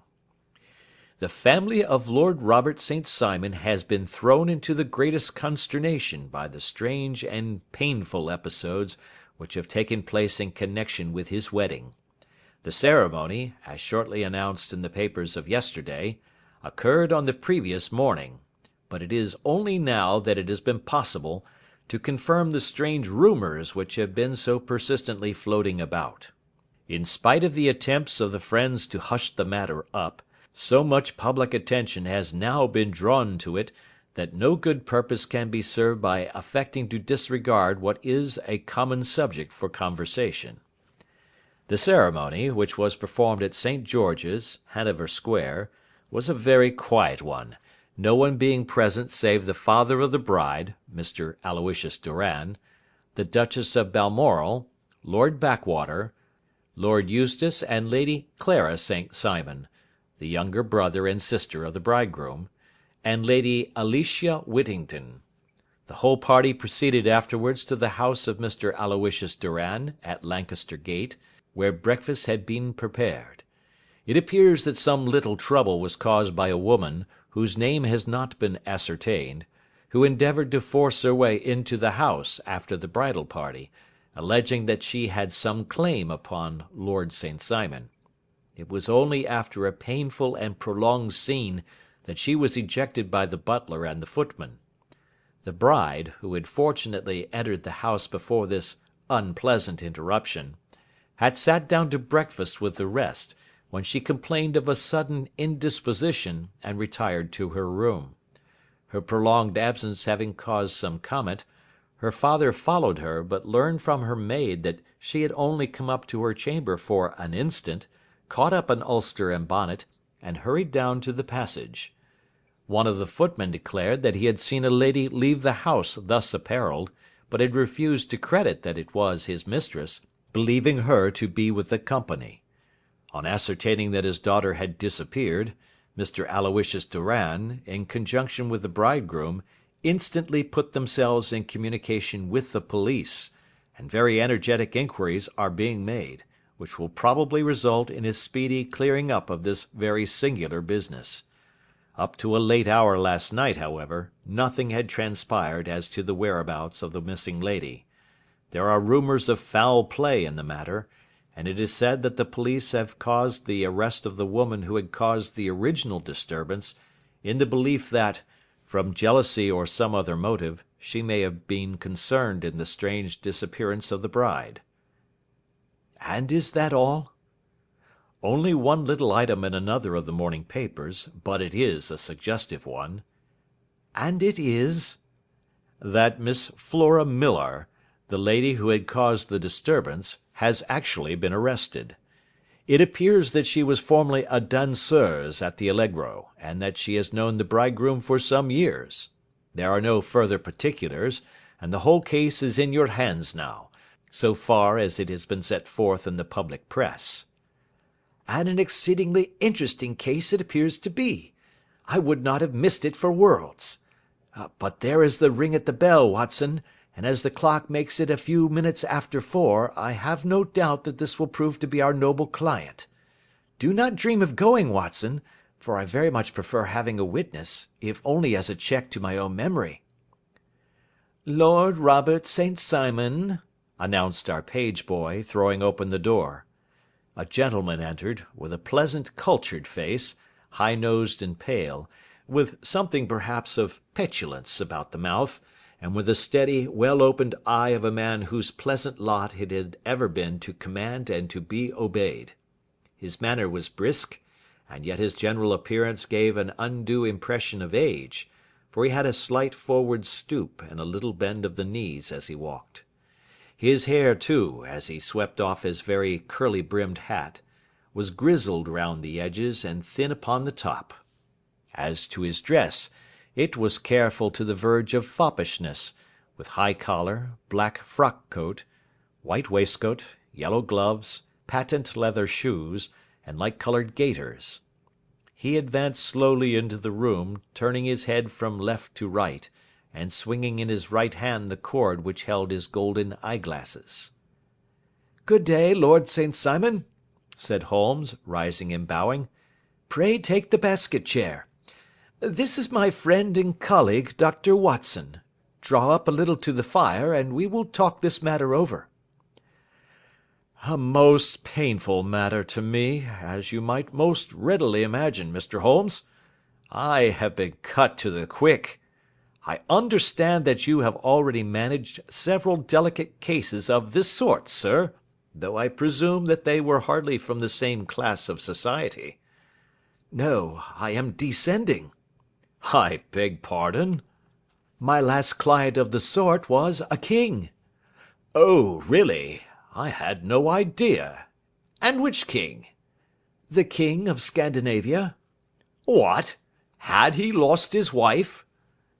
"You can understand," said Holmes suavely, "that I extend to the affairs of my other clients the same secrecy which I promised to you in yours." "Of course. Very right. Very right. I'm sure I beg pardon. As to my own case, I am ready to give you any information which may assist you in forming an opinion." "Thank you. I have already learned all that is in the public prints, nothing more. I presume that I may take it as correct, this article, for example, as to the disappearance of the bride?" Lord St. Simon glanced over it. "Yes, it is correct, as far as it goes." "But it needs a great deal of supplementing before anyone could offer an opinion. I think that I may arrive at my facts most directly by questioning you." "Pray do so." "When did you first meet Miss Hattie Doran?" In San Francisco, a year ago. You were travelling in the States? Yes. Did you become engaged then? No. But you were on a friendly footing. I was amused by her society, and she could see that I was amused. Her father is very rich? He is said to be the richest man on the Pacific slope. And how did he make his money? In mining. He had nothing a few years ago. Then he struck gold, invested it, and came up by leaps and bounds. Now, what is your own impression as to the young lady's, your wife's, character? The nobleman swung his glasses a little faster and stared down into the fire. You see, Mr. Holmes, said he, my wife was 20 before her father became a rich man. During that time she ran free in a mining camp, and wandered through woods or mountains, so that her education has come from nature rather than from the schoolmaster. She is what we call in England a tomboy, with a strong nature, wild and free, unfettered by any sort of traditions. She is impetuous. Volcanic, I was about to say. She is swift in making up her mind, and fearless in carrying out her resolutions. On the other hand, I would not have given her the name which I have the honour to bear. He gave a little stately cough. Had I not thought her to be at bottom a noble woman. I believe that she is capable of heroic self-sacrifice, and that anything dishonourable would be repugnant to her. Have you her photograph? I brought this with me. He opened a locket and showed us the full face of a very lovely woman. It was not a photograph, but an ivory miniature, and the artist had brought out the full effect of the lustrous black hair, the large dark eyes, and the exquisite mouth. Holmes gazed long and earnestly at it. Then he closed the locket and handed it back to Lord St. Simon. The young lady came to London, then, and you renewed your acquaintance? Yes, her father brought her over for this last London season. I met her several times, became engaged to her, and have now married her. She brought, I understand, a considerable dowry? A fair dowry, not more than is usual in my family. And this, of course, remains to you, since the marriage is a fait accompli? I really have made no inquiries on the subject. Very naturally not. Did you see Miss Doran on the day before the wedding? Yes. Was she in good spirits? Never better. She kept talking of what we should do in our future lives. Indeed, that is very interesting. And on the morning of the wedding? She was as bright as possible, at least until after the ceremony. And did you observe any change in her then? Well, to tell the truth, I saw then the first signs that I had ever seen, that her temper was just a little sharp. The incident, however, was too trivial to relate, and can have no possible bearing upon the case. Pray let us have it for all that. Oh, it is childish. She dropped her bouquet as we went towards the vestry. She was passing the front pew at the time, and it fell over into the pew. There was a moment's delay, but the gentleman in the pew handed it up to her again, and it did not appear to be the worse for the fall. Yet when I spoke to her of the matter, she answered me abruptly, and in the carriage on our way home she seemed absurdly agitated over this trifling cause. Indeed! You say that there was a gentleman in the pew. Some of the general public were present, then? Oh, yes, it is impossible to exclude them when the church is open. This gentleman was not one of your wife's friends? No, no. I call him a gentleman by courtesy, but he was quite a common-looking person. I hardly noticed his appearance. But really I think that we are wandering rather far from the point. Lady St. Simon, then, returned from the wedding in a less cheerful frame of mind than she had gone to it. What did she do on re-entering her father's house? I saw her in conversation with her maid. And who is her maid? Alice is her name. She is an American and came from California with her. A confidential servant? A little too much so. It seemed to me that her mistress allowed her to take great liberties. Still, of course, in America they look upon these things in a different way. How long did she speak to this Alice? Oh, a few minutes. I had something else to think of. You did not overhear what they said? Lady St. Simon said something about jumping a claim. She was accustomed to use slang of the kind. I have no idea what she meant. American slang is very expressive sometimes. And what did your wife do when she finished speaking to her maid? She walked into the breakfast room. On your arm? No, alone. She was very independent in little matters like that. Then, after we had sat down for 10 minutes or so, she rose hurriedly, muttered some words of apology, and left the room. She never came back. But this maid, Alice, as I understand, deposes that she went to her room, covered her bride's dress with a long ulster, put on a bonnet, and went out. Quite so. And she was afterwards seen walking into Hyde Park in company with Flora Millar, a woman who is now in custody, and who had already made a disturbance at Mr. Durand's house that morning. Ah, yes. I should like a few particulars as to this young lady, and your relations to her.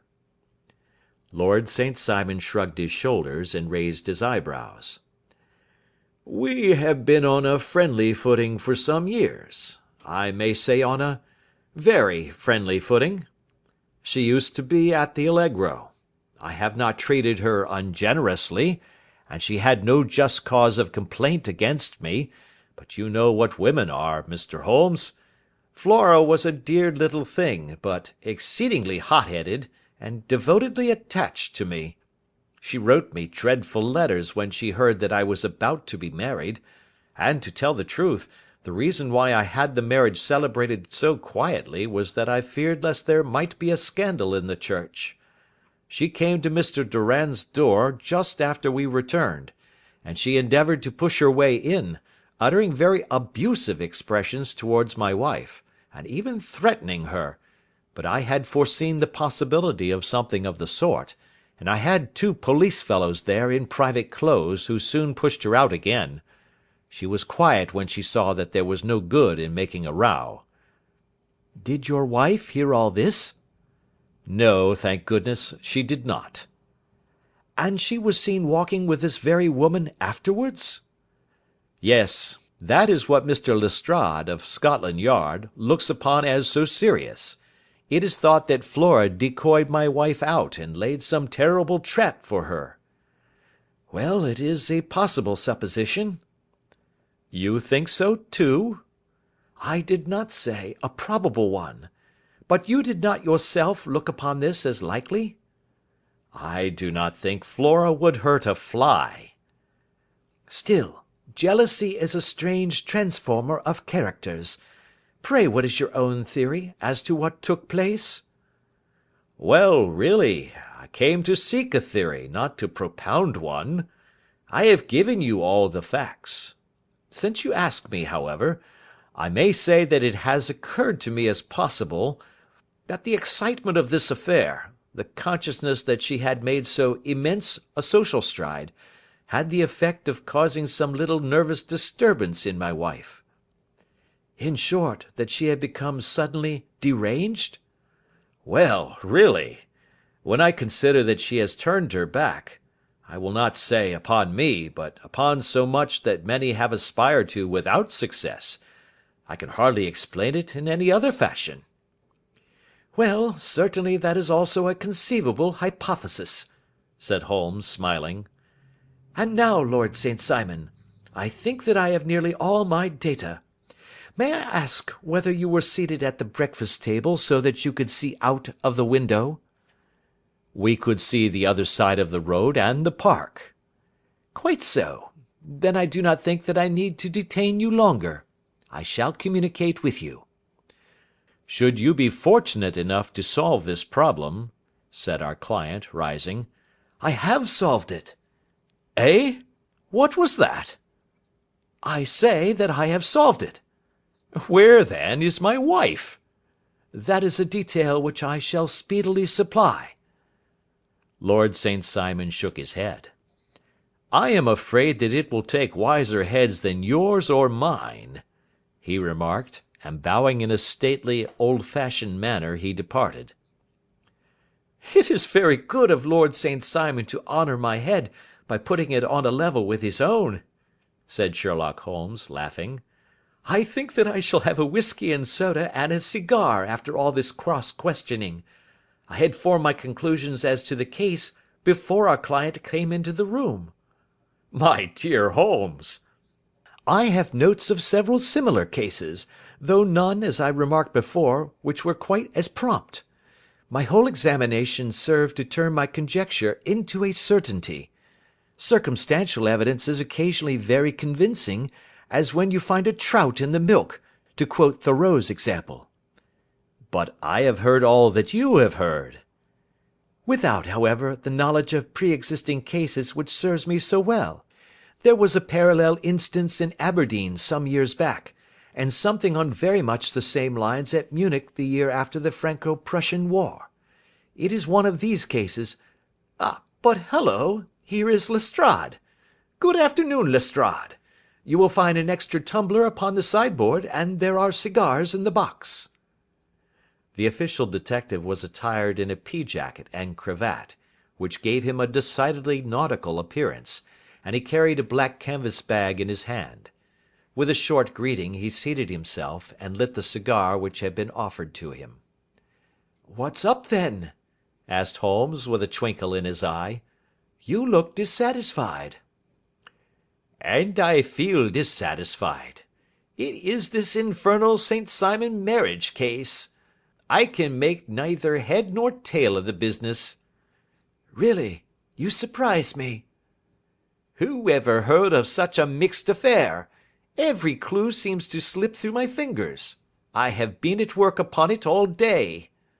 And very wet it seems to have made you, said Holmes, laying his hand upon the arm of the pea-jacket. Yes, I have been dragging the Serpentine. In heaven's name, what for? In search of the body of Lady St. Simon. Sherlock Holmes leaned back in his chair and laughed heartily.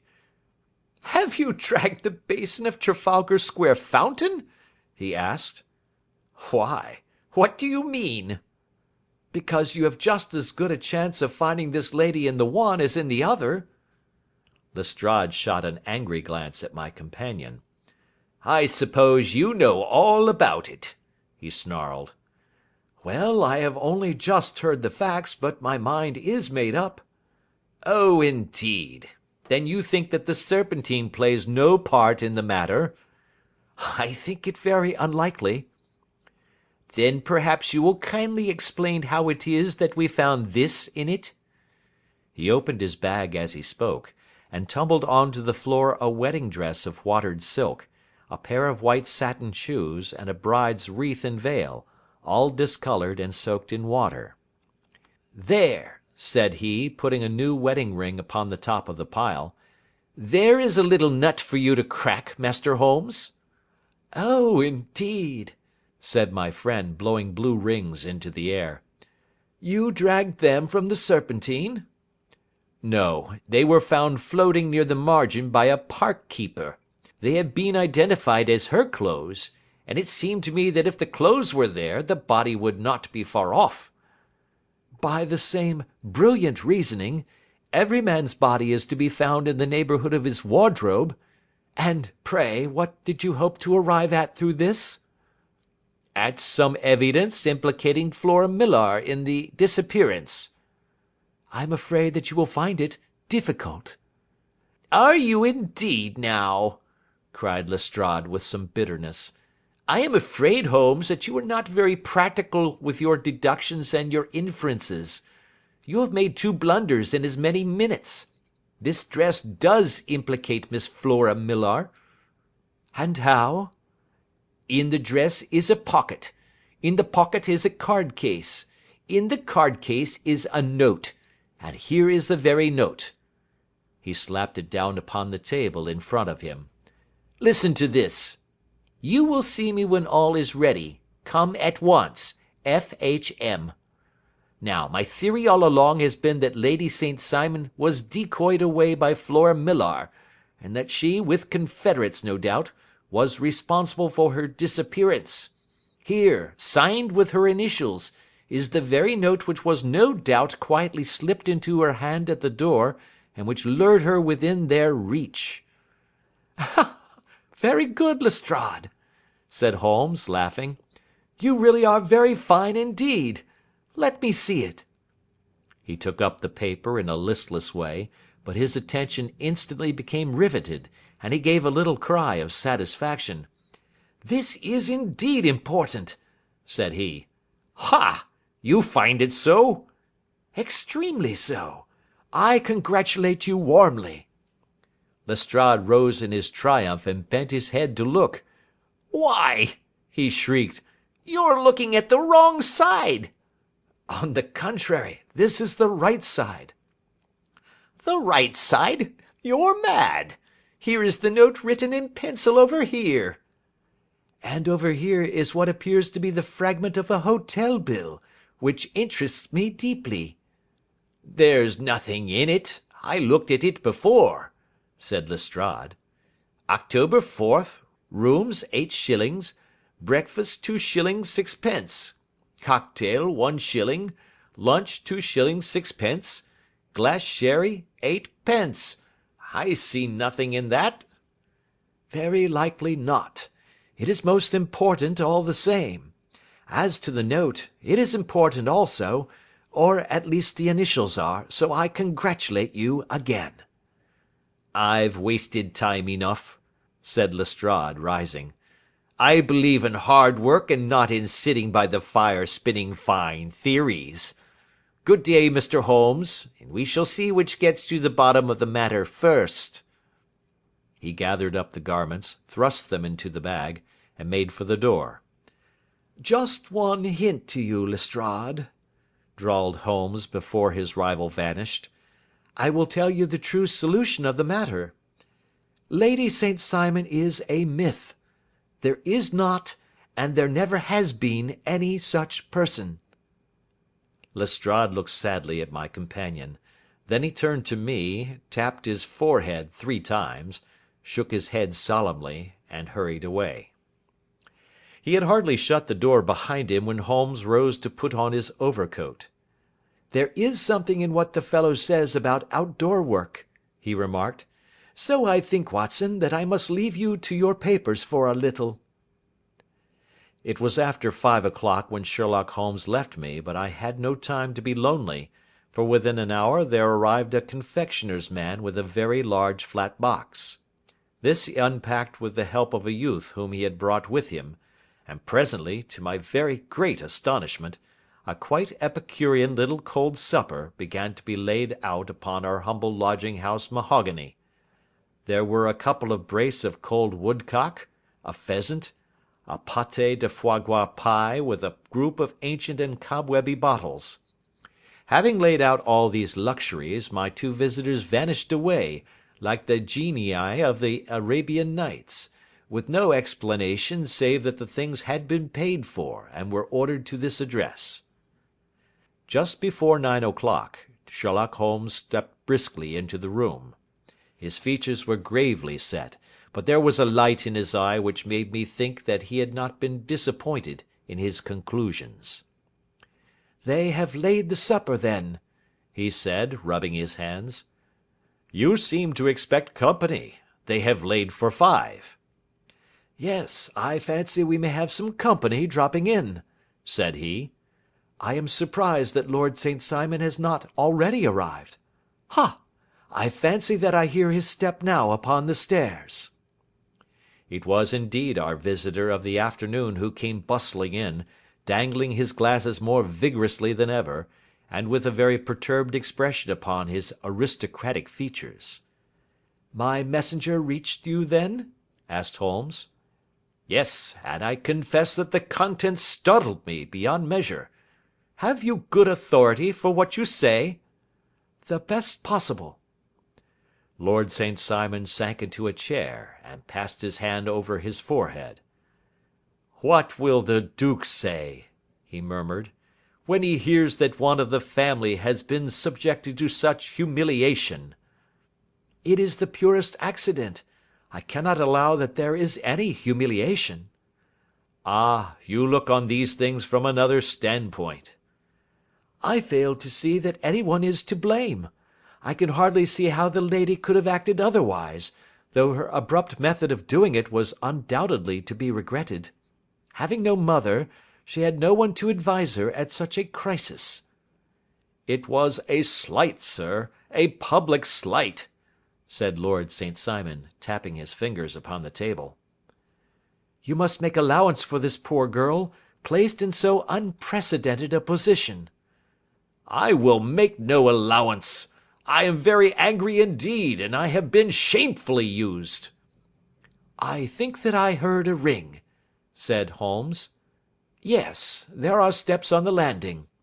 If I cannot persuade you to take a lenient view of the matter, Lord St. Simon, I have brought an advocate here who may be more successful." He opened the door and ushered in a lady and gentleman. "Lord St. Simon," said he, "allow me to introduce you to Mr. and Mrs. Francis Hay Moulton. The lady, I think, you have already met." At the sight of these newcomers, our client had sprung from his seat and stood very erect, with his eyes cast down and his hand thrust into the breast of his frock coat, a picture of offended dignity. The lady had taken a quick step forward and had held out her hand to him, but he still refused to raise his eyes. It was as well for his resolution, perhaps, for her pleading face was one which it was hard to resist.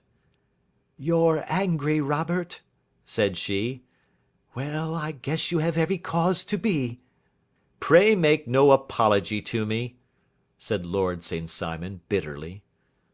"Oh, yes, I know that I have treated you real bad and that I should have spoken to you before I went, but I was kind of rattled, and from the time when I saw Frank here again I just didn't know what I was doing or saying.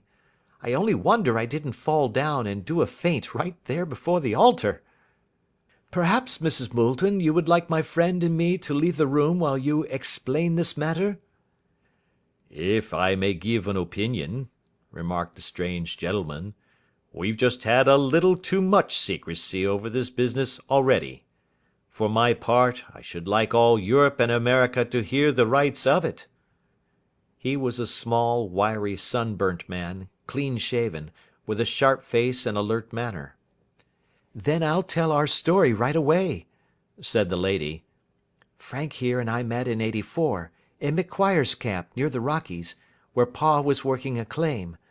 We were engaged to each other, Frank and I, but then one day Father struck a rich pocket and made a pile, while poor Frank here had a claim that petered out and came to nothing. The richer Pa grew, the poorer was Frank, so at last Pa wouldn't hear of our engagement lasting any longer, and he took me away to Frisco. Frank wouldn't throw up his hand, though, so he followed me there, and he saw me without Pa knowing anything about it. It would only have made him mad to know, so we just fixed it all up for ourselves. Frank said that he would go and make his pile too, and never come back to claim me until he had as much as Pa. So then I promised to wait for him to the end of time, and pledged myself not to marry anyone else while he lived. 'Why shouldn't we be married right away then?' said he, 'and then I will feel sure of you, and I won't claim to be your husband until I come back.'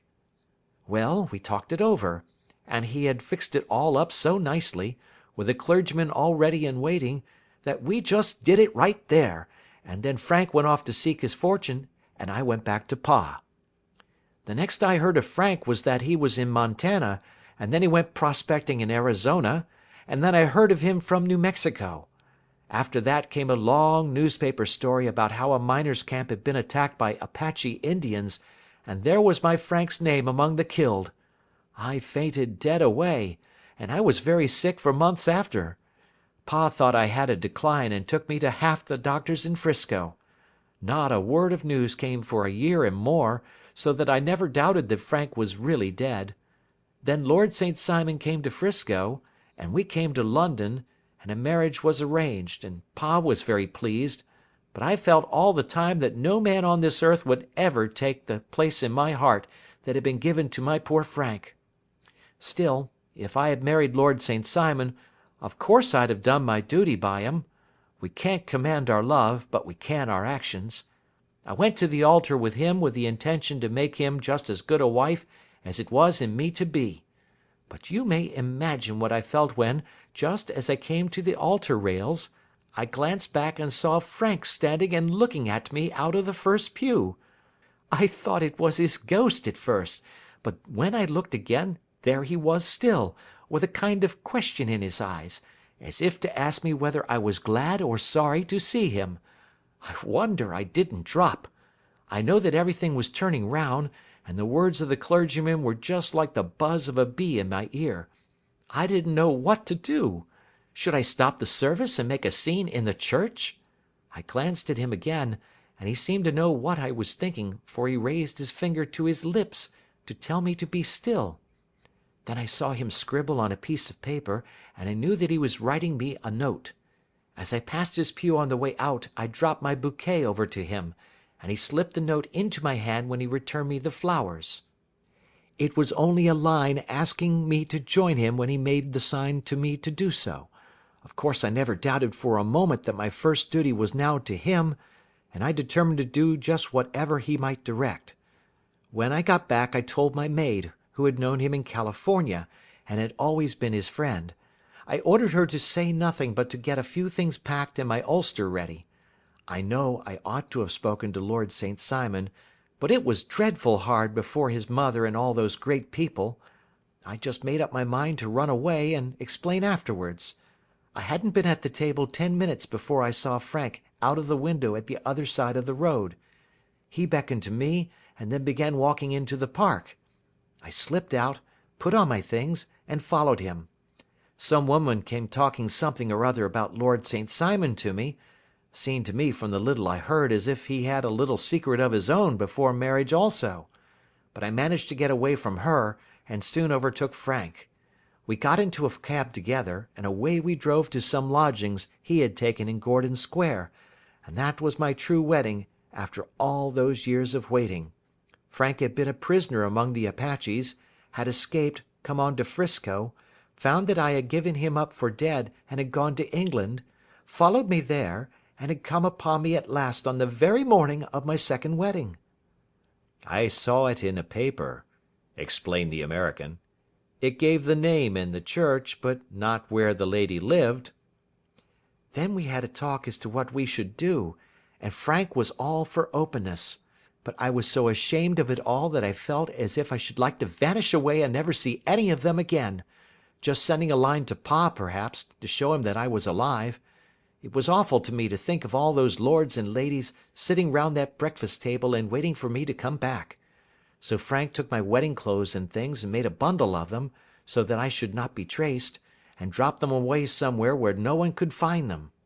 It is likely that we should have gone on to Paris tomorrow, only that this good gentleman, Mr. Holmes, came round to us this evening, though how he found us is more than I can think, and he showed us very clearly and kindly that I was wrong and that Frank was right, and that we should be putting ourselves in the wrong if we were so secret. Then he offered to give us a chance of talking to Lord St. Simon alone, and so we came right away round to his rooms at once. Now, Robert, you have heard it all, and I am very sorry if I have given you pain, and I hope that you do not think very meanly of me." Lord St. Simon had by no means relaxed his rigid attitude, but had listened with a frowning brow and a compressed lip to this long narrative. "Excuse me," he said, "but it is not my custom to discuss my most intimate personal affairs in this public manner." "Then you won't forgive me? You won't shake hands before I go?" "Oh, certainly, if it would give you any pleasure." He put out his hand and coldly grasped that which she extended to him. "I had hoped," suggested Holmes, "that you would have joined us in a friendly supper." "I think that there you ask a little too much," responded his lordship. "I may be forced to acquiesce in these recent developments, but I can hardly be expected to make merry over them. I think that with your permission I will now wish you all a very good night." He included us all in a sweeping bow, and stalked out of the room. "Then I trust that you at least will honour me with your company," said Sherlock Holmes.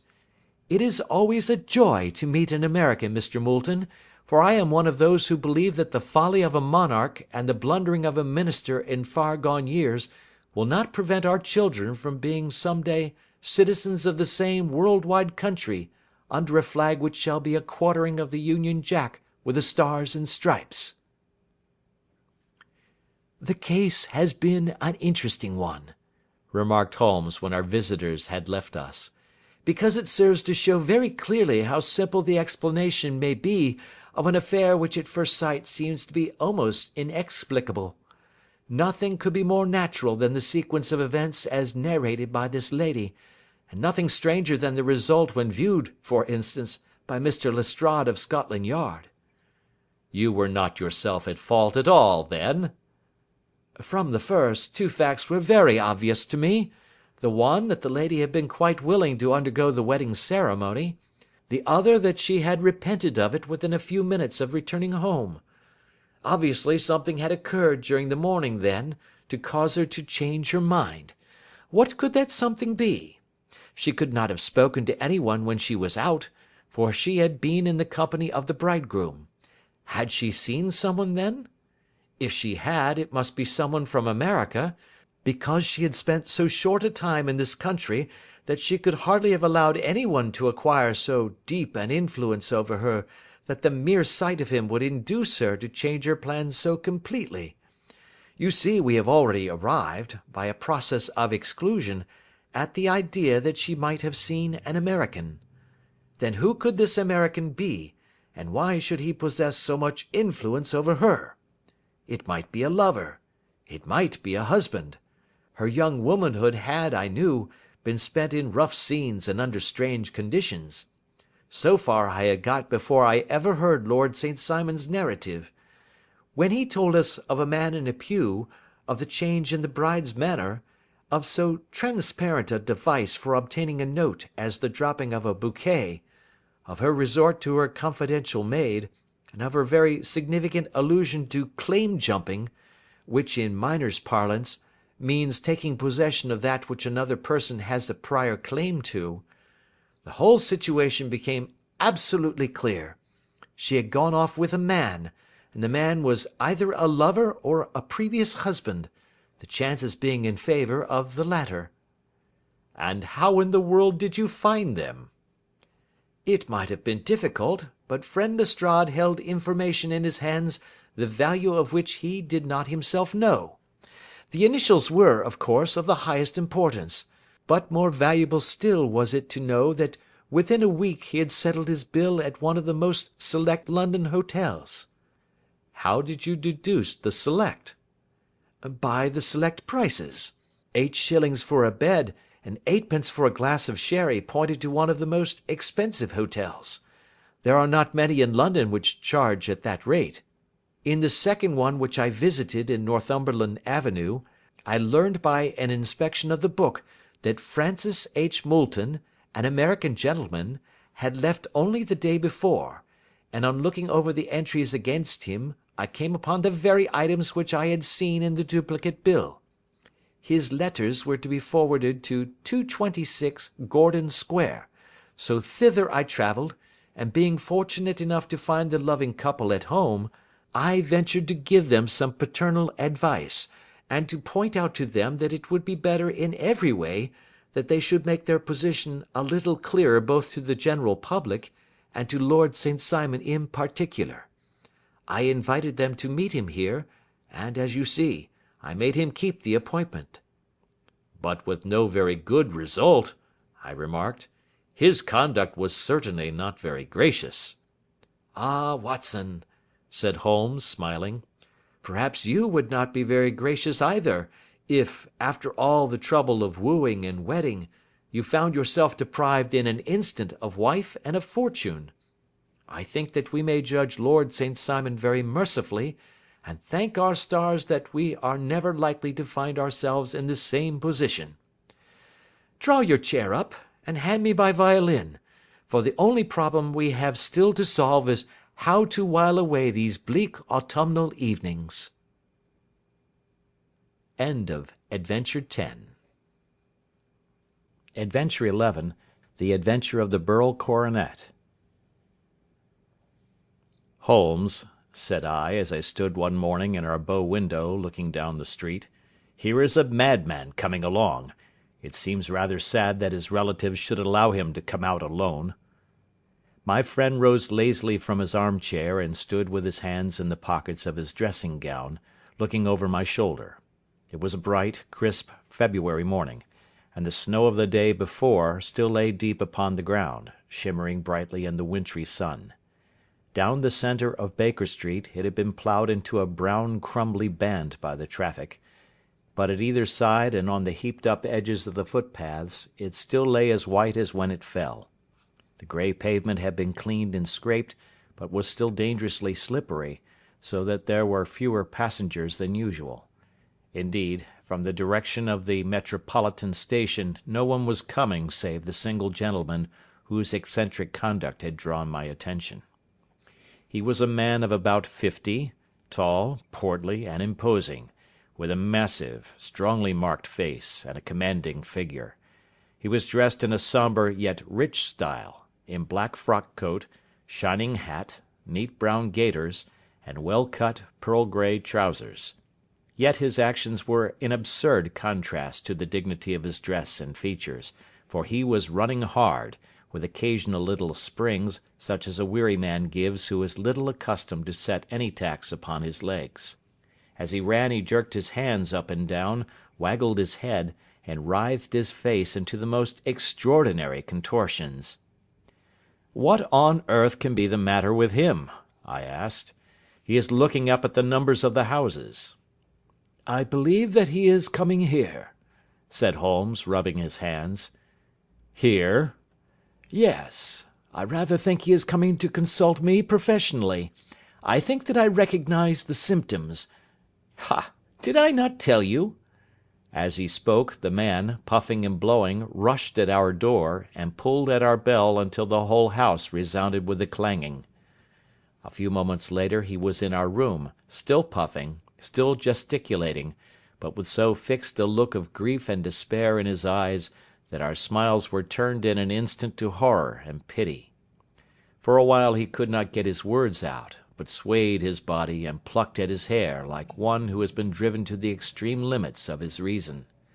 Then, suddenly springing to his feet, he beat his head against the wall with such force that we both rushed upon him and tore him away to the centre of the room. Sherlock Holmes pushed him down into the easy-chair, and sitting beside him, patted his hand and chatted with him in the easy, soothing tones which he knew so well how to employ. "You have come to tell me your story, have you not?" said he. "You are fatigued with your haste.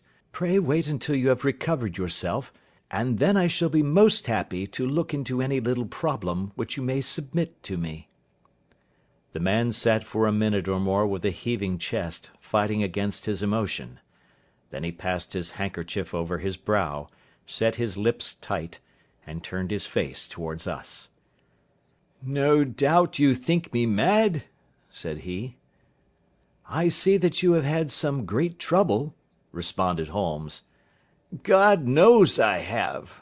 A trouble which is enough to unseat my reason, so sudden and so terrible is it. Public disgrace I might have faced, although I am a man whose character has never yet borne a stain. Private affliction also is the lot of every man, but the two coming together, and in so frightful a form, have been enough to shake my very soul. Besides, it is not I alone. The very noblest in the land may suffer unless some way be found out of this horrible affair." "Pray compose yourself, sir," said Holmes, "and let me have a clear account of who you are and what it is that has befallen you." "My name," answered our visitor, is probably familiar to your ears. I am Alexander Holder, of the banking firm of Holder and Stevenson, of Threadneedle Street." The name was indeed well known to us as belonging to the senior partner in the second largest private banking concern in the city of London. What could have happened, then, to bring one of the foremost citizens of London to this most pitiable pass? We waited, all curiosity, until with another effort he braced himself to tell his story.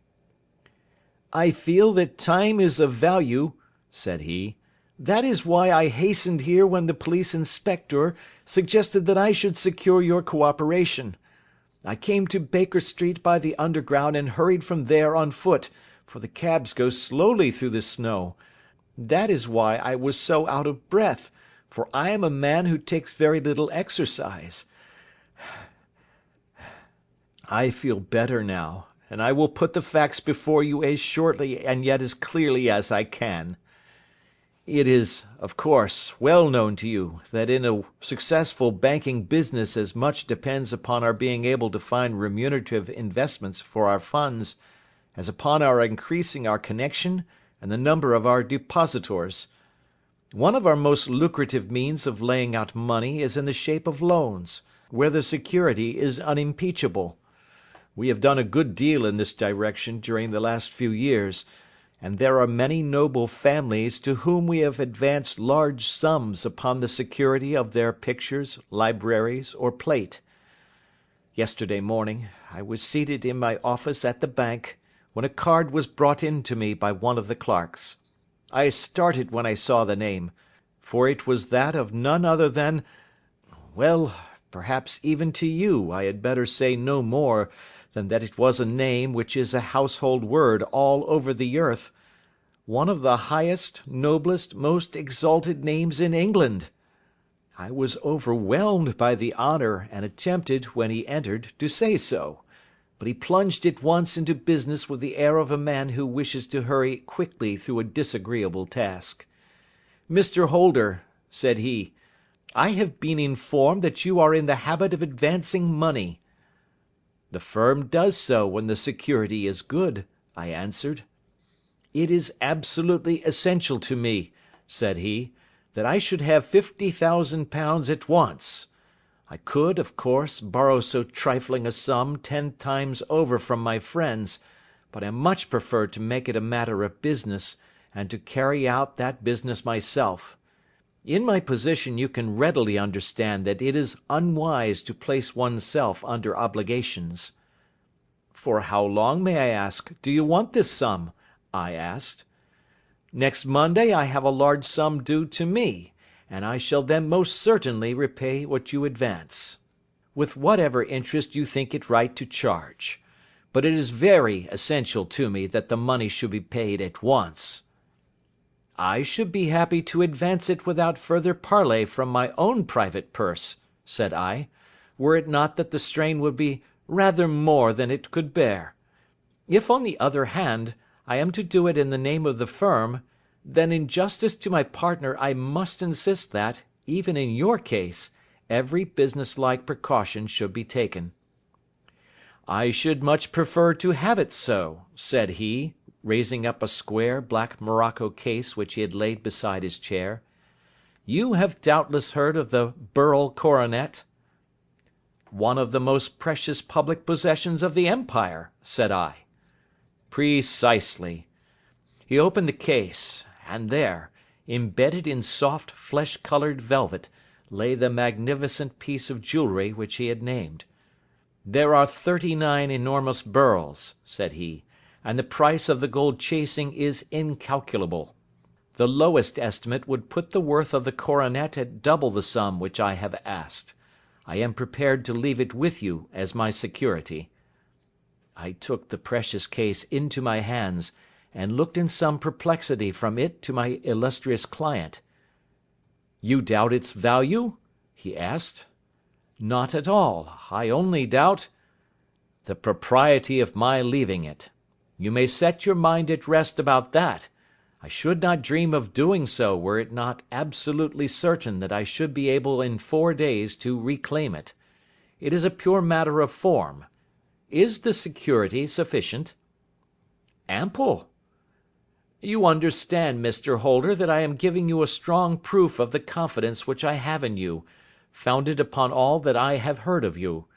I rely upon you not only to be discreet, and to refrain from all gossip upon the matter, but, above all, to preserve this coronet with every possible precaution, because I need not say that a great public scandal would be caused if any harm were to befall it. Any injury to it would be almost as serious as its complete loss, for there are no Beryls in the world to match these, and it would be impossible to replace them. I leave it with you, however, with every confidence, and I shall call for it in person on Monday morning." Seeing that my client was anxious to leave, I said no more, but, calling for my cashier, I ordered him to pay over 50 £1,000 notes. When I was alone once more, however, with the precious case lying upon the table in front of me, I could not but think with some misgivings of the immense responsibility which it entailed upon me. There could be no doubt that, as it was a national possession, a horrible scandal would ensue if any misfortune should occur to it. I already regretted having ever consented to take charge of it. However, it was too late to alter the matter now, so I locked it up in my private safe and turned once more to my work. When evening came I felt that it would be an imprudence to leave so precious a thing in the office behind me. Bankers' safes have been forced before now, and why should not mine be? If so, how terrible would be the position in which I should find myself! I determined, therefore, that for the next few days I would always carry the case backward and forward with me, so that it might never be really out of my reach. With this intention, I called a cab and drove out to my house at Streatham, carrying the jewel with me. I did not breathe freely until I had taken it upstairs and locked it in the bureau of my dressing-room. And now, a word as to my household, Mr. Holmes, for I wish you to thoroughly understand the situation. My groom and my page sleep out of the house, and may be set aside altogether. I have 3 maidservants who have been with me a number of years, and whose absolute reliability is quite above suspicion. Another, Lucy Parr, the second waiting-maid, has only been in my service a few months. She came with an excellent character, however, and has always given me satisfaction. She is a very pretty girl, and has attracted admirers, who have occasionally hung about the place. That is the only drawback which we have found to her, but we believe her to be a thoroughly good girl in every way. So much for the servants. My family itself is so small that it will not take me long to describe it. I am a widower and have an only son, Arthur. He has been a disappointment to me, Mr. Holmes, a grievous disappointment. I have no doubt that I am myself to blame. People tell me that I have spoiled him. Very likely I have. When my dear wife died I felt that he was all I had to love. I could not bear to see the smile fade even for a moment from his face. I have never denied him a wish. Perhaps it would have been better for both of us had I been sterner, but I meant it for the best. It was naturally my intention that he should succeed me in my business, but he was not of a business turn. He was wild, wayward, and, to speak the truth, I could not trust him in the handling of large sums of money. When he was young he became a member of an aristocratic club, and there, having charming manners, he was soon the intimate of a number of men with long purses and expensive habits. He learned to play heavily at cards and to squander money on the turf, until he had again and again to come to me and implore me to give him an advance upon his allowance, that he might settle his debts of honour. He tried more than once to break away from the dangerous company which he was keeping, but each time the influence of his friend, Sir George Burnwell, was enough to draw him back again. And indeed, I could not wonder that such a man as Sir George Burnwell should gain an influence over him, for he has frequently brought him to my house, and I have found myself that I could hardly resist the fascination of his manner. He is older than Arthur, a man of the world to his finger-tips, one who has been everywhere, seen everything, a brilliant talker, and a man of great personal beauty. Yet when I think of him in cold blood, far away from the glamour of his presence, I am convinced from his cynical speech and the look which I have caught in his eyes, that he is one who should be deeply distrusted. So I think, and so too thinks my little Mary, who has a woman's quick insight into character. And now there is only she to be described. She is my niece, but when my brother died 5 years ago, and left her alone in the world, I adopted her, and have looked upon her ever since as my daughter. She is a sunbeam in my house, sweet, loving, beautiful, a wonderful manager and housekeeper, yet as tender and quiet and gentle as a woman could be. She is my right hand. I do not know what I could do without her. In only one matter has she ever gone against my wishes. Twice my boy has asked her to marry him, for he loves her devotedly, but each time she has refused him. I think that if anyone could have drawn him into the right path it would have been she, and that his marriage might have changed his whole life. But now, alas, it is too late, forever too late. Now, Mr. Holmes, you know the people who live under my roof, and I shall continue with my miserable story. When we were taking coffee in the drawing-room that night after dinner, I told Arthur and Mary my experience, and of the precious treasure which we had under our roof, suppressing only the name of my client. Lucy Parr, who had brought in the coffee, had, I am sure, left the room, but I cannot swear that the door was closed. Mary and Arthur were much interested and wished to see the famous coronet, but I thought it better not to disturb it. "Where have you put it?" asked Arthur. "In my own bureau." "Well, I hope to goodness the house won't be burgled during the night," said he. "It is locked up," I answered. "Oh, any old key will fit that bureau. When I was a youngster I have opened it myself with the key of the box-room cupboard." He often had a wild way of talking, so that I thought little of what he said. He followed me to my room, however, that night with a very grave face.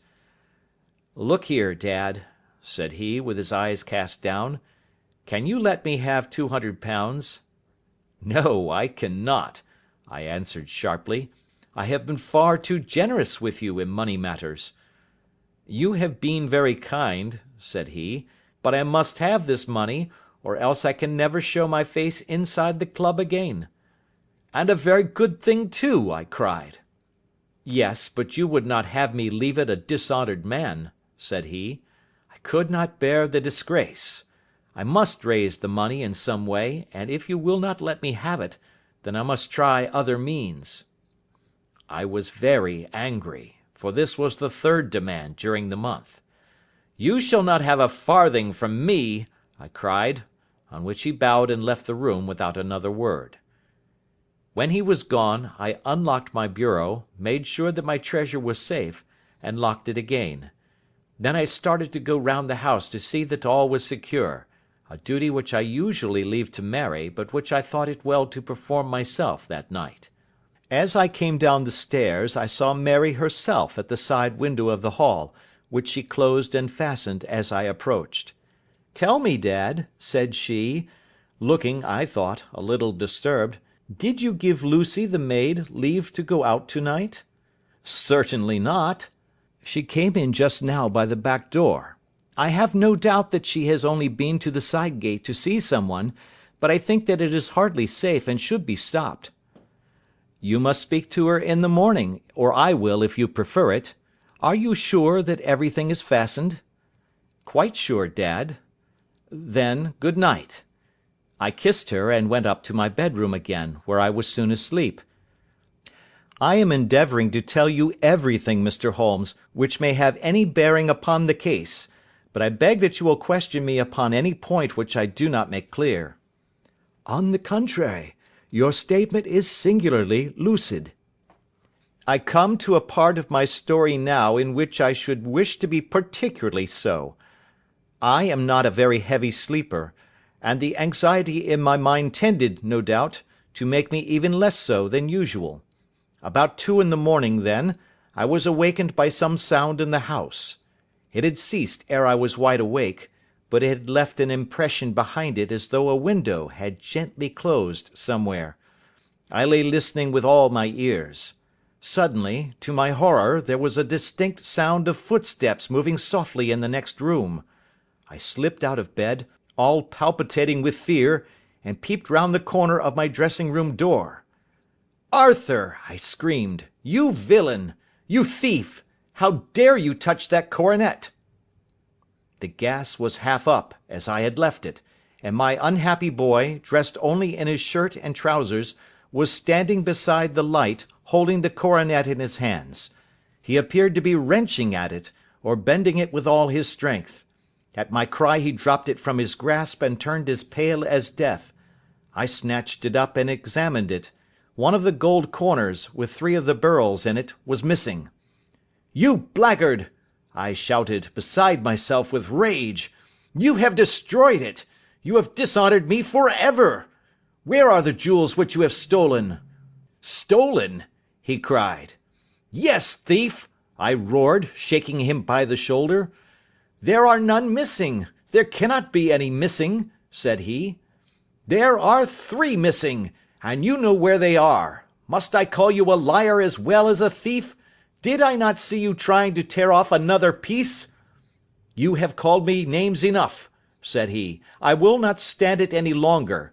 I shall not say another word about this business, since you have chosen to insult me.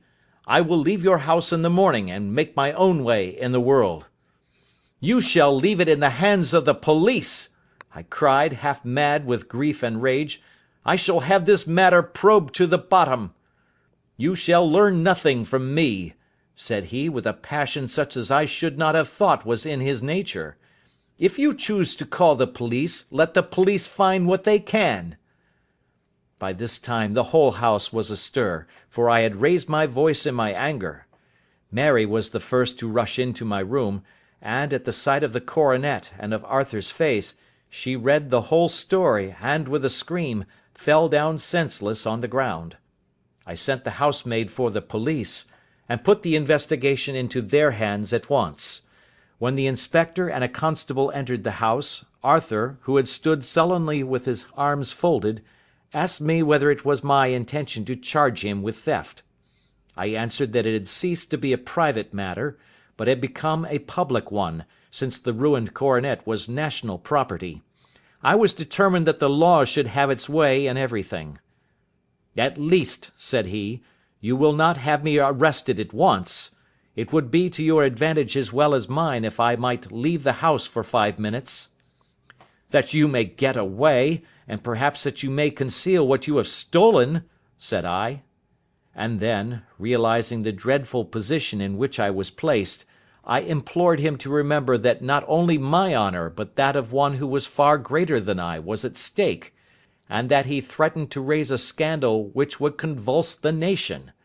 He might avert it all if he would but tell me what he had done with the 3 missing stones. "You may as well face the matter," said I. "You have been caught in the act, and no confession could make your guilt more heinous. If you but make such reparation as is in your power, by telling us where the beryls are, all shall be forgiven and forgotten." "Keep your forgiveness for those who ask for it," he answered, turning away from me with a sneer. I saw that he was too hardened for any words of mine to influence him. There was but one way for it. I called in the inspector and gave him into custody. A search was made at once, not only of his person but of his room, and of every portion of the house where he could possibly have concealed the gems, but no trace of them could be found, nor would the wretched boy open his mouth for all our persuasions and our threats. This morning he was removed to a cell, and I, after going through all the police formalities, have hurried round to you to implore you to use your skill in unravelling the matter. The police have openly confessed that they can at present make nothing of it. You may go to any expense which you think necessary. I have already offered a reward of £1,000. My God, what shall I do? I have lost my honour, my gems, and my son in one night. Oh, what shall I do?" He put a hand on either side of his head, and rocked himself to and fro, droning to himself like a child whose grief has got beyond words. Sherlock Holmes sat silent for some few minutes, with his brows knitted, and his eyes fixed upon the fire. "Do you receive much company?" he asked. "None save my partner with his family, and an occasional friend of Arthur's. Sir George Burnwell has been several times lately. No one else, I think." "Do you go out much in society?" "Arthur does. Mary and I stay at home. We neither of us care for it." "That is unusual in a young girl." "She is of a quiet nature. Besides, she is not so very young. She is 24.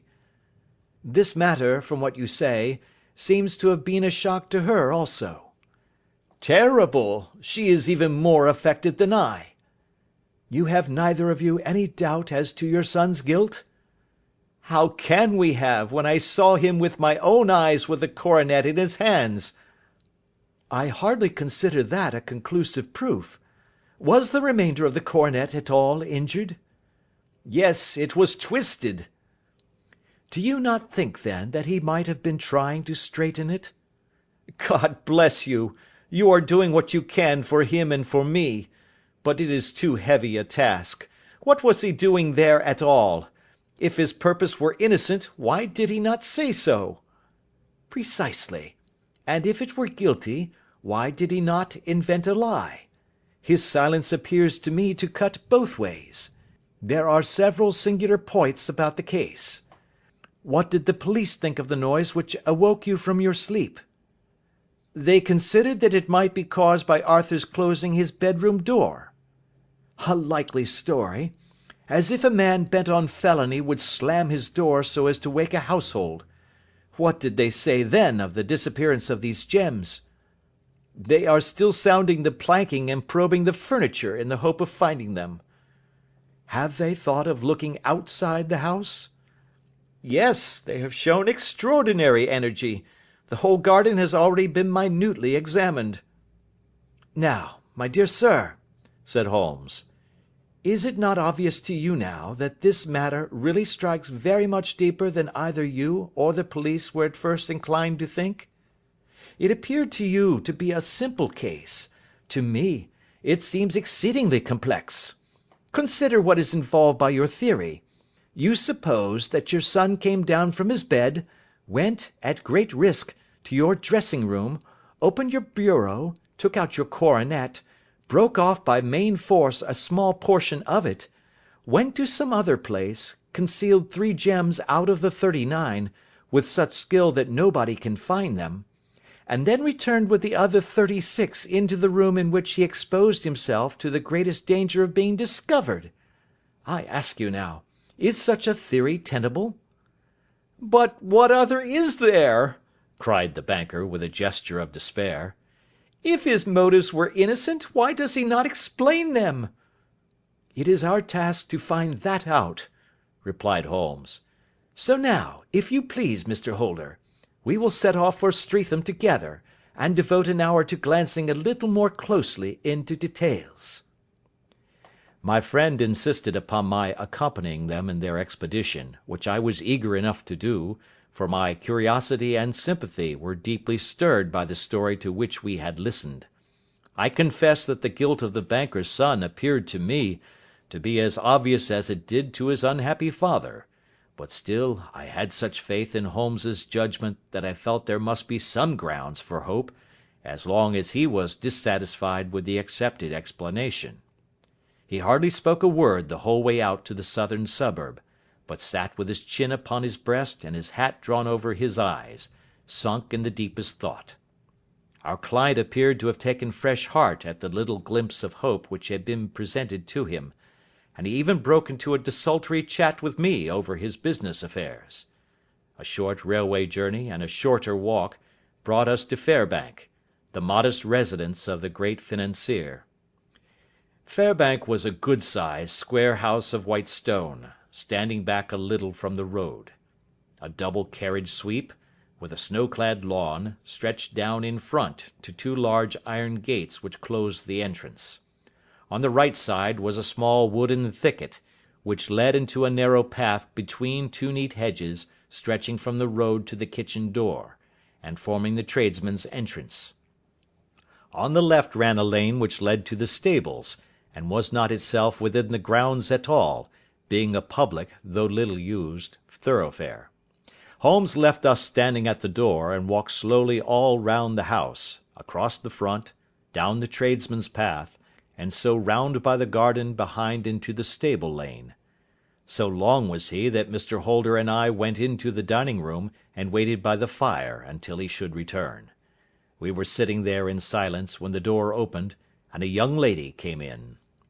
She was rather above the middle height, slim, with dark hair and eyes, which seemed the darker against the absolute pallor of her skin.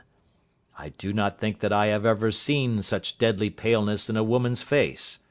Her lips, too, were bloodless, but her eyes were flushed with crying.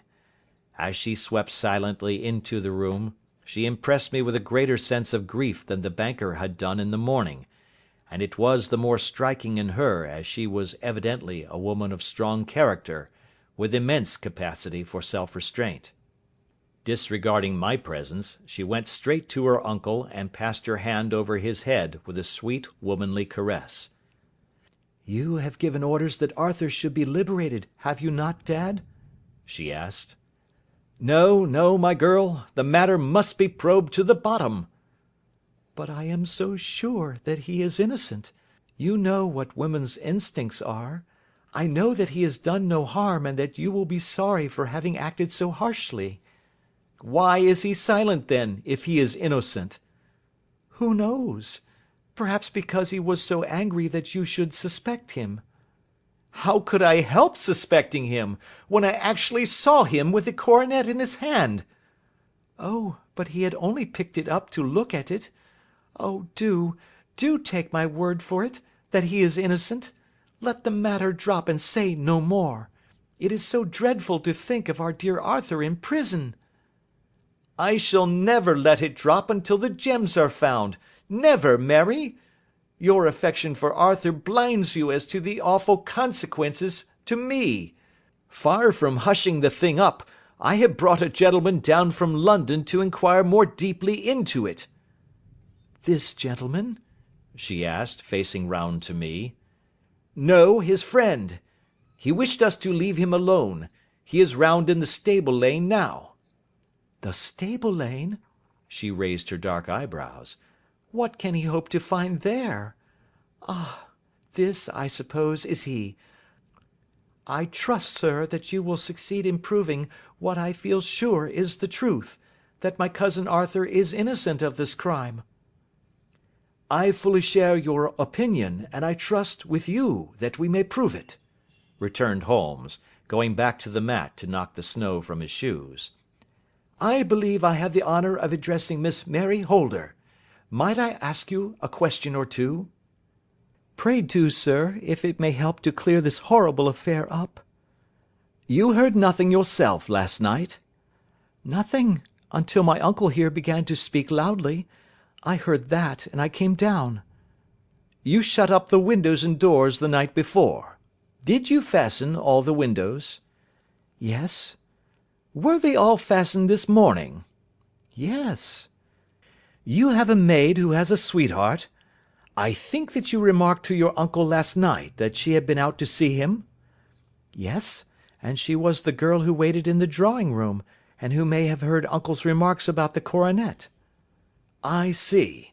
You infer that she may have gone out to tell her sweetheart, and that the two may have planned the robbery." "But what is the good of all these vague theories?" cried the banker impatiently, "when I have told you that I saw Arthur with a coronet in his hands?" "Wait a little, Mr. Holder. We must come back to that. About this girl, Miss Holder.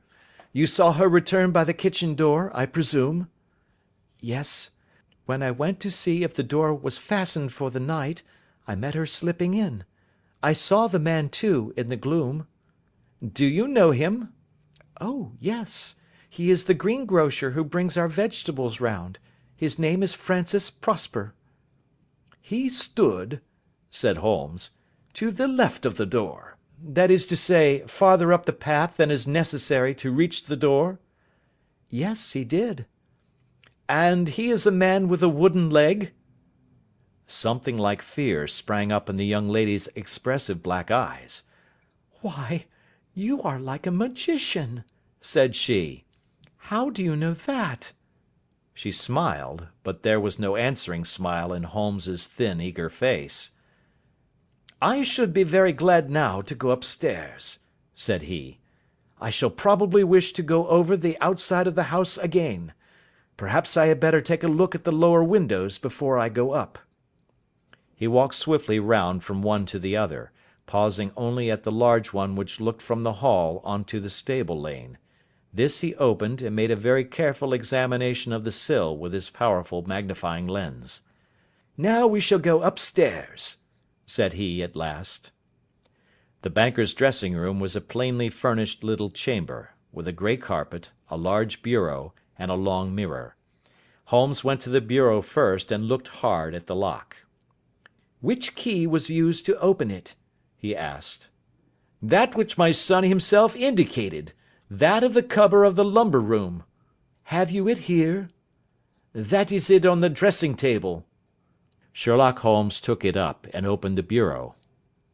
"It is a noiseless lock," said he. "It is no wonder that it did not wake you. This case, I presume, contains the coronet. We must have a look at it." He opened the case, and taking out the diadem he laid it upon the table.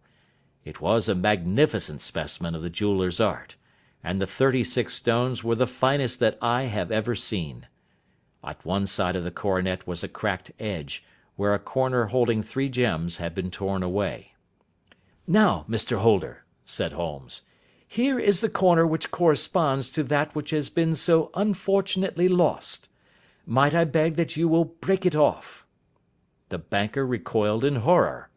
"I should not dream of trying," said he. "Then I will." Holmes immediately bent his strength upon it, but without result.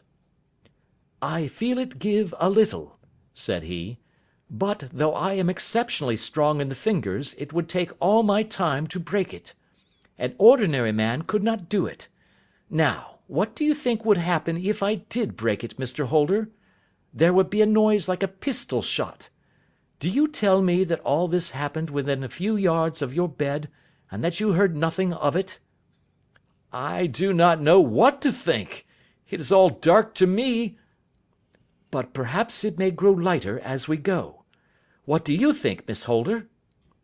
"I confess that I still share my uncle's perplexity."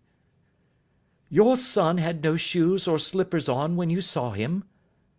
"He had nothing on save only his trousers and shirt." "Thank you. We have certainly been favoured with extraordinary luck during this inquiry, and it will be entirely our own fault if we do not succeed in clearing the matter up. With your permission, Mr. Holder, I shall now continue my investigations outside." He went alone, at his own request, for he explained that any unnecessary footmarks might make his task more difficult. For an hour or more he was at work, returning at last with his feet heavy with snow, and his features as inscrutable as ever. "I think that I have seen now all that there is to see, Mr. Holder," said he. "I can serve you best by returning to my rooms." "But the gems, Mr. Holmes, where are they?" "I cannot tell." The banker wrung his hands. "I shall never see them again," he cried. "And my son? You give me hopes?" "My opinion is in no way altered." "Then, for God's sake, what was this dark business which was acted in my house last night?" "If you can call upon me at my Baker Street rooms tomorrow morning, between 9 and 10, I shall be happy to do what I can to make it clearer. I understand that you will give me carte blanche to act for you, provided only that I get back the gems, and that you place no limit on the sum I may draw." "I would give my fortune to have them back." "Very good. I shall look into the matter between this and then. Good bye. It is just possible that I may have to come over here again before evening." It was obvious to me that my companion's mind was now made up about the case, although what his conclusions were was more than I could even dimly imagine. Several times during our homeward journey I endeavoured to sound him upon the point, but he always glided away to some other topic, until at last I gave it over in despair. It was not yet 3 when we found ourselves in our rooms once more. He hurried to his chamber and was down again in a few minutes, dressed as a common loafer. With his collar turned up, his shiny, seedy coat, his red cravat, and his worn boots, he was a perfect sample of the class. "I think that this should do," said he, glancing into the glass above the fireplace. "I only wish that you would come with me, Watson, but I fear that it won't do. I may be on the trail in this matter, or I may be following a will-o'-the-wisp, but I shall soon know which it is. I hope that I may be back in a few hours." He cut a slice of bread from the joint upon the sideboard, sandwiched it between 2 rounds of bread, and thrusting this rude meal into his pocket, he started off upon his expedition. I had just finished my tea when he returned, evidently in excellent spirits, swinging an old elastic-sided boot in his hand. He chucked it down into a corner and helped himself to a cup of tea. "I only looked in as I passed," said he. "I'm going right on." "Where to?" "Oh, to the other side of the West End. It may be some time before I get back. Don't wait up for me in case I should be late." "How are you getting on?" "Oh, so-so. Nothing to complain of. I have been out to Streatham since I saw you last, but I did not call at the house. It is a very sweet little problem, and I would not have missed it for a good deal. However, I must not sit gossiping here, but must get these disreputable clothes off and return to my highly respectable self." I could see by his manner that he had stronger reasons for satisfaction than his words alone would imply. His eyes twinkled, and there was even a touch of colour upon his sallow cheeks.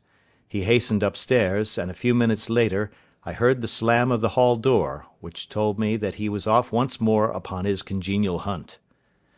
I waited until midnight, but there was no sign of his return, so I retired to my room. It was no uncommon thing for him to be away for days and nights on end when he was hot upon a scent, so that his lateness caused me no surprise. I do not know at what hour he came in, but when I came down to breakfast in the morning, there he was, with a cup of coffee in one hand, and the paper in the other, as fresh and trim as possible. "You will excuse my beginning without you, Watson," said he, "but you remember that our client has rather an early appointment this morning." "Why, it is after 9 now," I answered. "I should not be surprised if that were he. I thought I heard a ring." It was, indeed, our friend the financier. I was shocked by the change which had come over him, for his face, which was naturally of a broad and massive mould, was now pinched and fallen in, while his hair seemed to me at least a shade whiter. He entered with a weariness and lethargy which was even more painful than his violence of the morning before, and he dropped heavily into the armchair, which I pushed forward for him. "I do not know what I have done to be so severely tried," said he.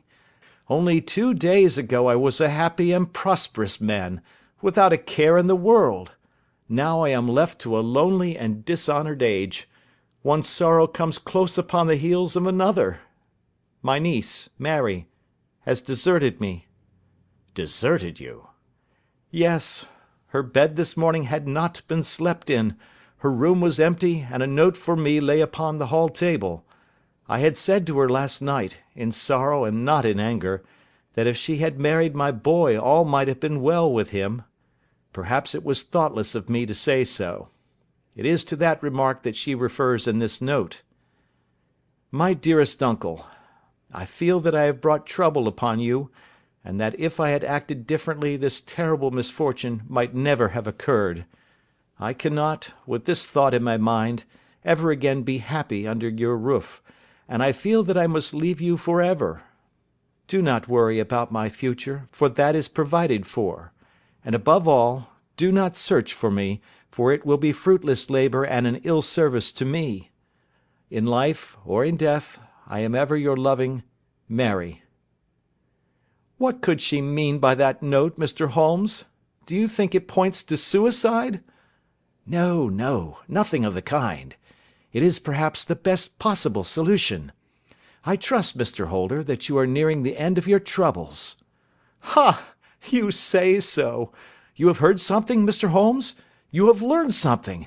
Where are the gems? You would not think £1,000 apiece an excessive sum for them? I would pay 10. That would be unnecessary. 3,000 will cover the matter. And there is a little reward, I fancy. Have you your cheque-book? Here is a pen. Better make it out for £4,000. With a dazed face, the banker made out the required cheque. Holmes walked over to his desk, took out a little triangular piece of gold with 3 gems in it, and threw it down upon the table. With a shriek of joy, our client clutched it up. "You have it!" he gasped. "I am saved! I am saved!" The reaction of joy was as passionate as his grief had been, and he hugged his recovered gems to his bosom. "There is one other thing you owe, Mr. Holder," said Sherlock Holmes rather sternly. "Oh!" He caught up a pen. "Name the sum, and I will pay it."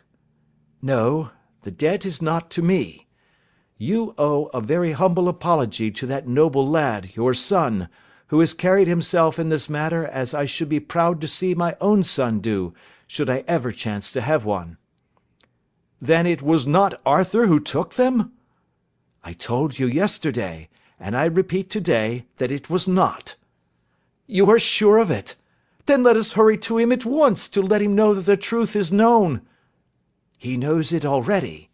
When I had cleared it all up I had an interview with him, and finding that he would not tell me the story, I told it to him, on which he had to confess that I was right, and to add the very few details which were not yet quite clear to me.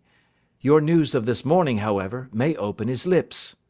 "For heaven's sake, tell me, then, what is this extraordinary mystery?" "I will do so, and I will show you the steps by which I reached it.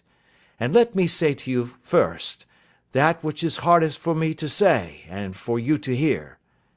There has been an understanding between Sir George Burnwell and your niece Mary. They have now fled together." "My Mary? Impossible!" "It is unfortunately more than possible, it is certain. Neither you nor your son knew the true character of this man when you admitted him into your family circle. He is one of the most dangerous men in England, a ruined gambler, an absolutely desperate villain, a man without heart or conscience. Your niece knew nothing of such men. When he breathed his vows to her, as he had done to 100 before her, she flattered herself that she alone had touched his heart. The devil knows best what he said, but at least she became his tool and was in the habit of seeing him nearly every evening." "I cannot, and I will not, believe it," cried the banker with an ashen face. "I will tell you then what occurred in your house last night. Your niece, when you had, as she thought, gone to your room, slipped down and talked to her lover through the window which leads into the stable lane. His footmarks had pressed right through the snow, so long had he stood there. She told him of the coronet. His wicked lust for gold kindled at the news, and he bent her to his will. I have no doubt that she loved you, but there are women in whom the love of a lover extinguishes all other loves, and I think that she must have been one. She had hardly listened to his instructions when she saw you coming downstairs, on which she closed the window rapidly, and told you about one of the servants' escapades with her wooden-legged lover, which was all perfectly true. Your boy, Arthur, went to bed after his interview with you, but he slept badly, on account of his uneasiness about his club debts. In the middle of the night, he heard a soft tread pass his door, so he rose, and looking out, was surprised to see his cousin walking very stealthily along the passage, until she disappeared into your dressing-room. Petrified with astonishment, the lad slipped on some clothes and waited there in the dark to see what would come of this strange affair. Presently she emerged from the room again, and in the light of the passage lamp your son saw that she carried the precious coronet in her hands. She passed down the stairs, and he, thrilling with horror, ran along and slipped behind the curtain near your door, whence he could see what passed in the hall beneath. He saw her stealthily open the window, hand out the coronet to someone in the gloom, and then closing it once more hurry back to her room, passing quite close to where he stood hid behind the curtain. As long as she was on the scene he could not take any action without a horrible exposure of the woman whom he loved. But the instant that she was gone, he realized how crushing a misfortune this would be for you, and how all important it was to set it right. He rushed down, just as he was, in his bare feet, opened the window, sprang out into the snow, and ran down the lane where he could see a dark figure in the moonlight. Sir George Burnwell tried to get away, but Arthur caught him, and there was a struggle between them, your lad tugging at one side of the coronet, and his opponent at the other. In the scuffle, your son struck Sir George, and cut him over the eye. Then something suddenly snapped, and your son, finding that he had the coronet in his hands, rushed back, closed the window, ascended to your room, and had just observed that the coronet had been twisted in the struggle, and was endeavouring to straighten it when you appeared upon the scene." "Is it possible?" gasped the banker. "You then roused his anger by calling him names at a moment when he felt that he had deserved your warmest thanks. He could not explain the true state of affairs without betraying one who certainly deserved little enough consideration at his hands. He took the more chivalrous view, however, and preserved her secret." "And that was why she shrieked and fainted when she saw the coronet!" cried Mr. Holder. "Oh, my God! What a blind fool I have been! And his asking to be allowed to go out for 5 minutes! The dear fellow wanted to see if the missing piece were at the scene of the struggle. How cruelly I have misjudged him!" "When I arrived at the house," continued Holmes, "I at once went very carefully round it to observe if there were any traces in the snow which might help me. I knew that none had fallen since the evening before, and also that there had been a strong frost to preserve impressions. I passed along the tradesman's path, but found it all trampled down and indistinguishable. Just beyond it, however, at the far side of the kitchen door, a woman had stood and talked with a man, whose round impressions on one side showed that he had a wooden leg. I could even tell that they had been disturbed, for the woman had run back swiftly to the door, as was shown by the deep toe and light heel marks, while Woodenleg had waited a little, and then had gone away. I thought at the time that this might be the maid and her sweetheart, of whom you had already spoken to me, and inquiry showed it was so. I passed round the garden without seeing anything more than random tracks, which I took to be the police. But, when I got into the stable lane, a very long and complex story was written in the snow in front of me. There was a double line of tracks of a booted man, and a second double line which I saw with delight belonged to a man with naked feet. I was at once convinced from what you had told me that the latter was your son. The first had walked both ways, but the other had run swiftly, and as his tread was marked in places over the depression of the boot, it was obvious that he had passed after the other. I followed them up, and found they led to the hall window, where Boots had worn all the snow away while waiting. Then I walked to the other end, which was 100 yards or more down the lane. I saw where Boots had faced round, where the snow was cut up as though there had been a struggle, and finally, where a few drops of blood had fallen to show me that I was not mistaken. Boots had then run down the lane, and another little smudge of blood showed that it was he who had been hurt. When he came to the high road at the other end, I found that the pavement had been cleared, so there was an end to that clue. On entering the house, however, I examined, as you remember, the sill and framework of the hall window with my lens, and I could at once see that someone had passed out. I could distinguish the outline of an instep where the wet foot had been placed in coming in. I was then beginning to be able to form an opinion as to what had occurred. A man had waited outside the window, someone had brought the gems, the deed had been overseen by your son, he had pursued the thief, had struggled with him, They had each tugged at the coronet, their united strength causing injuries which neither alone could have effected.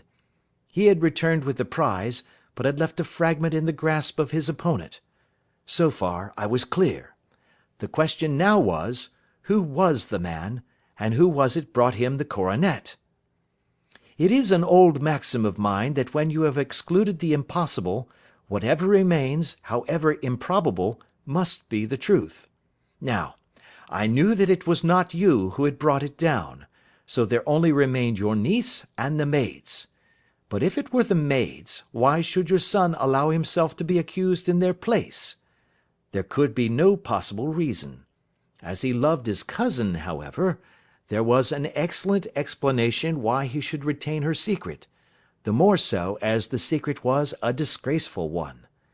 When I remembered that you had seen her at that window, and how she had fainted on seeing the coronet again, my conjecture became a certainty. And who could it be who was her confederate? A lover, evidently, for who else could outweigh the love and gratitude which she must feel to you? I knew that you went out little, and that your circle of friends was a very limited one, but among them was Sir George Burnwell.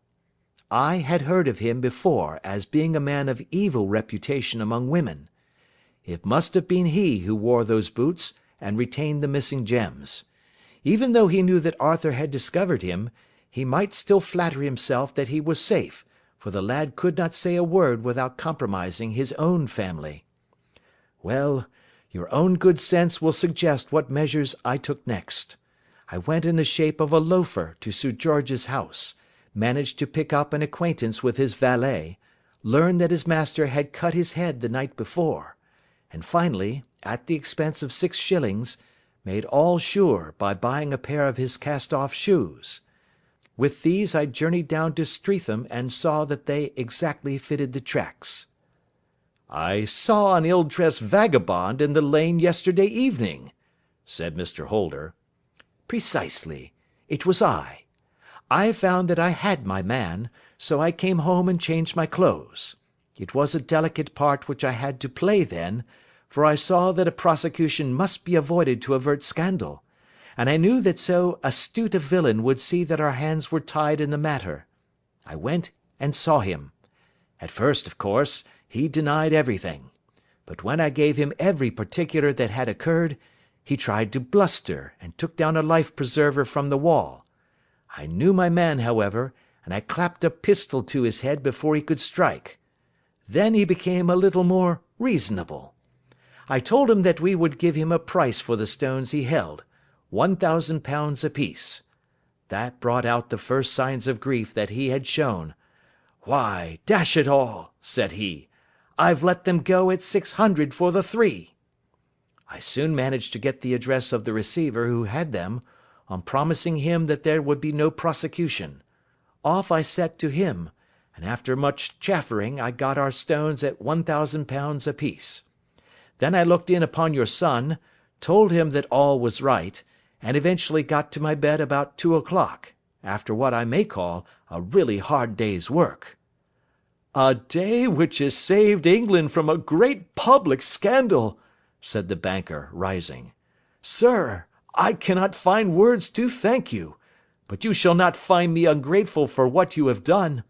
Your skill has indeed exceeded all that I have heard of it. And now I must fly to my dear boy to apologize to him for the wrong which I have done him. And as to what you tell me of poor Mary, it goes to my very heart.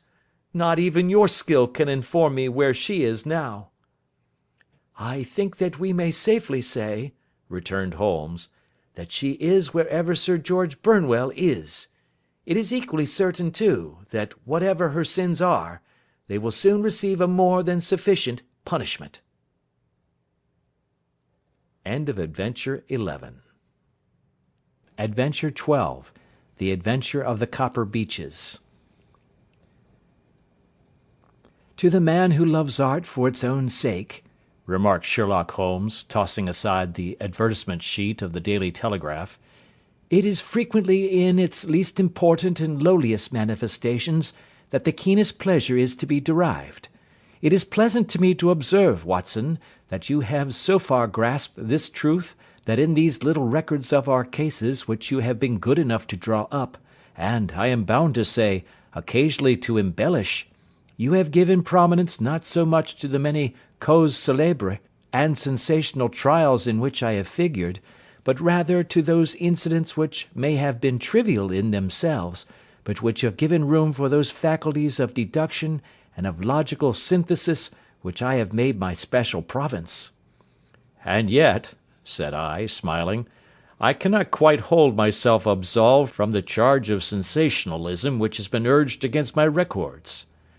You have erred, perhaps, he observed, taking up a glowing cinder with the tongs, and lighting with it the long cherry-wood pipe which was wont to replace his clay, when he was in a disputatious rather than a meditative mood. You have erred, perhaps, in attempting to put colour and life into each of your statements, instead of confining yourself to the task of placing upon record that severe reasoning from cause to effect, which is really the only notable feature about the thing. It seems to me that I have done you full justice in the matter, I remarked with some coldness, for I was repelled by the egotism which I had more than once observed to be a strong factor in my friend's singular character. No, it is not selfishness or conceit, said he, answering, as was his wont, my thoughts rather than my words. If I claim full justice for my art, it is because it is an impersonal thing, a thing beyond myself. Crime is common, logic is rare. Therefore, it is upon the logic rather than upon the crime that you should dwell. You have degraded what should have been a course of lectures into a series of tales. It was a cold morning of the early spring, and we sat after breakfast on either side of a cheery fire in the old room at Baker Street. A thick fog rolled down between the lines of dun-coloured houses, and the opposing windows loomed like dark, shapeless blurs through the heavy yellow wreaths. Our gas was lit, and shone on the white cloth and glimmer of china and metal, for the table had not been cleared yet. Sherlock Holmes had been silent all the morning, clipping continuously into the advertisement columns of a succession of papers, until at last, having apparently given up his search, he had emerged in no very sweet temper to lecture me upon my literary shortcomings.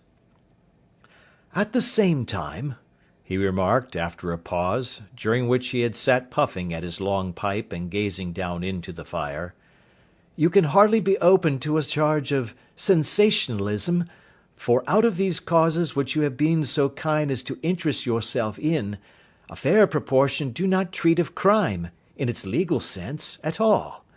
The small matter in which I endeavoured to help the King of Bohemia, the singular experience of Miss Mary Sutherland, the problem connected with the man with the twisted lip, and the incident of the noble bachelor, were all matters which are outside the pale of the law. But in avoiding the sensational, I fear that you may have bordered on the trivial. The end may have been so, I answered, but the methods I hold to have been novel and of interest.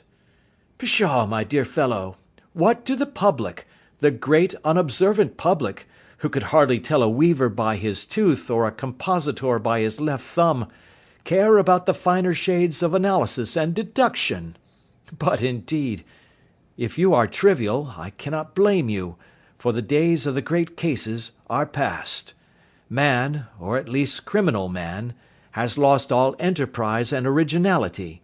As to my own little practice, it seems to be degenerating into an agency for recovering lost lead pencils, and giving advice to young ladies from boarding schools. I think that I have touched bottom at last, however. This note I had this morning marks my 0 point, I fancy. Read it. He tossed a crumpled letter across to me. It was dated from Montague Place upon the preceding evening, and ran thus: Dear Mr. Holmes, I am very anxious to consult you as to whether I should or should not accept a situation which has been offered to me as governess. I shall call at 10:30 tomorrow if I do not inconvenience you. Yours faithfully, Violet Hunter. Do you know the young lady? I asked. Not I. It is 10:30 now. Yes, and I have no doubt that is her ring. It may turn out to be of more interest than you think. You remember that the affair of the blue carbuncle, which appeared to be a mere whim at first, developed into a serious investigation. It may be so in this case also. Well, let us hope so. But our doubts will very soon be solved, for here, unless I am much mistaken, is the person in question. As he spoke, the door opened and a young lady entered the room. She was plainly but neatly dressed, with a bright, quick face, freckled like a plover's egg, and with the brisk manner of a woman who has had her own way to make in the world.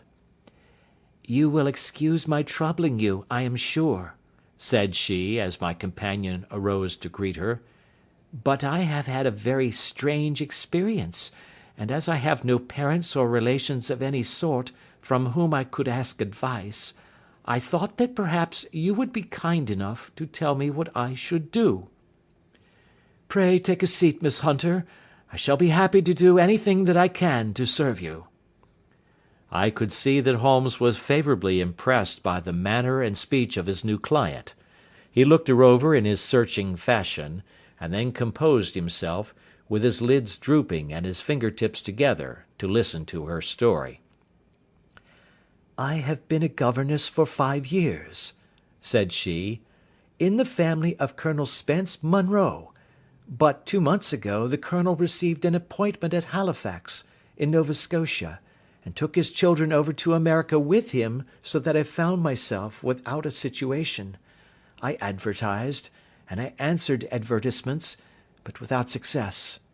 At last the little money which I had saved began to run short, and I was at my wits' end as to what I should do. There is a well-known agency for governesses in the West End called Westaway's, and there I used to call about once a week in order to see whether anything had turned up which might suit me. Westaway was the name of the founder of the business, but it is really managed by Miss Stoper. She sits in her own little office, and the ladies who are seeking employment wait in an anteroom, and are then shown in one by one, when she consults her ledgers and sees whether she has anything which would suit them. Well, when I called last week, I was shown into the little office as usual, but I found that Miss Stoper was not alone. A prodigiously stout man with a very smiling face and a great heavy chin, which rolled down in fold upon fold over his throat, sat at her elbow with a pair of glasses on his nose, looking very earnestly at the ladies who entered. As I came in he gave quite a jump in his chair, and turned quickly to Miss Stoper. "That will do," said he. "I could not ask for anything better. Capital! Capital!" He seemed quite enthusiastic, and rubbed his hands together in the most genial fashion. He was such a comfortable-looking man that it was quite a pleasure to look at him. "You are looking for a situation, miss?" he asked. "Yes, sir." "As governess?" "Yes, sir." "And what salary do you ask?" "I had £5 a month at my last place with Colonel Spence Munro." "Oh, tut, tut! Sweating! Rank sweating!" he cried, throwing his fat hands out into the air, like a man who is in a boiling passion. "How could any one offer so pitiful a sum to a lady with such attractions and accomplishments?" "My accomplishments, sir, may be less than you imagine," said I. "A little French, a little German, music, and drawing—" "Tut, tut!" he cried. "This is all quite beside the question. The point is, have you or have you not the bearing and deportment of a lady? There it is in a nutshell. If you have not, you are not fitted for the rearing of a child who may some day play a considerable part in the history of the country. But if you have, why then, how could any gentleman ask you to condescend to accept anything under the 3 figures? Your salary with me, madam, would commence at £100 a year." You may imagine, Mr. Holmes, that to me, destitute as I was, such an offer seemed almost too good to be true. The gentleman, however, seeing perhaps the look of incredulity upon my face, opened a pocket-book, and took out a note. "It is also my custom," said he, smiling in the most pleasant fashion until his eyes were just two little shining slits amid the white creases of his face, "to advance to my young ladies half their salary beforehand, so that they may meet any little expenses of their journey and their wardrobe." It seemed to me that I had never met so fascinating and so thoughtful a man. As I was already in debt to my tradesmen, the advance was a great convenience, and yet there was something unnatural about the whole transaction, which made me wish to know a little more before I quite committed myself. "May I ask where you live, sir?" said I. "Hampshire. Charming rural place. The Copper Beeches, 5 miles on the far side of Winchester. It is the most lovely country, my dear young lady, and the dearest old country house." "And my duties, sir? I should be glad to know what they would be." "One child, one dear little romper just 6 years old. Oh, if you could see him killing cockroaches with a slipper! Smack, smack, smack! 3 gone before you could wink." He leaned back in his chair and laughed his eyes into his head again. I was a little startled at the nature of the child's amusement, but the father's laughter made me think that perhaps he was joking. "My sole duties, then," I asked, "are to take charge of a single child?" "No, no, not the sole, not the sole, my dear young lady," he cried. "Your duty would be, as I am sure your good sense would suggest, to obey any little commands my wife might give, provided always that they were such commands as a lady might with propriety obey. You see no difficulty, eh?" "I should be happy to make myself useful." "Quite so. In dress now, for example. We are fatty people, you know. Fatty, but kind-hearted. If you were asked to wear any dress which we might give you, you would not object to our little whim, eh?" "No," said I, considerably astonished at his words. "Or to sit here, or sit there, that would not be offensive to you?" "Oh, no." "Or to cut your hair quite short before you come to us?"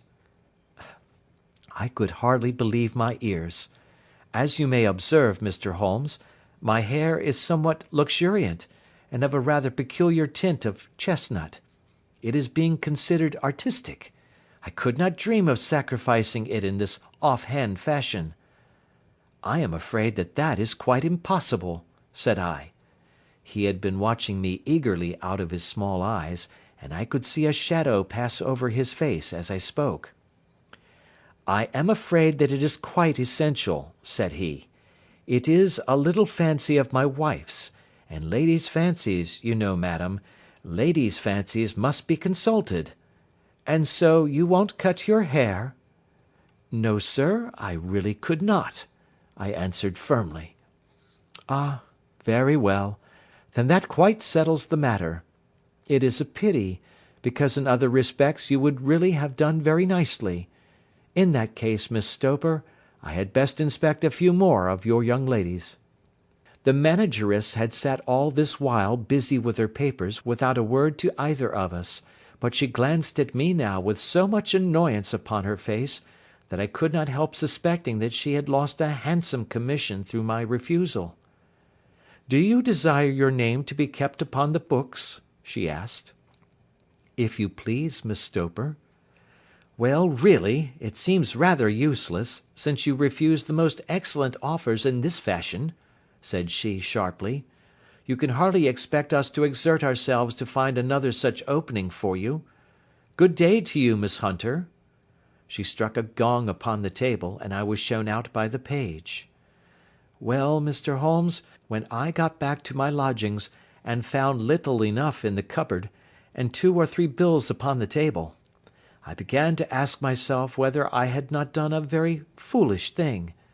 After all, if these people had strange fads and expected obedience on the most extraordinary matters, they were at least ready to pay for their eccentricity. Very few governesses in England are getting £100 a year. Besides, what use was my hair to me? Many people are improved by wearing it short, and perhaps I should be among the number. Next day I was inclined to think that I had made a mistake, and by the day after I was sure of it. I had almost overcome my pride so far as to go back to the agency and inquire whether the place was still open, when I received this letter from the gentleman himself. I have it here, and I will read it to you. The Copper Beeches, near Winchester. Dear Miss Hunter, Miss Stoper has very kindly given me your address, and I write from here to ask whether you have reconsidered your decision. My wife is very anxious that you should come, for she has been much attracted by my description of you. We are willing to give £30 a quarter, or £120 a year, so as to recompense you for any little inconvenience which our fads may cause you. They are not very exacting, after all. My wife is fond of a particular shade of electric blue, and would like you to wear such a dress indoors in the morning.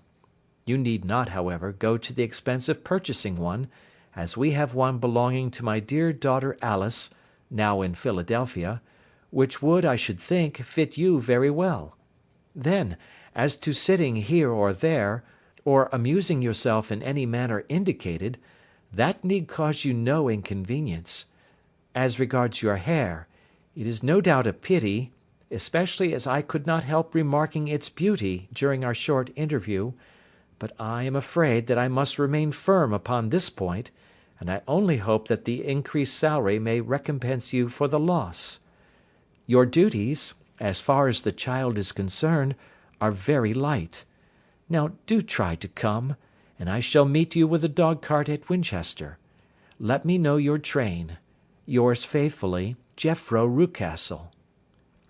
That is the letter which I have just received, Mr. Holmes, and my mind is made up that I will accept it. I thought, however, that before taking the final step I should like to submit the whole matter to your consideration.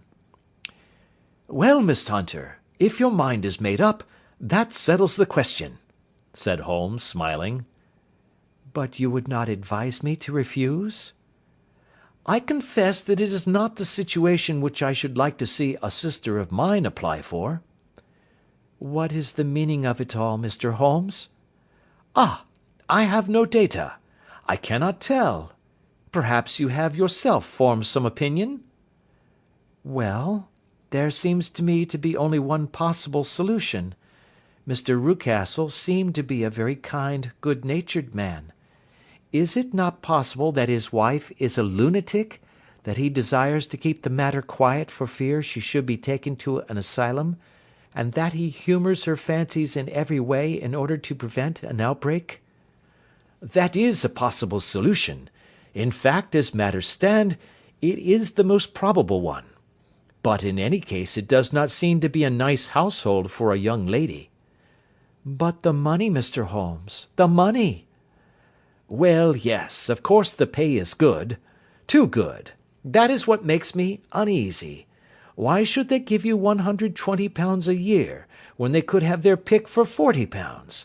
There must be some strong reason behind. I thought that if I told you the circumstances, you would understand afterwards if I wanted your help. I should feel so much stronger if I felt that you were at the back of me. Oh, you may carry that feeling away with you. I assure you that your little problem promises to be the most interesting which has come my way for some months. There is something distinctly novel about some of the features. If you should find yourself in doubt or in danger— Danger? What danger do you foresee? Holmes shook his head gravely. It would cease to be a danger if we could define it, said he. But at any time, day or night, a telegram would bring me down to your help. That is enough. She rose briskly from her chair with the anxiety all swept from her face. I shall go down to Hampshire quite easy in my mind now. I shall write to Mr. Rucastle at once, sacrifice my poor hair to-night, and start for Winchester to-morrow. With a few grateful words to Holmes, she bade us both good night and bustled off upon her way. At least, said I, as we heard her quick, firm steps descending the stairs, she seems to be a young lady who is very well able to take care of herself. "And she would need to be," said Holmes gravely. "I am much mistaken if we do not hear from her before many days are past." It was not very long before my friend's prediction was fulfilled. A fortnight went by, during which I frequently found my thoughts turning in her direction, and wondering what strange side alley of human experience this lonely woman had strayed into. The unusual salary, the curious conditions, the light duties, all pointed to something abnormal, though whether a fad or a plot, or whether the man was a philanthropist or a villain, it was quite beyond my powers to determine. As to Holmes, I observed that he sat frequently for half an hour on end, with knitted brows and an abstracted air, but he swept the matter away with a wave of his hand when I mentioned it. "Data, data, data!" he cried impatiently. "I can't make bricks without clay." And yet he would always wind up by muttering that no sister of his should ever have accepted such a situation. The telegram which we eventually received came late one night just as I was thinking of turning in, and Holmes was settling down to one of those all-night chemical researches which he frequently indulged in, when I would leave him stooping over a retort and a test tube at night, and find him in the same position when I came down to breakfast in the morning. He opened the yellow envelope, and then, glancing at the message, threw it across to me. "Just look up the trains in Bradshaw," said he, and turned back to his chemical studies. The summons was a brief and urgent one. "Please be at the Black Swan Hotel at Winchester at midday tomorrow," it said. "Do come. I am at my wits' end. Hunter." "Will you come with me?" asked Holmes, glancing up. "I should wish to." "Just look it up, then." "There is a train at 9:30, said I, glancing over my Bradshaw. "It is due at Winchester at 11:30. "That will do nicely.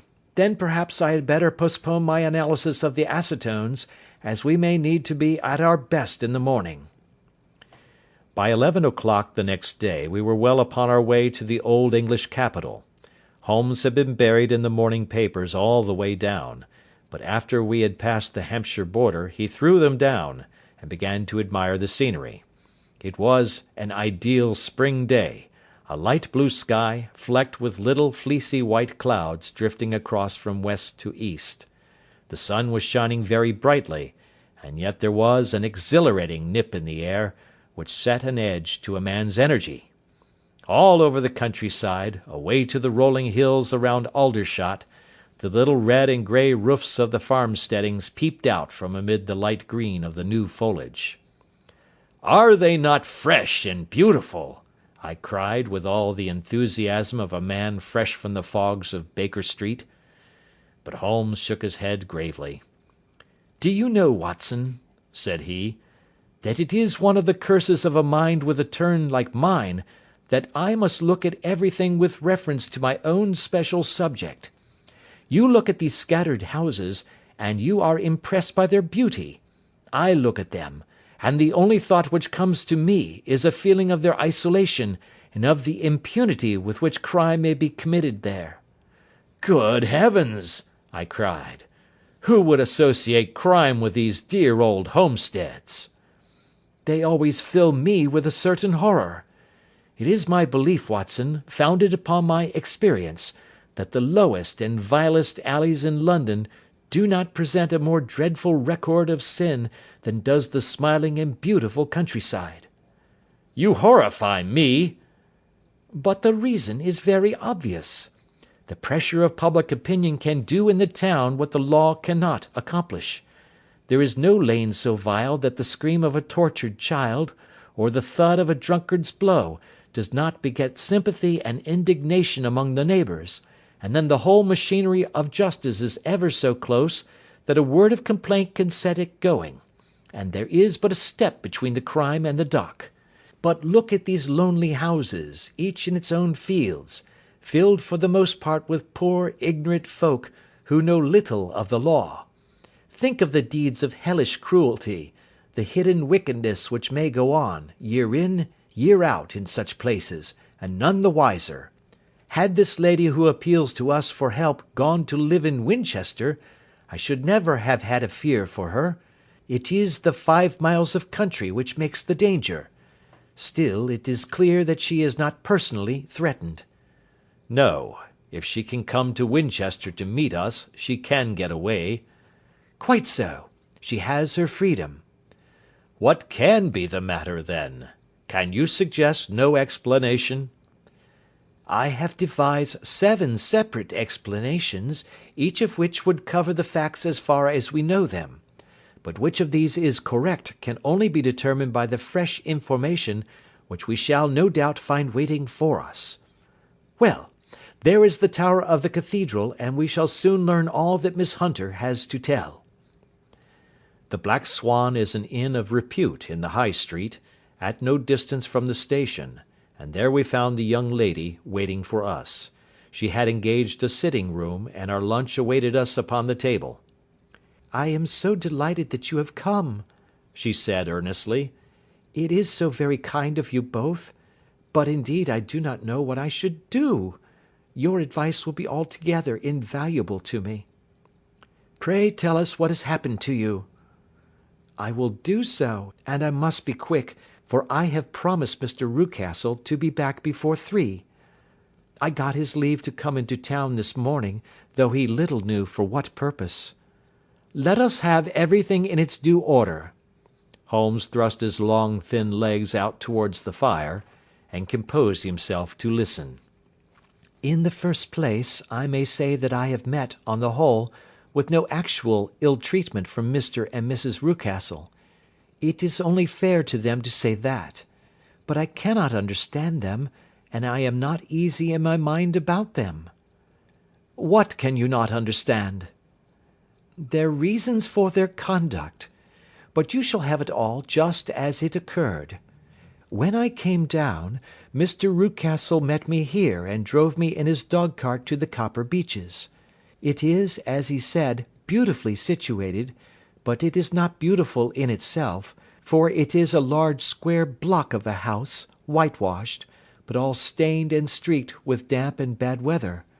There are grounds round it, woods on 3 sides, and on the 4th a field which slopes down to the Southampton high road, which curves past about 100 yards from the front door. This ground in front belongs to the house, but the woods all round are part of Lord Southerton's preserves. A clump of copper beeches immediately in front of the hall door has given its name to the place. I was driven over by my employer, who was as amiable as ever, and was introduced by him that evening to his wife and the child. There was no truth, Mr. Holmes, in the conjecture which seemed to us to be probable in your rooms at Baker Street. Mrs. Rucastle is not mad. I found her to be a silent, pale-faced woman, much younger than her husband, not more than 30, I should think, while he can hardly be less than 45. From their conversation I have gathered that they have been married about 7 years, that he was a widower, and that his only child by the first wife was the daughter who has gone to Philadelphia. Mr. Rucastle told me in private that the reason why she had left them was that she had an unreasoning aversion to her stepmother. As the daughter could not have been less than 20, I can quite imagine that her position must have been uncomfortable with her father's young wife.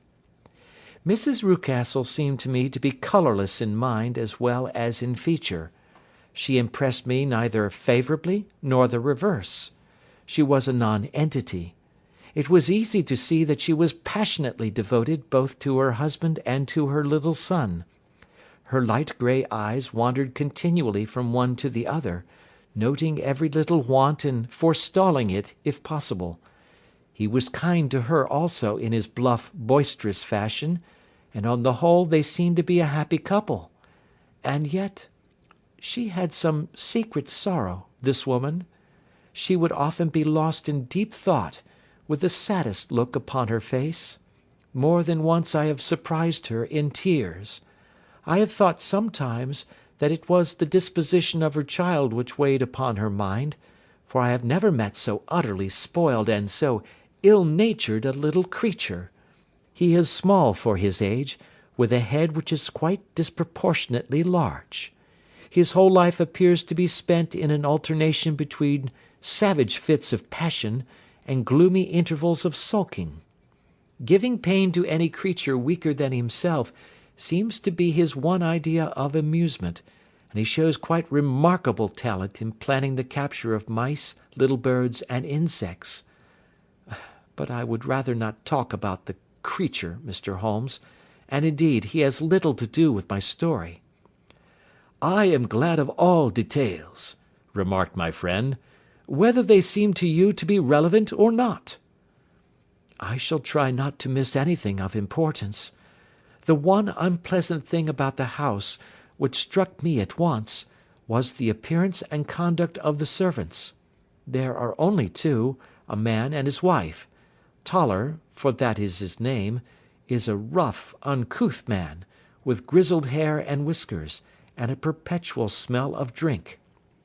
Twice since I have been with them he has been quite drunk, and yet Mr. Rucastle seemed to take no notice of it. His wife is a very tall and strong woman with a sour face, as silent as Mrs. Rucastle, and much less amiable. They are a most unpleasant couple, but fortunately I spend most of my time in the nursery and my own room, which are next to each other in one corner of the building. For 2 days after my arrival at the Copper Beeches my life was very quiet. On the third, Mrs. Rucastle came down just after breakfast, and whispered something to her husband. "Oh yes," said he, turning to me, "we are very much obliged to you, Miss Hunter, for falling in with our whims so far as to cut your hair. I assure you that it has not detracted in the tiniest iota from your appearance. We shall now see how the electric blue dress will become you. You will find it laid out upon the bed in your room, and if you would be so good as to put it on, we should both be extremely obliged." The dress which I found waiting for me was of a peculiar shade of blue. It was of excellent material, a sort of beige, but it bore unmistakable signs of having been worn before. It could not have been a better fit if I had been measured for it. Both Mr. and Mrs. Rucastle expressed a delight at the look of it, which seemed quite exaggerated in its vehemence.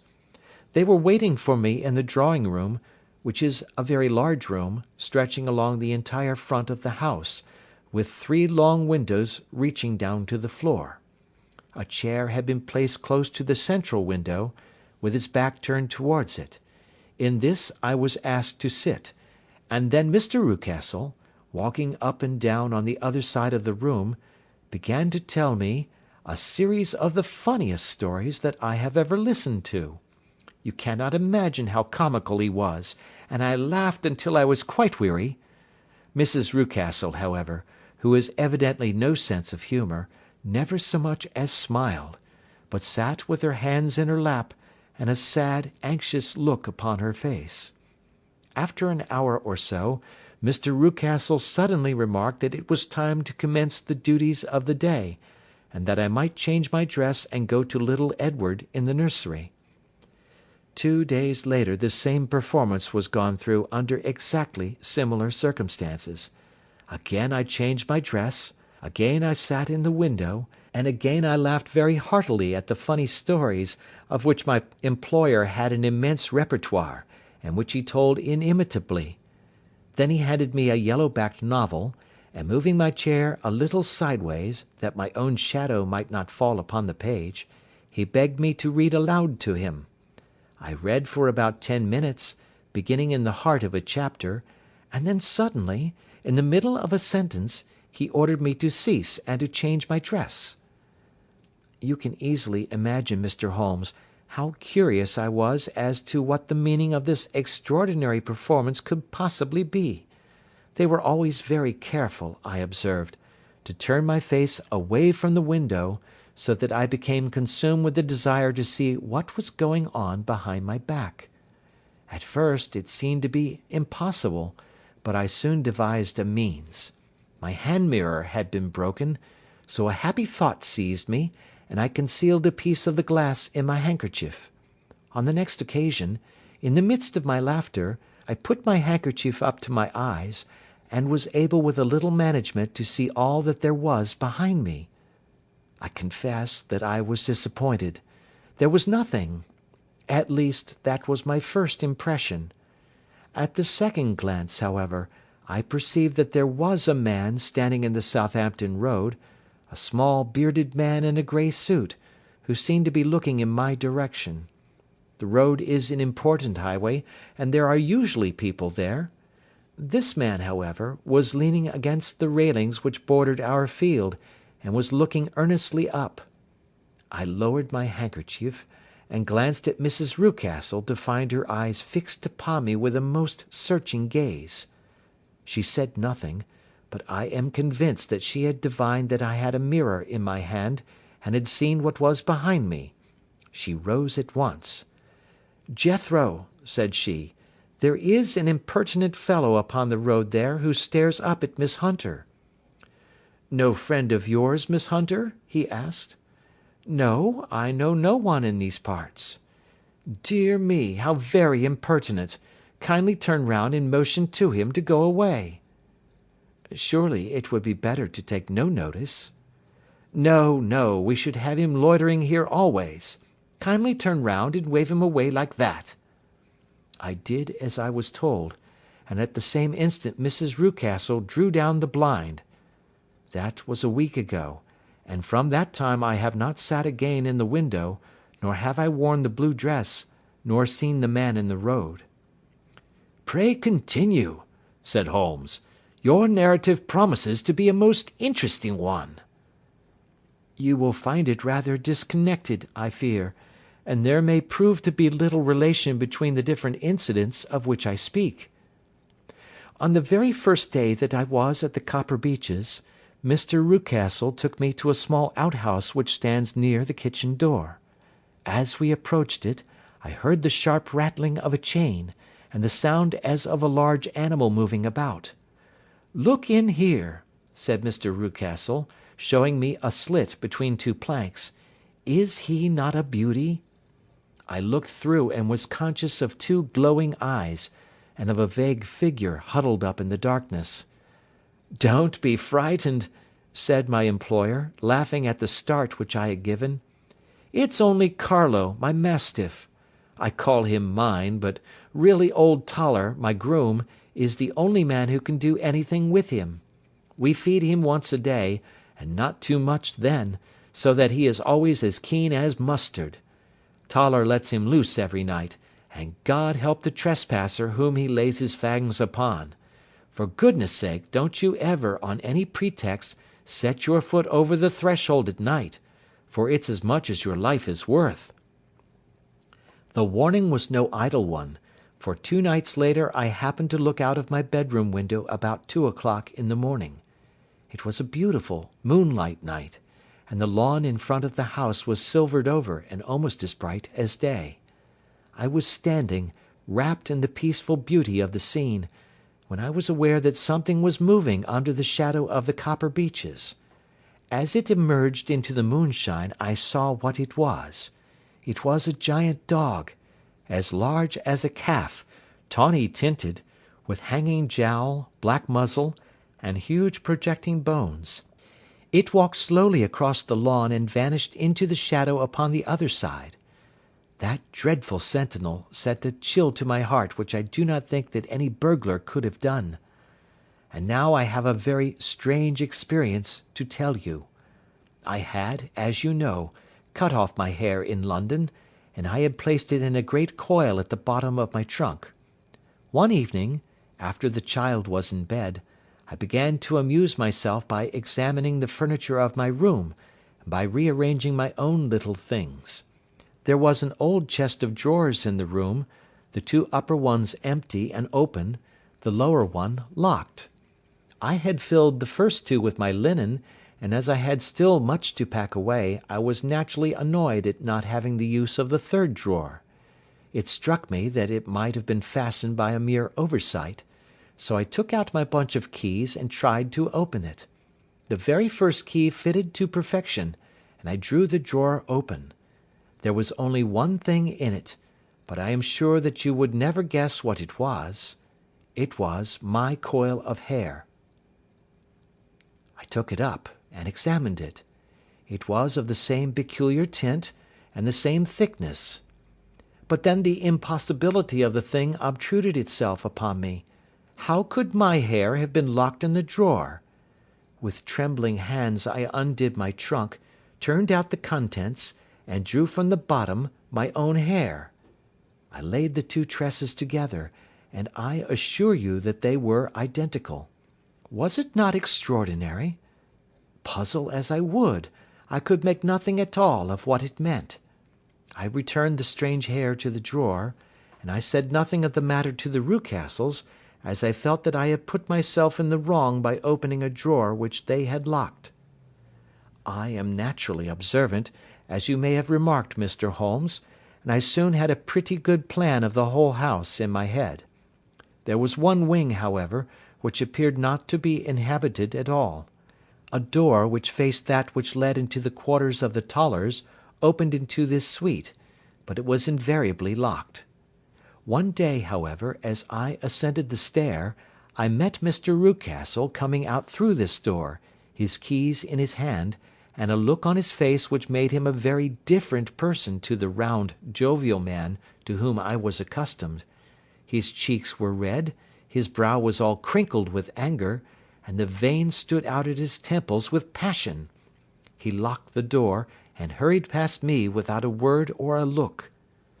This aroused my curiosity, so when I went out for a walk in the grounds with my charge, I strolled round to the side from which I could see the windows of this part of the house. There were 4 of them in a row, 3 of which were simply dirty, while the 4th was shattered up. They were evidently all deserted. As I strolled up and down, glancing at them occasionally, Mr. Rucastle came out to me, looking as merry and jovial as ever. "Ah," said he, "you must not think me rude if I passed you without a word, my dear young lady." I was preoccupied with business matters. I assured him that I was not offended. "By the way," said I, "you seem to have quite a suite of spare rooms up there, and one of them has the shutters up." He looked surprised, and, as it seemed to me, a little startled at my remark. "Photography is one of my hobbies," said he. "I have made my dark room up there. But, dear me, what an observant young lady we have come upon!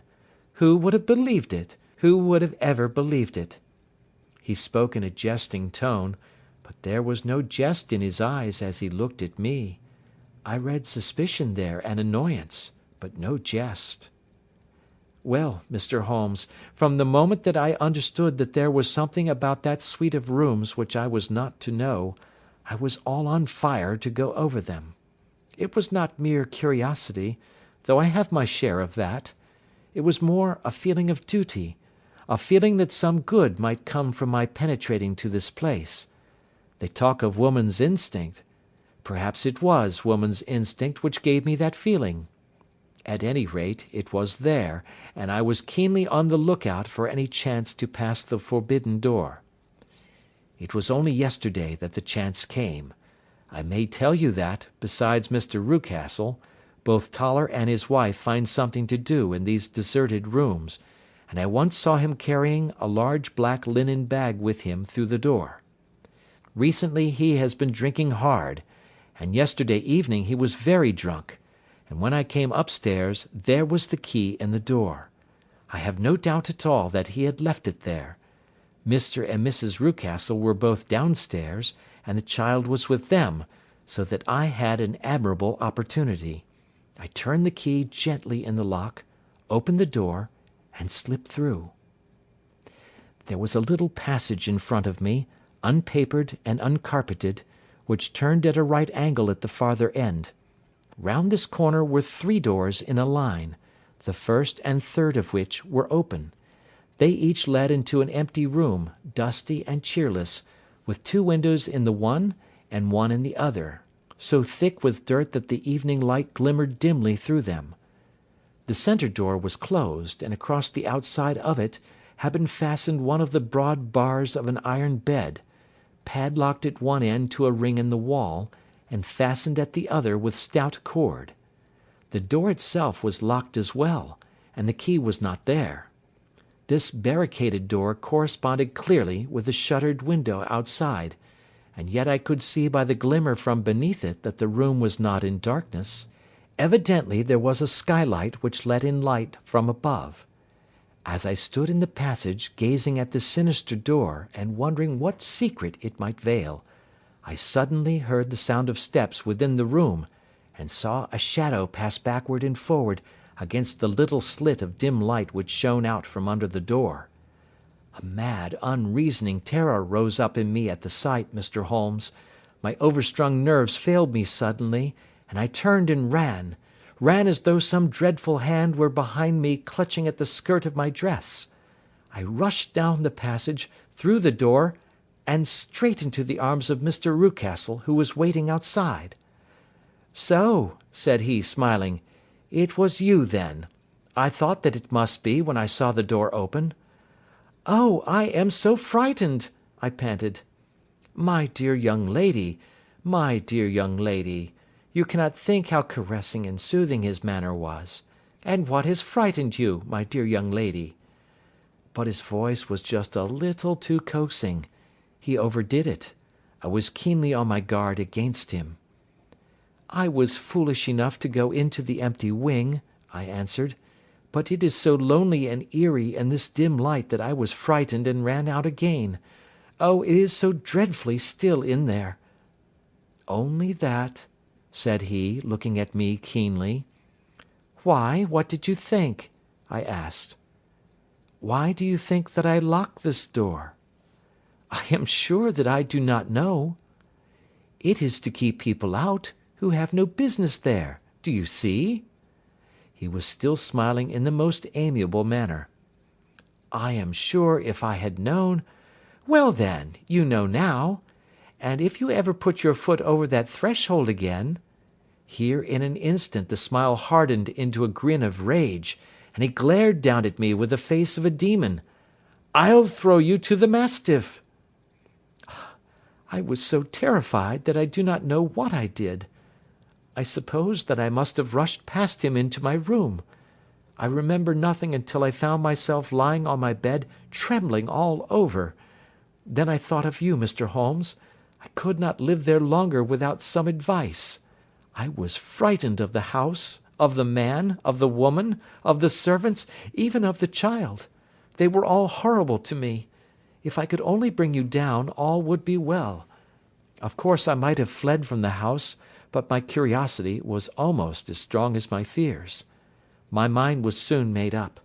I would send you a wire. I put on my hat and cloak, went down to the office, which is about half a mile from the house, and then returned, feeling very much easier. A horrible doubt came into my mind as I approached the door, lest the dog might be loose, but I remembered that Toller had drunk himself into a state of insensibility that evening, and I knew that he was the only one in the household who had any influence with the savage creature, or who would venture to set him free. I slipped in safety, and lay awake half the night in my joy at the thought of seeing you.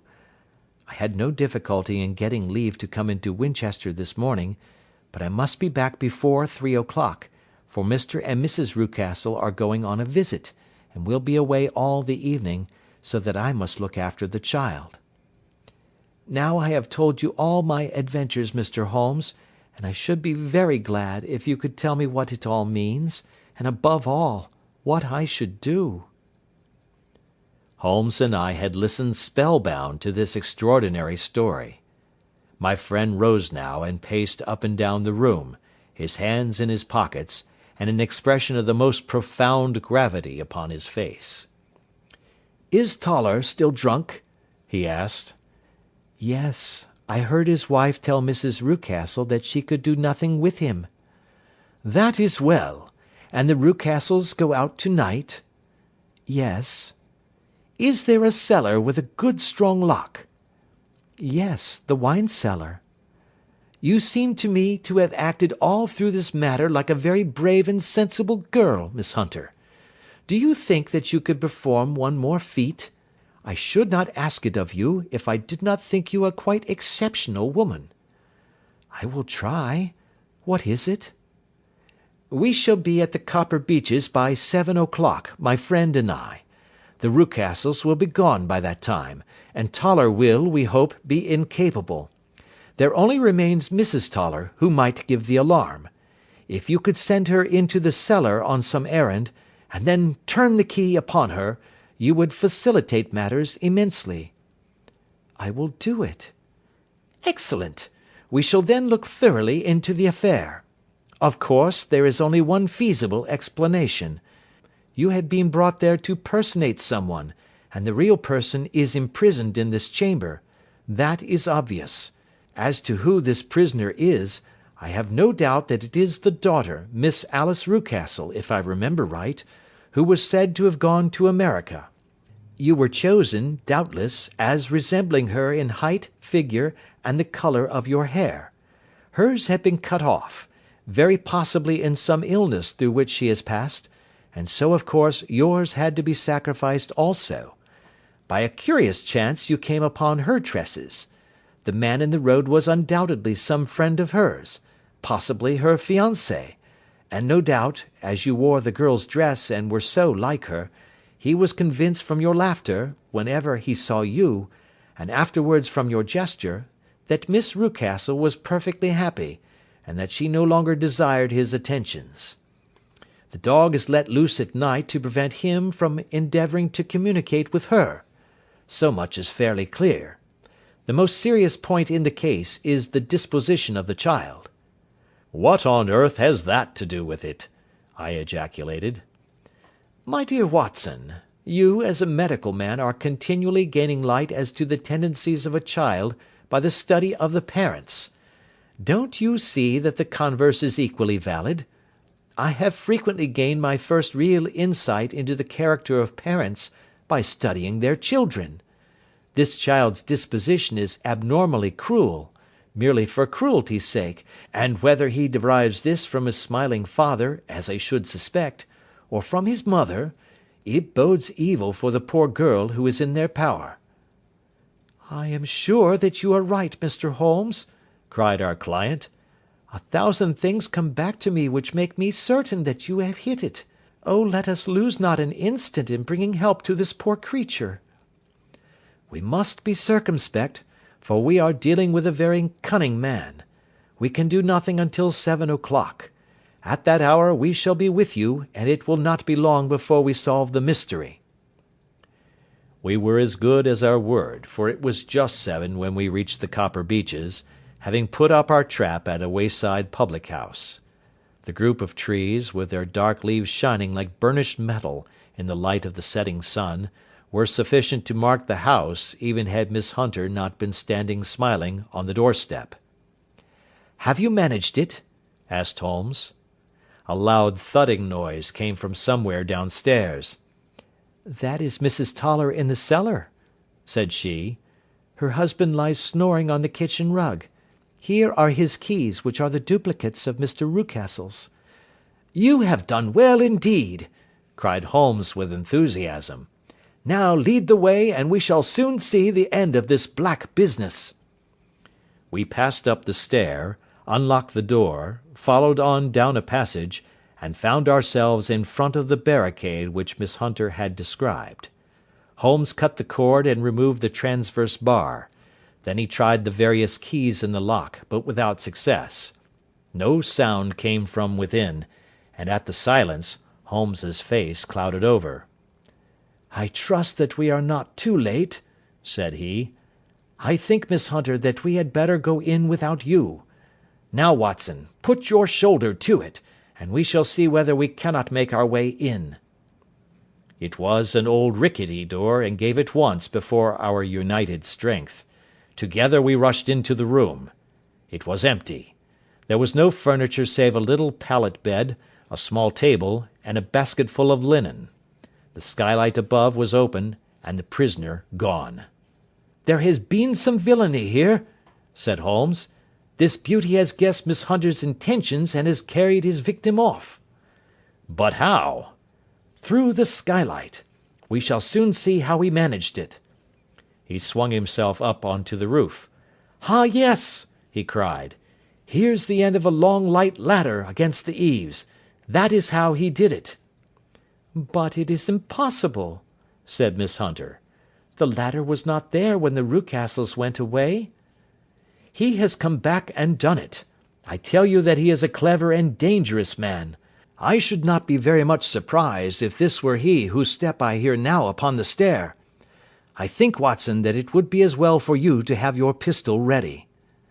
The words were hardly out of his mouth before a man appeared at the door of the room, a very fat and burly man, with a heavy stick in his hand. Miss Hunter screamed and shrunk against the wall at the sight of him, but Sherlock Holmes sprang forward and confronted him. "You villain!" said he. "Where's your daughter?" The fat man cast his eyes round and then up at the open skylight. "It is for me to ask you that!" he shrieked. "You thieves! Spies and thieves! I have caught you, have I? You are in my power! I'll serve you!" He turned and clattered down the stairs as hard as he could go. "He's gone for the dog," cried Miss Hunter. "I have my revolver," said I. "Better close the front door," cried Holmes, and we all rushed down the stairs together. We had hardly reached the hall when we heard the baying of a hound, and then a scream of agony, with a horrible worrying sound which it was dreadful to listen to. An elderly man with a red face and shaking limbs came staggering out at a side door. "My God!" he cried. "Someone has loosed the dog. It's not been fed for 2 days. Quick, quick, or it'll be too late." Holmes and I rushed out and round the angle of the house, with Toller hurrying behind us.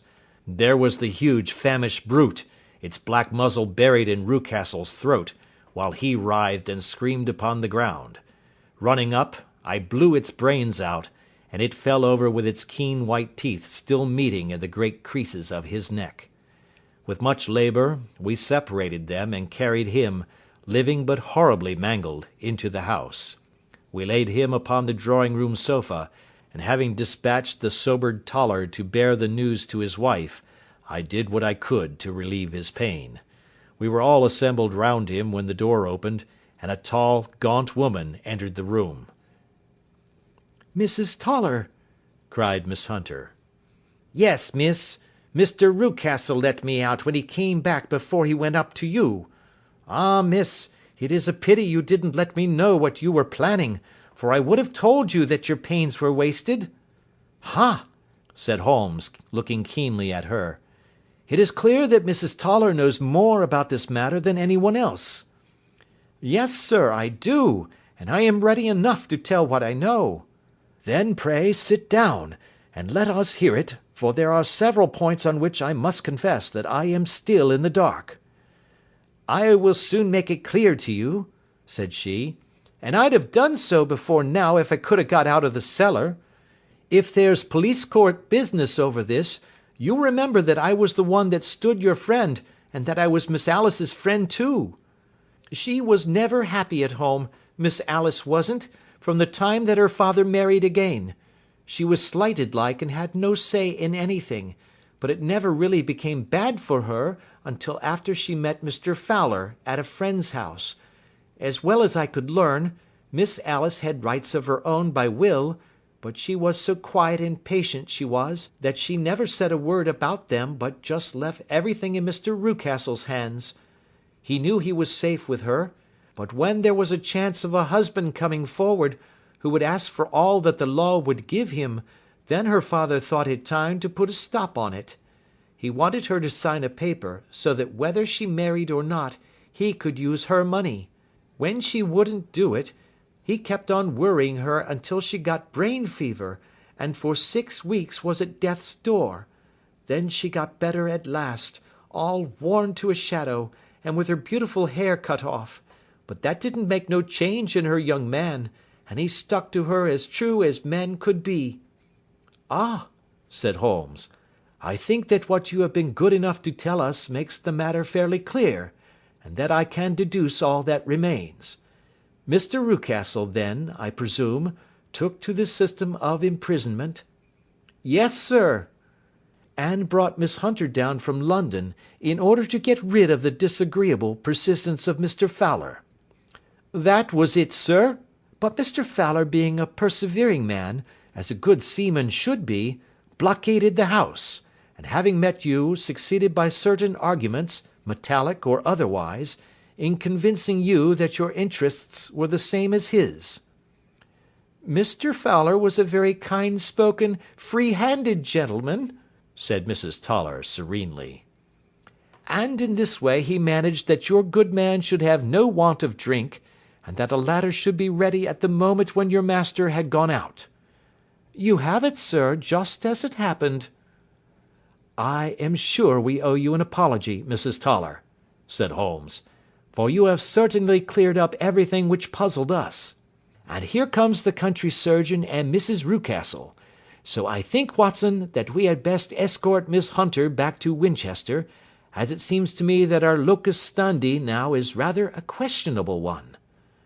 And thus was solved the mystery of the sinister house with the copper beeches in front of the door. Mr. Rucastle survived, but was always a broken man, kept alive solely through the care of his devoted wife. They still live with their old servants, who probably know so much of Rucastle's past life that he finds it difficult to part from them. Mr. Fowler and Miss Rucastle were married, by special licence, in Southampton the day after their flight, and he is now the holder of a government appointment in the island of Mauritius. As to Miss Violet Hunter, my friend Holmes, rather to my disappointment, manifested no further interest in her when once she had ceased to be the centre of one of his problems, and she is now the head of a private school at Walsall, where I believe that she has met with considerable success. That is the end of our adventure number 12, and we thank you for listening to our book.